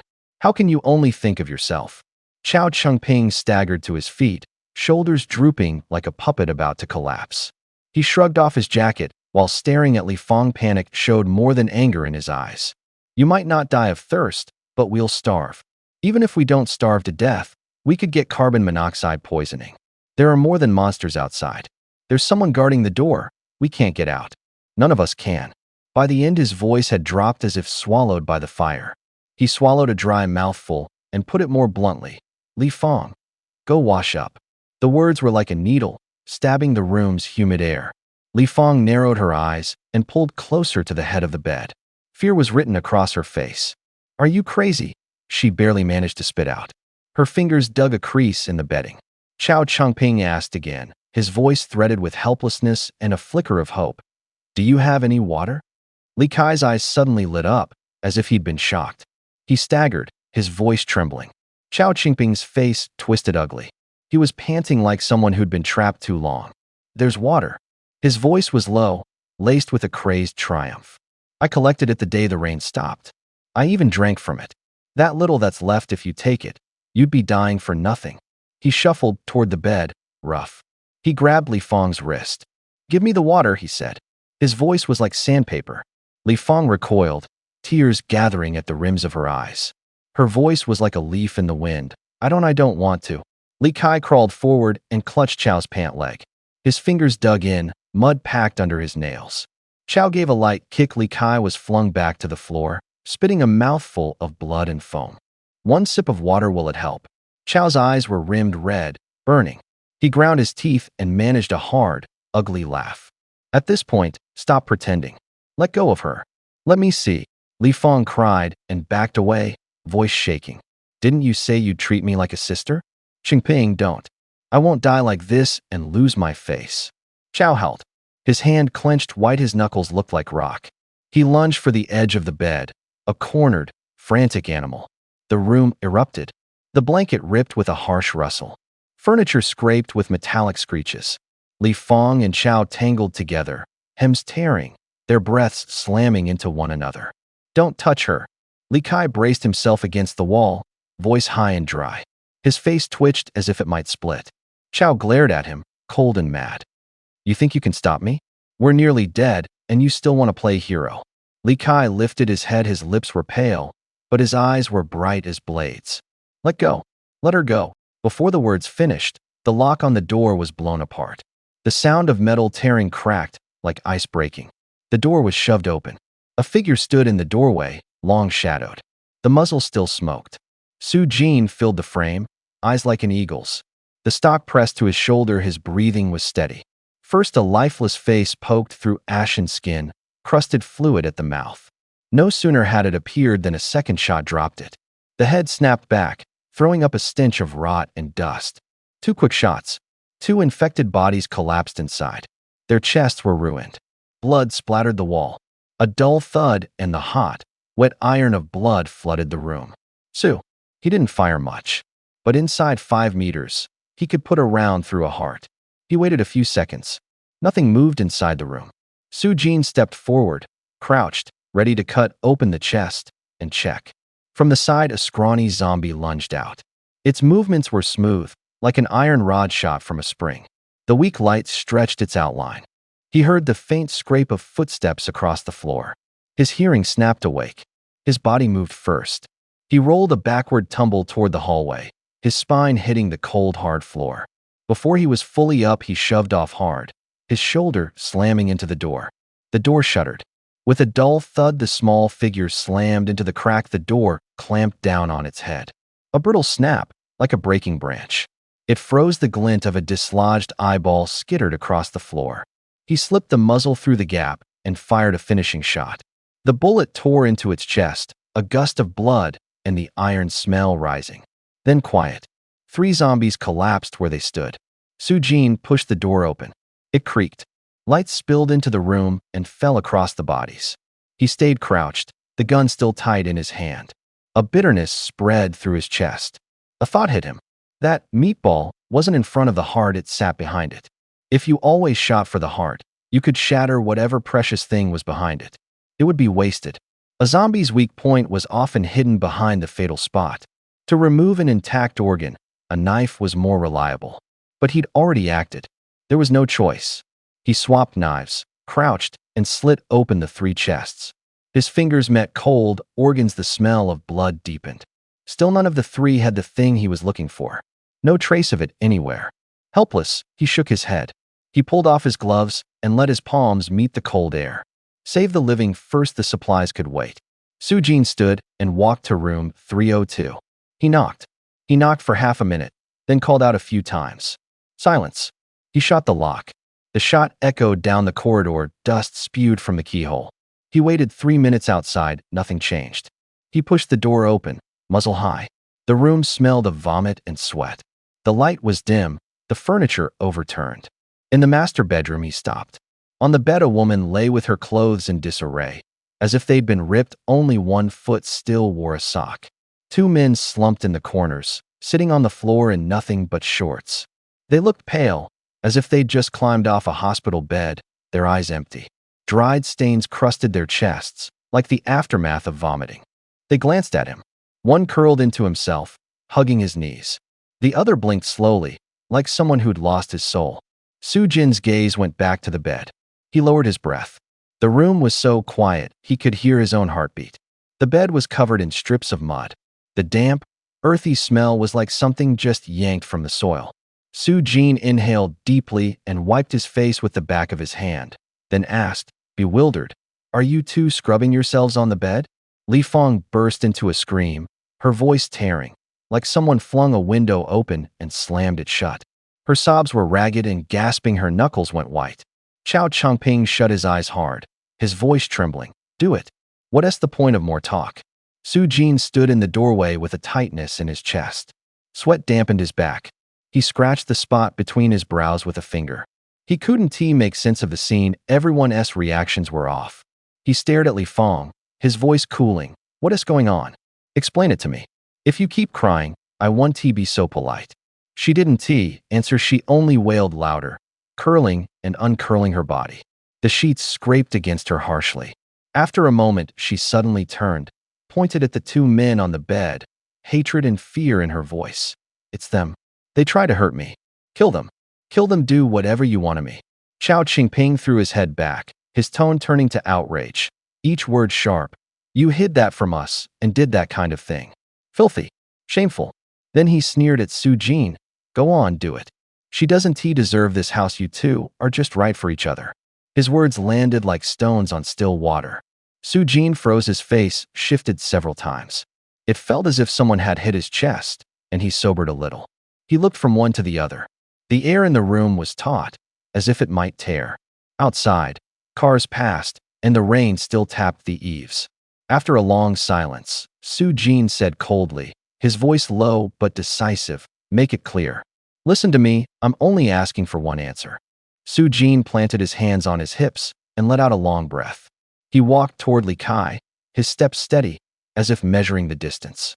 Just as he was about to speak, his eyes caught two crumpled tissues on the ground. His gaze faltered. A complicated expression passed over his face, like he'd been pricked by something. He reached out with his foot and nudged Li Kai lightly. The paper wads made a thin, rustling sound. Su Jin asked in a low voice, You were involved too? Li Kai didn't answer. Like a fish nailed to the board, he straightened, leaned against the wall, his hands hanging uselessly at his sides, eyes like someone waiting for a verdict. His face showed nothing. The silence was thick, like a heavy cloth muffling sound. What's with the tissues on the floor? Su Jin asked again, curiosity he couldn't hide. Chao Qingping snorted beside them, a sharp, mocking sound. He did it himself. Useless junk. His laugh had an edge, like a razor cutting the air. Su Jin turned to Chao Qingping, his mouth twitching. You already started. What are you holding back for? Scared of looking bad or what? His words curled with a smile, but felt like a poke. Li Kai's gaze twitched abruptly and fell on Li Fong. Chao Qingping's jeer sounded like a needle driven into the chest. Li Kai's shoulders trembled as if something pressed on his ribs. He offered no defense. He drew his eyes back. They were dry, like glass buffeted by wind. He opened his mouth as if to speak, then forced out a single line, his voice so low it might have been swallowed by the air. I get sick in 3D. I can't play first person. The line yanked the moment into the absurd. Su Jin froze, then couldn't help but laugh, an insolent laugh. With one boot, he kicked Li Kai to the ground. The paper wads flew apart, making a crisp patter. Then he turned, his tone rough. You two sitting there trying to be clever. If you want to be brainless, there are plenty of places for that. Don't make fools of yourselves here. He stepped back 2 paces, and his voice dropped, heavy as a hand on metal. I don't have any interest in your nonsense. Let me make one thing clear. I came to save you, not to hurt you. When the words fell, the air went pin quiet. Chao Qingping, Li Kai, and Li Fong all lifted their heads at once, surprise written across their faces. Su Jin lowered his voice. His words were short, each one a blade. I should have moved you someplace safe. He glanced at the 3 people in the room. His gaze was cold as winter steel. But the way you looked just now, I didn't trust it. He didn't list their sins. He just dropped to the floor, as if weighing pros and cons. The light in the room stretched his face long and hard. I'll bring food and water, he said. You stay put. Don't move. Wait here, I'll have someone take care of it. His voice sounded like a metal bolt slamming shut, crisp, definitive. The room was a mess. A half-eaten bowl of instant noodles sat on the floor, still giving off a faint scent. Clothes were piled on a chair, damp and musty. The 3 of them had blackened fingers and dirt packed under their nails. Li Fong was still sobbing by the bed, eyes puffy and raw, exhausted. No one stood to argue. Su Jin turned to go. His footsteps echoed down the hallway. He reached the door, paused, and cast one look back at those disordered faces. Don't try to go out. His words froze the air into something cold. If anyone dares step through that door, I won't show mercy. There were no boasts in it, only an unchallengeable threat. Chao Qingping suddenly flashed forward and fell to his knees in front of Su Jin. The floor answered with a faint echo. His hands shook. Brother, I was wrong. His voice was choked with tears. I cursed you just now. I was impulsive. I know I was wrong. From now on, if you tell me to go east, I'll never go west. His eyes were full of pleading. His voice was arid and urgent, like a dried riverbed. Sujin didn't he stop. With a sharp kick, he sent him sprawling. The sound of clothing rubbing was like a torn tag. Do as I say. Don't bring trouble on yourself. Get out. He tossed the line and turned for the stairs. He'd almost gone up when he stopped. The front door hadn't been locked. His brow tightened. He turned back with a clean, ready motion, as if prepared to draw a blade at any second. He went to the opposite door, grabbed an old sofa, knees bending, shoulders tensing. Wood and leather scraped roughly. He jammed the sofa under the door like a wedge, forcing it shut. The door groaned, then settled closed as if nailed. He checked the seam for gaps. There were none. He nodded, as if giving himself a final confirmation, then climbed the stairs with steady steps like a wind at his back. Outside, the entrance was sealed again. Inside, silence fell. Li Feng's sobs stopped. She slumped onto the bed, her shoulders heaved in shudders, like a shoreline after the tide goes out. Chao Qingping curled on the floor. His face drained from red to white, color pulled away. His eyes darted, two startled birds. Thoughts ran wild. That man, the one who looked like a thug, had actually come to save them. He was alive. But he also offended the boss in the room. No bargaining chips. No talismans. He pictured the possible revenge, the unattended corpses. Panic crept up his spine like cold water. His hands went weak, his gaze began to blur. Nearby, Li Kai had already pulled on pants, awkward but fast. He tied his shoelaces tight. Guilt kept his head bowed. He moved to the bed, crouched, gently lifted Li Feng's shoulder, and in a voice as soft as a scrap of paper moved by wind said, "Don't cry. We're still here." Li Feng scrambled back, her voice trembling. "What are you doing?" "I'm telling you. That big brother warned me. If you lay a hand on me, I'll go tell him." Li Kai's Adam's apple bobbed. He hesitated. His hand slipped into his pocket and then came back out. His fingertips brushed something damp. He pulled his hand free. It was a crusty, yellowed sock. Dampness darkened its surface. A faint mildew smell pricked his nose. He held the sock out. His voice was so low it was almost inaudible. "Li Feng, I lost my temper just now. Put the sock on. Don't freeze." Pain flitted across Li Feng's face like a mask. She turned her face away and, as if on cue, howled, "Get out. Get the hell away from me." Li Kai stood with his arm frozen in midair.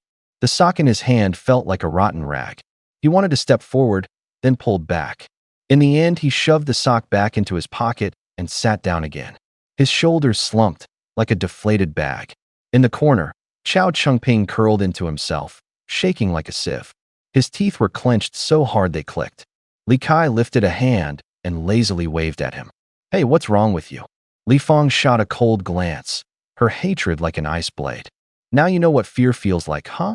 Better if he were dead." Her words fell like stones, cold and decisive. 6 floors up, at Sunya's place. In the kitchen, Zhang Wan stopped, sewing. Her fingers still trembled. She had just finished mending a simple piece of armor, the metal plates rubbed together with a fine clinking. On the stove, a pot of water was boiling, steam mingling with the smell of charcoal. Fu Hu held a stone to his chest and did squats. The rock was so heavy his arms went numb. Every time he rose, his breathing got sharper, sweat rolled down his temples. Fu Qingdai lifted 2 bricks, and her legs began to quake. After a few squats, her long legs twitched like tightened strings. Her lips had gone pale, but her eyes shone with stubbornness. When the set finished, everyone leaned against the wall, gasping. Fu Qingdai walked over to a sack of pig feed, plunged her hand in, and scooped out a spoonful of white powder. It clung to the spoon like powdered plaster. She brought the spoon to her lips, stopped, and turned to Su Jin. Tears welled at the corners of her eyes. "Brother, can I not eat this? It tastes like pig shit." "Eat it," Su Jin said flatly, his gaze devoid of warmth. His voice was an order. Through gritted teeth and tears, Fu Qingdai opened her mouth. The powder collapsed on her tongue, a sharp, dry sting. She coughed. The powder spilled from the corner of her mouth like fine sand. Su Jin sat at the tea table, a stack of notes spread before him. The paper's edges were dog-eared. A cup of tea sent up steam, its bitter scent sharp. Across from him, 2 elders sipped slowly, their movements steady.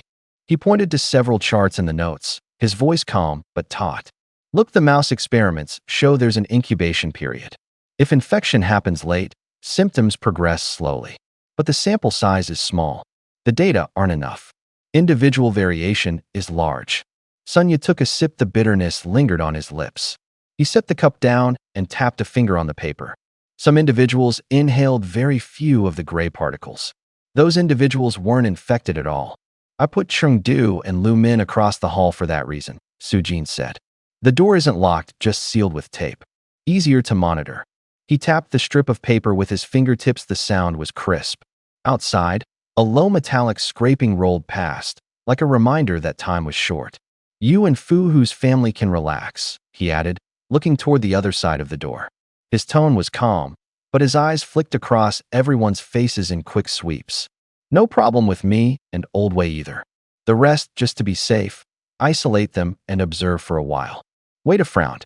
What about those three you mentioned earlier? Weak-willed and low on supplies. Why not separate them completely? Don't be brutal. Su Jin shook his head. Not sealed off, just left to air. Crack their doors, let sunlight in. Have them stay in their rooms a few days. Watch how they react and how their supplies hold up. He shut his notebook.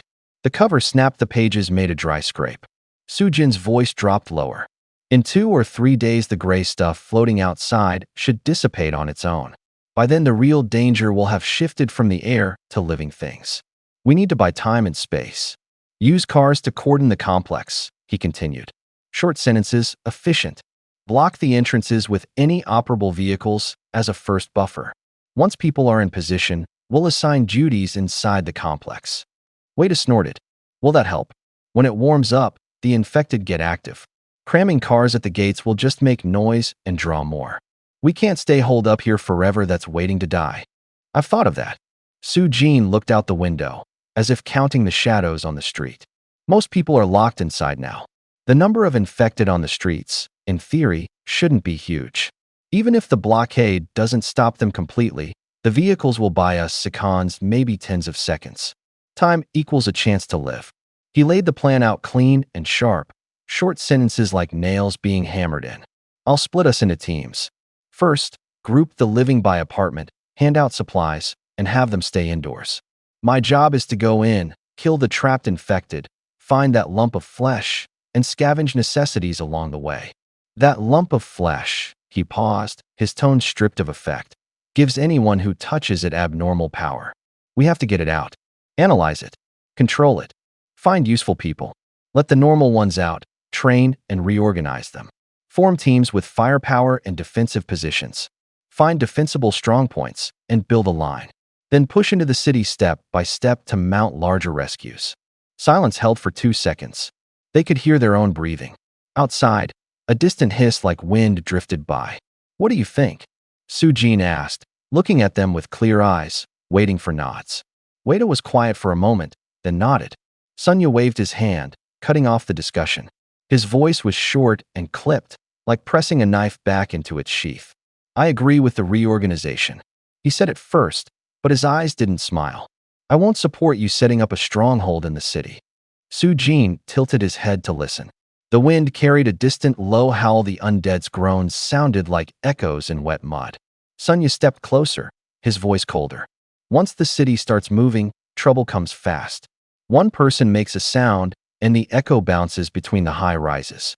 It's like ringing a bell. The undead hear it, and they're drawn in. Drawn in, they swarm. If they all rush at once, our light weapons won't stop them. He slammed his palm on the table, knuckles whitening. The motion was short and forceful. My recommendation: first consolidate the residents in the neighborhoods. Count people, medicine, fuel. Then get out of the city and head straight to the military district. The military district? Su Jin's brow lifted. There was unease in his voice. Isn't that dangerous too? The army took the first hit. There must be a lot of zombies. Wild animals surged in the outskirts. They might be infected. What about insects? We don't know. Sunya listened, his gaze like a blade. He shook his head and spoke fast, as if throwing out the conclusions. We went back along the routes, checked the traces left behind. We didn't find swarms of insects, almost no evidence of them being infected. Infected animals don't bunch up like herds. They wander around like they're taking a walk and only explode when they find something alive. He drew a circle in the air with his hand. So those who turned in the military district probably dispersed over time. Infected things in the wild are more like loners, wide range, but low density. Sound doesn't carry far in open ground. He paused, then changed tone. The city is different. Buildings reflect sound back, echoes stack on top of each other. One gunshot is like sounding a horn. Nearby undead get triggered. It turns into a tidal surge. Without heavy firepower, the line will be ripped open in one go. Su-jin traced a line in the air with his finger. Sounds too risky. Extreme times call for extreme measures, Sunya said, urgent and weary both. Old Wei and I are getting old. Climbing stairs, leaning on canes, we could fall on the next step. None of us can guarantee we'll come back standing. We need to hand this to people who can operate heavy weapons. He looked Su-jin square in the eye. Heavy weapons aren't rifles. You don't hand one to anyone and expect them to use it. You need people to train, to maintain, to load. Old Wei and I can teach. We can expand a position fast, steady, deadly. The slow, gradual plan in the city will cost too many lives and too much time. Wind squeezed through the window crack, carrying the musty stink of rotting flesh. The glass in the building next door still trembled faintly, as if responding to the argument. Su-jin fell silent. Far away, a low, mournful wail rose like a crowd of people inhaling at once. They both heard it, the sound on the border between the living and the dead. Su-jin bowed his head and smiled softly, his voice low. Don't read too much into it. I'm going to protect both of you. Sunya shook his head, his expression hardening. Lee, I respect you unmoved, really. But you can't always stand in front of us. You might not be able to stop it. Don't even talk about the big stuff. Old Wei's got a heart problem. His meds won't last a month. They're imported drugs we got from a pharmacy outside. You can't even buy them now. Old Wei. Su-jin turned to Wei-da, hurried. What meds do you need?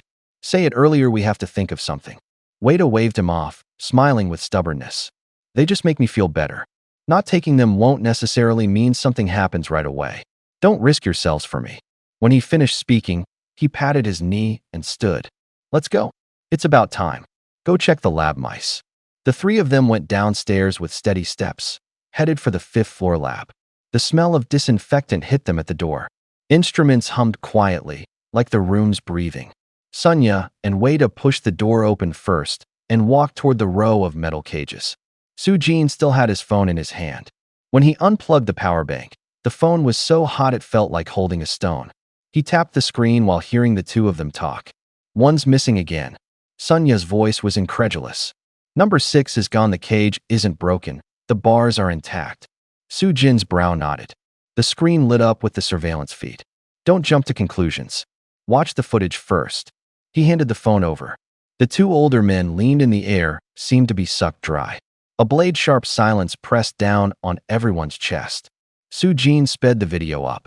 In the footage, the mice in the cage went about their business until the timeline hit 35 minutes. The mouse labeled 3 started to move wrong. It stayed tight behind another mouse. Its steps stiff, like it was being pulled on a string. 2 minutes passed. The mouse stopped. Its mouth and nose opened as if normally. Then, its mouth split.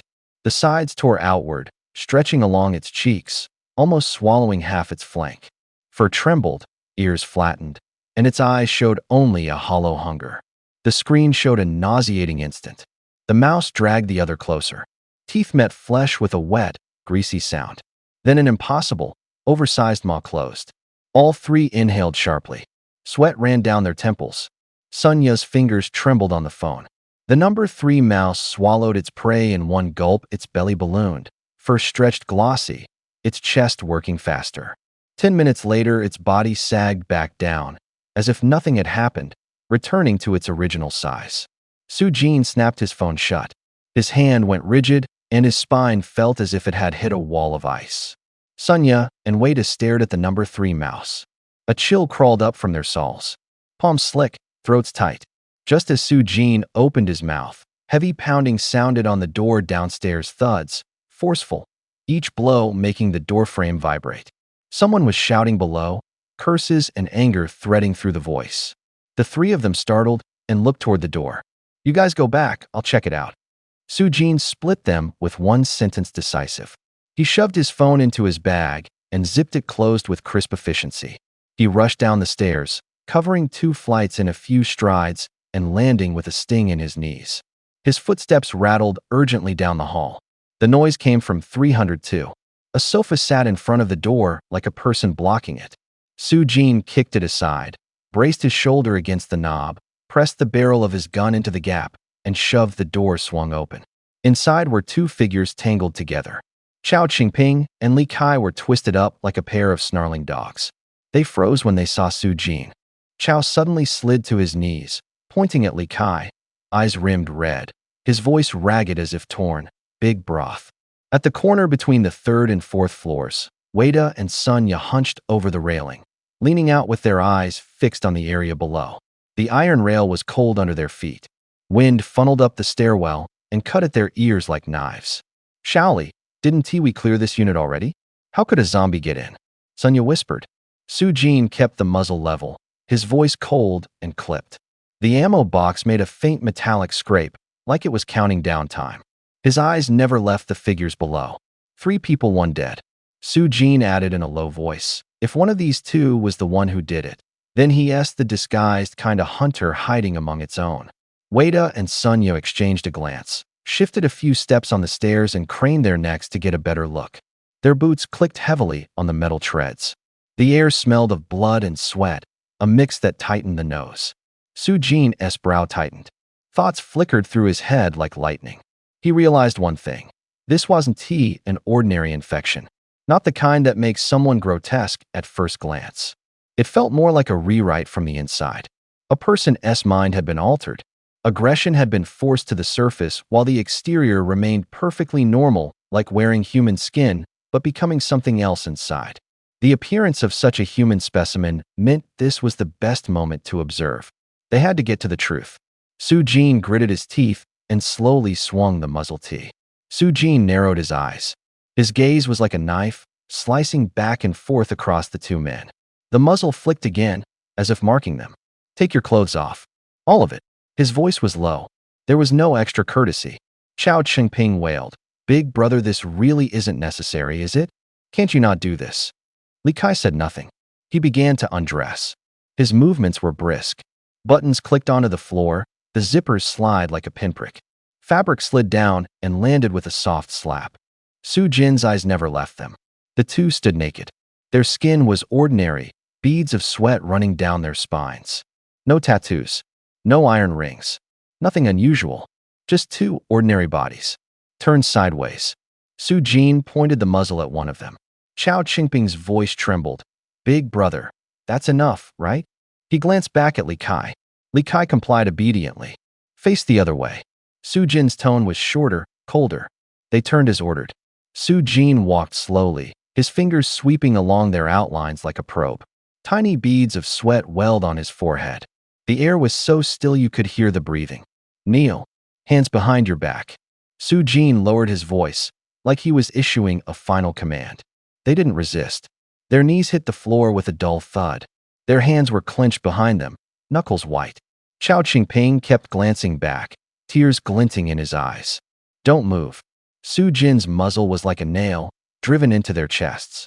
Okay, spare me, big brother. Chao Qingping's voice shook, thick with sobs and pleading. I know I was wrong. Don't keep tormenting me. Li Kai ground his teeth until they grated. His eyes were wet, but his look was cold as a blade. He made no sound and his gaze was a heavy thread of murderous intent, like an ice blade cutting the air. Su Jin crouched down and moved in very close, his eyes like magnifying lenses, searching every inch of skin. Fingers ghosted over flesh, the faint sound of fabric stroked past their ears. The atmosphere was a taut string, about to snap. A thin, short scream suddenly came from the top of the stairs, like glass being thrown. Su Jin snapped his head around. On the stairs stood Fu Qingdai, hands over her small face, eyes peeking through her fingers. She breathed fast, her voice muffled by her palms. Qingdai, who told you to come up? Su Jin's voice burst out, laced with anger. Fu Qingdai said softly, I didn't see anything. I really didn't see anything. Her voice was muffled. Who asked you? What are you doing up here? Su Jin snapped again. She swallowed. Voice even smaller. Dinner's ready. My mom called you to eat. I saw no one downstairs, so I came up to take a look. Before she finished, hurried footsteps sounded from above. The floorboards gave short creaks. Fu Hu rushed up, his face anxious, a bow still in his hand. The bowstring made a faint rubbing sound in the wind. Zhang Wan followed, the hem of her clothes whispering with each step. Both were panting, as if they'd just come running from outside. The stairwell was packed tight. Chung Du carried half a bottle of liquor. The glass chimed softly as it knocked against his hand. Ms. Liu stood beside him, helpless, like a startled fawn. Zhang Wan had come out too. The crowd was like water hitting a dam, unable to move. Then everyone's gaze swung down the stairs. Faces froze, as if struck by lightning. Who told you to come down? Sunya's voice was like a needle, piercing every ear. Chengdu, weren't you supposed to be in quarantine? How dare you come down? He didn't wait for an answer and shot a look at Fu Hu. Fu Hu swallowed, his voice trembling. I heard my daughter screaming. I panicked and ran down. Chengdu kept glancing down the stairs. He licked his lips. His voice was dry. I heard something too, felt something was wrong, so I came out. Who could be known? He coughed, the words choking off. Tension filled the air. Some hearts hammered like mallets against rib cages. Su Jin said nothing. He raised a hand, drawing everyone's attention back. This isn't a time for jokes. His voice was low and cold, like a winter wind edged with a blade. Someone here may be infected. Everyone, go back in quarantine. Go to your rooms now. Who's infected? Chengdu's eyes went wide, half in disbelief. They all looked normal. Su Jin's gaze settled on Chao Qingping. He lifted the muzzle slightly, pointing it at his chest. His voice grew colder. I already know who it is. We'll deal with that later. For now, you go back to your RO. Fu Hu backed up with his wife and daughter. The three of them stayed in the main hall. Silence pressed on each of them like a cold stone. Sunya opened his mouth to ask, but Su Jin spoke first. The man on the left was the real killer. The other one wasn't. His words came quick, his tone calm. And this infection has mutated. The problem isn't the heart. He lifted a hand and tapped his temple. It's in the brain. This rat-like mutation not only changes temperament, it causes different physical reactions, sometimes even strange abilities. Don't treat it like a zombie. He paused. These creatures, when wounded, act more like ordinary animals. Decapitation is fatal. Massive blood loss is fatal. Poisons work. The two elders' faces immediately went pale. The color drained from their foreheads like a watermark on paper. Sunya's voice dropped. So, you poisoned them. You couldn't tell who was truly infected. How did you determine it was in the head? Su Jin didn't answer right away. He stared off for a moment, then slowly raised his head, exhaustion in his eyes. Autopsy. He said it bluntly, like a cold blade. I opened them up and looked head to toe. He produced a cigarette and struck a match. The flame jumped over his dark knuckles. Smoke curved into a thin net and drifted up to the ceiling. Then he pulled a small bottle of baijiu from his pack. The mouth of the bottle flashed coldly in the dim light.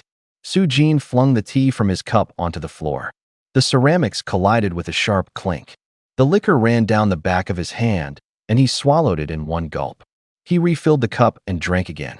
His movements were deliberate, as if performing a necessary ritual. The air carried the sharp bite of alcohol and the hush of tobacco. Only the clink of cups and the faint coughs remained. Wade's fingers didn't know where to rest. He tapped the table mechanically. Sunya's eyelids slipped closed without him meaning to. They were all looking at Su Jin and, at the same time, through him toward something farther away. No one needed to say more.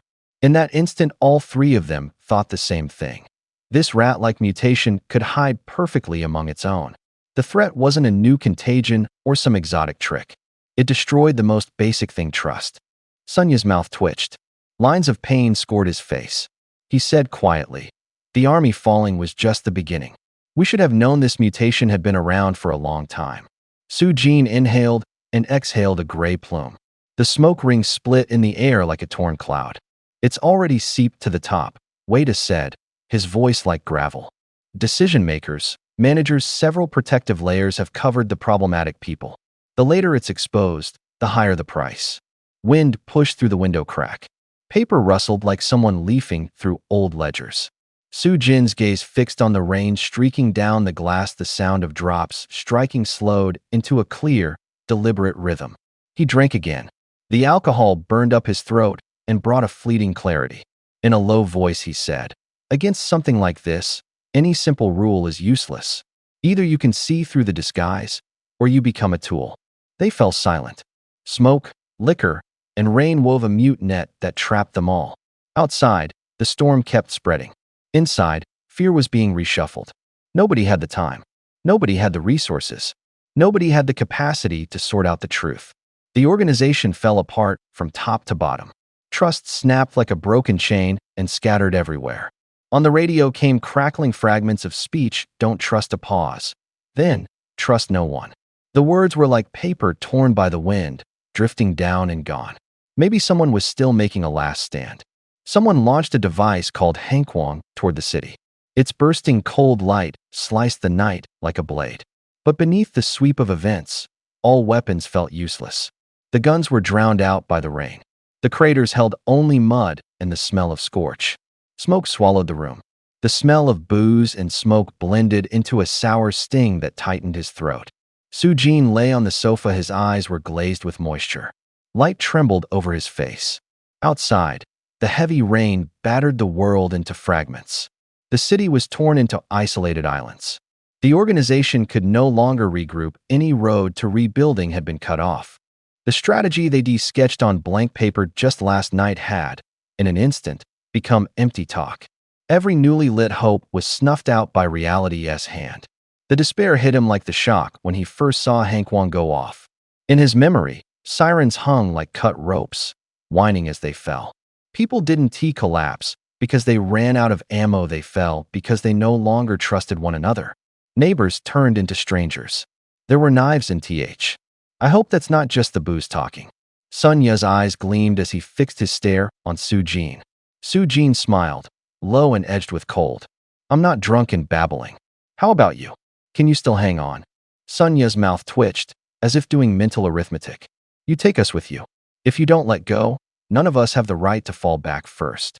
Su Jin looked out the window while the night wind tugged the curtains. The air smelled of dust and the sting of booze. The situation's bad. Trying to expand the team pushes risk and difficulty to the limit. Even if we grabbed heavy weapons, nobody would be comfortable handing a gun to a newcomer. He paused, clenching his fists before letting them relax. There was a weariness in his voice. "Not entirely hopeless, though. We saw an infected today, and we still have a sample from that number 3 rat. Old Wei and I will keep running tests tomorrow." "Running tests," Sunya echoed, lifting his cup so the rim touched his lips. The smell of the liquor hit like a punch. "Whether it's their traits or how they work, we have to find a way to deal with them. We can't go it alone. We have to get more people involved." Su Jin gave a bitter little laugh, as if setting down some weight. One line of thought might be in those mutants. He wiped an invisible map in the air with his hand. "You saw it. Mutations can bring all kinds of abilities. Maybe some mutations act like a magnifying glass, letting us see who's a true ally and who's sabotaging us from the shadows." "Sounds like pinning our hopes on nonsense," Sunya shrugged, the smile thinning. "But I still trust nature's order." He grabbed the half bottle on the table and poured a bowl. The liquor slid down the glass with a crisp sound. Sunya took a sip, the burn bringing tears to the corner of his eyes, and he nodded in satisfaction. "Actually, there's something I admire about you." His voice dropped, careful not to disturb the room. "Oh." Su Jin's brow lifted. Curiosity flickered across his face. "Your adaptability. Few people can match it." Sunya spoke plainly, without ornament. From dissecting corpses at first to volunteering for heavy testing, that change was fast. Today you weren't even sure who the killer was, and you executed 2 suspects without hesitation. Then you tested them right away. You were ruthless and calm. Most people couldn't do that. He drank again, a long, hissing swallow.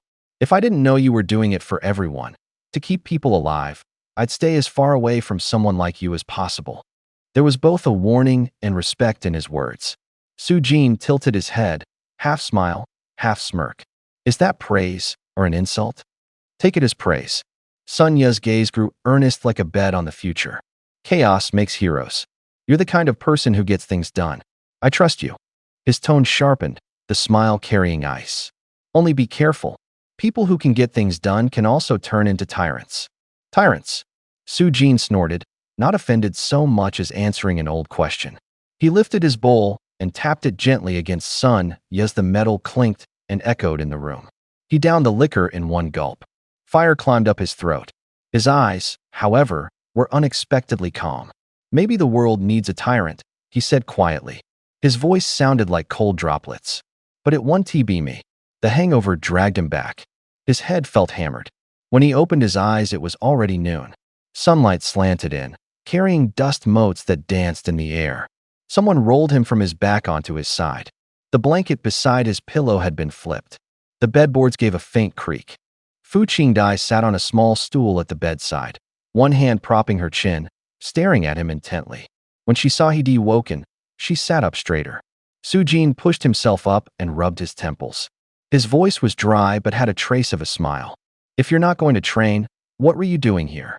Fu Qingdai opened her mouth to retort, but her expression went serious in an instant. She frowned, her voice low and urgent. I just finished practice and came to check on you. Brother, those two people from yesterday, were they poisoned? Did you do it? He drew a breath and nodded slowly. The single sentence landed like a nail. Something went wrong. But I can handle it. Don't tell Mom and Dad. I won tea, she promised under her breath, her fingertips tightening. Then what happened? Can you explain? Su-jin shook his head, tiredness and wariness in his eyes. You're still young. A loose mouth invites trouble. Don't ask too many questions. He rubbed his face again and his expression softened. He lowered his voice further. Remember this. We can't spend our lives holed up in this room. One day we'll have to go out. There are a lot of strangers out there. Don't trust anyone lightly. If someone nearby is hurt, get yourself to safety first, then help. He paused, then sharpened his words. If someone makes you uncomfortable, don't get stuck. Run, find people, shout. If you have to, use this gun to scare them off and buy yourself time. He reached for the nightstand and handed over his silver pistol. The metal was cold, the barrel scored with faint scratches. This is for you for protection, he said, more like a charge than a gift. Keep it safe. Fu Qingdai didn't take it at once. She stared at the gun, suspicion in her eyes. What about you? Don't you need a gun to protect yourself? He half smiled, his fingers brushing his temple as if testing something. I've got a strange ability. Ordinary dangers affect me less. A gun isn't my only reliance. Besides, I have another one. If I need it, I'll get it ready. He stood and walked to the window, cracking it open. The air cut in like a blade. Somewhere below a car passed. The wind carried the acrid scent of something burning. He turned and pointed at the sky. Fire into the air. Get a feel for it. Fu Qingdai pressed her lips together, breathing short. She tightened her grip on the pistol, feeling its balance. She raised it, aimed at the sky, and pulled the trigger. The muzzle burst into a white flash. The muffled blast sounded like a stone dropping into water echoing down the alley. The window frame shuddered. The smell of gunpowder and a rush of heat slammed into their noses. A few sparrows scattered in the distance, wings beating urgently. Su-jin closed his eyes, his ears rang for a moment. Fu Qingdai's hand trembled slightly, but her eyes shone brighter. How was it? He asked, turning his head, his tone calm. She lowered the gun, her fingers were still warm. A small smile tugged at her mouth. It feels powerful. If you can use it, you won't be afraid. He nodded, pushed the window wider, letting more light and wind in. The room fell quiet. Their shadows stretched long, leaning against the same wall. Fu Qingdai rested the pistol on the windowsill. Her fingertip touched the trigger. She drew a deep breath and squeezed. Come on, someone behind her urged. Shoot, don't hold back. I can't pull it. Her voice was tight, her cheeks flushed. Her finger pressed hard, but felt frozen, the tip gone white. Su-jin frowned. He reached for the gun, aimed it out the window, and pulled the trigger. Bang! The shot cracked. The bullet tore into the glass with a metallic scream. Shards fell like snow. A ringing hit the back of their ears. The air smelled of gunpowder. He stared at the gun, his expression darkening. He handed it back to her. She tried again, still couldn't make it fire. Su-jin sighed and went to the bed. He felt for the handbag he always carried and lifted it. The bag had a faint sheen, something only he could operate. Put your hand in and see what's inside, he said, holding the opening toward her. She looked puzzled, but did as she was told. Her hand groped in the cloth, twice, then came back empty. Confusion wrote itself across her face. "There's nothing," she said. Su-jin flipped the bag open. Inside were a few small things. He handed her a piece of chocolate wrapped in crinkled foil. "Our equipment from back home is hard for others to use," he said calmly. "This gun and this bag are bound to their original owner. They're not broken, they just only respond to the original driver. Taking them won't help you." Fu took the chocolate. Her hand still trembling, the silver foil made a soft crinkle between her fingers. "This is for you," Su-jin added. "If someone tries to hurt you, give this to them to eat. Don't be tempted to eat it yourself, don't let yourself be eaten. And take care of your parents." "Got it, brother." She tucked the chocolate into her clothes and nodded.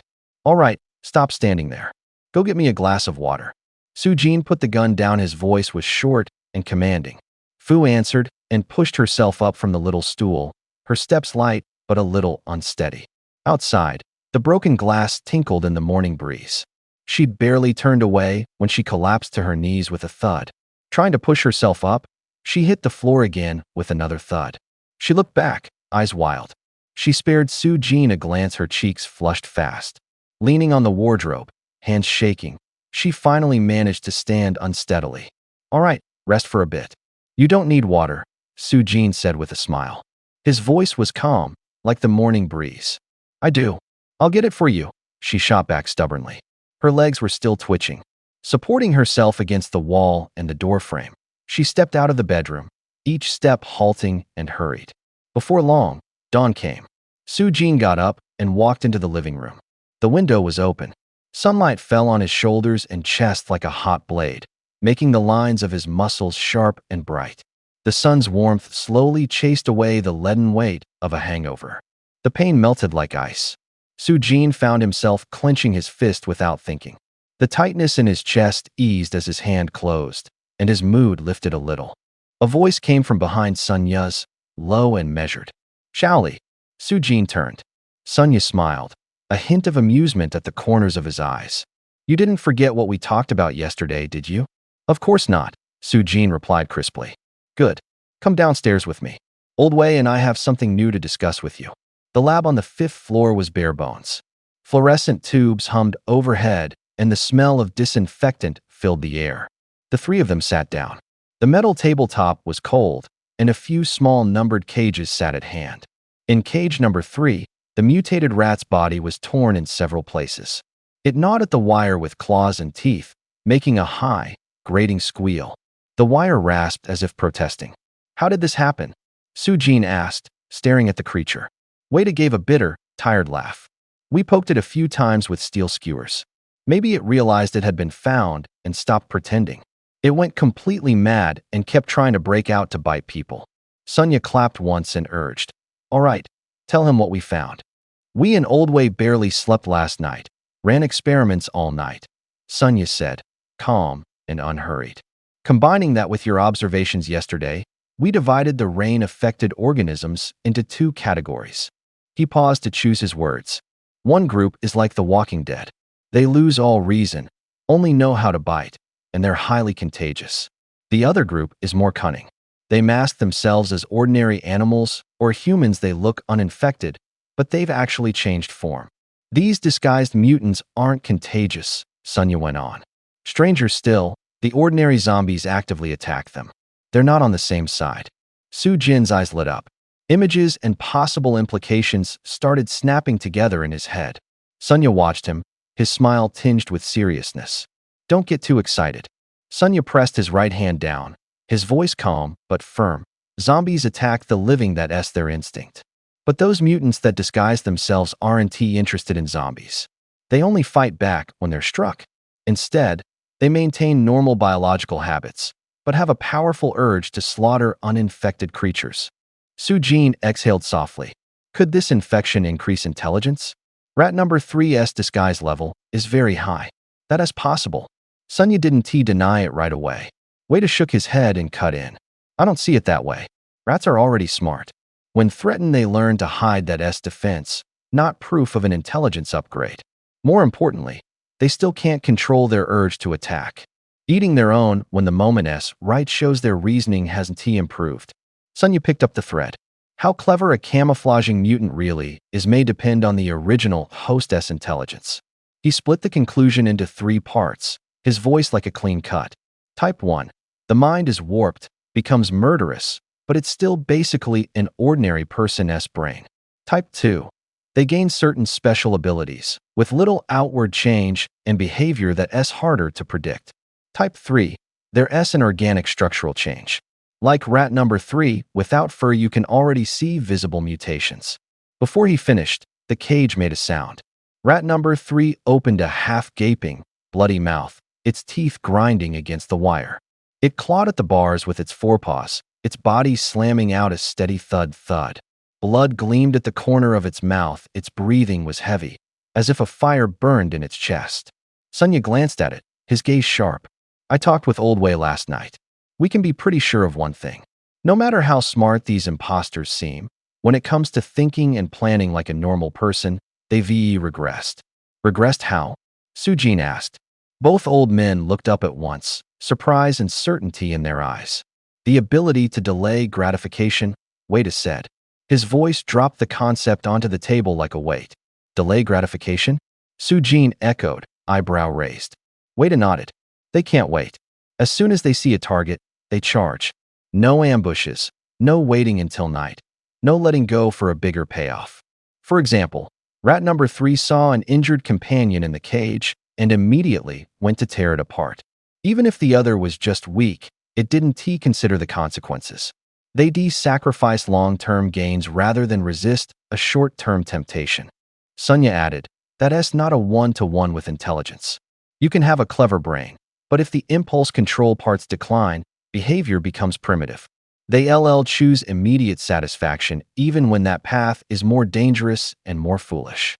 Rat number 3 slammed into the bars again, the metal rang a harsh note. The faint scent of blood drifted through the air, mixed with damp fur. The room went quiet for 3 seconds, then Wade aside. That's the real danger. They may be able to disguise themselves, even think, but their decisions are animal. They can't delay. They one-way options, only impulse. Sujin fell silent, his eyes fixed on the constantly gnawing rat. The movements, the sounds, the smells pressed the same conclusion into everyone's chest. Intelligence might exist, but impulse is their shared weakness and the most dangerous, hardest to predict weapon. They strike at the first chance they get. Sunya smiled, lifted a hand, and pointed at the rat in the cage marked number 3. That rat couldn't hide, so it started attacking. It never stopped, he said, voice calm. Sujin stared at the little thing scurrying inside the cage. His brow tightened, then eased. They get tired, they get hungry, Sunya added. But after enough rest they strike again, no mercy. You understand, Lee? Sunya looked at Sujin. Sujin nodded, there was a light in his eyes. So you mean force them out? Make those bloodthirsty people show their true colors. Use that to identify who's who. Exactly. Sunya slapped his thigh and leaned forward, lowering his voice. We ran the whole procedure last night. It looks doable. He broke the plan down into a few screening stages, speaking crisply and clearly. First, the broadcasts and texts after the rain have already started warning people not to touch rainwater or tap water. Sunya tapped the table, the sound sharp. Phones buzz, loudspeakers keep repeating the same line. Normal people will listen and avoid water. The water has gray flakes suspended, like fine sand. Small exposure usually only causes light contamination. Full conversions are rare, but among those contaminated the chance of becoming a mindless, biting corpse is higher. This is the first sieve, Wade added in a low voice. From the distribution in hallways and rooms, we can already see which buildings are higher risk. Be wary of people who hang around rainwater and look off. The second, Sunya continued, is behavior observation of people who stay indoors. He drew imaginary motions with his hand, like sketching a map. A real living person, when they see a stranger, will panic, hide, ask questions, move. A disguised hunter won't stay put. They want resources, they go find targets or come closer to test. By watching reactions, we can preliminarily judge who might still have their wits and who's pretending. There's also more direct checks, Wade said. Visual and light touch inspections for wounds, bite marks, and abnormalities. Normal people won't deliberately hide wounds. Imposters will try to cover them. These close inspections further reduce risk. Sunya nodded, a cool excitement in his eyes. Outside, the rain hammered on the metal roof in a steady rhythm. As long as the first two lines hold, the risk of recruiting teammates drops a lot. He lowered his voice. The third line is the last step. Once it's set, we can push the risk down to a minimum and recruit with confidence. Su-jin exhaled and steadied his gaze. Talk about the third line. He focused all his attention. The room narrowed to nothing but the rain and their breathing. Afterwards, we can rely on team divisions to keep things safe. Sunya set his cup down. The rim made a clear, ringing sound. People have to stick together. No one goes off alone, he said slowly. That way we can suppress the disguised infected's impulse to start internal chaos. Even if someone goes bad, as long as we can control them, we can use them. Su-jin's voice dropped. Outside, the cold wind slapped the glass, bringing a fine, buzzing rattle. You mean the third line of defense is to use their killing impulse to draw them out? He asked. Exactly. Sunya nodded, his gaze cold as a blade. But you know it's not simple. We can't lock up living people and experiment on them. A disguised infected is still a person, not a fool. Someone in the room muttered, the tone laced with contempt. We can't afford the time or cost of human testing. Su-jin frowned. The tests have to be covert. We can only substitute with small animals. He threw the sentence out like a stone into water. Sunya reached toward the box of shredded paper in the corner and rubbed some between his fingers. It made a dry, rustling sound. Mice, he said very calmly. Like other creatures, they have a killing instinct. Mice meet all the requirements. We can use meal delivery as cover and place mice in the rooms. Seal the doors with tags to create the illusion they can't leave. Afterward, we investigate. That's how the third line of defense is built. The air seemed torn by the cold. Su-jin's face grew colder. There are only a few normal mice left, he said in a low voice. And how do we trace it? If the mice get eaten, what proof do we have of who did it? A flicker of worry crossed Sun Ya's eyes. His voice softened. Yeah, he muttered. We'll need a lot of mice. And we'll need a color-revealing reagent, nothing harmful to people. Just something that leaves a mark on samples so they're traceable. It's freezing out. Where are we supposed to find mice? Su-jin's tone cracked like ice. And where do you get this reagent? Sunya suddenly smiled, a smile that sent a chill down the spine. I've thought the same things, he said, leaning on the table and tapping his fingers on the wood in an urgent rhythm. There's an underground lab at Longshan Medical University. Good equipment, stable temperature control, independent power, top-tier storage. It can meet our needs for samples and reagents. But getting in will take care. Any disturbance could bring trouble. The light in the room cast long shadows across their faces. Silence fell like a heavy curtain. Somewhere a bird beat its wings short, urgent. Su-jin drew a breath. His voice came out low and gravelly, like coal squeezed from his throat. Okay, he finally said. First sort out the mice and the reagent. Then assign the roles. We have to be meticulous. We can't afford any slip-ups. Sunya nodded. Traces of shredded paper clung to his fingertips. The night outside grew colder. The air bit like a blade. Their breath showed up sharper in the cold. The lab mice must still be alive, Sunya said quietly. He kept his voice low, as if afraid to wake something.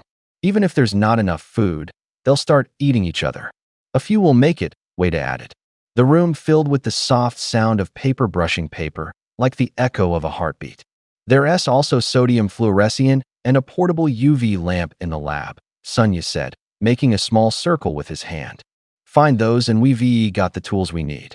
Do universities really have gear like that? Su-jin raised an eyebrow. Universities are research institutions, Wada said, taking off his lenses and wiping them with the hem of his shirt, his movements hesitant and mechanical. Labs are usually more specialized than hospitals. You know Longshan Medical University, right? Su-jin paused, then nodded. Yes, of course I do. His gaze swept between the two of them twice, as if noticing something off. Wada lowered his head, his voice smaller. Shaoli definitely knows. They looked at each other, a moment of awkwardness blown away by a gust of wind at the window. Su-jin frowned.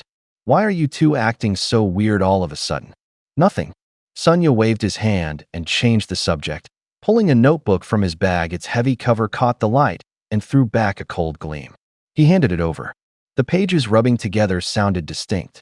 This is the detailed plan we worked out this morning. Take a look. Sujin took it and flipped through several pages. The rhythm of the pages colliding was like a ticking clock. When he finished, he looked up and his expression darkened. The plan's viable. In fact, it's the safest route right now. But adopting it means giving up the city exit. Our only option would be to go to the military district. The room fell silent for 2 seconds. Something fell outside with a crisp sound. Wait, nodded. Exactly.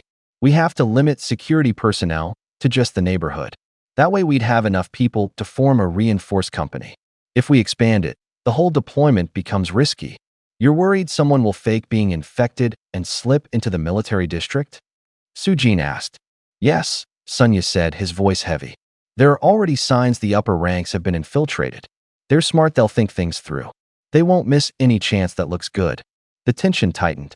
The notebook thumped onto the table with a dull, muffled sound. Way to put his glasses back on, his eyes sharpened. One more thing, he lowered his voice. That meatball, can you use it? Could anyone else use it? Don't say that carelessly.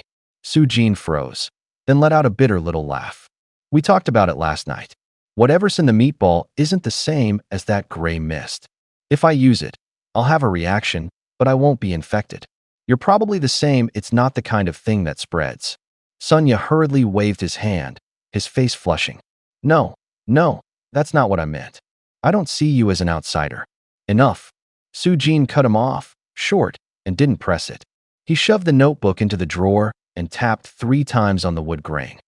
Right now the priority is manpower and cover.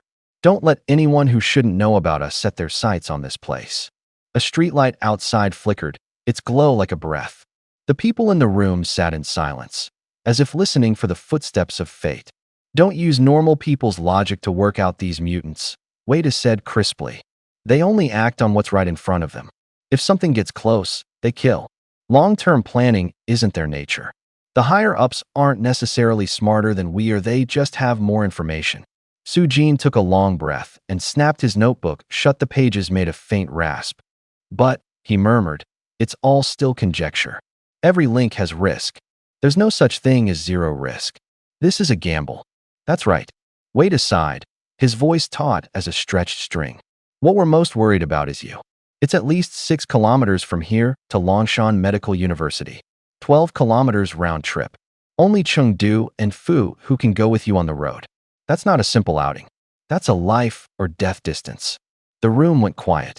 Only the metallic gnaw of a mutant rat chewing the cage wire, high and repetitive. Sujin turned his gaze. The wire had been worn shiny, the rat's teeth scraping in tiny, brittle sounds.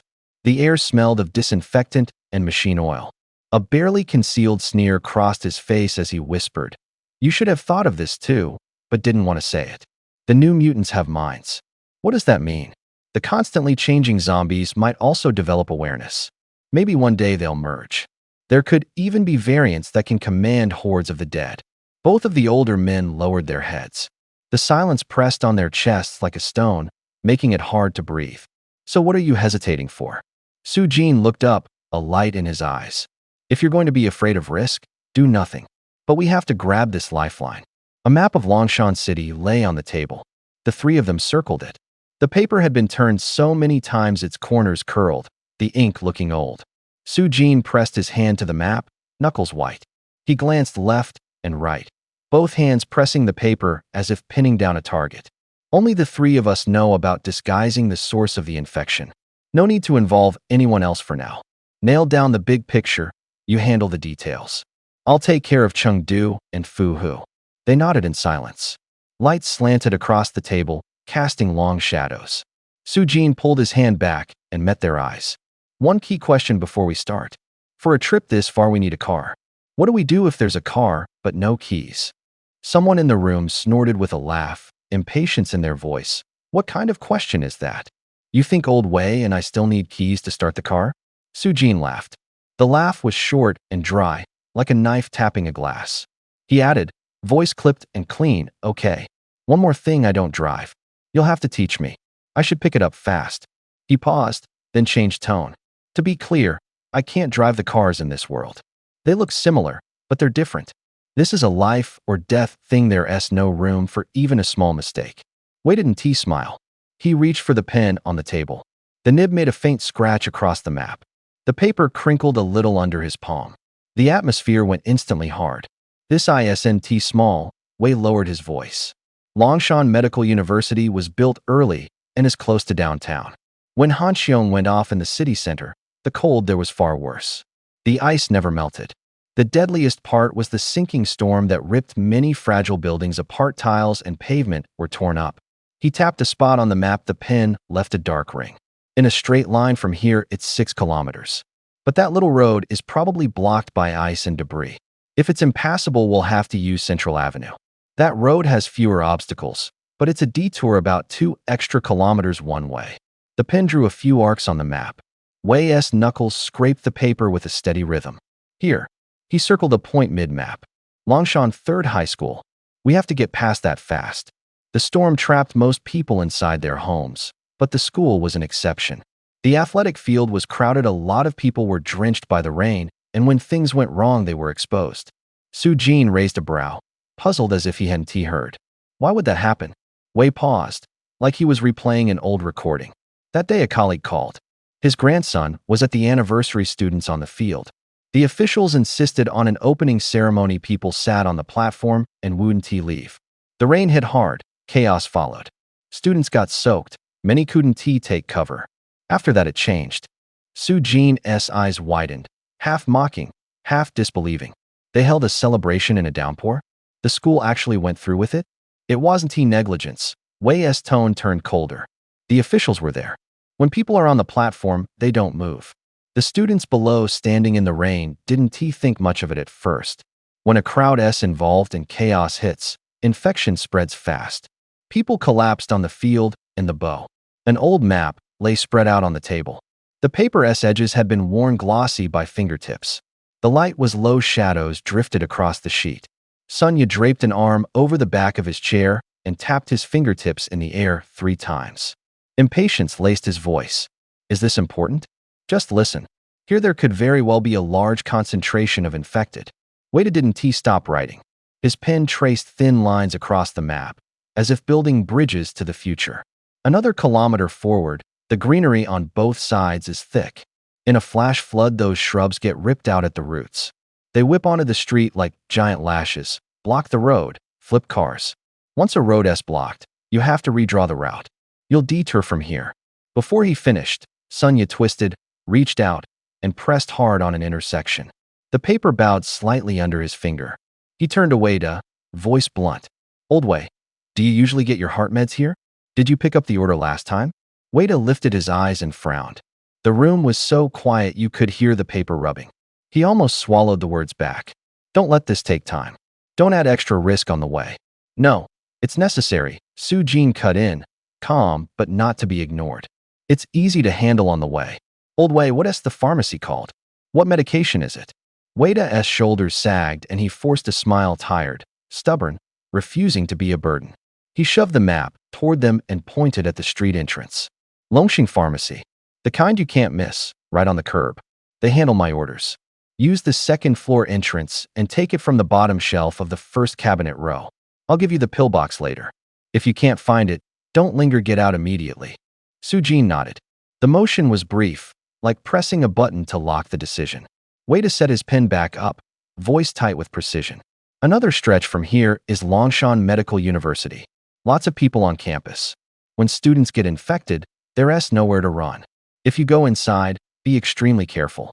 As for the exact lab locations, Old Sun knows them better than I do. Sunya took over, tracing a few buildings with his finger. I installed 2 devices in Longshan's labs. Gave a few talks there, so I know the corridors and exits. I can help. Wei nodded and added a few marks at the margins. I'll draw a more detailed map. Bring some tools, fluorescent tracers, sodium fluorescein to mark residue, and a portable UV lamp. The cars are noisy enough already, Su Jin said.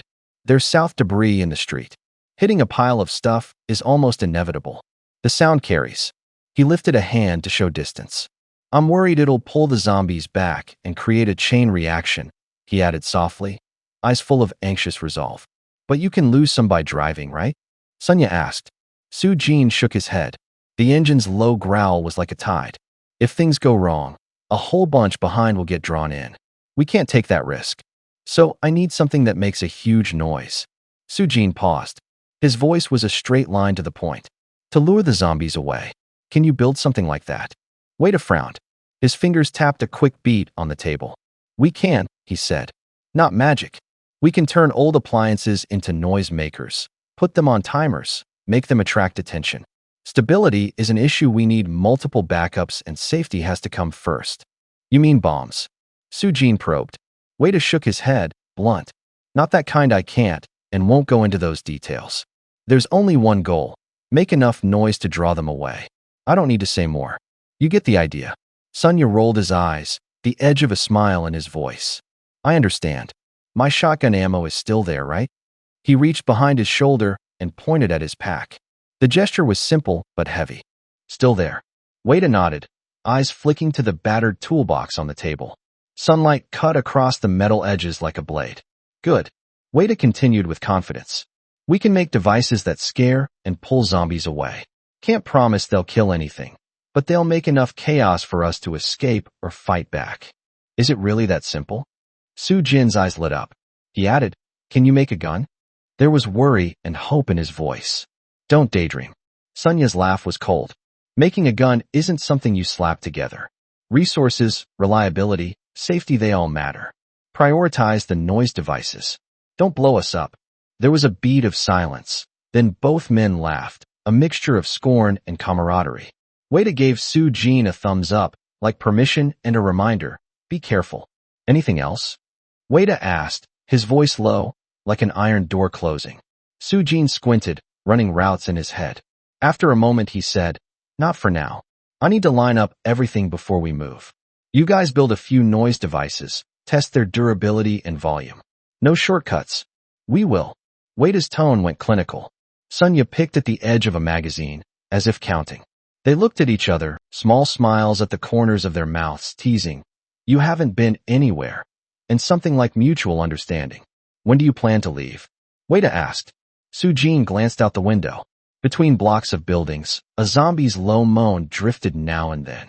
The wind carried dust into the room, a dry grit in the air. In 5 days, he said, steady. 5 days is enough.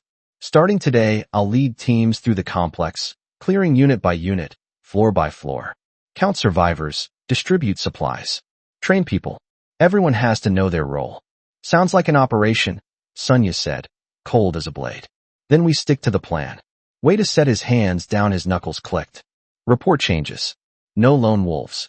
Sujin nodded. The room fell quiet again. Outside, the distant moans rose and fell like the tide. They made their final preparations. In 5 days, everything had to be in order. Sound was their greatest weapon and their biggest danger. There are still plenty of zombies in the building. He said it bluntly. Short. Quiet. We might still find those flesh clumps. He added, voice threaded with hope. If Fu Hu and Chung do get them to activate the new ability like I did, our safety would jump a lot. He finished, eyes scanning the crowd. But the people in that building can't wait that long. Another voice cut in. Food's so-so. Water's the real problem. You can't hold out without water. The tone was urgent, like a ticking timer. No, we can't stall. Sunya shot back. Short words. Sharp breaks. Temperatures are rising. Once the ice and the frozen shells on the zombies melt, their mobility will spike. Your danger level will skyrocket. Things you can do in half a day: hit and run is the safest. Sujin shook his head. Calm. His fingers tapped the table, a crisp little sound. We have to go inside first. Clear the indoor zombies and get the flesh clump, that's the key. He used plainer words. Those pieces can trigger mutations in people and might even grant immunity. Without them, our fallback is thin. If we're driving, zombies regaining mobility isn't the worst part. The worst issue is the ice melting and the cars sliding. But the real danger is close quarters fighting indoors. If we're inside Longshan Medical University, if Chengdu or Fu Hu get hurt or killed, I couldn't bear it. His voice held suppressed fear. There are only a handful of core team members you can fully trust. The argument hung in the air. Someone knocked on the wall, the sound echoed. Outside, ice drops pattered to the ground. Sunlight stretched the icicles under the eaves, like a countdown. 2 days later, the temperature climbed to around 10 degrees. The gray fog retreated from the water. The fog that had looked like the culprit dissipated. In its place was an omnipresent stench, dry rot and chemical tang mixed together, like an old wound picked at by wind. With no water, toilets became a luxury. The sewers were nearly abandoned. The living had to dispose of waste outside. Plastic bags fell from above, hitting the pavement and splattering rings of filth. Some, to save plastic, just relieved themselves on balconies. If someone was below, people would, almost in unison, toss the bags upward, like a cruel ritual. Gutted corpses littered the street corners. In some stairwells there were bodies from hanging or suicide. Flies buzzed around the remains. Footsteps grew heavy on the shattered tiles. The city felt like a giant publ. For 2 days, Soo-jin threaded his way through the blocks of flats, avoiding that pink-walled tower, avoiding the wandering undead, picking up scattered supplies as he went. The three from the Fu family, Chengdu and sister Lu, trailed behind. Not to gawk, to learn. To get these people who'd never fought a day in their lives up to speed, fast. Someone stood guard at a door. Someone hauled boxes inside. Someone else took a pen and scored markings into the doorframe, writing names and a short note. The movements were simple, the handwriting neat. Every door they opened became an entry in the ledger of lives. They didn't watch for long. Chengdu's place was stuffed with supplies, boxes piled like a small hill. Sister Lu was practically housebound, not even willing to waste half a bottle of disinfectant. Their state said everything that needed saying. Besides, they were short on hands. If someone could work, they had to be put to use. So they were pulled out early and set to work. On the third morning, the stairwell was quiet as an empty shell. Then a single gunshot crisp, reverberating, tore the silence open. Soo-jin kicked the door in. The wood splintered. The air reeked of mildew and rot. The lights flickered. An elderly man stood there, stiff as a board, feet shuffling. His eyes were clouded, a crust of dried blood at the corner of his mouth. Behind him loomed a taller shape, shoulders unnaturally broad. Soo-jin had a long screwdriver at his hip. His hands moved so fast you could. They went down the stairs. The zombie was lashed to the iron bars at the window. The bars glinted coldly behind it. Its clothes were caked with mud, its eyes hollow. A sour, rotten smell hung in the air, like fish left sealed up for days. Soo-jin took 2 steps forward, hands on his hips, voice crisp. "Qingdai, you and your old man don't do anything else today, just practice shooting here. Before you used quilts as targets, today's a real target. No slacking." Fu Qingdai licked her cracked lips. Her palms were sweaty, her body trembling slightly. She'd watched others kill zombies a few days earlier and could take the gore, but having to do it herself made her skin crawl. Her chest felt pinched by ice. "Brother, what if the iron bars fall? What if the fish tank shatters?" Her voice was as thin as paper. Soo-jin didn't smile. He held out his hand for her backpack. "Don't worry. I thought of that. Give me your bag." Fu Qingdai hurriedly flung the pack. It landed in his arms. He dug out a can of expanding foam. The seal was torn and the label a smear. He pinned the zombie's head down with one hand. The creature's fists thudded against his arm, knuckles scraping the bars in a harsh, metallic shriek. Soo-jin shoved the nozzle into the gap between the fish tank and the bars and squeezed. Foam hissed out like a white froth, flooding the seam, seeping in, swelling, and exuding tiny foam flakes. Then he pulled a large bottle of industrial-strength glue from the pack. It was viscous. When he opened it, a sharp chemical smell hit the air. He poured the glue along the tank's rim. The viscous liquid ran down the glass like a dark river, catching shards and metal. The glass rim shivered faintly as fragments were fixed in place, as if glued back instantaneously. Finally, he picked up a rough metal mask with jagged edges. He tied it to the zombie's face with a rope, clamping its mouth shut so it couldn't howl.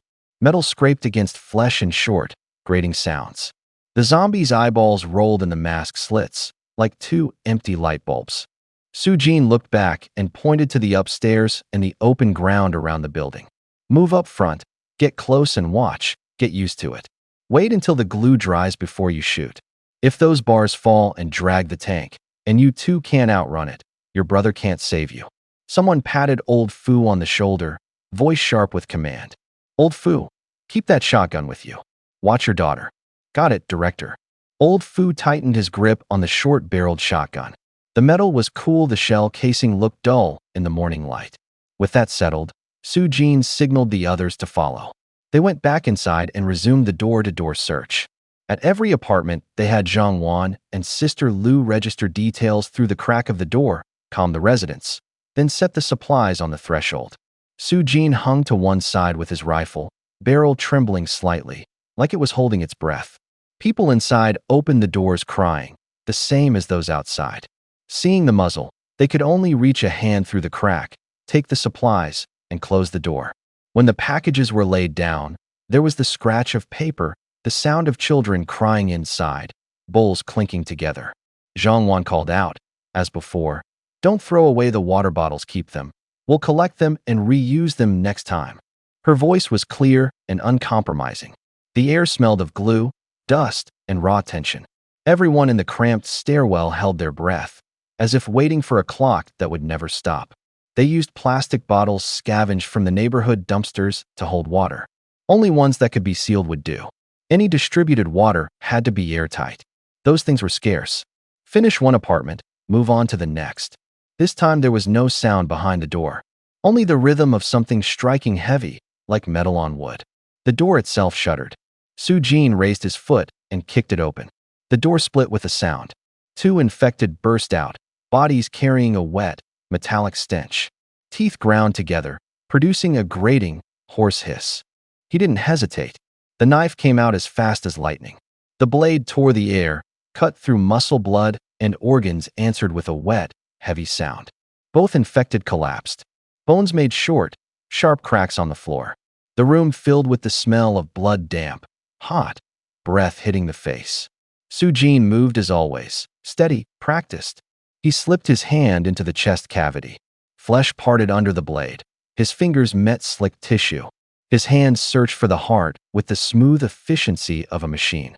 No flare, no emotion, just the remembered steps. He had done it so many times that numbness draped over him like thick cloth, insulating whatever feeling might have been left. Only his hands remembered. Then, for the first time, his hand froze. Something in his face tightened. He pulled his fingers back out of the chest and cupped a round object. Its surface was wet, streaked with blood. It looked like a red fruit polished by tears, like a damp lump of flesh. It was still warm, throbbing faintly, a distant thunder rolling in a small pocket of heat. Chengdu hurried up behind him. Seeing Su-jin stop, he rushed forward, eyes widening. His voice trembled with excitement. "Boss, is that the clump you were talking about?" He had been drooling over the idea for days. Watching Su-jin dispatch the infected had filled him with envy and a hunger of his own. Being told such a thing could change everything. He'd been itching to reach out and take it. Su-jin closed his eyes and let out a long breath. His shoulders loosened. The corner of his mouth lifted in something like relief, as if he had set down a heavy stone. "Yeah," he said, voice low enough to verge on a whisper. "That's it." Only the small sounds of cutting remained in the room. Su-jin kept working with steady hands. He cut the mass free, wrapped it, sealed it in a plastic bag. The bag was pinched tight. The slime inside made a soft, wet noise. Light caught on the bag's surface, flashing cold reflections. He looked up at the street. It was empty. The other units hadn't all been checked yet. At the current rate of finds, they were likely to come across another one within 3 days. The thought sharpened a calculating, expectant gleam in his eyes. Fu-hu and Chengdu both had special abilities. When the time came, they could go first. One could rip a path open, one could scout ahead. With that thing in hand, their chances of making it to Longshan Medical University and coming back with supplies would improve dramatically. "Don't just stare, get back to work." Su-jin handed the bag to Chengdu and turned back to the job at hand. Night fell. The city felt pressed down by darkness. No lights burned. The street lay like a folded stage. Wind whistled through the gaps between high rises. Shadows were few breaths and footsteps sounded unnaturally clear in the black. Downstairs, a monster was chained up. Its face was plastered over, eyes, nose, and mouth indistinguishable. Fists clenched, body rounded like a flattened doll. It didn't move. The chain beneath it gave a low metallic hum. The 6th-floor living room thrummed with a strange excitement. 8 people stood around the long table. No one sat. They leaned forward, eyes locked on the center of the table. On a tissue lay a blood-colored lump of flesh. It trembled faintly, as if it had a heartbeat. Candle flames quivered with the air. The red light, stained every face an unnatural sanguine hue. A metallic, fishy smell hung in the air like old frying oil mixed with moldy fruit. Someone swallowed, their lips caught a shine. It felt like a ritual, quiet and taut. You could hear every breath. "Ho, director." Chengdu was panting, his voice rough. He pinched the tissue between his fingers, his fingertips trembled. "This looks like a ripe olive. Do you really think it does what they say? This isn't an ordinary fruit." Su Jin shifted his gaze to the lump. His voice was calm but commanding. "Have you ever seen a fruit growing on a heart? Eat it, and you'll change." Zhang Wan sprang up, shielding Fu Qingdai. Her voice trembled with anger and fear. "Don't you dare. My daughter is still here." Fu Qingdai gritted her teeth, her cheeks drawn taut like a plucked string. Two elder men snorted at the side. Their looks were equal parts contempt and appraisal. Su Jin glanced around the group, then back at the flesh. "Begin. Chengdu, you go first. Hold it with the paper. Don't dirty your hands." Only one person at the table had tried it before. Safety couldn't be guaranteed. Su Jin wasn't willing to make someone he trusted more the test subject. He signaled Chengdu to go first. Chengdu hesitated. He reached out and cupped the paper and the lump. The paper folded where he pressed it. The surface was damp and a little warmer than the air. He fought with himself internally, then brought it up to his mouth. The two elders made faces at once. Their expressions twitched into nausea. "Ugh, director, it's so rank. Worse than fruit that hasn't been washed in 10 days. Smelly and somehow enticing. Can you really eat this?" Chengdu's voice carried both disgust and anticipation. "Don't put on a show." Su Jin glared at him, sharp. "Don't think you win points by eating it, just hold it. Don't be a hero." Before he finished, Zhang Wan snatched Fu Qingdai and hauled her back into the bedroom. The door slammed, leaving the candlelit room and a silence thick with unresolved tension. Su Jin exhaled slowly. The blade's tip slid out and stabbed into the lump of flesh like a needle. The moment the edge pierced, Su Jin's pupils suddenly dilated. A ring of rainbow light flashed before his eyes. His stomach dropped, the corners of his mouth involuntarily grew wet as a fierce appetite surged up. The blade tore the meat open and the tip lifted. Inside, droplets wrapped in that iridescent halo fell, smack onto Chengdu's wrist. The beads spread like mist. The light felt like a warm current, sinking into his flesh. Everyone's gazes snapped to Chengdu's face. "How do you feel?" Su Jin asked hurriedly. Chengdu looked up, his voice low and muffled. "I feel a little hot." Before he finished, his legs went weak and he suddenly slumped forward onto the table, which gave a dull thud. "A little hot?" Sunya asked Su Jin. "Shaoli, was it like this for you back then?" Su Jin shrugged, answering calmly. "I didn't feel any heat at all. Don't move, just observe." A night passed. Dawn came. In the dark, Chengdu slowly opened his eyes. As soon as they opened, 7 faces crowded into view, so close it startled him, and he shot upright. "Why are you all crowding over there?" he called out. "How does it feel?" "Any different?" Su Jin's voice had gone serious. Chengdu touched his face. His palm came away damp with sweat. He recalled the sensation from the night before. His voice shook. "Last night, I felt like I was going to burst into flames. Now it feels like a hot current is running through me." "Can you control it?" someone asked. "I'll try." Chengdu stood up, equal parts excited and afraid. "Back up a little." They all stepped back. Chengdu lifted one hand, as if holding his breath. Heat waves began to dance along his arm. The air quivered, the warmth seemed to press outward from his chest. Suddenly, there was a muffled sound. Flames leapt up along his arms, winding around like ignited silk. The tongues of fire licked his skin with low crackles. A blast of heat hit their faces, carrying the smell of char. A scrap of paper on the table's corner curled and gave off a faint singe. "Oh God!" Chengdu shouted. For half a second the room froze. Then reactions exploded like something had detonated. Some clutched at their chests, faces a tangle of feelings. Others gaped, mouths forming perfect O's. "My God, is this magic?" Sunya's voice held both terror and an unnameable thrill.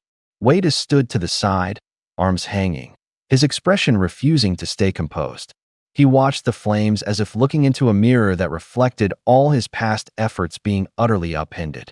He could barely accept the kind of power and speed Shaoli had once shown, but now humans could literally sprout fire. The realization left a hollow in his chest.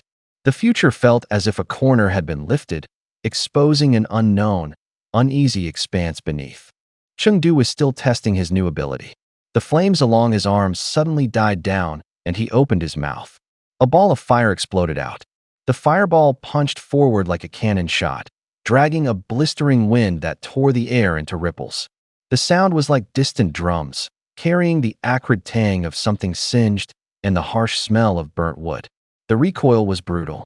Chengdu was shoved backward, staggered and fell, his arms collapsing to the ground, foam tinged with blood at the corner of his mouth. Su Jin's eye twitched, and he hurried to steady him. Sparks still danced between Chengdu's fingers like little lamps refusing to go out. "So that's the grand fireball technique," Su Jin said, half surprised, half resigned. "Pretty fierce. Besides your mouth, can you spit from somewhere else? Your ass? Can you fly? Even hovering would be useful. Develop a few new tricks and show me." Chengdu went pale, gasped for breath, looked around, then leaned close to Su Jin's ear and whispered, "I think I can, Chief. I'll show you in private, don't laugh at me." After he spoke, he shrank back as if afraid anyone had overheard. 2 days passed. Time ground on in the same loop. Collect the dead, clear the zombies, count survivors, distribute food and medicine. Daylight stretched over the ruins and then pulled back. Old Sun and Old Wei, in stolen moments, taught a few people how to hotwire and steal cars' crude techniques, but they worked. The job of hunting zombies was handed from Su Jin to Chengdu with little time and little training. Throwing a new power straight into combat was the fastest test. Chengdu's fire was fierce, not ordinary burning. The ability ignited flames seemed to have a will of their own. They tore at the zombies' flesh, lit up old wounds, forcing out strange spasms.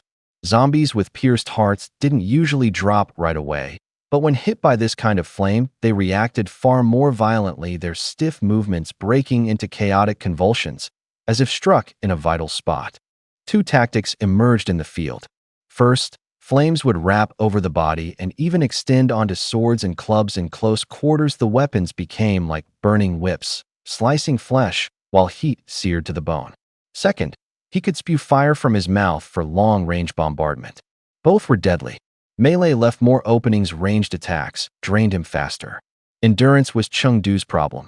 He could deliver a killing blow, but in sustained fighting his stamina and energy burned out quickly. The fire wasn't limited to his mouth. Any hole, gap, or crack on his body seemed to act as a vent. Some people tried cutting holes in gloves and chest armor. It looked odd, but it worked. Chengdu dragged Su Jin to demonstrations several times, excited like a child. Su Jin always smiled and declined, maybe out of worry, maybe calculation. Every experiment on the battlefield could be the beginning of a price to pay. Chengdu wiped at the still smoking weapons in the sunset. His pupils caught the firelight, and underneath it there was an unsaid worry. He was afraid Chengdu would get spooked and fumble, splashing filth onto him. The words were quiet, but no one laughed. Another zombie went down. Its body hit the broken wood with a brittle crack. Blood quivered like a deflated balloon. Chengdu stepped aside, giving room to the rear. Quick movements. Steady feet. No wasted motion. Su Jin crouched. The knife moved cleanly. Skin and flesh split open, exposing a slick hollow to the cold wind. The stench hit like dampness dragged out of an old garbage heap. Su Jin frowned, but his hand didn't tremble. He was the fastest at this. Everyone knew it. Saving time and strength fell to him.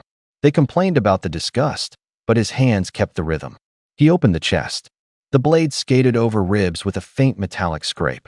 His fingertips probed and found a hemispherical chunk of flesh, slick, not very warm. His pupils shrank. His fist clenched until the knuckles went white. "Found it."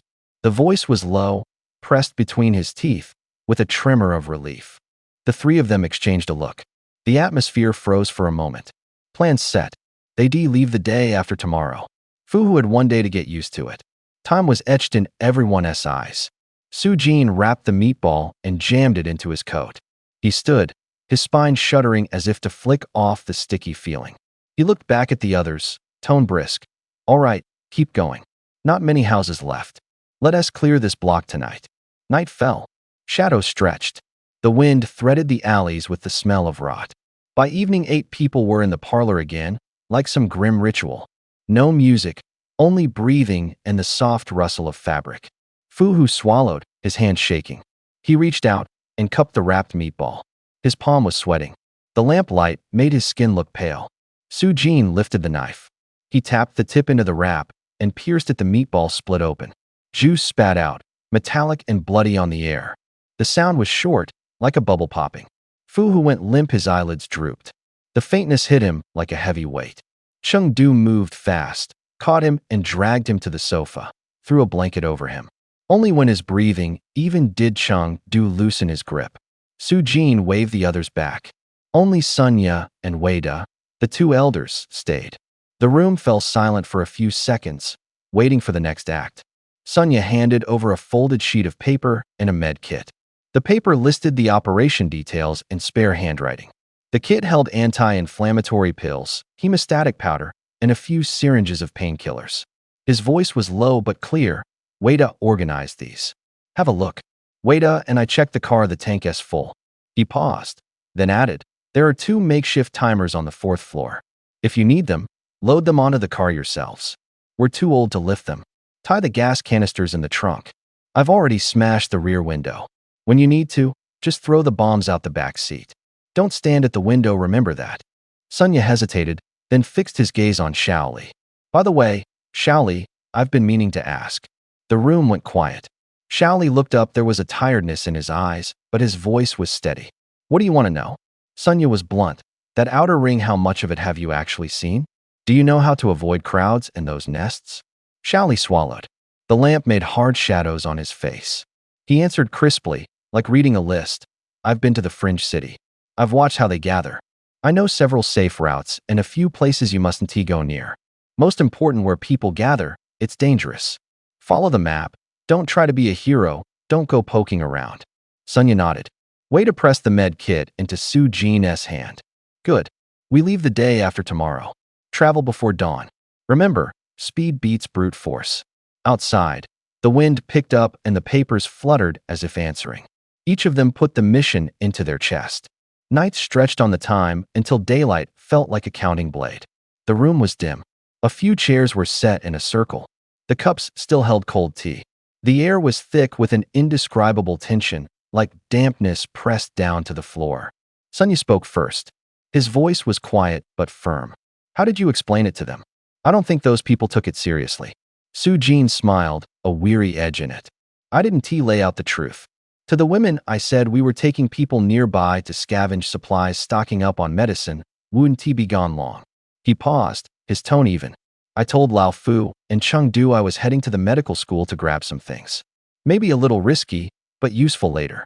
Lao Fu blab, he's got his wife and kids on his mind. Chengdu he's got a new power recently, the guy just wants to try it out now. Sunya frowned, his gaze shifting between Su Jin and the window. Chengdu's impulsive. You need to watch him. Don't let him do anything stupid. He sighed. I've been thinking the last few days keeping everyone in the dark work. Nobody here's an idiot.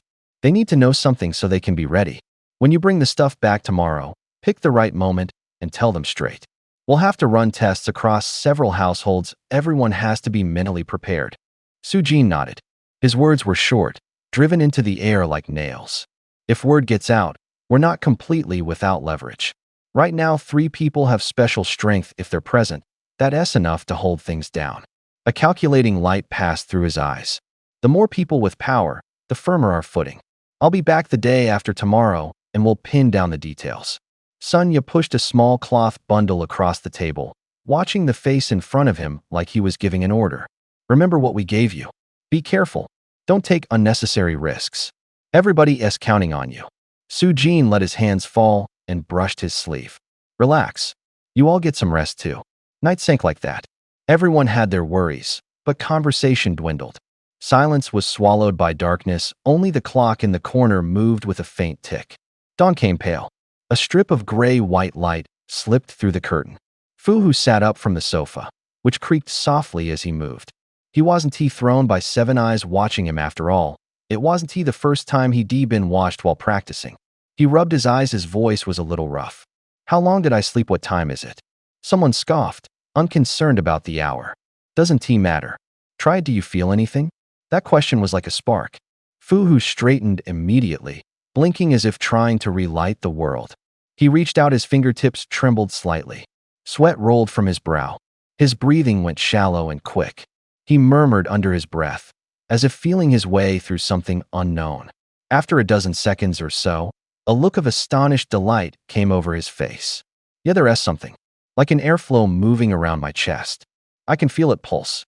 Su Jin stood and stepped closer, his voice steady and concise.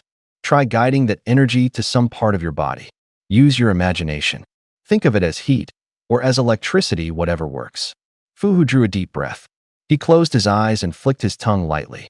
His palm began to warm.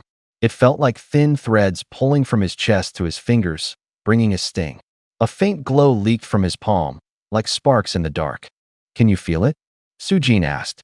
Fu Hu opened his eyes, amazement barely contained in his voice. I can. Like wires humming under the skin. My hand is a little numb, like a mild shock. The temperature is rising, I can control it, it's not run away. I can pull it back. Everyone leaned in. The room filled with a suppressed excitement. A low hum drifted through, part confirmation, part hope. Su Jin nodded, his gaze both scrutinizing and reassuring. Stay steady. Practice, don't rush. First bring the energy to your hand, then try to hold it at your fingertip. Gauge the intensity, remember how it feels. Fu Hu laid his hand flat on his knee. The warmth in his palm grew clearer in waves. He looked like he'd caught hold of something, his fingers tightened gently, and the energy flowed back through the gaps into his chest, like a tide pulling out, a hum resonating in his ribs. A new order settled over the room. They all understood it wasn't an accident. The very density of the air had shifted. The wind outside sounded closer, as if it were leaning in to listen. Chengdu stood off to the side, pointing and demonstrating the motion. Su Jin said nothing. He just watched quietly. Unlike the others, his change wasn't flashy, more like a foundation being adjusted. You couldn't see it, but it was undeniably there. Fu Hu held his arms out and began checking himself, more to himself than anything. The others crowded around, eyes fixed on him. Not seeing much of a change, Chengdu squinted, sounding a little puzzled. There is. Feel it, Su Jin replied lightly. Chengdu pressed on Fu Hu's upper arm. The moment his fingers touched, he blurted out, "Whoa," like an iron arm. Everyone leaned in. Su Jin casually picked up a cup from the table and tapped Fu Hu's forearm once. The cup made a clear, ringing knock that hung in the room. Got harder? Someone whispered. Fu Hu rubbed the arm like he was checking it, then took the cup and squeezed. The cup cracked into several pieces on the spot, the glass edges giving a sharp, grating sound. Not satisfied, he stood and walked to the corner, grabbing a heavy compound bow they rarely used. It was a beast marked at 90 pounds. Fu Hu pulled the string like it was a slingshot, over and over, then let it go. 10, 15 times. Each motion was surprisingly easy, the bowstring giving a low, sibilant hiss each time it stretched. A flash of pleasure crossed Su Jin's eyes.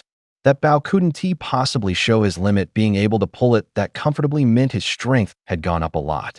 Fu Hu sat back on the couch, rolled his shoulders, and laughed. Not just harder. I've gotten a lot stronger, too. He patted his arm, his voice was solid and confident. But there's a catch. A catch? Chengdu asked. Fu Hu shook his head with a hint of helplessness. It's not just the arms. I can apply it to the whole body, but only to one area at a time. It's roughly the size of 2 arms. Covering the whole body at once is tough. That's plenty, Chengdu said, grinning. The men's gazes shifted instantly, all of them staring at the area around Fu Hu's arms, the room brimming with teasing energy. Sister Lu leaned over to Zhang Wan and lowered her voice. Nice one, Wana, you're lucky. Zhang Wan frowned and pulled her daughter aside, but she couldn't stop a small, smug smile from playing at her lips. Fu Hu put his hands on his hips and laughed out loud, his voice loud and clear. How is that? I even walk with a breeze now. We're not ordinary anymore. All right, not bad at all. Voices overlapped, laughter rolled through the room. Su Jin cleared his throat and laughed openly. With this stuff, we'll be safer out there. Take a day to get the hang of it. We leave first thing tomorrow. At dawn the next day, the air below the apartment still smelled of last night's dampness. 3 of them circled the car checking gear. The armor grated with a metallic rasp. Helmets were buckled and unbuckled. A rifle bolt slid home arrows and the quiver stood like soldiers in formation. The back seat was piled with more than 20 bolus rough, double-weighted ropes. Simple to use. Throw one, the stone snag an ankle, and the cords wrap the leg. Against mindless infected, a fall meant neutralized threat. They didn't work well on a crowd, but one-on-one they were effective. Cheap to make, fast to assemble, and they left a horse snap in the air when thrown, like a whip tearing the wind. Halfway through their checks, Su-jin looked up. A few women were leaning at the windows watching them. Su-jin waved and called out, "Go on back, don't cause trouble. Put things away, won't be gone more than an hour or two." Fu Qingdai cupped her hands into a funnel and shouted, "Be careful." Then shut the window. The glass gave a soft clink. After making sure no one was watching, Su-jin moved to the trunk. His hand found a gas canister, metal cold and humming slightly. He pulled out several modified gas grenades. The smell was sharp. As he loaded them, each one struck with a crisp knock, like a final item on a pre-departure checklist. Everything W. The three of them climbed into the car. Fu Hu took the wheel, one hand resting on the steering rim. Su-jin sat shotgun, his eyes cool and steady. Chengdu squeezed into the back alone, leaning against the window. Fu Hu turned the key and the engine rumbled low. The whole car shivered. The dash lights blinked like cat's eyes.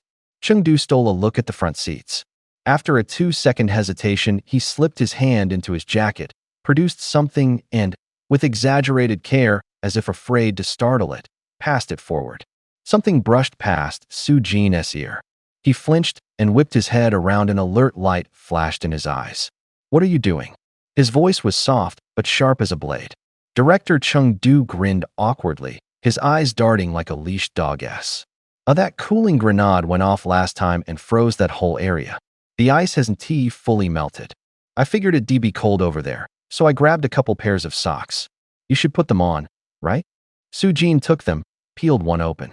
White high-waisted socks, soft fabric with a slight fuzz at the edges dazzling under the interior light. He gave Chengdu a skeptical look and let out a dry chuckle. "Chengdu, who are you trying to make laugh here?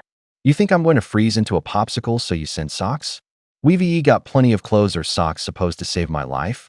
Chengdu blurted out a string of defenses and struck an expert pose. "Pants and jackets are fine, but socks keep your feet warm and stop you from twisting an ankle. Director, at least try on a pair." He lifted an eyebrow, a little pleased with himself. Su-jin tossed the socks back to the rear, patted Fu Hu on the shoulder, and sneered. "Old Fu, tell me, doesn't he seem off?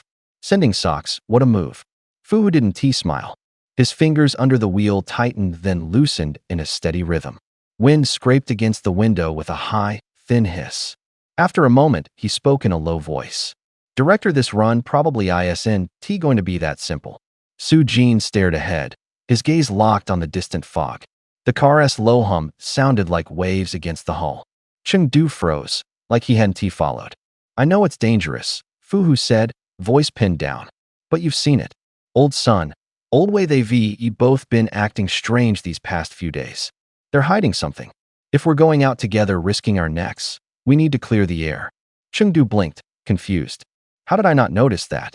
Su-jin was silent for a beat, then gave a bitter little laugh as if talking to himself. "Fine.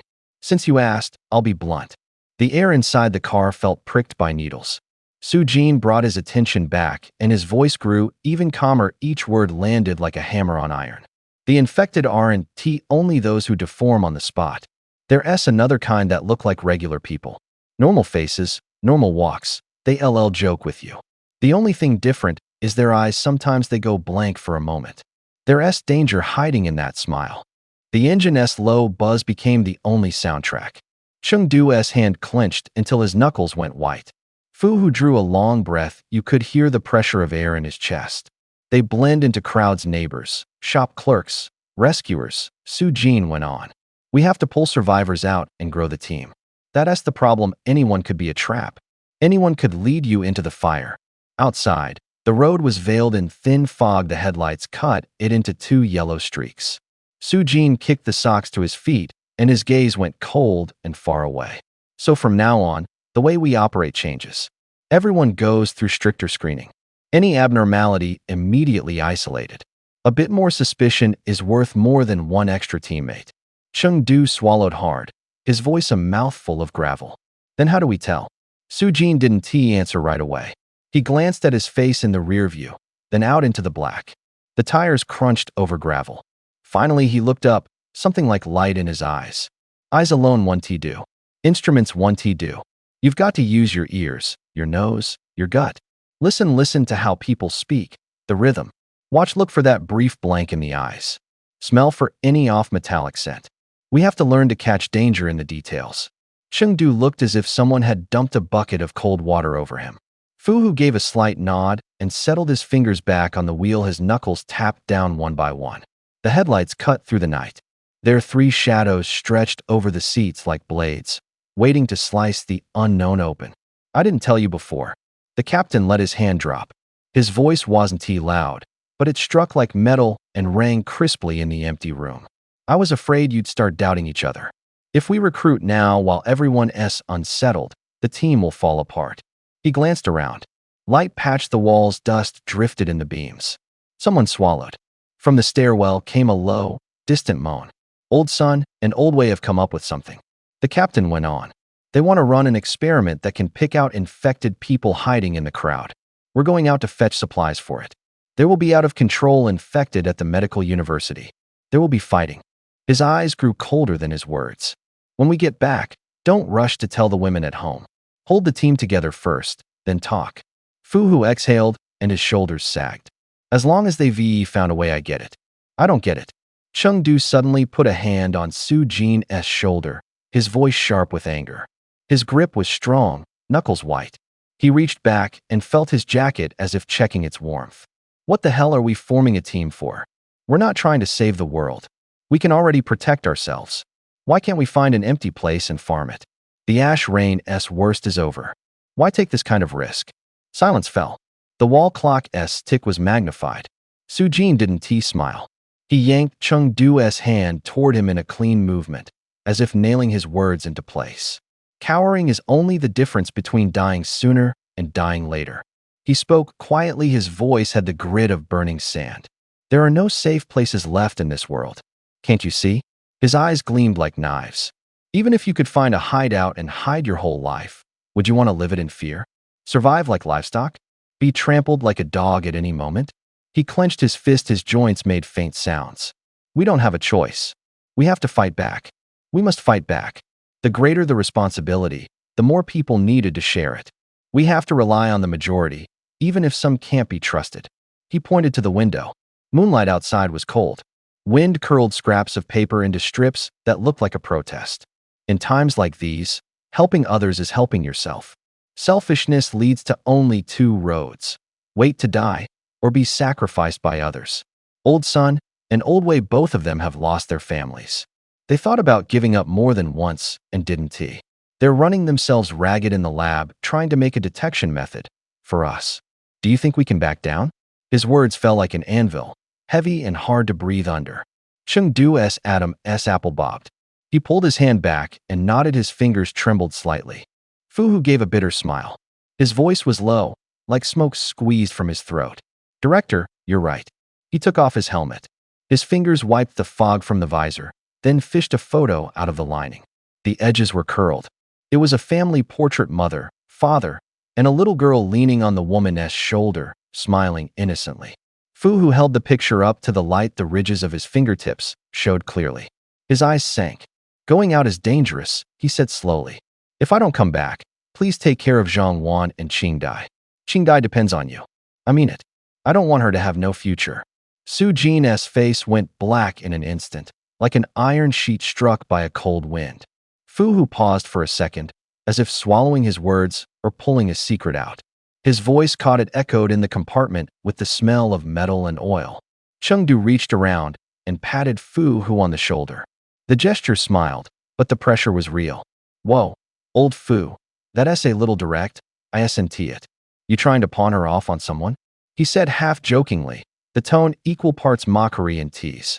Fu Hu turned, a hard edge in his eyes. His voice snapped higher. What do you mean by that? What does it have to do with you? Chengdu laughed louder and took off his own helmet. He pulled a photo out like a performer. It bobbed in the light. Don't think you're the only one who brings pictures. I brought one too. He tossed the photo out like throwing down a chip. Sujin's expression changed completely.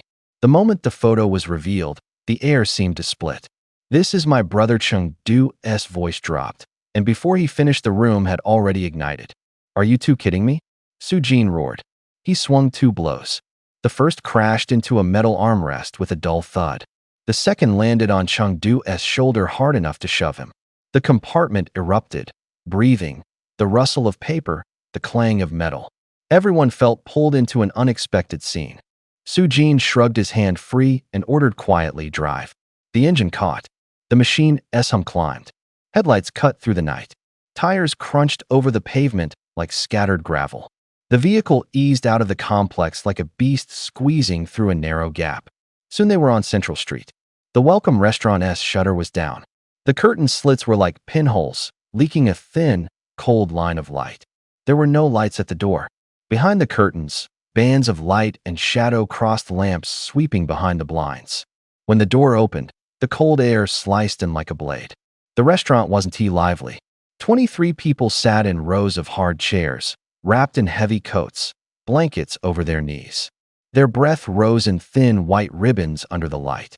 Someone chewed on their glove, their fingers were white from the cold. Someone else buried their head in a scarf, only their eyes showing tired, worried eyes. A few empty bowls sat on the tables, with flecks of dried noodles. The air mixed grease and the long mist scent of sauce, like a lingering memory. They spoke in low voices, little fissures of sound. Each sentence was short, as if tallying whether they could get through the night. They were local residents. They had come out to find something to eat, something hot to drink, maybe, more than anything, a little slice of normalcy. Now they sat like guests waiting for a late banquet, their hearts filled only with waiting and unease. The zombies on the street turned out to be surprisingly quick. The moment they stuck their heads out, they came after them. Luckily, they weren't fast. The manager of the Ingbin restaurant jammed himself in the doorway and held it shut with everything he had, pulling 23 people inside. If it hadn't been for him, none of them would have made it. Hot water's ready. Have some tea, Tanhui said, carrying the kettle. Water boiled inside the iron pot.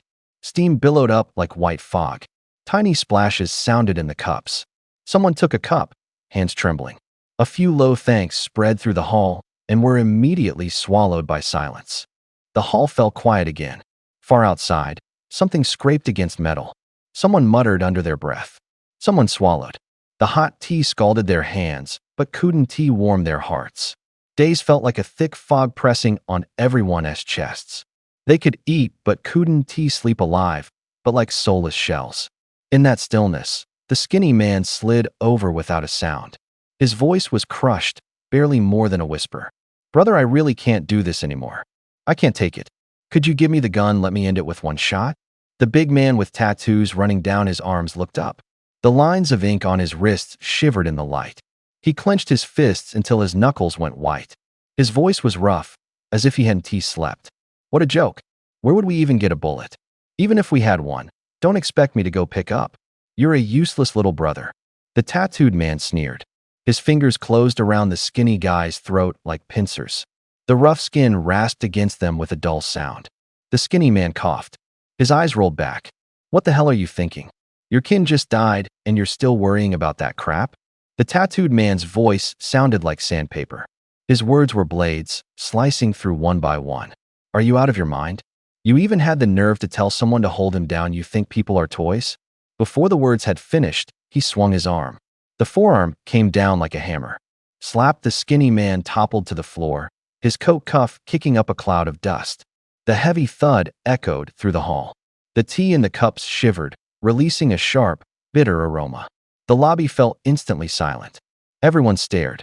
Some held their breath. Some swallowed hard. Only the tattooed man seemed unbothered. He sat back down, lifted his teacup to his lips, and the rim clicked crisply against his teeth. Piece of trash. Someone hissed under their breath, the word cutting through the air with disgust and anger. The tattooed man set the cup down, narrowed his eyes, and fixed his gaze on the bespectacled man across the table. There was a smile in his look and a knife behind it. You're Yu Hao, right? He taunted. Who were you bossing around back there? Yu Hao turned his head to look at him, then answered coldly, We're all hiding for our lives. I'm not your babysitter. You came in shooting from outside, moving like a soldier. You've been in the military?" The tattooed man's face darkened. He stood up, rolled his sleeve back to reveal thick forearm muscles. "Who asked you if I was in the military?" He ground out. "If you want to show off, go take it to the zombies. This city has been ruined. Where were you charging forward then? You were fed by the state, but I've never seen you step up. What is that supposed to mean?" Yuhao rose too. They were only a table apart now. The air felt like a drawn bowstring.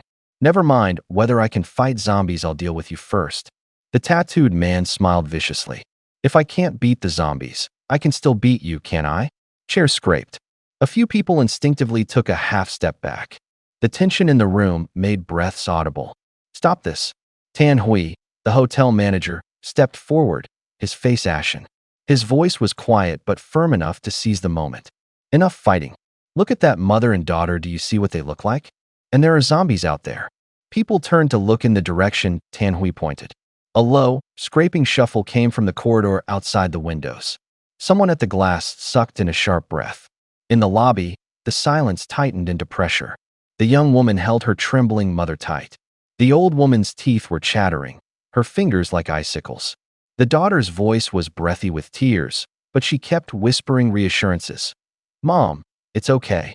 It's okay. We'll get through this. I'll find the aliens, they'll save us." The tattooed man stood in the shadows, sneering. The black ink on his arm twisted like blood vines. He crossed his arms, his tone a blade. "She's been crazy for a long time. You think I'm going to be scared?" Ding Jiao looked up. Tears circled in her eyes. Her voice was so soft it threatened to break. "I'm not crazy. I really saw them. They're from Mike. Someone's coming to rescue us. The ship's near that talent housing complex. We just need to find a car and get out." The tattooed man grabbed her by the throat. The fabric puckered under his grip. Light slanted through the curtains and fell on his face like a knife. He hauled her to the window, his eyes hunting dog-hard. "Okay, you say there are aliens. Show me then." The skinny man crawled to his feet like a crushed snake, his voice hoarse. "She's playing you, big brother." A boot slammed into him, and his words were knocked away. Ding Jia was flung back into her chair, her heavy coat tore open. The tattooed man kicked the skinny man down again. His footsteps thudded on the floor. The air smelled of smoke and sweat. He leaned in close, his voice low and sharpening. "Don't talk to me about sympathy. If you somehow make it out alive, I don't want to see your face." Her coat fell back. Under her bra, the edge of a uniform showed. The tattooed man's eyes flicked, and his expression changed in an instant. He stepped closer, fingertips trembling. "City Psychiatric Hospital," he repeated in disbelief, part mockery, part dawning realization. Ding Jia's hands shook. She ripped a cloth badge from her coat and slammed it onto the table. The printed words caught the lamp's light, clean and undeniable like evidence. Her voice was iron-pressed thin. "It's not I'm not crazy. I got out of there. I escaped to find them for help. What happened outside was the Trisolar ants. They poisoned people. A lot of people lost their minds. That group calling themselves from Mike came to save people, not to hurt them." The room went quiet. The curtains rustled in the draft. The mother's hand clenched her daughter's sleeve so hard her knuckles blanched. The skinny man lay on the floor, his lips moving, but no sound came. The tattooed man's face had gone hard as iron. His laughter had dried up. No one spoke. The air felt pressed down, waiting to explode. "I wasn't. Those are my work clothes." Ding Jia's voice was small. She clamped her hands over her face. "Also stealing people's clothes." Someone shouted. The words were rude, but stopped short of outright cruelty. Ding Jia knelt on the floor, her sobs rising and falling like a snapped string. Her shoulders shook, tears dripped through her fingers. She thought of Fu Qingdai's humiliation that day. Her chest tightened with a sour ache. The crying grew harder. Tan Hui hurried over and put himself between the man with the tattooed arm and the others. Black patterns ran across the man's skin like an ink painting come alive. He stood ramrod straight, a wall of a person. "Enough." Tan Hui's voice was low but firm. The air seemed to compress. "I brought you all in here so we could stick together and survive. Some of you have elderly mothers. Don't make things worse." The tattooed man snorted, a look of contempt in his eyes. He stepped closer, his voice rough. "I get that you want to save face. I have my rules too. But don't let it happen again. If anyone provokes me, I won't be polite." His hand rested on the table edge, knuckles white. Yu Hao stared at him. The two pairs of eyes met briefly, like people measuring each other. Yu Hao looked away first and glanced at the person lying on the ground. That old lady passed out. Is she all right? Mom. Ding Jia lunged to her mother's side, flustered. She pulled up her collar, felt for a pulse, pressed her temples. The forehead was cold as ice. Her voice shook. Mom, can you hear me? Prop your hand up, don't move. We need blood pressure meds. The 4 words came out of her like a forced breath. Supervisor Tan, is there any medicine here? Tan Hui sighed. The restaurant only had bandages for pain and some disinfectant. This isn't a pharmacy. I can only do so much, but I'll help as best I can. Ding Jia gripped her mother's hand until her fingertips went white. She muttered to herself, as if bargaining. Medicine, there has to be medicine. Then she turned to the tattooed man, pleading. Please, sir, there's a pharmacy right across the street, Longxing Pharmacy. They must have something. If you can go get it, I'll do anything. The tattooed man rolled onto his back, turned away from her, and went to sit at a corner table.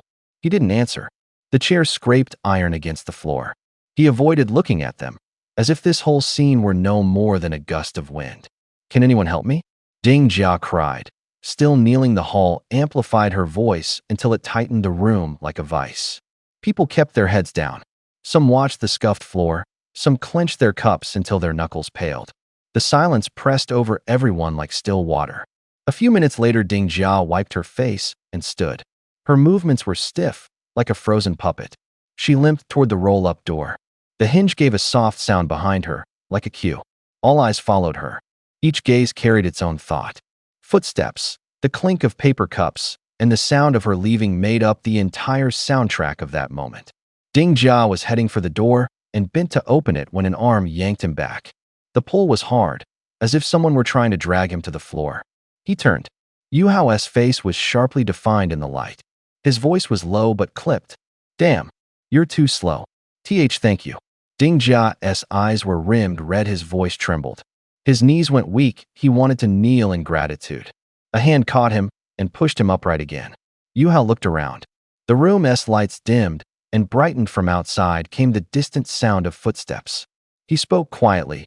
No telling how long we'll have to hold out. No one out there is coming to save us. We've got to figure this out ourselves. One day we'll have to get out of the city. We'll need medicine, someone has to prepare for that. There was no flourish in his tone, just calm, like ticking off a list. When I go out this time, I'll take enough at once. More people means better odds. Who wants to come with me? Heads bowed again. The room was reduced to breathing and the occasional cough. After a moment, Tan Hui stepped forward and stood beside Yu Hao. I'll go with you, he said. Fine. Yu Hao answered and moved to the window, pulling back a curtain. Only a single street separated them from the row of buildings opposite. Under the streetlight, a few shadows stretched long. Yu Hao bent down, eyes narrowed to slits, studying the porches and corners across the way.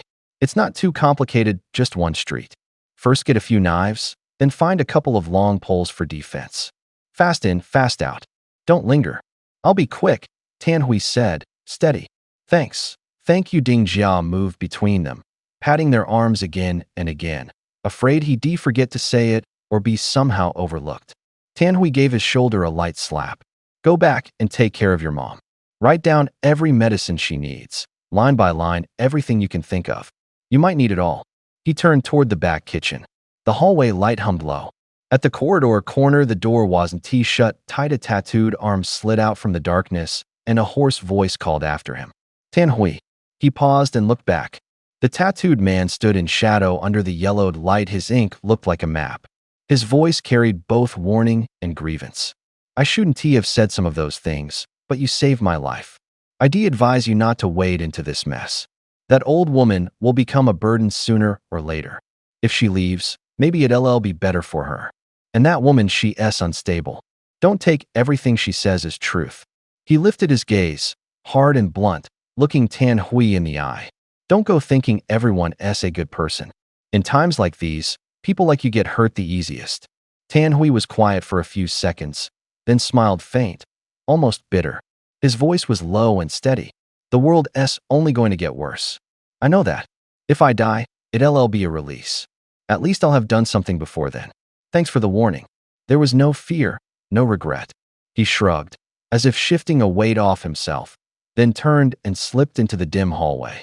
Outside, a gust of wind stirred the curtain, the faint smells of gasoline and dust drifted in from the street. The lights in the room flickered again, as if waiting for something. "I warned you," the tattooed man said.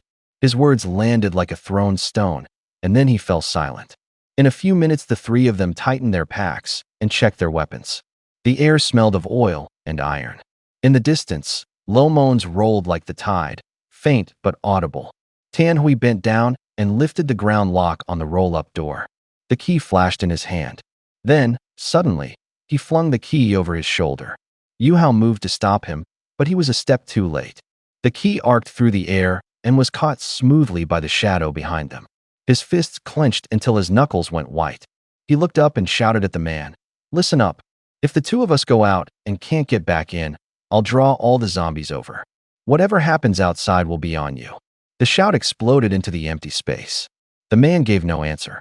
Yu Hao went to Ding Jia's side and lowered his voice, as if making a final check. The roll-up door's noisy. You go to the kitchen, grab 5 metal basins, run up to the 3rd floor. Facing the back alley, drop 1 basin every second. We'll move when we hear the sound. Use the same method to pick us up when we're back. Understand? Ding Jia's hand trembled badly, but he nodded. Got it. Yu Hao gave a bitter smile. He knew he could only pin his hopes on this emotionally unstable kid right now. The others couldn't be trusted. He slipped back behind Tan Hui and whispered, "I know the situation outside. It shouldn't be too dangerous. Stay right on my heels, don't fall behind, and we make a run for it." "Got it," Tan Hui answered, crisp. 3 minutes later, a string of heavy thuds came through the night. Basins hitting the ground, one after another, like a heartbeat. Thud, thud, thud. The sound spread down the alley. A few shadows in the street shifted. The zombies came toward the noise, slow but all moving the same way, as if pulled by invisible strings. From the gap in the curtain, Yu Hao listened to the rhythm below and felt the timing was right. He crouched, and with Tan Hui forced the shutter open a slit. Cold wind tore in, carrying dust and the faint glow of distant lights. The two rolled out together. The street lay before them, open and dangerous. A sharp voice behind them suddenly screamed, "Shut the door." The cry hit like a stone to the heart, full of fear and resignation. "Director," the topic inside changed and the room grew even heavier. Someone lowered their voice, as if afraid of alerting those outside. "You say those disguised infected are hiding in the crowd. We're heading to the military base to camp. I heard they'll hand out guns. But what if? What if old Sun and old ways methods can't verify everyone 100%? If one of the disguised ones gets a gun and shoots us in the back, what do we do?" Only the engine hummed in the cabin. The instrument lights flickered faintly like a heartbeat. The road slid by outside the window. Street lights dragged long streaks of light. Fu Hu stared ahead. His brows were as if chiseled. He didn't move. His fingers clenched the wheel until his knuckles went white. Su Jin pulled his gaze back into the car. Outside was a wreck. Shards of glass glinted coldly at the curb. Car carcasses piled up like overturned toy cars. His voice was calm, as if stating an established fact. "Shouldn't be a big problem," he said. "Trust the experiments the two elders did. Being too suspicious is more dangerous than a real enemy. Everyone's abilities are different. Maybe there's one that can see through a disguise without any test. Qing Dai isn't ordinary. I suspect she might have that kind of gift." Fu Hu fell silent. His silence carried a hard protectiveness. He didn't want his daughter dragged into danger. The anxiety pressed on his chest like a heavy stone. Su Jin noticed and was about to offer some comfort when Chengdu in the back looked up. His voice was orderly and a little urgent. "I actually think there's a mole hiding among us. You can't stop everything just by firing. I have a trick that can shrink the risk." "Tell us." Su Jin's eyes lit. Chengdu laid it out cleanly. "Angle every muzzle slightly to the left. If someone betrays us, the first shot will miss. The others get a few extra seconds to react." The car was silent for half a beat. Then the two of them laughed at the same time, short and sharp. "Genius. Smart." The car kept moving fast. The tires pressed through dust and kicked up fine clouds. The zombies on the street were sparse, and the speed kept them from being an immediate threat. But as they drove on, the city's scenes got worse by degrees. Trees had been uprooted, tossed to the ground as if by an angry hand. Bricks flaked off walls like scales. Building facades were pockmarked with bullet holes and stained with soot. Shambling figures crawled over piles of trash, making wet, chewing sounds. The air had a sour bite like burned plastic mixed with rotting flesh that made you want to gag. The mood in the car tightened. Fu-Hu and Chengdu's jaws went rigid like jammed gears. Their eyes were wet, but they made no sound. It was the sound of memory being ripped open, pain that made it hard to breathe. This was the city they had lived in. In a short time, it had become something else.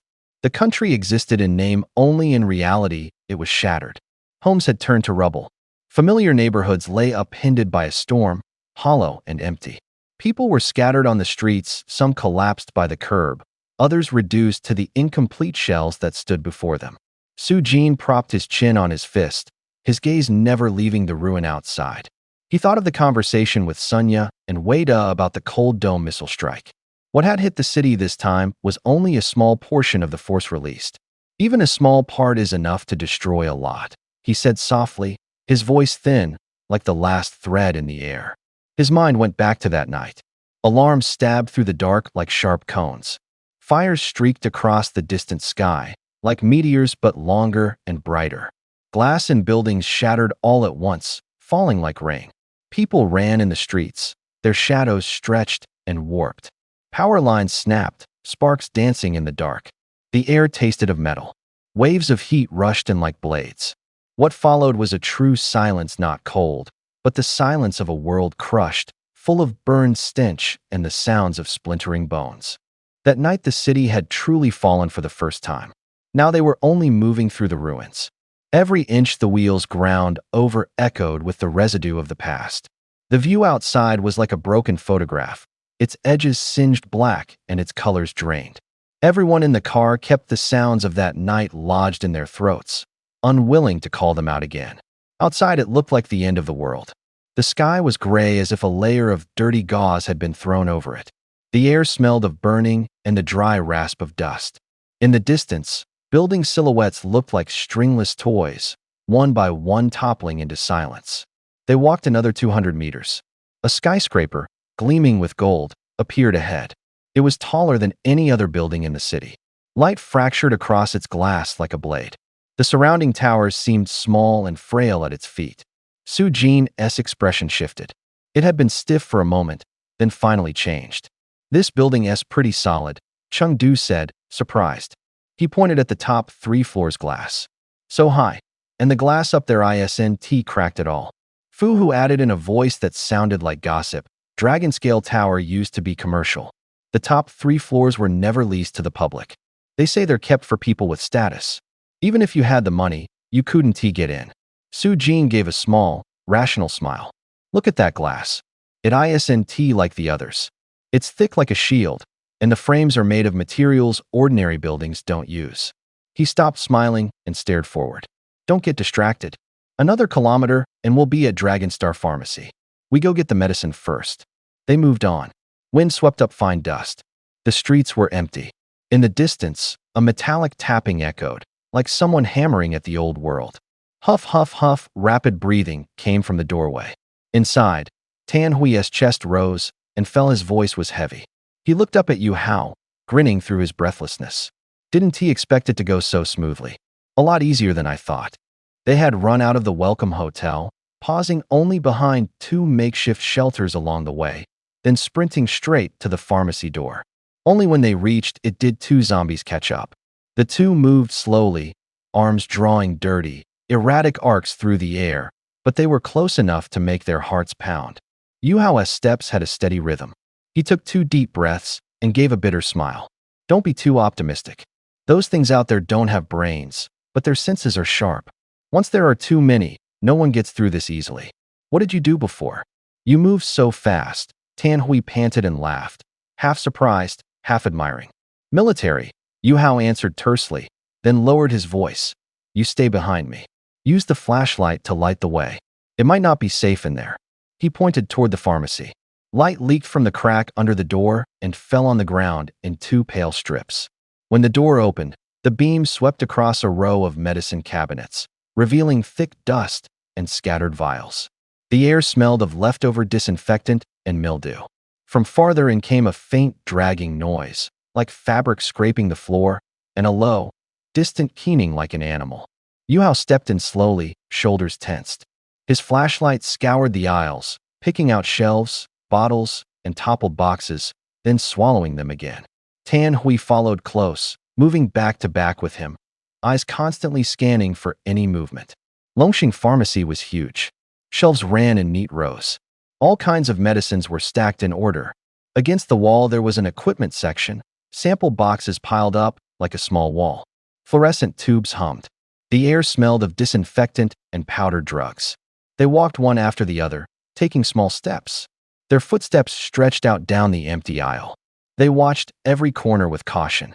They made one sweep of the first floor. No sign of anyone. No new footprints. For the moment, they relaxed. Tan Hui pulled several clear plastic bags from his pocket. The bags made a faint rustling as they rubbed together. He started picking items off the shelves, quick and methodical. Each thing he took he shoved into a bag. His fingers moved with practiced order. Yuhao stood to the side, his hand tight on the knife handle. The blade threw a cold flash in the light. He didn't let his guard down, his eyes swept like a scanner. Then he spoke, low and blunt. "Ten, are you trying to get yourself killed?" Ten's hand paused. The plastic crinkled softly in his grip. Why ask that? He kept picking medicines, his voice thin. You slowed his steps and stepped a little closer. You're always helping people, always rushing in. I can see you've got a good heart. But sometimes you take it too far, like you're compensating, like you're desperately trying to make up for something. His words were short, but fell like stones, sending out ripples. Ten's fingers didn't stop. His voice went deeper. I'm not trying to die, I just. He looked up, moisture had gathered at the corners of his eyes. The air seemed to thicken. I don't know how to keep living.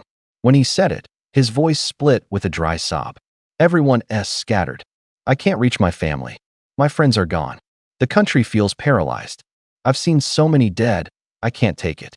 I can't hold on by myself. Tears ran down his cheeks. The plastic bags suddenly felt heavy in his hands. You rubbed the bridge of his nose. The light stretched his shadow long. He lowered his voice. There'll be hope. The army will come. It's chaotic now, but regular units have sealed bases. They won't be affected by the infection right away. He looked Tan in the eye, as if driving the words in. They'll get outside intelligence. They'll reclaim the city. Longshan will be a priority. If we hold out, there's still a chance. Tan sobbed and nodded, his voice like crumpled paper. They soon had everything they need. I didn't see anything, Tan Hui said, instantly on edge. The flashlight beam jittered wildly in the dark. Retreat. Don't take it, get out now. Yuhao snapped, yanking at his sleeve and charging down the stairs. They'd only taken 2 steps when they froze. A faint crying came from upstairs, like a trapped child choking back sobs. The thin sound drifted down the empty corridor and stabbed at their eardrums. A kid, Tan Hui trained the beam at the ceiling, eyes narrowed to slits. Yuhao hesitated for a few seconds, then turned and ran back up. His footsteps skimmed the corridor, scattering a fine sprinkling of dust. They hugged the walls, moving along the corners of the rooms. The flashlight drew white lines between the shelving. Shadows from cardboard boxes and plastic bags were torn into grotesque shapes. Midway through, the beam caught a small figure, a child curled up on top of a corpse. Yuhao didn't stop. He checked a few more aisles, rifled every corner. Only after confirming there was no one else did they relax a fraction. The air smelled of rot and chemicals, a sour, cloying mix. That's him. He's the only one, Tan Hui said, voice low. They crouched. The light revealed the child's clothes crusted with dust and blood. Hair plastered to his face, he made soft whimpering noises. One side of the corpse's collar had been torn open, a dark, dried ring of blood stained the neck. Tan Hui reached out to touch the child's shoulder. Before his hand made contact, everything changed. A tiny arm shot out like a snake and plunged into Tan Hui's chest. The blow was brief, but needle-sharp. Before Yuhao could react, the child snapped up and lunged at his neck. His mouth opened wide, his teeth were white and blade-like. Yuhao couldn't finish the cry, a tearing sound ripped from his throat. Blood spurted everywhere like a fountain. Then came the crisp snap of bone breaking. The child's face was almost pressed to his neck, teeth sawing into him. Shock filled Tan Hui's eyes. He felt the small arm in his chest still twitching, cold. Yuhao's body convulsed, eyes rolling back, his head lolled uselessly, the flesh at the back of his neck still quivering. The room held only the child's breathing and the dull plop of blood hitting the floor. Then it settled back into deathly silence. Tianhui stood there, still gripping that little arm, his fingertips slick with warm blood. The beam wavered, stretching their shadows long across the floor. The child folded back over the corpse and resumed sobbing as if nothing had happened. They left on tiptoe, afraid to disturb anything. Back downstairs, the corridor had returned to its chill. A metallic, rusty tang hung in the air like death's breath. Inside the Yingbin Hotel, Ding Jia pressed against the crack of a window, eyes fixed on the street. Light cut through the glass, outlining his worried silhouette. The wind carried distant sounds of shattering glass and muffled shouting. Time seemed to stretch, each second heavy as stone. The clock's second hand clicked over more than 10 times. They should have been back by now with the medicine. Outside, there wasn't a sound. Ding Jia stood by the window. His mother lay in the chair with her eyelids tightly shut, breathing so shallow it was like a mosquito's wings at his ear. The room smelled of disinfectant, his palms were cold, his mouth tasted like metal filings. He reached out and felt his mother's forehead, as if trying to cover his own heartbeat. He looked out again. The street lamp stretched the dusk into a long shadow. From afar came the low thrum of an engine, tires crunching over gravel. A car's headlights swept across the pharmacy sign, and a vehicle eased to a stop. A door slammed open. 3 people got out fully armed. Heavy coats and protective vests. Rifle butts rested on shoulders, the strings of crossbows still flashing with cold light. The clink of metal struck the night like a drumbeat. The man in the lead turned.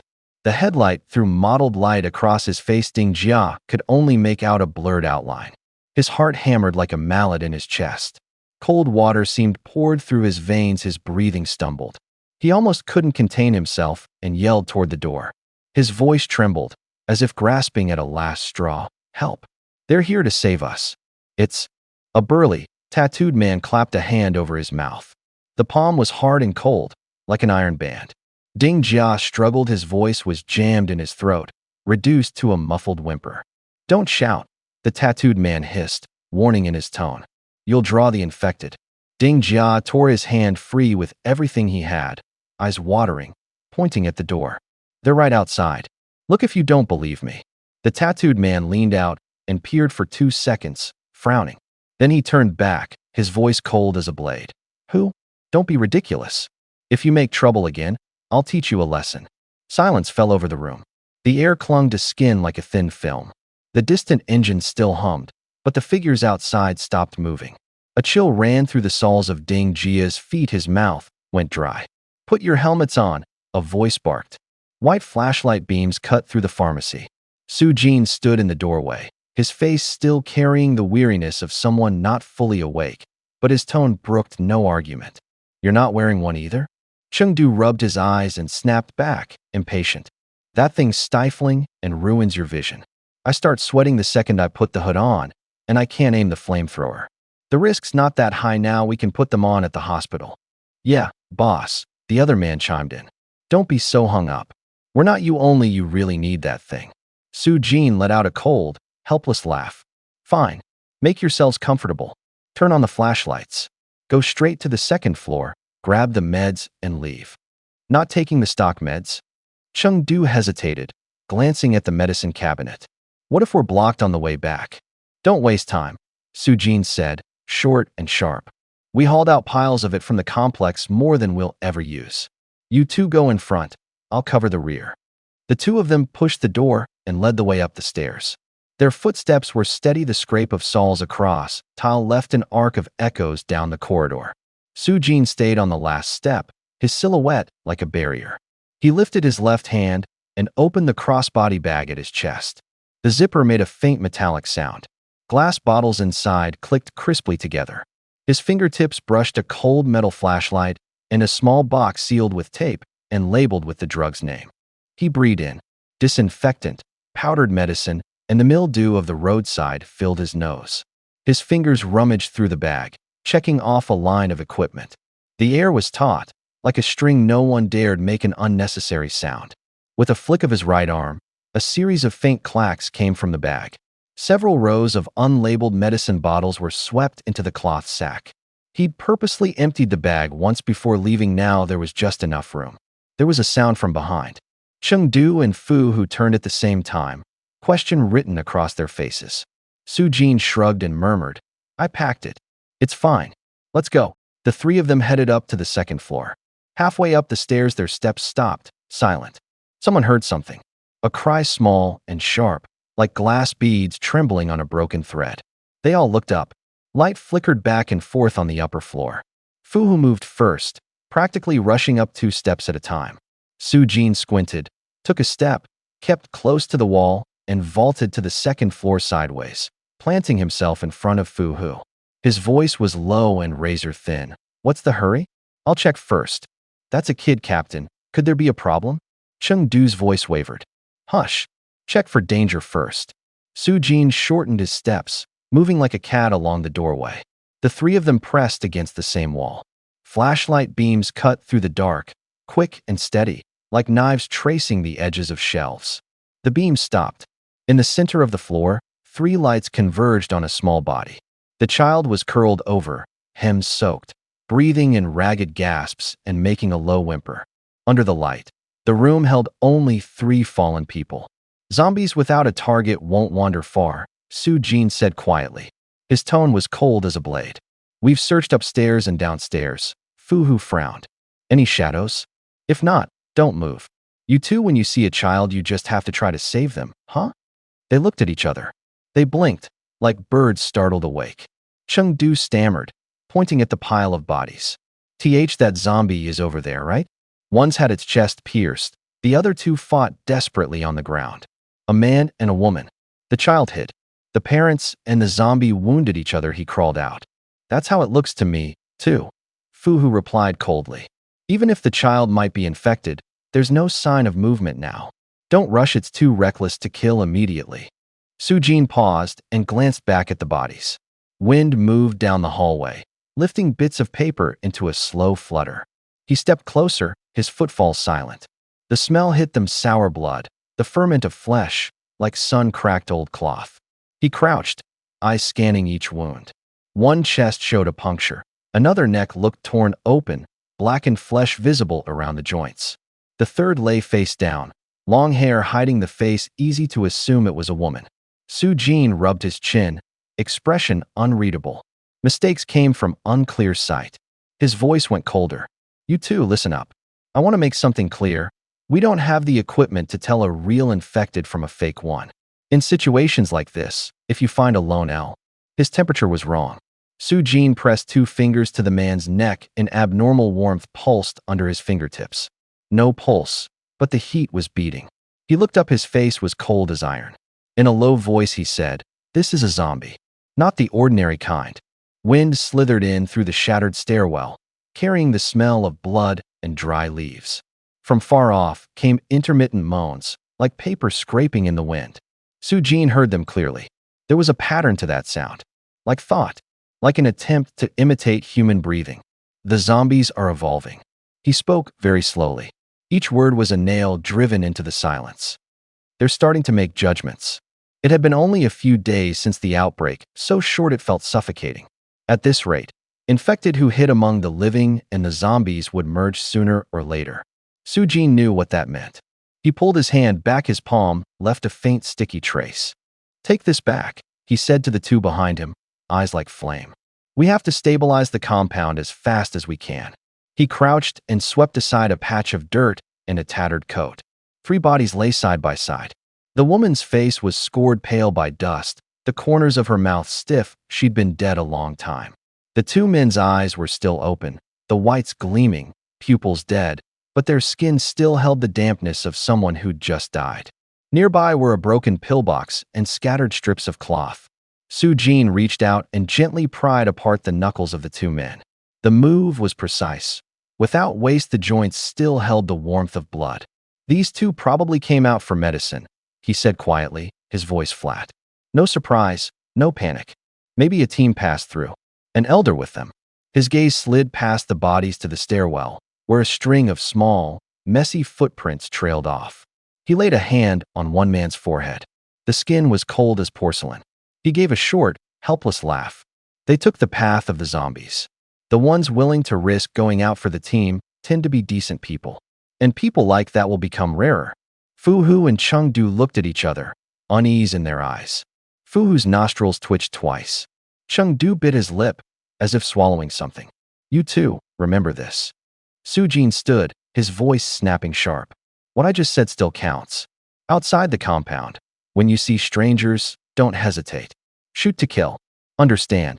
Both young men nodded. Fu Hu reacted quickly. Chengdu fidgeted with his hands in his pockets. Su Jin watched them like two children and let out a hiss, as if holding back anger. How did you two even become soldiers? Have some sense of risk. Fu Hu curled his lip, a bit self-mocking. Boss, you taught me most of what I know. I served 2 years. I got hurt in training, fell, and messed up my back, so I got out. And you? Su Jin turned to Chengdu, his stare unrelenting. Chengdu stiffened. I never fought either. I actually quit halfway through. Why? Su Jin pressed, his words like fingers on the chest. Chengdu dropped his head. His voice was as thin as paper in wind. It was nothing. I fell asleep in the middle of the night, and they kicked me out the next day. Fu Hu blinked, stepped forward, brows knitting. They kicked you out just for sleeping? They threw you out. Chengdu forced a smile that carried a small, helpless defeat. It wasn't only the sleeping. One of my comrades was kicked out too. Maybe we rubbed people the wrong way. Low social skills, I don't know. He said it with a soft self-mockery that sounded like a plea for comfort. A fly droned by the corpses, beating itself against the torn wall and leaving a dry little echo. Enough. No more talk. Grab the meds and go. Su Jin didn't say more. Meds in hand, the three climbed into the car and pushed on. Raindrops beat the roof like frantic drumbeats. Su Jin pointed ahead, his voice low and calm. A little further is Longshan Middle School. There may be a horde of zombies. Avoid them. We'll get through fast. Got it. Fu Hu tightened his grip on the wheel. He slammed his foot down and floored at the car burst through the curtain of rain. Less than a kilometer on, the shadow of the school gate appeared. All three froze at once. A chill ran down their spines as if icy water had been poured over them. There were far more of them than they'd expected, well over 100, lingering in the rain.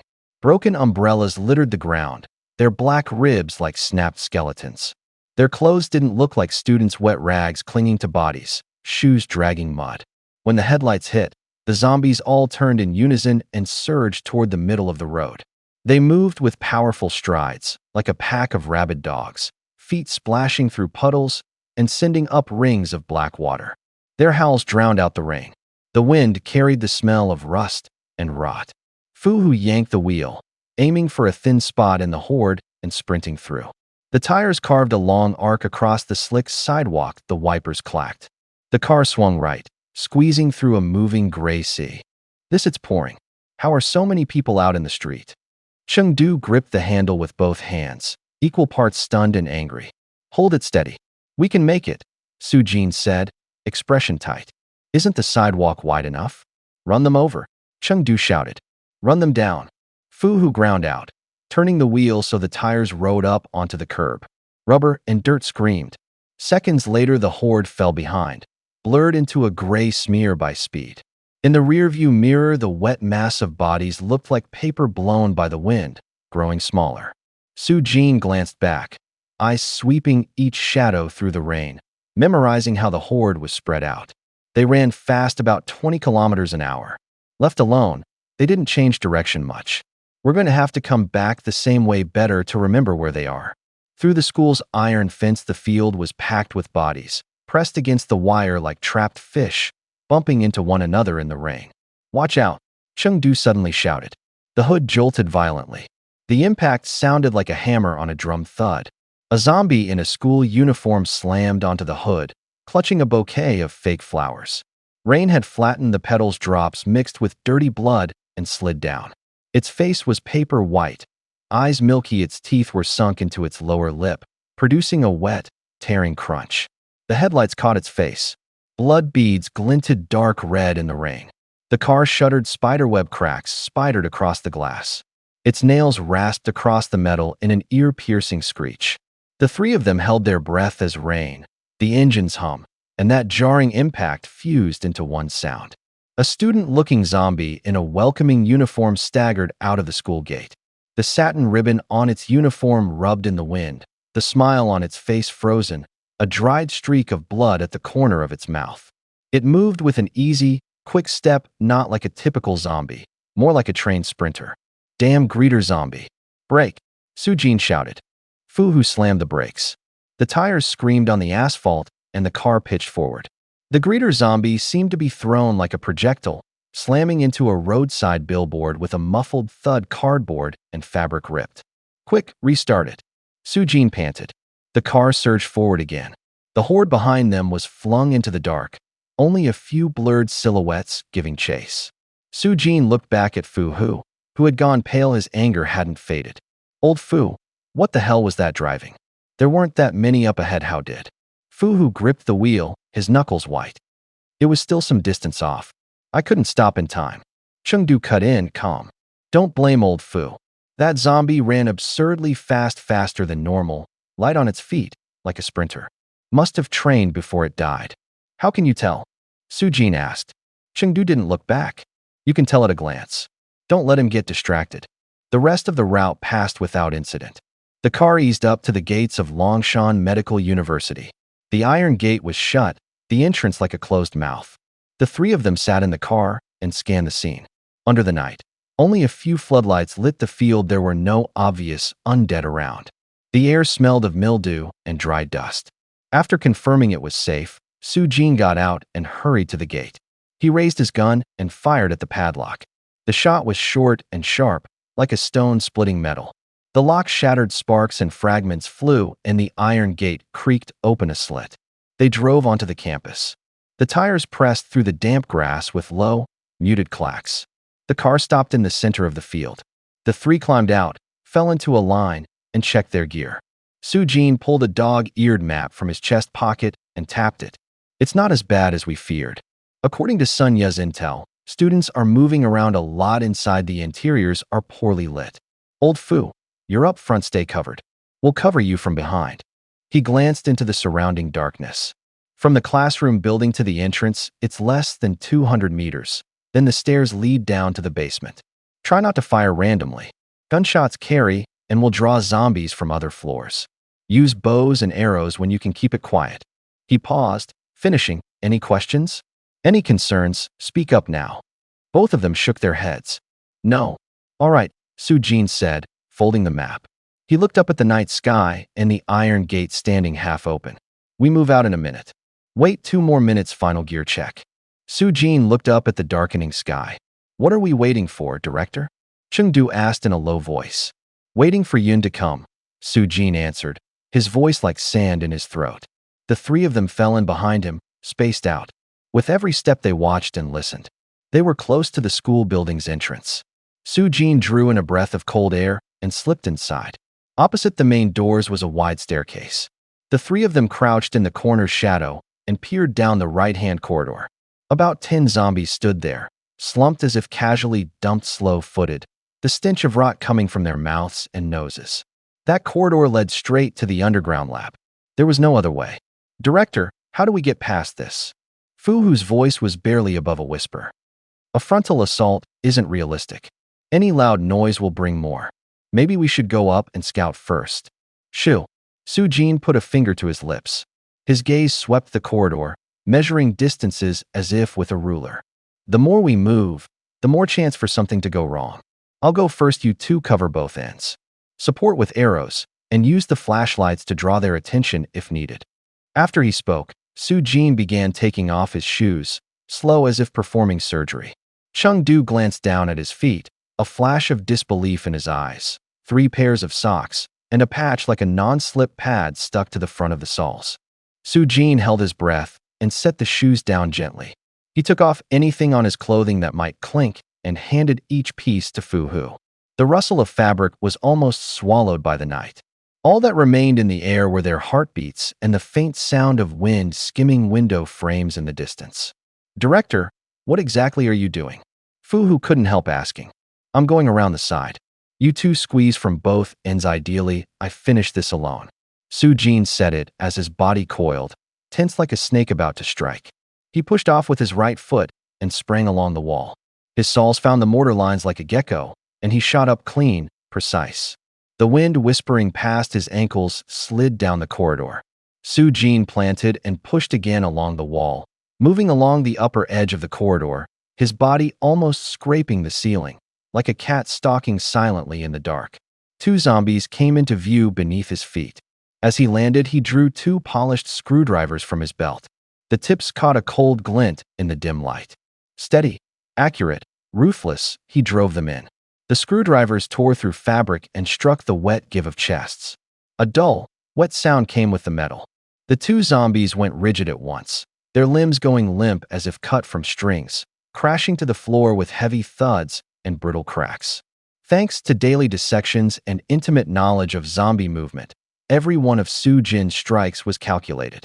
The darkness hid him and sharpened his rhythm. This strike allowed almost no room for error. He didn't pause. Kicking off the wall, he slid back to the corridor's upper edge like a shadow returning to the roof. Behind him, Fu-hu and Cheng-du's arrows were knocked in the dark, flashlights ready to sweep the scene. In the air, there was only their breathing and the occasional creak of broken doors and windows far off. The dull thud of the first 2 zombies hitting the ground immediately snagged everyone's attention. A dark blur slid along the roofline.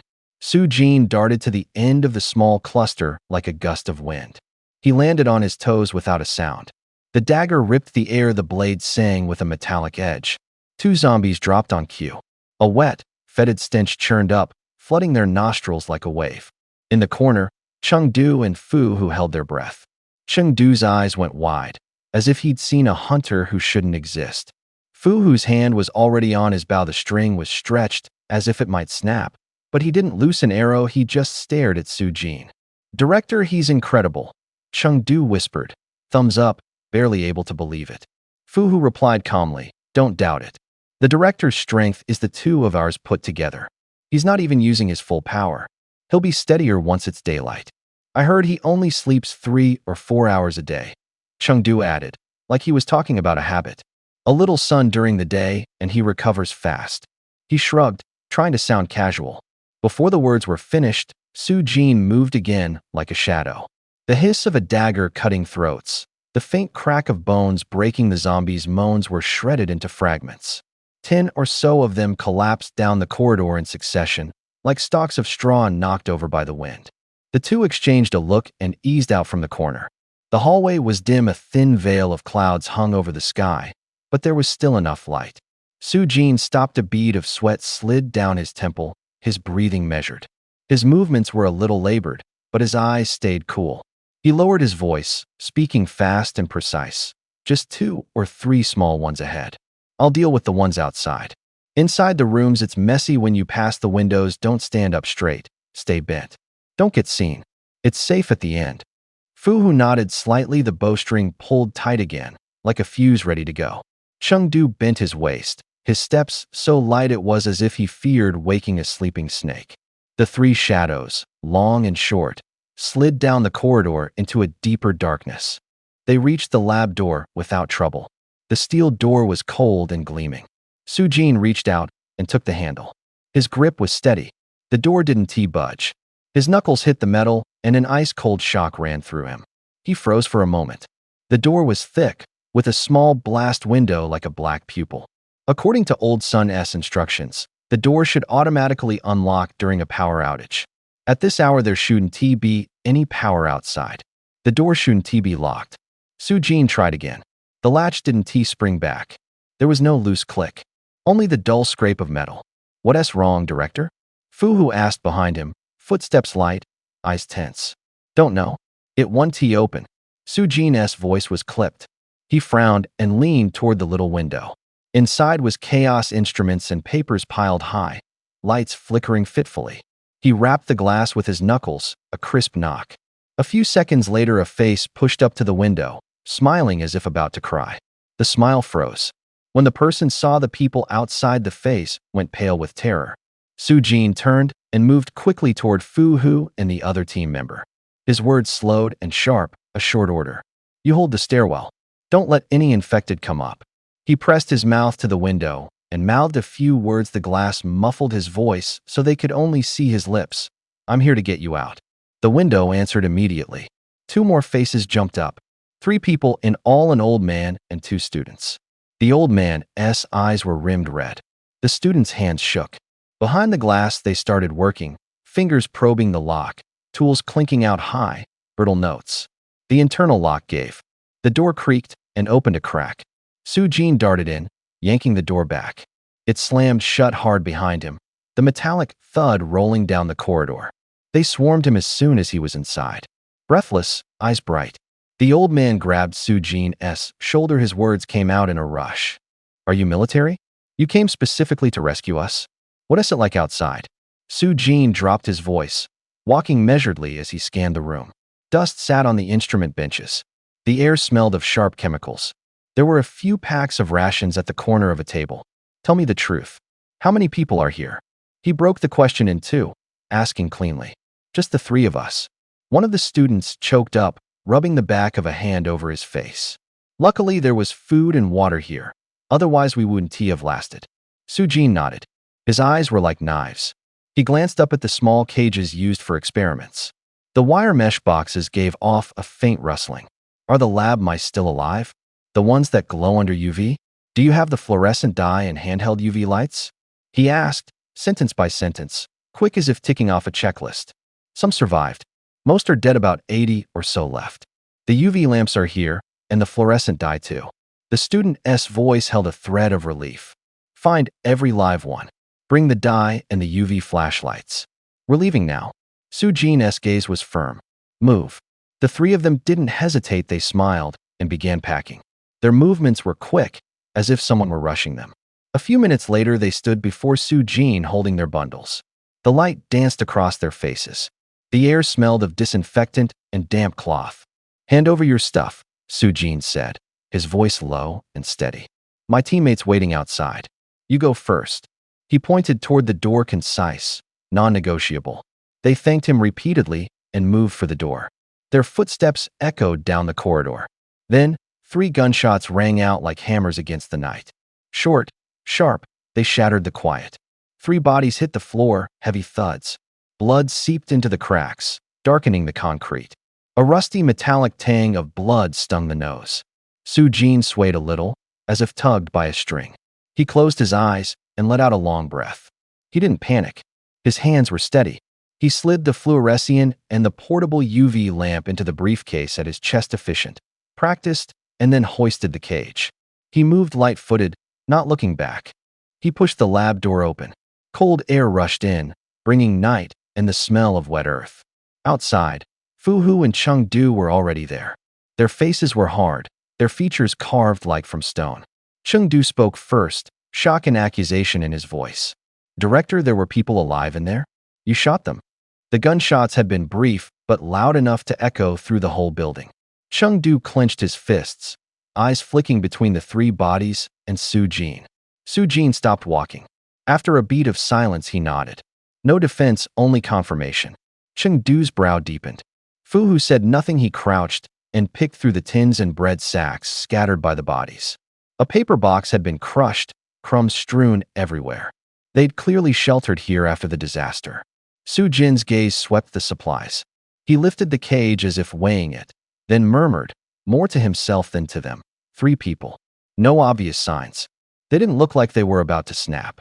He shook his head and went on, not to convince, but to organize his own thoughts. There shouldn't be this much food in a lab. Means they came in later. What happened between then and now, we don't know. Infection can have an incubation. Some things aren't visible on the surface. His fingertips tapped the leather of the briefcase, a sharp, tangible sound. Concrete handling, not abstract theory. Another problem. He lowered his voice and walked to the car, bending to open the door and feeling the back seat and piled luggage. The car only has 3 seats.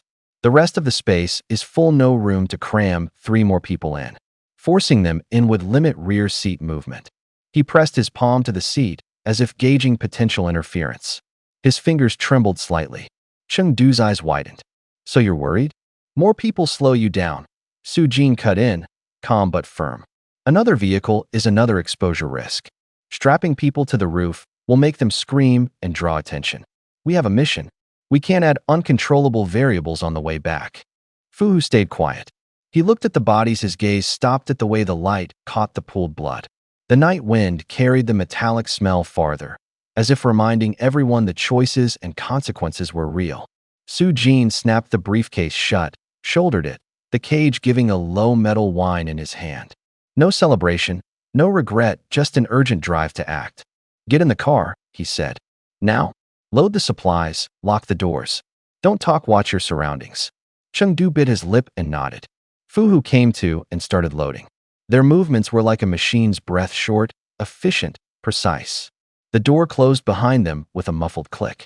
Inside the car, only the engine's low thrum remained, and the night just beyond, running on. "One of those three got hurt. I had no choice but to act." Jin's voice was low and clipped. "Before we go back, anything alive you see, kill it. If you can't bring yourself to do it up front, take it out from behind, quietly. What you just saw was a demonstration. Do exactly as I did. Not a sliver of mercy." He kept his hand on the cage handle. His tone was all command. The cage was packed with more than 80 rats. It was so heavy his shoulders ached. The rats let out tiny, intermittent squeaks. The sound was faint, but in the empty school building it landed like a pin to the floor. Jin stepped as lightly as he could. Their footfalls made no sound. The three of them went down the stairs to the first floor and retraced their route. He kept glancing into the cage. Luckily, the rats were malnourished, curled into a mass and barely moving. The brief silence only made the tension worse. Halfway down, a dull thud came from above. Metal and wood shattered into a clattering. All three froze and looked toward the noise. A zombie with a guitar slid down the stairs, its body slamming the steps. The guitar was crushed on the final impact. The snap of wood and breaking strings sounded like a knife through the night. That noise was a signal, stirring the nearby undead. In a distant classroom, zombies began to shift. They pounded toward the main door, slapping at the panels until the wood answered with dull thuds. The pounding was like a drumbeat, waking more footsteps and low, guttural roars. The corridor exploded into noise, echoes magnifying every heartbeat. Out the window, Jin ground his teeth and rammed his elbow into the frame. The glass shattered like it had been sliced. Shards rained down, sizzling through the air. He flipped and jumped through. Fu and Chengdu followed right behind. Cold wind slapped their faces. Broken glass clattered down the hall like a cruel percussion. The moment he hit the ground, he looked back. Zombies were pouring from the stairwell like a tide. Pale, milky eyes flashed cold in the dusk. They surged toward the broken doorway, mouths open, hands clawing. The sight made Jin's chest tighten. Dozens of zombies upstairs suddenly smashed through the windows. Glass exploded like a series of drumbeats. They leapt down from the landing and surged onto the street like a tide. A few in uniform moved oddly. Their steps were quick, their joints bending in ways that made no sense. Their eyes were empty but held a strange, precise calculation. One look was enough to tell they weren't an ordinary pack. They moved like tune machines. The air reeked of rot and dust, their breaths damp and cold. Chengdu ran and shouted at the same time, panic and profanity in his voice. "Holy shit, it's the student council's crew. Way too fast." He pulled 3 trip lines from his waist. He swung his arm. The ropes cut arcs through the air, trying to snag the pursuers. The lines hit the ground hard, but the zombies' speed dissolved their effect. The ropes scraped the pavement with rough friction, but they didn't entangle a single one. Jin felt like he was on fire inside. He grit his teeth and spat. Goddamn, disgusting, even dead. They were still tens of meters from the car. It looked reachable, but the pursuers closed in. The car needed time to get up to speed. If the zombies latched on, it wouldn't get going and everyone would be in danger. Jin made a decision. Quick and sure. He tossed the rat cage in his hand to Chengdu. His jaw set. His voice was calm but clipped. "Old Fu, you get in front of me. I'll kick you out." Fu was frozen for a beat. Jin flipped forward, hands slamming the ground, curling his body like he was launching a stone. He snapped his hips, and back his legs coiled like springs. Air shoved out behind him, and his soles slammed the pavement with a dull thud. Fu reacted, vaulted, knees bent, landing on the feet in front of Jin. Both of them pushed at the same time. Their soles drove off the ground with brute force. For an instant, it was like two cannonballs colliding. Fuhu was launched. He hit the ground and skidded, dragging a streak of dirt. He finally slid up against the car, half his body thrown onto the hood, dust and blood streaking across the metal. He didn't hesitate. He pulled out a bow with the practiced motion of someone remembering an old trade. There was a repeater on it. 7 arrows could fire in one burst. He plucked the string. The arrowheads shrieked through the air. 7 arrows flew into the horde, only 2 dropped. The others kept coming, but the 2 lead ones were slammed to the ground, unable to get up. The whisper of feathers and the dull thumps on impact made a short, staccato rhythm. Su Jin was already up, running side by side with Chengdu. Their breathing was ragged, chests heaving like bellows. Their feet struck up little showers of gravel. Chengdu, turn! Su Jin yelled, grabbing Chengdu's collar. Chengdu understood at once and rolled. Su Jin shoved hard and flung him toward the car like a thrown object. The collar rubbed between his fingers. Chengdu carved an arc through the air. Wind hissed in his ears. The car door was within reach. The zombies behind were closer, their steps wet and slapping. The air felt compressed, like a string about to snap. Su Jin and Fu didn't look back. Only forward. Only the car still gaining speed. At the same moment, Chengdu's ability erupted. Su Jin's vision blurred. The blow sent him reeling. He expected a blast of flame to launch them like a jet, something that would fling people clear. But there was no eruption of fire. Chengdu slid backward in a low glide. The pose was oddly elegant. His right leg shot straight. The left kicked up high like a wuxia hero flipping away, ostentatious and beautiful. One hand clamped the rat carrier to his chest. The other snatched 2 trip ropes from his waist and cracked them out like whips. The ropes traced 2 arcs through the air and snapped around the ankles of 2 zombies. They went down hard, bodies slamming onto the sidewalk with dull thuds and dry, crackling snaps. Dust and the stink of rot billowed up. Fu saw them charging and immediately pulled back, sliding into the driver's seat with practiced speed. A second later, the 3 of them were in the car. The engine caught, tires screamed across the pavement. The vehicle shot forward, its tail dragging 2 rolling corpses that slowly fell behind, shrinking into dark shapes in the distance. The cabin filled instantly with ragged breaths and the low growl of the engine. All 3 were panting, their eyes a little hollow. Their palms felt slick with dust and blood.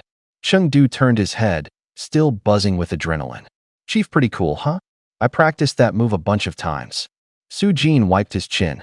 A smudge of black dust rimmed his nostrils, like he'd been singed. "Would V been cooler if you could actually breathe fire. That little burn on your face gave me a scare." Chengdu put on a mock offended, smug expression. "No way. I even cleaned up before I left." Fu glanced at the wheel and cut in coldly. "Quit the jokes. Check the cage." Su Jin took the rat carrier.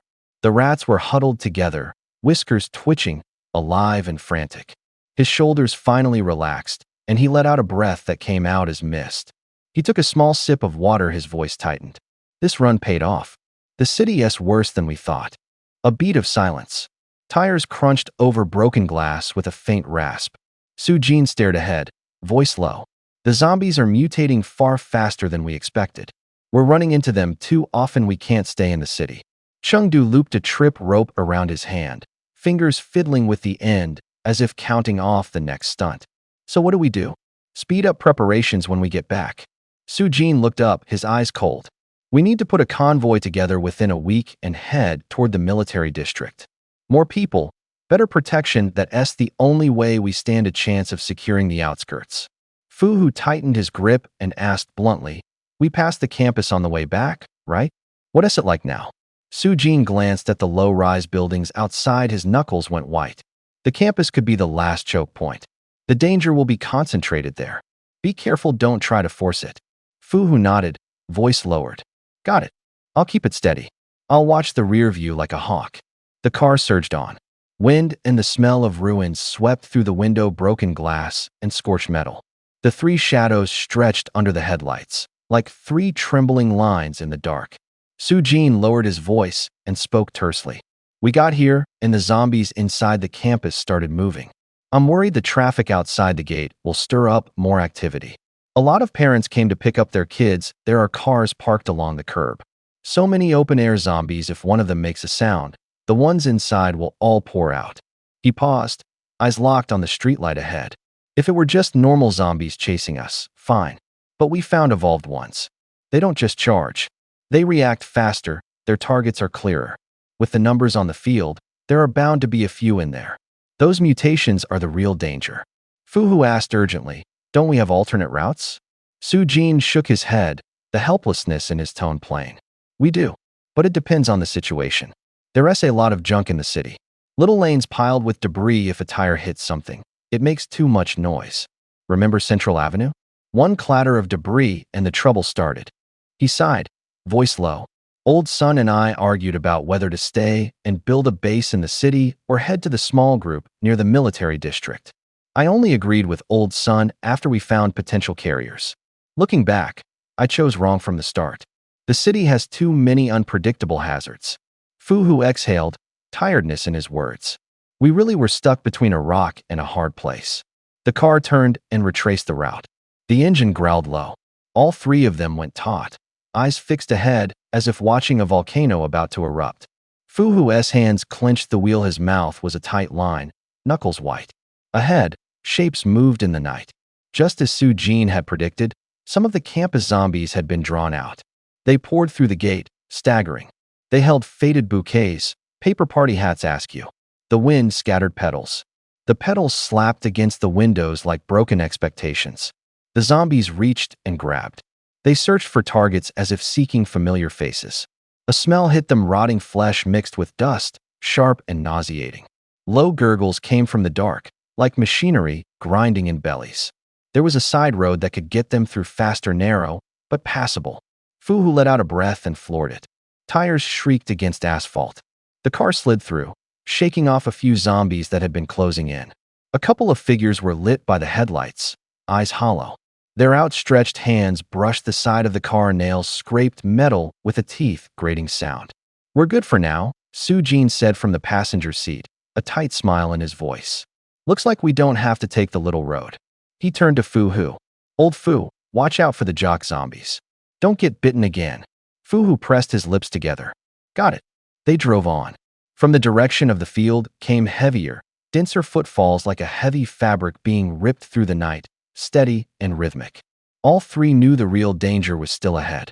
The headlights cut into the dark, stretching and snapping the shadows. The air buzzed with tension like an electric current. Fuhu finished speaking and slammed the gas. The car became an arrow, streaking into the mass of bodies. The engine roared. Tires screamed. The air was sliced into a dark streak. At the school gate, the welcoming corpses saw the car and surged like a tide being pulled. Bodies collided with bodies. Shoulders rubbed, making the low thud of fabric. The fake flowers in their hands slapped at the air with a rustle. They shoved forward, packing into a single mass. The agitation spiked. The corpse tied inside the campus seemed ignited and punched outward. Some charged the iron rails and climbed over the wall. The scrape of metal, the snap of breaking posts, the crunch of pebbles crushed underfoot, all closed in on the car. "What is going on?" Su-jin's face went pale. It shouldn't have come to this from just engine noise. He remembered how they reacted before. Even louder engines wouldn't have stirred the campus horde this much. The car had already passed the side road by a long stretch. Ahead was nothing but bodies. There was no time to brake or change lanes. Chung rolled down the window and, before he even fully stuck his head out, spat a curse low and sharp. Damn it!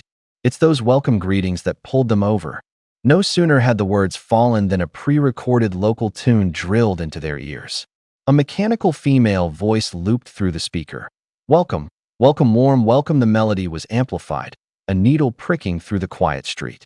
In his peripheral vision, Su-jin saw several welcoming corpses with speakers slung at their waists. Collisions had bumped the switches on. Plastic bags were wrapped around the speakers like makeshift raincoats. The bags crinkled, but the recording kept looping. The sound cut clear and piercing across the open space, like a catalyst. Those scattered corpses, as if summoned, were instantly drawn in. Their steps quickened, their strides lengthened. Flowers slapped the car's body. A wet, fetid stench was whipped up. Su-jin tightened his grip on the gun. The muscles on the back of his hand twitched. Anger and fear churned in his head. The man who organized the students' rainy assembly at the school, he better not be hurt. Plow through. Su Jin didn't hesitate. Fu Hu kept his foot planted on the gas. The nose of the car slammed forward. On the sidewalk ahead, the corpses had already surged up, forming a moving wall. Bodies thudded against metal with dull impacts. Tattered cloth and fake petals flew. The headlights stretched their shadows into black blades that stabbed straight toward the car. They blocked the road, but there weren't many of them, just a few. The car slammed forward at full speed. Tires screamed, the vehicle slicing through the dark like a blade. 2 zombies were sent flying. Their bones hit the pavement with dull thuds. Other trash and debris couldn't get out of the way, scattering like fragments swept up by the wind in the car's wake. The interior jolted relentlessly. All 3 of them felt their heads bang. Su Jin kept his right hand pressed hard on the cage. Inside, a mouse shook its soft, furry body and let out a tiny squeak. The metal was cold, he could feel its faint tremor through his palm.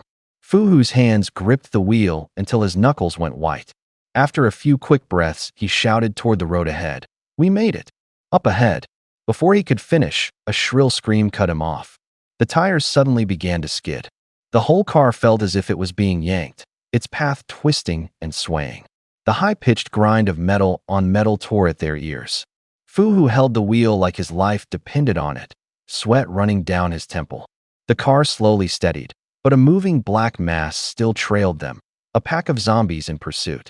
Their footsteps creaked, their low snarls sounded like distant thunder. Chengdu's face went white. "Old Fu, what's wrong? Is the car damaged?" he shouted. Fu Hu ground his teeth. "Something's jammed in the wheel hub. If we keep going, the wheel could seize, then the car might not be able to pull it." His words were short and hard.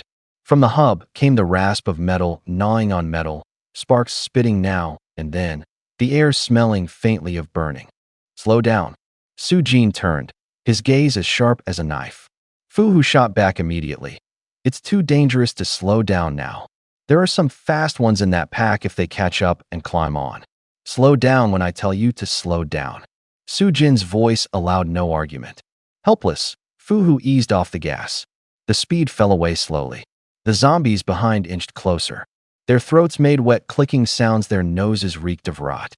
Normally, it would be hard for them to catch an accelerating car, but the hub problem made everything uncertain. Every time the tires scraped the road, it felt like a countdown. A moment later, Su Jin ordered again. "Chengdu, go to the back and arm the bomb, then toss it out. Set it for 1 minute. Do you still know how to use that timer?" "Yes," Chengdu answered. Half of his body leaned out the rear window. The wind slapped his face, carrying the sharp sting of gas. His hand reached to the back seat and found the canister tied with a rope. It was cold to the touch, its weight made his arm go numb. He fumbled with the small timer, his fingers methodical over the buttons. The screen flickered and the numbers jumped to 60. He pulled the pocket knife from his belt. The blade flashed cold in the light. The rope cut with a clean sound. The gas canister swung in his hands like an iron ball full of explosive intent. Outside, the pursuing footsteps drew closer. A metal can bounced across the ground. It tumbled, struck the horde, hit with a dull thud, and was soon swallowed by a mass of crawling bodies gone. Su Jin looked back, squinting at the rearview mirror. The ones in the front looked like parent types of zombies. But coming over the wall were a swarm of students. The student zombies were nimble, surging like a tide, faster like a herd of spooked deer. The parent zombies were heavy and clumsy, unable to keep up. Fu Hu and Chengdu's foreheads were already wet. Beads of sweat slid down. Nervousness showed on their faces. A flicker crossed Su Jin's pupils. He clenched his fist. "Down." He only said the one word. His voice was low, but it sounded like an order. The horde immediately broke its cadence. They pitched and tumbled like falling dominoes. Pant legs caught, feet slipped. A lot of bodies rolled on the ground. The pace dropped suddenly. All that filled the air were rubbing fabric and heavy breaths. The crisis was pulled a few degrees further away in an instant. "Jesus!" Fu Hu and Chengdu both froze, mouths wide. Chengdu's eyes lit up and he couldn't help asking, "Director, just now do you have other abilities? Is that telekinesis?" Fu Hu's face went stiff, then he forced a grin. "That's insane, Director. You kept your trump card until now." Su Jin shook his head, a tired smile at the corner of his mouth. Not telekinesis. He said it flatly, then added as if it were an everyday thing. It's the pants. They blinked. For a beat, the room was quiet. Pants. The contrast was so absurd it was almost hilarious, blunt, and ridiculous. He began to explain, calm, like walking through a hunt after action. The biggest weakness of zombies is often simple, poor mobility. Simpler still, pants. When pants slip or catch, legs get tangled. Especially the students, their waists are loose, the fabric thin, they run fast, but they trip easily. At high speed, one pair of pants slipping can bring down a line of people. He'd fought many night battles and seen the scene again and again. Fabric rubbing, belts coming loose, trips, faceplants. A string of predictable accidents. So he had made a note of that weakness, waiting for a moment to use it. Back then, son, you had suggested moving while it was cold. Soo-jin refused. Partly for safety, partly for a practical reason. When it's cold, the corpses are still frozen, the fabric stiff, pants don't fall. When the temperature rises, the cloth loosens and the weakness becomes obvious. Now the horde was almost entirely student zombies. That weakness was magnified. In an instant, the situation slid from despair toward control. Soo-jin exhaled. His eyes stayed watchful, but at last the corner of his mouth showed a faint, calculated calm. The students' uniforms were already too loose. One wrong sprint, and they'd slide down, exposing their crotches. The zombies ran unbelievably fast, so fast they didn't even have time to tie their shoelaces. Shoes could be flung clean off. That earlier observation was now completely confirmed. They cleaved the air, parting the wind as sharply as a knife. The car was still moving, but the body started shaking violently. They didn't dare push the speed. There was no way to get out and check now. Maybe a severed limb or rags had jammed the wheel hub, or roadside debris had sliced a tire. Either way, the car could break down at any moment. Fu-hoo gripped the wheel so hard his palms sweat, his voice trembling. Director, what if the car breaks down? Soo-jin replied in a low voice. Abandon the car and move on foot. Get into buildings and travel through them as quickly as possible. Shorten the distance to home and don't keep driving with anything that might damage the wheels. Before he finished, a blast cracked from behind. The boom rolled like thunder, rattling the windows. The timed explosive they'd set off detonated. Bodies were hurled and tumbled onto the ground. The zombies chasing the car were instantly drawn to the noise and turned toward the sound. Chung couldn't help shouting. Yes. It worked. He waved, a rare smile flickering across his face. Soo-jin nodded. The noise source had done its job. Just as they let out a breath, Fu-hoo cried out and stomped the gas. Something's wrong. Soo-jin didn't even get a word out before they were interrupted. The three of them turned. The sight before them was like a replay of hell. The shockwave from the blast shattered the windows of the surrounding buildings. Glass rained down in a shower, clattering everywhere. Packs of zombies burst through the openings, ripping out window frames and diving down. Those zombies that weren't drawn to the sound immediately zeroed in on the speeding car. They lunged at the body, clinging to the roof, their claws striking metal with sharp, staccato impacts. Dark shapes fell from every direction, like a rainstorm in reverse, plunging straight toward them. We screwed up. Those three words detonated in Soo-jin's head. What followed was an even more brutal sound. The buildings on either side looked like torn open cans. Zombies leapt out of window sills one after another. The noise was dense, like shattering glass. Someone fell, their bodies slamming into pavement with a muffled thud. Then cracked the sound of bone breaking. The metallic tang of blood crawled through the car window. Most of the zombies had fallen from above. Legs broken, bones splintered, they still crawled, pulling themselves toward the car, snagging at tires and clinging to doors. A few exceptions dove straight into the street from the buildings, moving with the sudden, brutal speed of hunting dogs. The horde was converging, a tide pushed up. Side streets, alley mouths, even rooftop walkways were spilling more shapes. The lone car looked like a boat fleeing a storm. At its tail, a dozen unusually fast zombies were closing in. Chengdu's hands trembled. His face went white as he leaned out and fumbled to install another device. Soo-jin heard the small metallic clicks as his fingers hit metal. Time felt like it was being sliced. He gritted his teeth. Chengdu, hurry. Set the second bomb. Soo-jin barked. Short, sharp. Set it for 10 minutes. The car started to shake violently. The driver punched the gas, the tires spun. Su-jin gripped the handrail with both hands.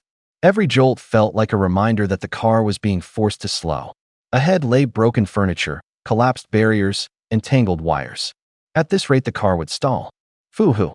Su-jin's gaze raced forward and locked on a mall wall lit by emergency lights. He decided in a heartbeat, his voice lower and more urgent, full speed toward the mall. Stop at the entrance. You two, take the gear and go on foot back to the complex. If you can't make it, move when you can. Don't huddle up and wait to die. He pulled things out from his chest pocket. Not cold chemical names, but glow sticks and 2 portable UV lamps. The glow sticks glowed a sickly green. The metal casings of the UV lamps flashed a cold light in the car's interior. Chengdu looked up, voice shaking. What about you, Chief? Su-jin glanced into the rear view. The zombies outside were shadowing closer. The car trembled harder. The engine's whine turned shrill. As long as the car can move, I'll drive out and draw them away, he said crisply, breathing short but controlled. If I can get them inside, it'll be safer. In the dark, they slowed down. After you get out, use the glow sticks and UVs to find your way. Don't linger. If something's off, run first, worry later. He floored it. The car ripped through a narrow gap. The tires screamed like metal being dragged. The zombies at the rear went wild, clawing at the body, nails screeching like blades. Speed surged. Su-jin's arms tensed, his palms slipped on sweat. Outside was a dim sky, broken neon, passing silhouettes. The air was raw with agitation, fear, the scent of imminent death. Chengdu wedged a glow stick at his chest and lifted a UV lamp high. The beams cut a path through the dark. They slammed the doors and hit the ground. Gravel cracked under their feet. The street was littered with glass and still warm debris. In the distance, a few zombies were already trying to swing around from a side alley. From behind the wheel, Su-jin looked back once. His voice was low. Each word dropped like a hammer. Go? I'll draw them. Move, don't look back. The faster zombies lunged at the car, letting out sharp, hissing howls when they hit the metal. The engine roared. The headlights were twin arrows tearing through the dark. Su-jin turned the wheel, a man with a torch prodding a pack of wolves. He knew they had only one chance. Time had already started its countdown. If we can just hide out until dark, we can get home safe. Don't ask, do as I say. Fu didn't argue. The engine snarled as he barreled toward the mall. Half a minute later, the car pulled up at the mall entrance. No one wasted a word. Chengdu and Fu sprang out and rushed inside. Su-jin slid back into the driver's seat. The door slammed shut, and he glanced over his shoulder. Behind them, a rolling tide of bodies boiled and surged. Mutated, grotesque zombies hopped and tore through the crowd. Their noises ground like chains. Their breathing was coarse, and dried blood crusted at the corners of their mouths. Su-jin kept his foot on the gas and watched the rearview mirror. The street was ripped by the horn's shriek. The tires screamed on the asphalt. Gasoline and dust hung in the air. He scanned the rooftops. For figures flashed across, 1 3 tall, 1 smaller, and were gone behind the eaves in an instant. Su-jin's eyes narrowed, but there was no time to think. He picked a side street and slammed the wheel. On both sides rose 10 or so story apartment blocks, their windows black holes. The car ran down the lane for less than 100 meters, then lurched as the engine died. The body shuddered as if grabbed. In the rearview, 3 zombies launched into the air. They moved like springs, their shredded clothes whipped as they flew. Under 30 meters away, teeth bared, they roared with a wet, metallic sound. Su-jin ripped a short steel pipe from his chest. Hooking a finger onto the horn, he pressed the pipe against the horn cover and, bracing with both arms, forced the horn into a sustained, piercing wail. The sound cut the air like fabric tearing. The car door flung open. Su-jin rolled out, his boots hitting cold, hard concrete, and ran toward the cluster of buildings on the left. His breathing was short, his heart pounding like a drum. The horns keening behind him was bait. The horde turned, digging and lunging.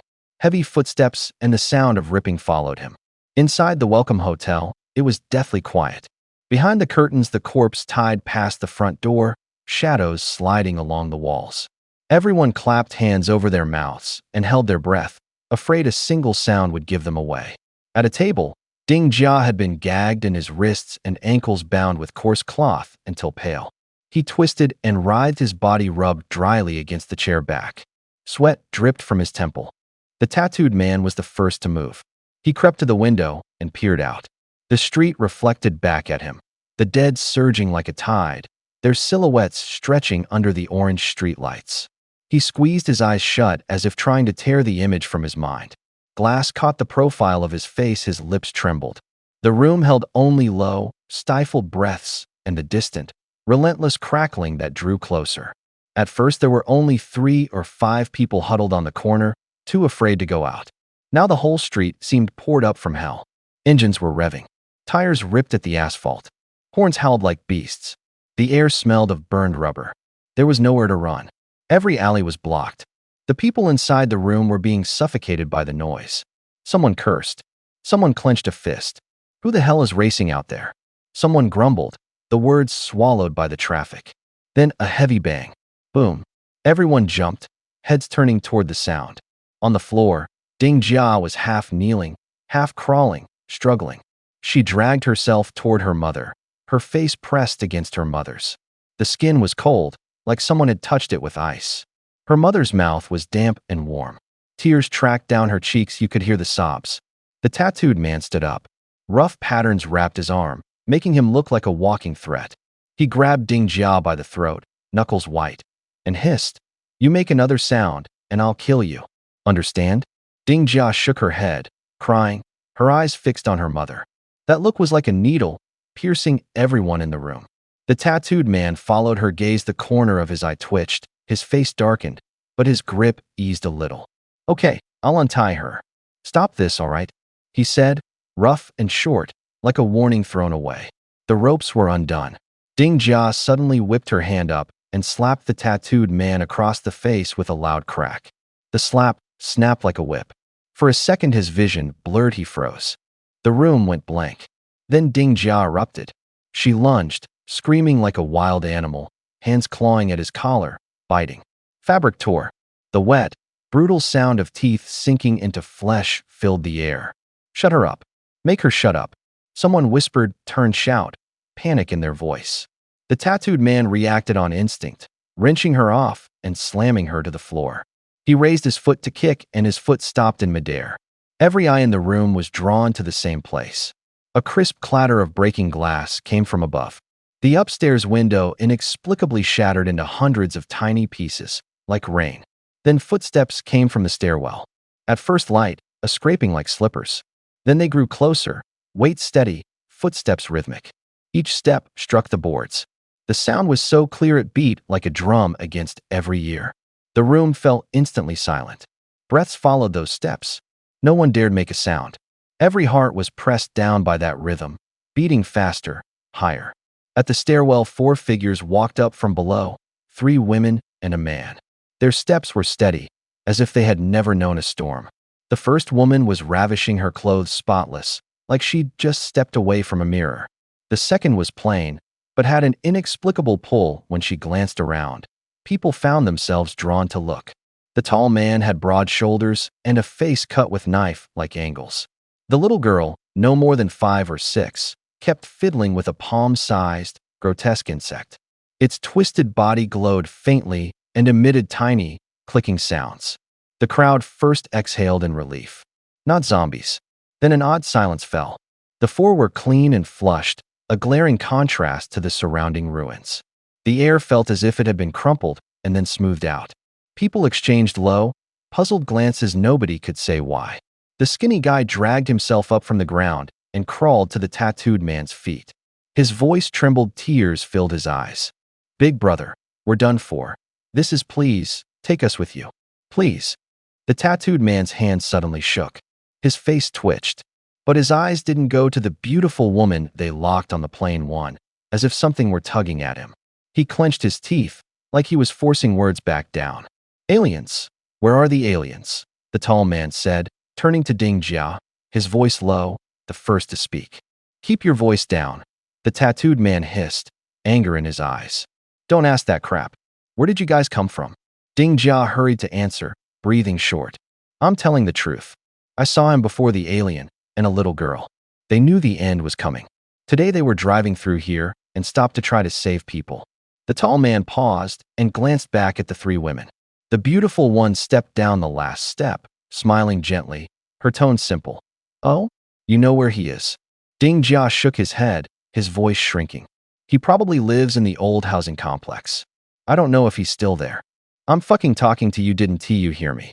The tattooed man didn't finish. A dull blow caught the back of his head. The sound cracked like shattered pottery. A cold silence burst into the air. His fist loosened, the back of his hand trembled, shaking sticky blood onto the floor. For a moment, everyone in the room froze. Breaths were strangled. Then, like a bellows with a broken cord, screams exploded. The beautiful woman lifted a hand. With a casual flick, as simple as plucking a string, the screams were torn off.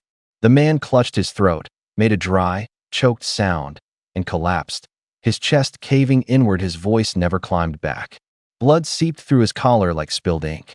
"If anyone else screams, I'll start with you." Her voice was flat, each word a blade cutting into eardrums. The room went still. Someone crumpled and let out a weak sob. Footsteps and whispers died away. Fear rolled over them like a tide, pushing people down. Tears caught the cold light, glinting. When things calmed, three women and a man gathered around Ding Jia. The light fell across his face. His eyes were wide, his body trembled like paper in a cold wind. His fingers shook uncontrollably, his teeth chattered. He looked at those four faces as if watching someone else's trial. "You said there was a little girl, and aliens, be specific." The woman pressed. Her tone was even, but it carried the weight of a threat. The man leaned down, crouched in front of Ding Jia. He reached out and wiped the tear from the corner of Ding Jia's eye. His finger was slightly warm. A smile with ice in it lined his lips. "If you want to live, make it clear." Ding Jia stammered and told them everything he knew from the beginning, every detail traced through the air. The others exchanged quiet looks as he spoke. When he finished, they fell silent for a few seconds, then began to whisper among themselves. "Sounds interesting."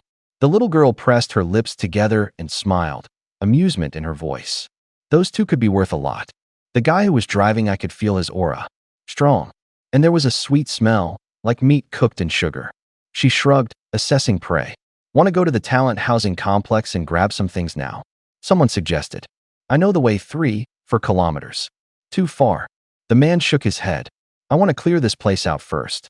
"I can't wait." The little girl had already started toward the door. "Me too." Another chimed in. The others seemed almost invisible to them. Their only concern was where those two had gone and what they might bring back. A few minutes later, the little girl turned back and pointed at Ding Jia, as if indicating a scrap of trash to be thrown away. "You're done talking, so we don't need you anymore, right?" The air went cold enough to frost. No one answered. She smiled, no warmth in it. Then, sudden and fast, she closed in and wrapped her arms around Ding Jia's head like a predator pouncing. He struggled. One last choked sound tore from him. Under the light, his sclera showed wide and white, his pupils full of terror and bewilderment. His body slackened. His breathing grew shallow. Before long, the room was left with a heavy, oppressive silence, the hems of clothing bunched on the floor and the lamp swinging. Outside, the night wind tapped the window as if nothing at all had happened. He finally stopped breathing. At the same moment, a plain-looking woman moved. She charged into the crowd and began to slash. Blades rose. Blood sprayed. Life snapped off across one body after another. She walked over corpses. She stepped past the fallen. Every stride was calm. Someone got in her way. She bent, scooped up a skinny man whose whole body had gone rigid. His crotch was wet, urine trickled down his leg. Her lips came close. The air smelled of iron. Then she struck. The palm hit with a dull, sledge-like force. The skinny man's chest collapsed. His throat was crushed raw, his voice was torn away. The body thudded to the floor with a heavy thump. The woman lifted her head. Blood clung to the corner of her mouth. Her eyes were cold as knives. A man by her side grinned, reached out, and wrapped an arm around her waist. His laughter sounded especially grating in the hall. Soon the hotel lobby was filled with bodies. Blood ran along the tiles like a slow-moving, dark red river. The air reeked of blood and the wet squeak of rubber soles. The stairwell was black. Sujin breathed in small gasps, ran up the steps. His feet pounded, sweat stung his eyes. Behind him came a tearing, low growl. 2 mutated zombies were on his heels. Luckily, The darkness of the stairwell hid him like a net. He was faster. He was more agile. He used the corner to flip sideways. His arm hooked under a zombie's jawbone, snapped with a crack. The other lunged, he kicked it against the stair railing. Its head slammed the iron pipe with a thud and went still. Blood spat across his shoe. The back of his hand stung. He dragged the two bodies back, shoved them into a shadow, cinched their necks with his belt to buy a little quiet. Downstairs, a car horn kept on screaming a hoarse wail. The sound was like a magnet, drawing more monsters. Footsteps and trampling came in fits from farther off. Soon the car would be torn to pieces. Get to the roof first. Catch some sun. Let his wounds close. Wait until midnight when the air turns cold and the crowds thin, then slip back to the residential complex. A faint smile crossed Soo-jin's face. This outing had been rough, but so far it was going his way. As long as Chengdu and Fu Hu were okay, he could handle the rest. He reached the 5th floor and moved to the 6th. His hand just touched the handle of a security door. The stairwell was unnaturally silent. Then, suddenly, a huge crash exploded. Bang! The whole door was slammed open like it had been struck with force. The door and frame, riding a sharp gust, swung at Soo-jin like a club and knocked him hard into the opposite door. Pain surged like a tide. His ribs screamed, blackness swam at the edges of his vision. A metallic taste flooded his mouth.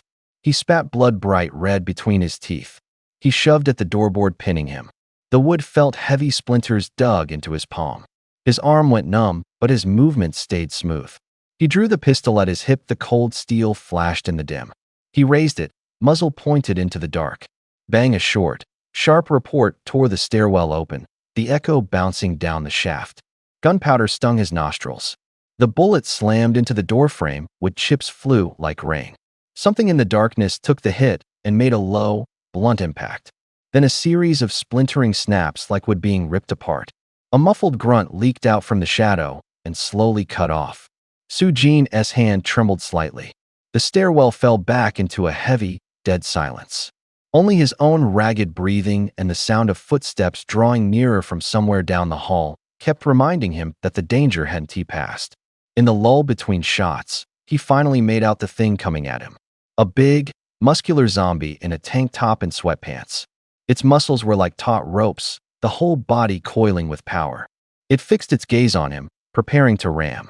2 dark sprays of blood blossomed across its chest and belly. Flesh tore, but it didn't slow down. The zombie charged.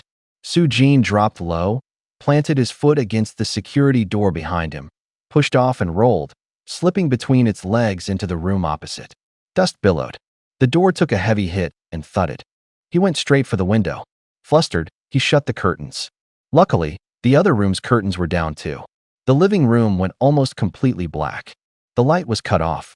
All that remained were the echoes of breathing and heartbeats. The dark gave him a different kind of advantage. In absolute black, his speed and agility would be magnified. With these kinds of zombies, you normally use light to amplify your strikes and finish them here. Though, the lights couldn't be turned up. Rather than waste effort, he switched tactics, trade illumination for velocity. He leaped up and grabbed the chandelier's stem, holding his breath to watch below.